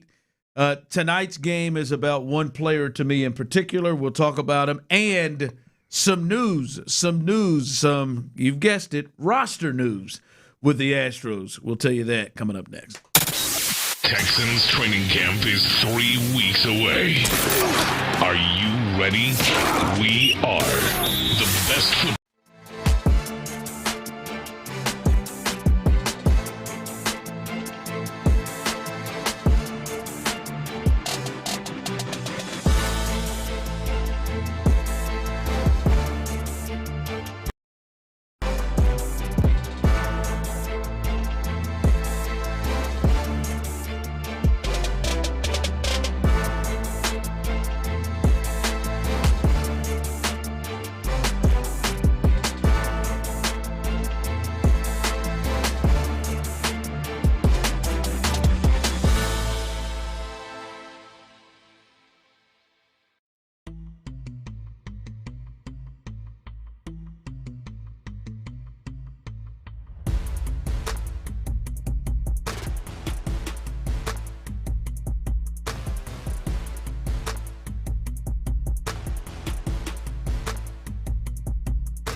going to make sure I saw that correct. I believe we're on Fox. We're watching the World Cup, as Clint said. Belgium's they up out of here. It looked like they put up the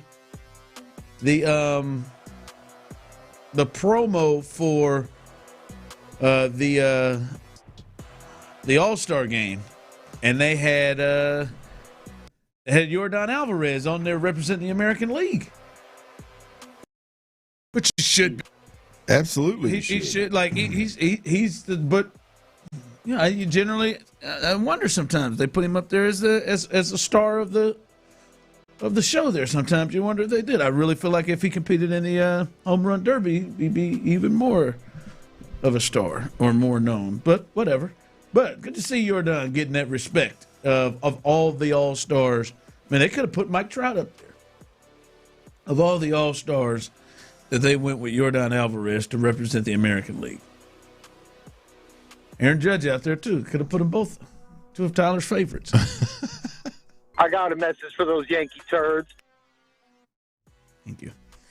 Well, Yordan will be available tonight, and he will go tonight. As the Astros, we've talked about it, their biggest series of the year. He will start his 80th game as the designated hitter, and that's coming up tonight. But the big news is who he is hitting behind, Clint, and that is Jeremy Pena. Jeremy Pena, the shortstop. They said it was going to be a quick 10-day IL. They didn't think it was serious. Jeremy Pena is reinstated. Their all-star shortstop from last year. They have brought him back, and Brandon Shoemake is being sent back down. Actually, he is DFA'd. Sorry about that. He is designated for assignment. Damn, Braden. Damn. Maybe they hope he passes through and they can bring him back to Sugarland. Look, Shoemake is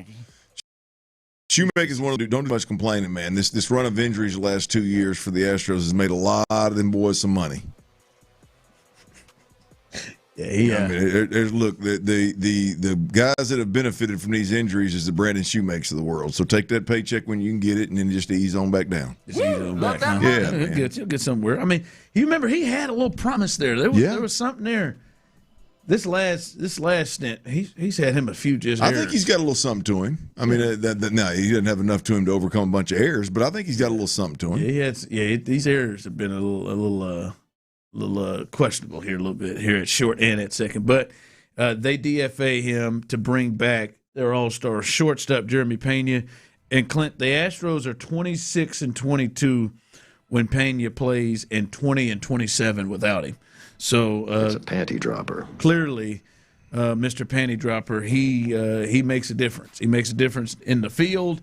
He is their table setter, their leadoff hitter, the most equipped leadoff hitter that they have on the team. And so it is big for this series, right? We talked about it. This is as healthy as they can be. The biggest series of the year. They've got now their top 5 in. And Clint, the lineup today, and I don't know why this player's bet.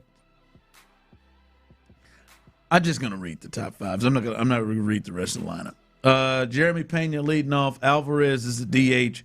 Paredes is playing third, batting third. Walker behind him, and Altuve moves back into the 5 spot. That's all the lineup I'm going to read. But what happened? What happened beyond that? I'm not reading his batting 6th. All right, Lamont. Yeah. Is it really? Lamont Wade. There you go. That's a total guess. And then Cam Smith. Let's slide on Lamont Wade in there in front of Cam. Right in with Yiner. Matthews is back in center again. So that is a lineup, but they need their top 5 in. They need their top 5 guys, and they get Pena, their leadoff hitter, back. And now that just changes the way that lineup looks and feels. Now, I don't know why Lamont's there, but that changes the way. Got to get that lefty in there, man. Got a righty on the mound. Got a big righty on the mound. Got to get that lefty in there, man. Whatever. And they've got Hunter Brown out there tonight. So this is huge. And to me, it's big to get Jeremy Pena back, and we'll be watching that, and hopefully he can pick up, because he was starting to come on before the injury. Hopefully he can pick up where he left off. But Clint, to me, what we saw coming off of the National Series, this to me is one of the biggest regular season games that Hunter Brown has been in my opinion. Oh, they need their ace to come out and be the ace. They just struggled. I mean, nightmare performances for Joe Espada from his starters. None of them got out of the fifth inning. None of them made it through five. None of them really pitched particularly well. They could not find the strike zone all series. That's what Joe said, right? I mean, Spencer Getty, he gave up 8 and 4. They scored 12 runs. I mean, they got sent down immediately after his start.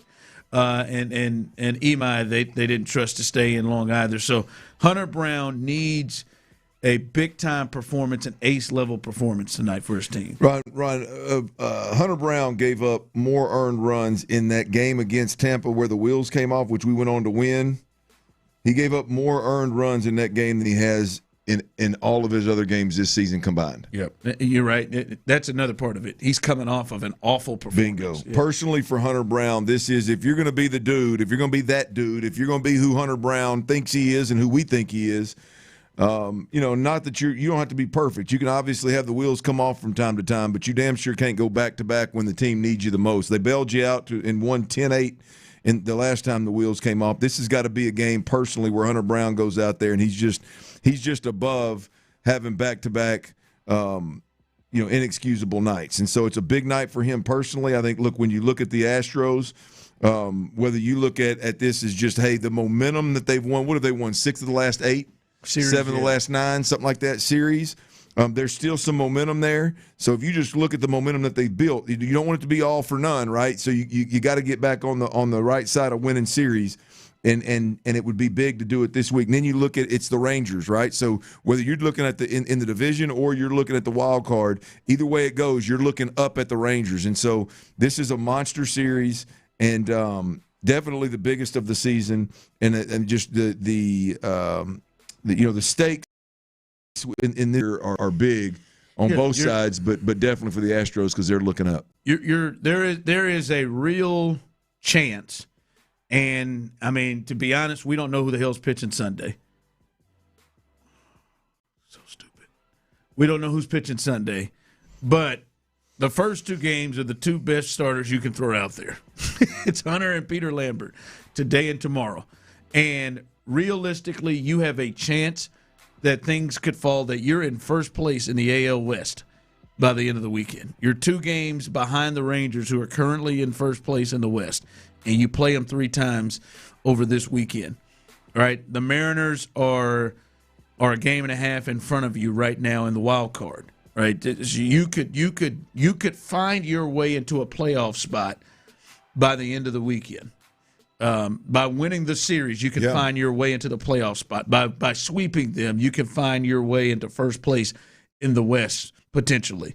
So this is huge, and man, you have got to get your ace to give you a big start. You have got to get your ace to put Joe in a position where their bullpen can be used as a weapon over the next 2 days and not as survival mode. Well, that as well, Ron, the reality of it is you mentioned not knowing who that Game 3 starter is against the Rangers. If you want to have all of your options, if you want that to potentially, or even if it's just an option, if you want to have the option of that being a bullpen game, then Hunter Brown and Peter Lambert got to go out there and give you some length. They got to go out there and at least give you not 7, let you rest the bullpen, and then you have that as an option in Game 3. I think it's going to be Pecco. I think you're still trying to speak Javier into existence right there. Just say it out loud, man. The biggest series of the year. Let's go. Pecco started the season in single A. Yeah, man. We got Christian Javier, who has pitched. Never seen him before. As a part, they don't know what Pecco's got, man. Christian Javier is a part of a no-hitter for the Astros in the World Series. The Christian combo. He's healthy. Yeah. He's back. He pitched 6 innings in Sugar Land. How about we have a bullpen game and he starts it? Okay, let's just have a bullpen game and let's see how long he goes. What is going on? And they're going to put Pecco in. Before I said that, Ron started to roll his eyes, and then when he realized, okay, yeah. They're going to put this kid in here? Like, oh. Come on, man. Pecco's he's ready. And again, if you bring him up, like he's got to hang up here for a minute, right? Like you bring him up, he goes into the rotation, correct? I would think. I don't know. I don't by rule. I don't know. I wouldn't be opposed to it. I mean, look, it's either that or Burrow's back in there. This guy, Burrowhead. Can he get his first one against the A's? Not in a meaningful game against the Rangers. like good God, man! Could you imagine if they split that? They split the first two games and they got game 3 and they're going to run back Pecco, baby. What happened? Just whoa!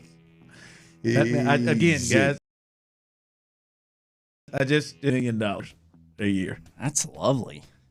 Not Petco, Christian Javier. That's what he's making this year.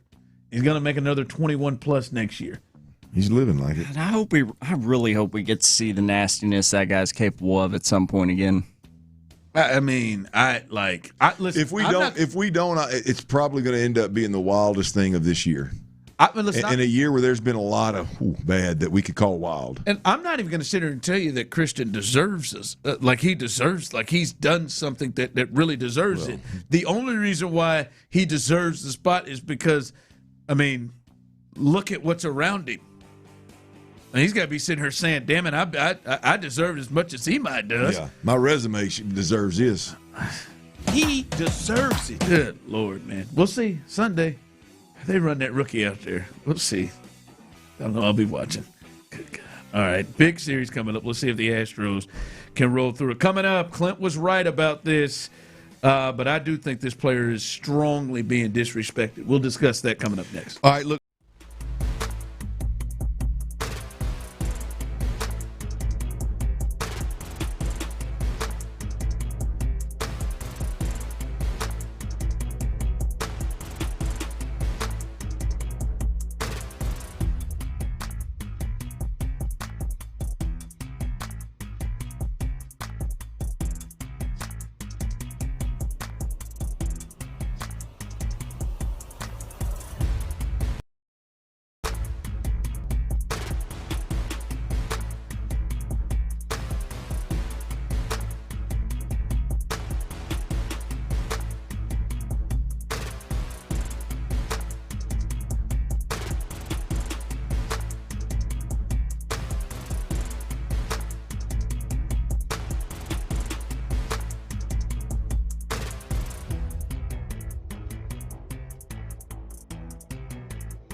Sports Radio 610 presents The Drive with Stoerner and Hughley.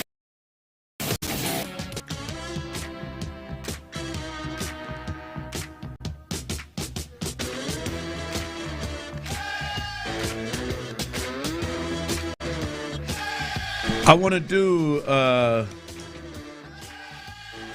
I'm disappointed in myself a little bit here. I want to do, and I don't want this to spiral out of control on the text line, because I do want to get to this. Because Clint, you were dead right on this. Executive coaches, scouts, they ranked the NFL's top tight ends for this year. I was very bullish on where Dalton Schultz would land on this. Clint was not. We'll get to this and discuss that. I'll just say, as I said, Clint was correct. But Clint just rode through here, Tyler, with some brisket from Rudy's. And I see that a lot. I have not had that, and I'll be frank with you. I don't think I've had a ton of barbecue here. Like it's unfortunate. From restaurants. We need to remedy that. I went to Pinkerton's like when we first got here. Solid. Now I did almost kill myself at that barbecue thing I went to where we. Oh, it was like a big where they had a bunch of different stops. Forgot about that. And I saw a bunch of different places, but I've not gone in. You know, that's different than going in and ordering a meal. They just got a small there. Mm-hmm. But I have not. I do need to. I've heard a lot about Truth, and I was thinking about trying to hit them up recently. But I have not done enough barbecue here. I'm gonna tell you, father-in-law is a connoisseur. And he likes Rudy's. I see Rudy's all the time. I mean, Rudy's is his. I mean, it's like we'll drive because we don't have one in Baytown. Oh, I mean, he'll get a hankering and he'll drive. I don't even know where the nearest one is, but he'll drive to get it. I mean, if we're going somewhere and there's a Rudy's right there, boy, he gets good and jacked up now. Yeah, Rudy's is all right. I don't. We've been to the pit room. Someplace we did a show from there. Truth that you mentioned, Ron. Truth barbecue is really damn good.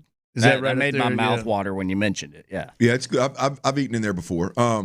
Now I'm not gonna go out on a limb and tell you that my father-in-law that's his Rudy's is his favorite of anywhere, but I know, boy, when he gets good and jazzed up about that damn Rudy's now, and it's always good to us. So, but yeah, I heated up a little Rudy's, man. By the way, is a week. We ate it last Sunday. It's leftovers. I've been picking on it since last Sunday. You think that's too long? Friday's not too bad. I don't know if it's like for sure, like because of safety and whatnot, that if it's safe or not, but I wouldn't have touched that.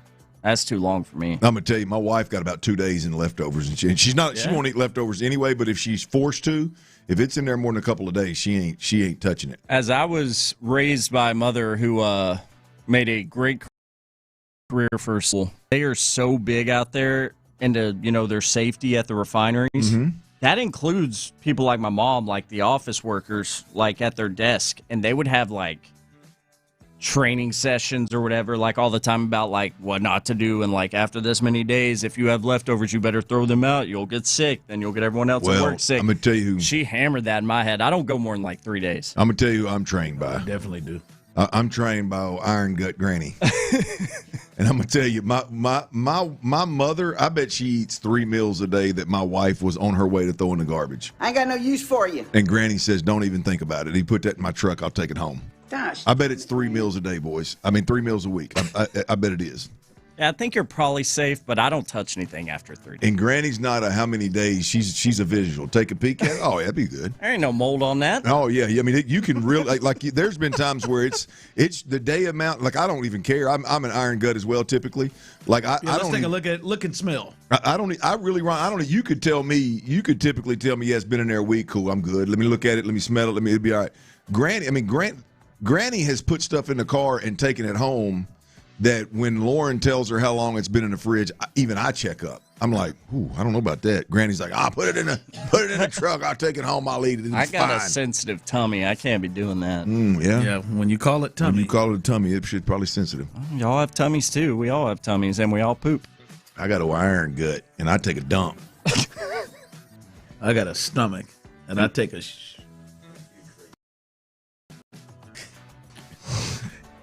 That's what I take. Well, I have a tummy, and I take bowel movements. So we're all different, I guess. Yeah, my tummy and my BMs. Do you take bowel movements, or do you have bowel movements? That's a good question, actually. I mean, what's the proper? I think you have it. I think you have a bowel movement. Yeah. But I don't have a. I take a. Yeah. Well, good thing is I've been rooster telling for a couple days now, so this old food be all right. Yeah, it'll run right through you. You're in a good spot. Little prairie dog. I think I caught that old bug. It's been running around about 8 states now. Explosive diarrhea. We got. I think you know. We got about 8 states worth. I think they just added the 8th state. I don't know which one it is, but we got some. I saw that report this morning. I thought, you got to be kidding me. Yeah, that probably is. They hadn't identified what's causing it, by the way. Yeah. Typically, I heard a doctor on TV this morning. Typically, they can identify it. Typically, you just need to wash your lettuce better. You need to wash your fruits. Anything coming from internationally coming into the States that's a food product that you probably need to just wash your food. You'll be all right. Yeah. He said, we ain't identified this one yet. We don't know where it's coming from. Well, I hope we don't get it. I'm going to be honest with you. I don't run from a little explosive diarrhea. Yeah, we know you don't. I mean, it'll help you drop. You want to drop about 10, 15 pounds? Hey, give me a case of that rooster tail. I got you. I don't know, man. That's a rough one. You can't control it, man. When you get in the middle of it now. I'm glad since you said that, boy. I'm gonna tell you, I'm gonna have to go talk to the boss lady around here. If I catch that explosive stuff and I got to run up them stairs every time, I'm gonna go talk to her. I mean, this is unacceptable. These bathrooms on this 19th floor have been out of service for 2 months now. 2+ months, man. We ain't had no potties. You think anybody in the building's caught the explosive? No, nobody comes. I bet you we've had some people in the building that have some close calls. Oh boy, how bad would that be if you were like already cramping up right here? The worst thing is to have to go up 2 flights of stairs if it's in the zone. Hey, if it's in the zone, man. Hey, you try. That's the worst thing. That's true. You gotta. Hey, that's real talk right there. I mean, think about it. I'm gonna tell you right now. I've been like I had been in a close call, but I've come up them steps and been thinking, boy, that's a long. Like I've had to pee really bad and get up and you open up the door and it's still a long little walk when you got to really go right there. I've been known to push my bowel movements kind of like I do my gas and my charge in the car. You know what I mean? We definitely. But I have yet to. I mean, could you imagine catching old doo-doo cramp at the bottom of them stairs trying to work? It's one thing to catch it and try to walk down that hall and get to our bathroom. Boy, you catch it at the bottom of them stairs. And you got it, and that's your only, and you get up there, and you finally make it up there. You know when you got that long haul, long walk. I don't know if you boys are like me. When you get that old doo-doo cramp, you got to drag your feet. You got to slide your feet. You got to shuffle. At some point, man, you go upstairs. You got to pick your feet up. That could get rough. To catch that women's restroom that's closer, you might have to just duck in there. That one up there is a high traffic area up there. I ain't going. I damn sure ain't going in. I mean, it seems like they're servicing about. I ain't gonna care. 5 companies up there. Hey, them folks on that 20th floor got to be like, gosh, dang, I can't even take a leak in peace, man. This is a high traffic area in these bathrooms. All right, let me try to get us on track. Okay, I'm sorry. All right, executive coaches, scouts, they rank tight ends for this upcoming season. Now, I told you already Dalton's not in the top 10.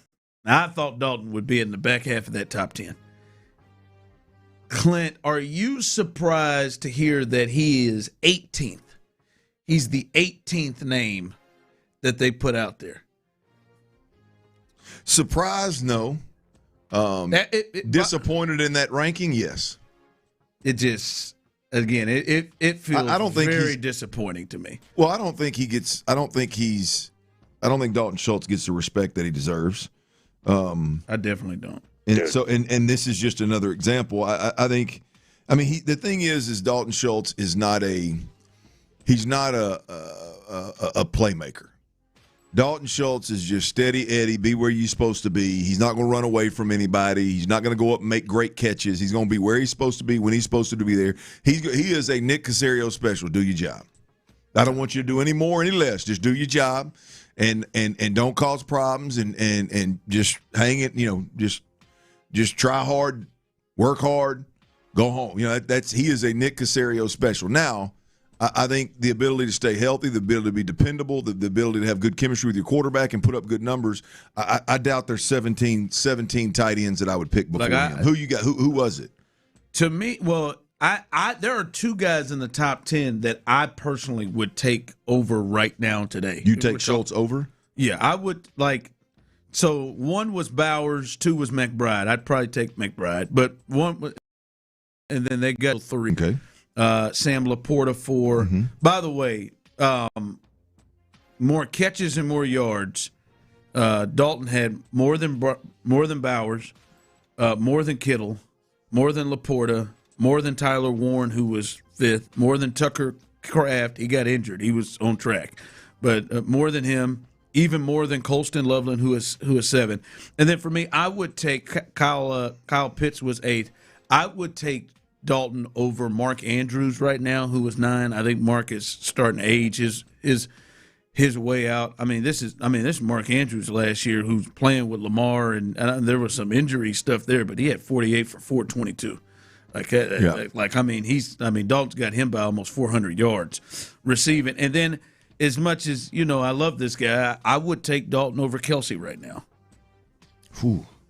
37-year-old Travis Kelsey. I would take Dalton. Just as we're talking tight end, I think just the player right now. Obviously, Travis is very much helped by who his coordinator is and the connection he has with his quarterback. But if we're just talking about like right now, I don't know that Travis would be putting up 800 yards if he had to come with Nick Caley and CJ. This offense, I think Nick would drive him to pull his hair out of his head. I like where I think he's old Kelsey-esque. Like I think their games are very comparable now that one of them's older. Yeah, but then these honorable mentions, I think Dalton Kincaid, I would have him in there. I like him better than a lot of the guys. I like him better than Schultz. Yeah, I do too. But Pat Freiermuth, I would not have in front of Schultz. Well, this has got to be. I was wondering. Komet. Yeah, I was wondering when this was going to hit though, Ron. Like the tight end, there's got to be some weight on the run blocking piece.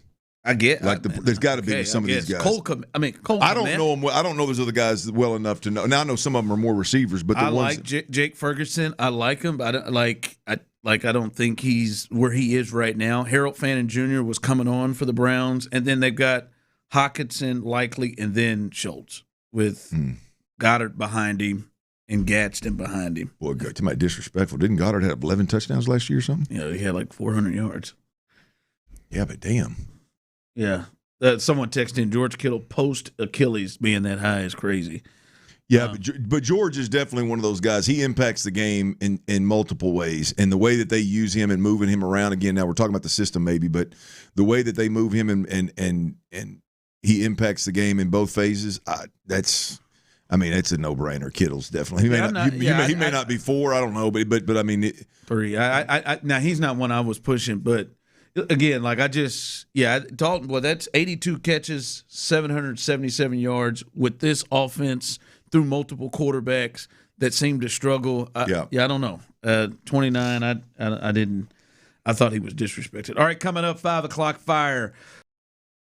Jerry, the latest update on him will get you ready for the Astros and the Rangers in the biggest series of the year. If you've not heard, this is very controversial and unlike the Texans. They're potentially looking at a player that has a lot of legal issues behind him. Shohei Ohtani, the latest with his injury and what it can mean for the All-Star game. As we continue with all of that right here live in the 5 o'clock hour on The Drive. But before we get there, DraftKings, it is now live in all 50 states. And yes, that means the great state of Texas. We have reached that period in the greatest soccer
Grainger.com or just stop by. Grainger, for the ones who get it done.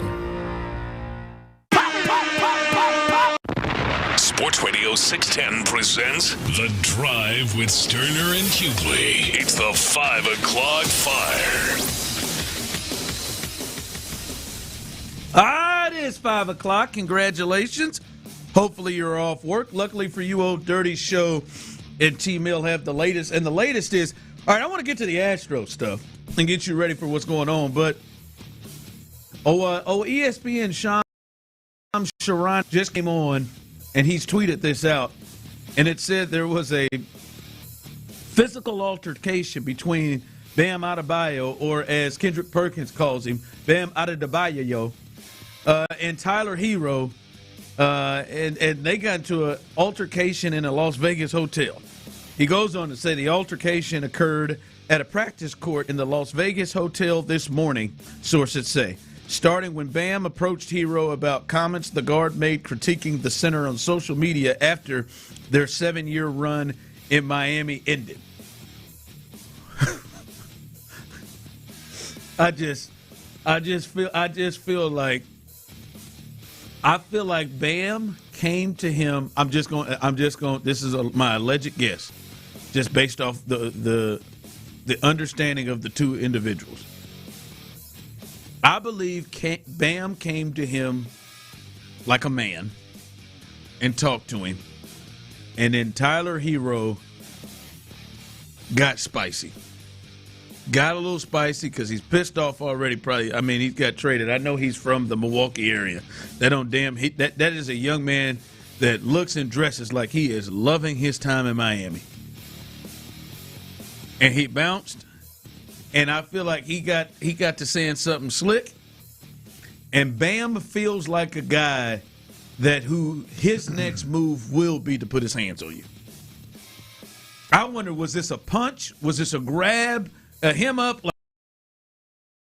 like was what? I really do. Well, NBA Central posted. It started with a social media post by Tyler Hero. Yes. And that unfortunately for us here in Houston, the graphic is the lowest field goal percentage on mid-range field goal attempts, and Bam Adebayo is 10th on the list of lowest, and he got traded for number 1 on the list, which is Giannis.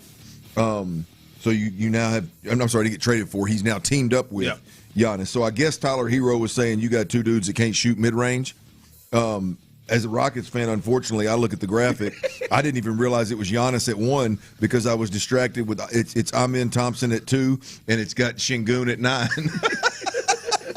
So I looked at it, I was like, damn, what do we got going? And then I realized that my Rockets are on there. But yeah, I guess that's what started it, and it says that Bam approached him in the hotel about that, and it turned into him. I honest to God, if I'm wrong, I will admit it. I just believe this started. I believe Tyler said something or did something that took this to get physical. Just because this is the guy. I was saying this to him, Tyler, during the break. This is the dude that Amen Thompson hemmed up. At the end of one of them games 2 years ago, Amen Thompson had. I mean, I think he shouldered or something. He had it out with Tyler Hero. I feel like Kobe. Yeah. And he was ready to. It was a really good game between the Heat and the Rockets. But I remember Amen Thompson was about to go ahead and go ahead and express himself to Tyler Hero. So, boy, my goodness, I want more of this. Yeah, Vegas. Nice little NBA drama going on. There you go, man. I want to understand what kind of physical altercation are we talking about? He kick him in his nuts? Well, it does make you wonder. It does. Man. Well, it makes you wonder about that as well as where's Miami going to get the shooting from. Wait, okay, yeah. I'm more about the fight, but I hear you on the shooting. Did Asia jump in? Is what I'm more about. 5 o'clock fire. For Tyler's sake, I hope not. Yeah, Asia coming from behind. That's a hell of a tag team there. All right, Astros are in Arlington for the biggest series of the season right now, and I guess the roster news from this, Clint, and this is big going into this And I think the Astros were really eyeing this for Jeremy Pena. Jeremy Pena, he is back. He's been reinstated from the 10-day IL. With that, they're going to DFA Brandon Shoemake. So he is right now has a chance to be picked up by a team. We'll see what happens there. But you better quit calling that man Brandon. Well, that's Braden. Sorry, Braden Shoemake. I mean, come on, man. Braden Shoemake. Aggie, bro. Sorry, yeah, that's right. It is an Aggie name there for you. He's designated for assignment, but Jeremy Pena is back, which is obviously the more important thing. Braden name right, but he is back and he is leading off in this game. Leading off at shortstop, Jordan behind him, Paredes, Christian Walker, Jose Altuve, and the man who has earned his spot into the 5 spot, Lamont Wade Jr., Cam Smith, Yainer Diaz, and Bryce Matthews in center tonight. That is the lineup. But it is huge, and really on paper, the record shows that, Clint, they are 26-22, 4 games over 500 for a team that's under 500, 4 games over 500 when Jeremy Pena plays, and they're 20-27 when he doesn't. So he does absolutely make a difference for them. Absolutely. He swings it well, the speed on the bases. Obviously, the guy that hits in front of the best hitter in baseball, and Yordan Alvarez, you're going to see pitches. I think we said it all along. I commend Jose Altuve for making this suggestion to Joe Espada last year, and the Jeremy Pena leadoff hitter has been nothing but a beautiful thing since it. Why would you say that? What? We have to sit here and think that a suggestion by a player had to come to. It wouldn't have happened if Altuve would have done it. Ain't no way in hell Joe would have done that. Jeremy would be bouncing around between Lamont Wade Jr. and Cam Smith right now. He had to have a suggestion. Yeah, absolutely, no question. And then he took the suggestion and said, "Okay." Yeah, you bet, man. Let's try it. But yeah, he's made to be a leadoff hitter. Now, if we can just get him to stay healthy, we'll be in a good spot. So not only to get Jeremy back, obviously that allows you to move Jose Altuve to that 5 hole, so it lengthens the line of guys you got to navigate. It's good to have him back. Maybe it's a big series and not a better time. Yeah, it is. And Hunter Brown's on the mound, right? Your ace is on the mound, and we've talked about it throughout the day. And if you're just joining us, they need Hunter Brown to be Hunter Brown, man. He's coming off one of the worst starts that he's had, especially Clint, since he has become, the ace level pitcher, Cy Young Award candidate. That he's been giving up 6 runs in his last start against Tampa, and Jordan was able to save him and save the team to get that win. But they need him to step up. The pitching. The starting pitching was just awful in the National Series. They were lucky to win one of the games. Just awful in the series, and they've got to get some length. They've got to get something from their ace. And as we've said, this series is huge, and it is really set up, with the exception of trying to figure out what they're going to do from the pitching staff on Sunday, but it is set up to get Pena back. This is as healthy as you've been, to be honest with you, and you got your 2 best pitchers this year going on Friday and Saturday. So this is set up for them to have a really good series. Yeah, like you said, man, you got to get off. I mean, it's a monster game tonight for Hunter personally, and really for the organization. And whether it's getting the momentum back from winning a lot more series than you lost recently, keep that momentum, or it's just a matter of you navigating this Rangers series, which is a big series. If your ace goes out there and get you started where you get this game under your belt and you don't have to exhaust your bullpen in the process, then you're in a really good spot for Peter Lambert, and you could potentially be in a really good spot for that 3rd start if you did need to use a bullpen start. So tonight's big, no doubt. Go Stros. 5 o'clock fire. Thanks, El Boogie. Coming also, this was to me surprising when I saw this. Terry and Arnold, former first-round pick in 2024 of the Detroit Lions, he has been involved in a big situation. He turned himself in June 24th in connection with a kidnapping and robbery that happened in the Tampa area in February of 2026. He is currently out on $1 million bond and is subject to home confinement with the exception to work and legal appointments. They did not. A judge ruled that he did not have to have a GPS tracker, and is allowing him to work out with NFL teams. And Clint, he has worked out and done a physical today with your Houston Texans. When you take everything in, as we talked about before, I'm surprised that this Texans group, generally, this is not the type of player that they go after. Surprised that they are.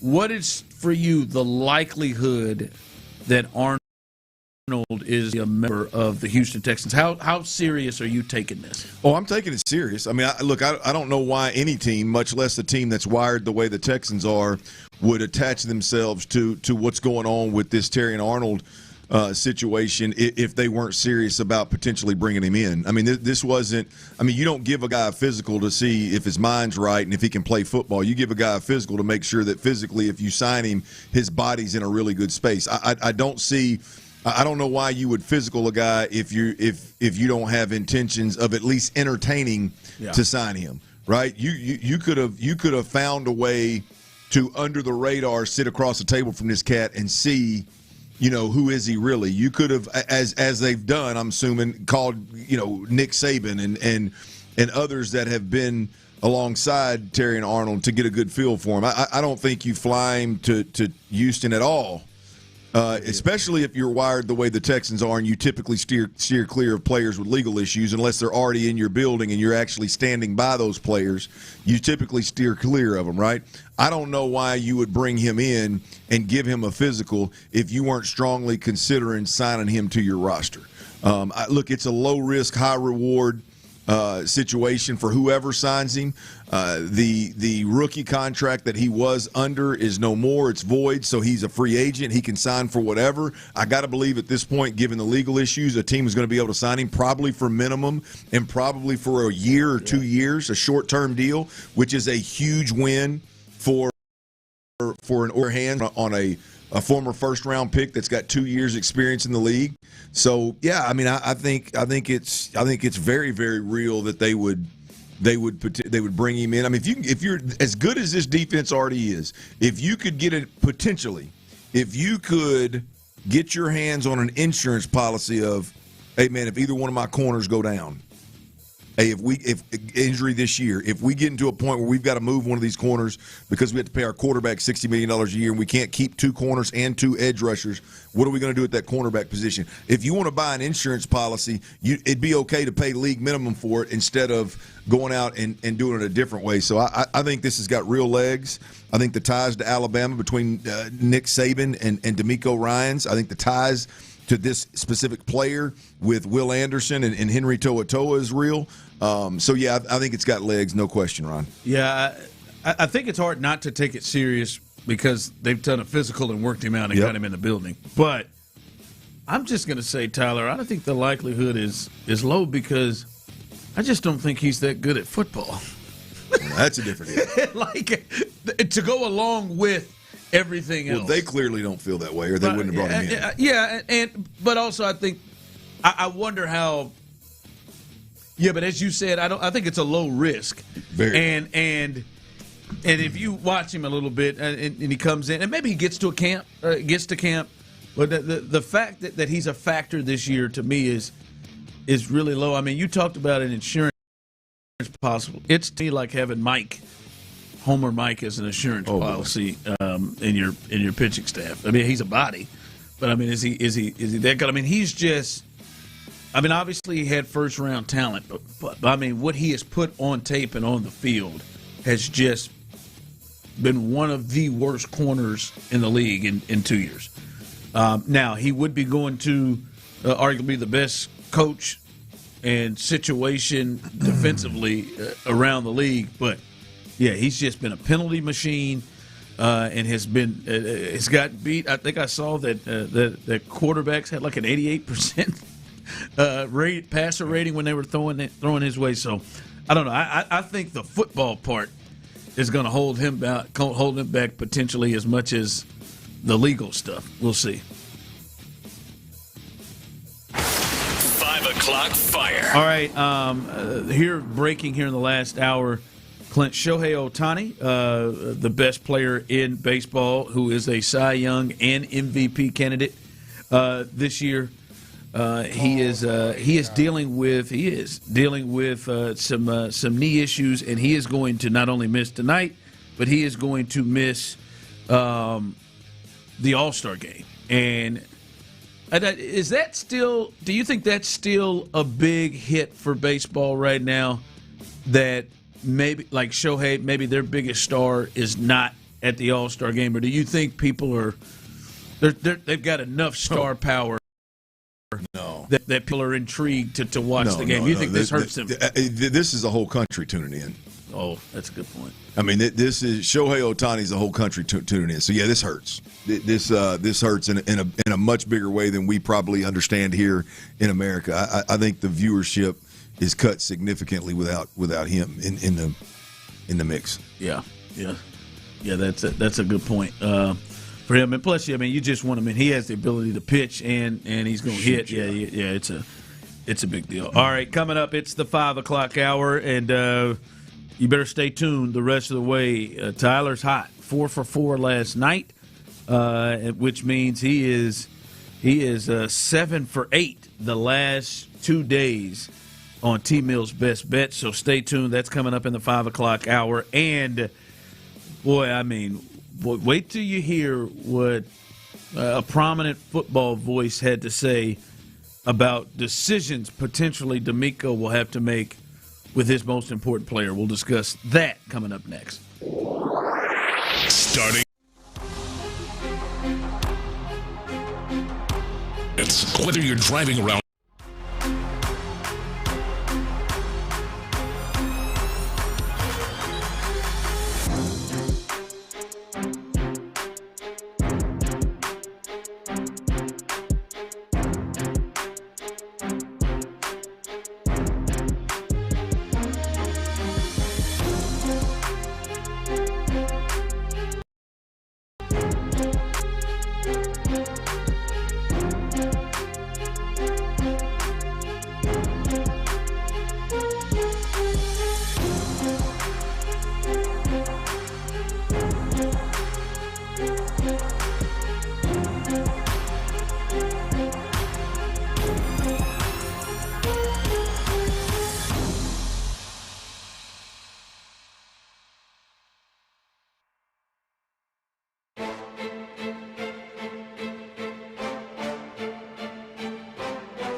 Studios. Houston's sports leader. Sports Radio 610. The Drive is powered by Mokaram Injury Lawyers. Heard in an accident? Call Mokaram Injury Lawyers at 281-222-2222. Sports Radio 610 presents The Drive with Stoerner and Hughley.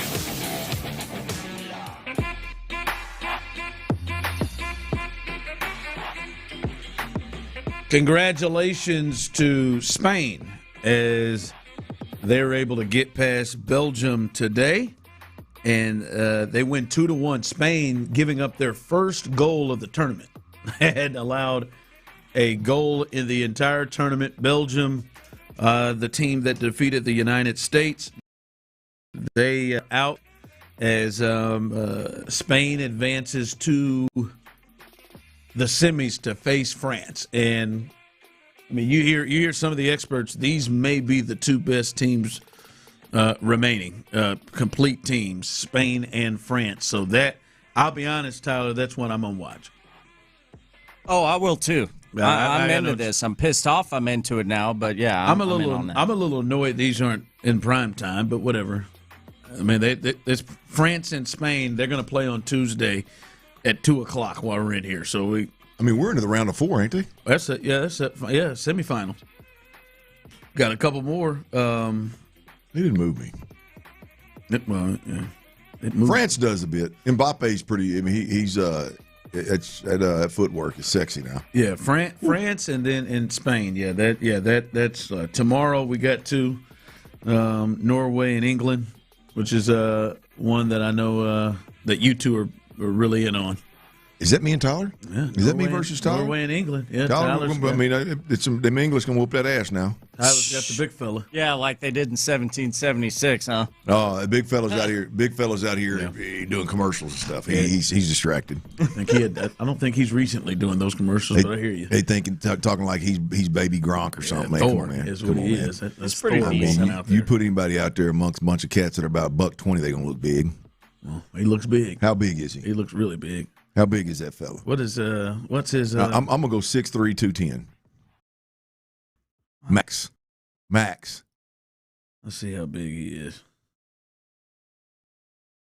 They got him listed at 6'5". What?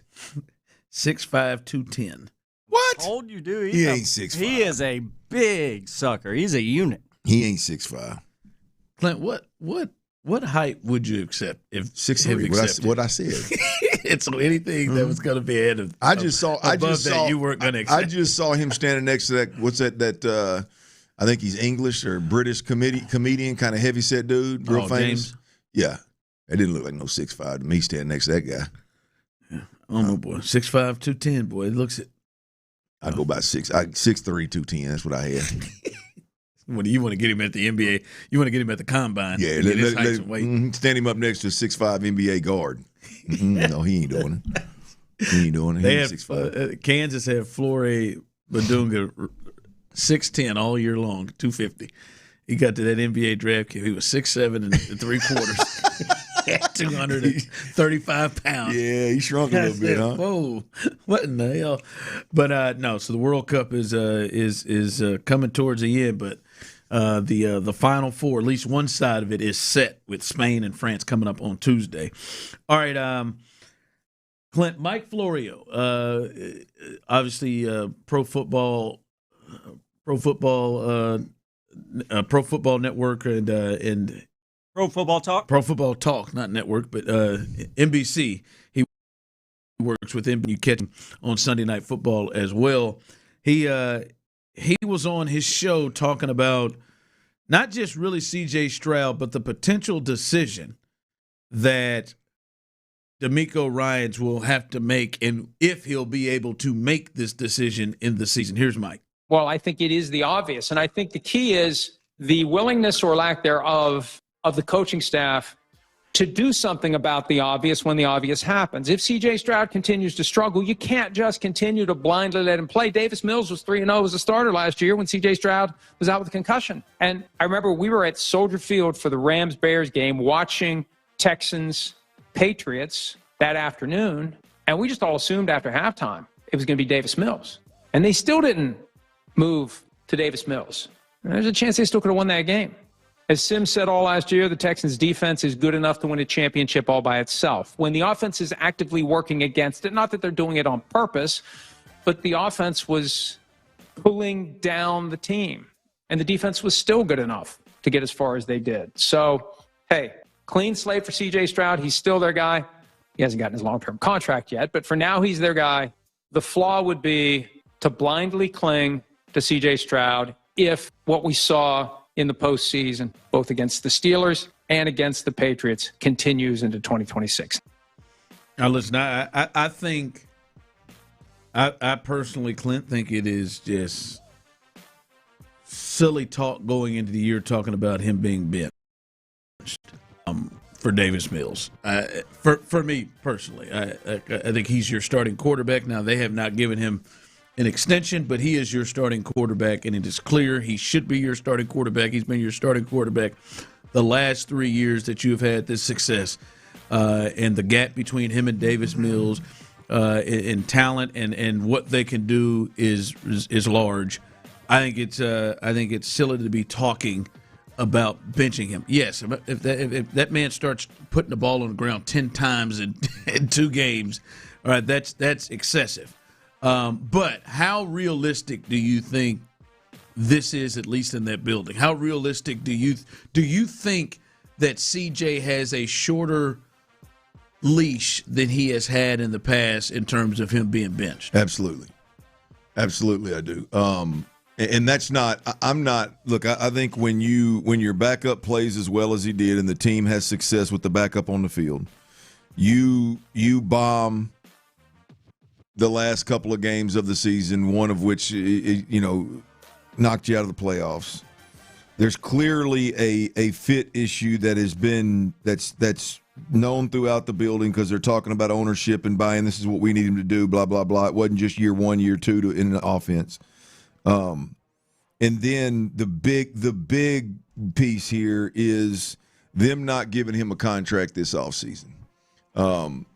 I think speaks volumes to what we're talking about. I think Florio's talking about worst case scenario. I think talking about worst case scenario this time of year is only here because of what I just mentioned. No contract, playing extremely poorly, as bad as we've seen a quarterback play in the playoffs against the Patriots, as well as I think that small sample size of Davis Mills, and less about Davis Mills and more about, hey, the team played well and won without C.J. Stroud. I think all of that has gotten us to where we are right now, and unfortunately you have to talk about worst-case scenario. And I do think worst-case scenario is that whether it be due to poor play or not buying into the offense and not taking that ownership, whatever it may be, I do think that there is an extremely short leash with C.J. Stroud moving forward. I don't think that DeMeco Ryans and Nick Caserio are going to let the pushback on ownership, pushback on taking,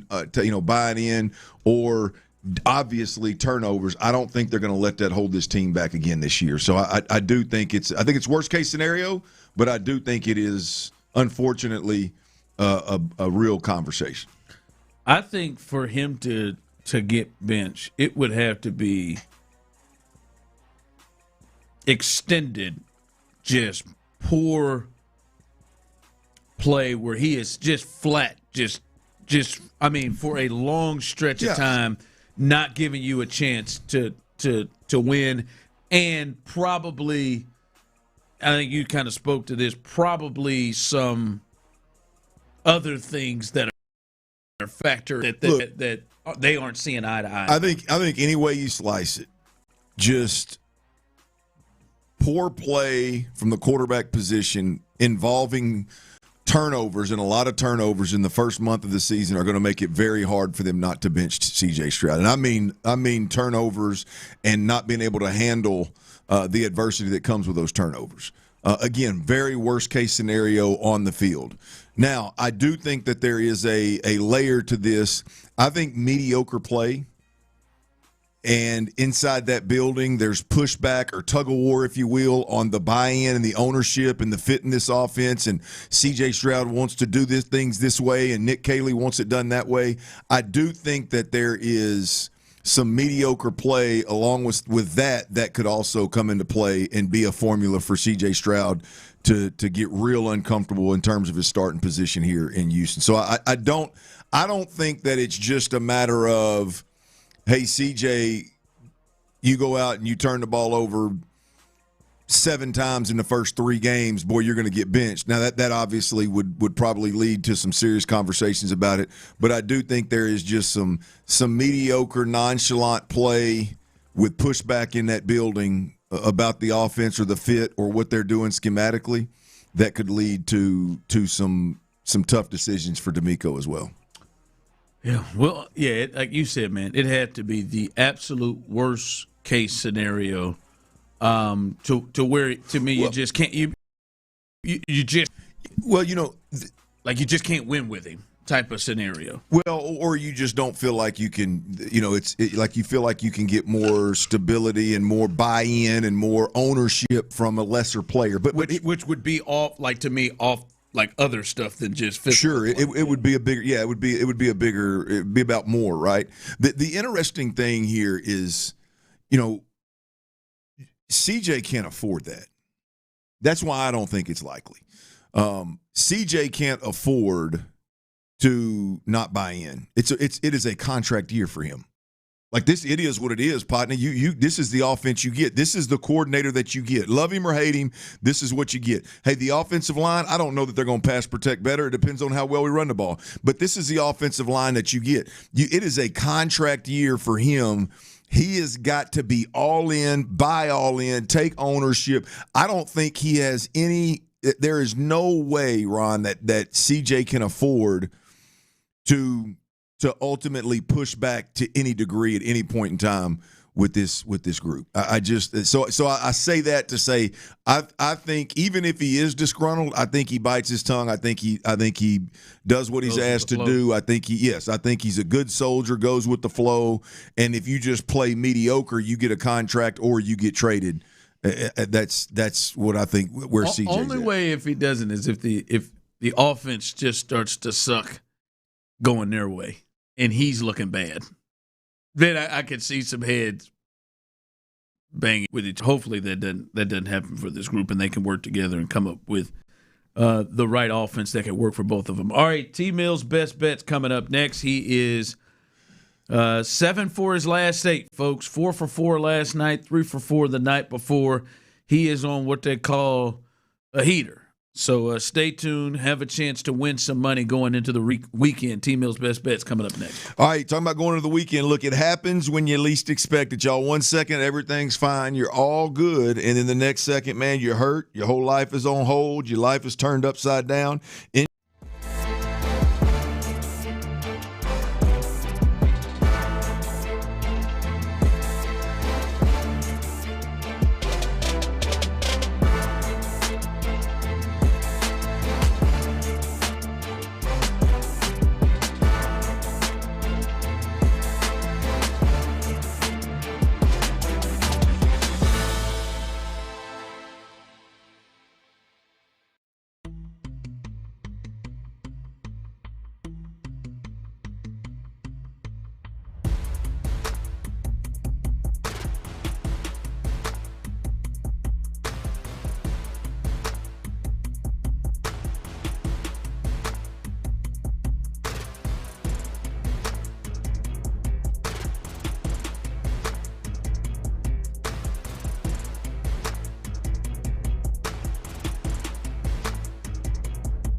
is prescribed biologic in psoriasis. Visit skyrizi.com or call 1-866-SKY-RIZZY to learn more. Orange Theory Fitness. Book your first fee at orangetheory.com. All right, H-Town. Today's picks are in. The choice is yours. Are you tailing? Forget the myths the media's created and just follow the money. Or fading? There is no nobility in poverty. It's time for T-Mill's best bets on the drive. I want you to deal with your problems by becoming rich. All right, he is on a heater, folks. 4 for 4 yesterday, 3 for 4 the day before. Let's see if he can close out the week. I mean, he is now 9 for 15 in the green for the week, and he is rolling. Once he decided to get away from those Houston Astros, he really was able to go 4 for 4. All right, the only blemish is an Astros bet in the last 2 days. That's so annoying. Let's see if he was smart enough to stay away from that today to keep the ball rolling with the Astros bets. You remember, you can find his best bets every single day at Space City Sharp on Twitter, at Space City Sharp. And as he said yesterday, he's got more than just his best bets. He's got stats and different things to help you understand why he's going in the direction he's going. What you got tonight? I got four Mo MLB picks to get the weekend started for the draft. Bet tonight, Pirates to win. Pirates money line at -120 odds. Pretty good odds as they host the Milwaukee Brewers. Second best bet tonight, Mariners are going to be in Tampa Bay taking on the Rays. I'm on the over in this one, which I got locked in at 8.5 runs. Over 8.5 runs at +100 odds for Mariners and the Rays. The New York Mets, this is your third best bet. Mets money line. Mets to win tonight. They're hosting the Boston Red Sox. Red Sox are hot. They are. We just had Roflo on at 3:40 earlier today, if y'all were listening, Drive fam. And we talked a lot about the Red Sox. But I like the Mets tonight and that one at -145 odds. Then your fourth and final best bet kind of was smart, as Ron said, staying away from betting on like an Astros win or something, letting them piss me off again. But I do have a player prop, and that is in tonight's starter, Hunter Brown, the diesel for your Stros, over 5.5 strikeouts for young Hunter Brown tonight in Arlington. Book it. That's your lock of the night. Those are your four best bets. That does sound like a good bet with Hunter coming off of his last start. It's going to be pissed. Should be motivated. Yeah, that's not bad. That's not bad. 5.5 need to get to 6 strikeouts for Hunter Brown. So there you go. Well, that -155 means it was a good bet, huh? Yes, sir. How about another 4 for 4? Let's see, 4 for 4. Let's see if he could really end this week on a high note. Remember, you can catch all of those bets as you can each and every night at Space Sharp, T-Mill's best bets. Astros news coming up here in just a bit. Coming up behind us, though, remember Texans All Access, Mark Vandermeer and John Harris. AFC South rankings and how these Texans measure up within the AFC South division. So they'll be talking about that. Area 45, Sean Bijani and Chris Partee is in for Patrick Creighton tonight. And our guy, Mr. Hair Product himself, Colin, is in the natural C. Natural C. Yeah, Natural C right there is in the building. Natural C is in the building, holding it down. They've got you till 11. We are live and local here until 11 o'clock here, even on a good Friday night. As I said, some Astros news. Brian McTaggart, MLB.com, reports there is still no word on who will start Sunday. As we know, Hunter goes tonight, Lambert Saturday, and then Sunday is TBA. But Lance McCullers will throw another rehab start. They didn't drop him down to Double-A. He'll throw a rehab start Double-A Friday, so that takes him out. of the ability to throw on start Sunday is when Wisniewski. He is back. He will throw and start on Sunday for AAA Sugar Land. Now, Blanco's up there, too. He threw 2 innings behind Lance McCullers the other day. But Wisniewski, he is in Sugar Land, and he will get the start. So it still, to me, looks like we are down to Christian Javier, bullpen game, or Ethan Petco, which was mentioned by the general manager. And it does feel like Dana has a bigger say-so, even what's happening on the field. Like at decisions like that. I'm not saying Dana has the decision on what's happening, I don't think as much, what's happening, inning by inning. But I think Dana has a big voice on the roster, who's going to start, who's going to play where. Look, he better. I mean, how in the hell Joe Espada's got his hands full on what's going on in the big leagues. How's he going to know what guy he should bring up, what guy's ready, what guy's he's got to have. Dana's got to have, with as much movement up and down on this roster and as many new faces as we've seen, along with as many injuries as we've seen. I mean, Dana Brown has to now. Obviously, I'm assuming he's in constant contact with everybody in the system to know who's doing what and who's ready and what's going on. But Dana Brown has to be the one deciding who's ready. Like this situation, is Petco ready for an actual start up here or not? And so yeah, I would imagine that he's, with as much movement as we've had, he's probably calling the shots, and Joe's just saying yes, sir. I mean, how does Joe know what the hell's going on down there? Joe's having a hard enough time to keep up with what's going on his diamond. But I mean, Joe knows what's going on with Javier and the bullpen compared to Ethan. Yeah, but when we're talking about guys that you and I don't even know, ain't seen yet, couldn't pick out of a lineup, I got to believe that's Dana Brown's call. He'll get the start. I mean, what are the chances? Well, no, I guess.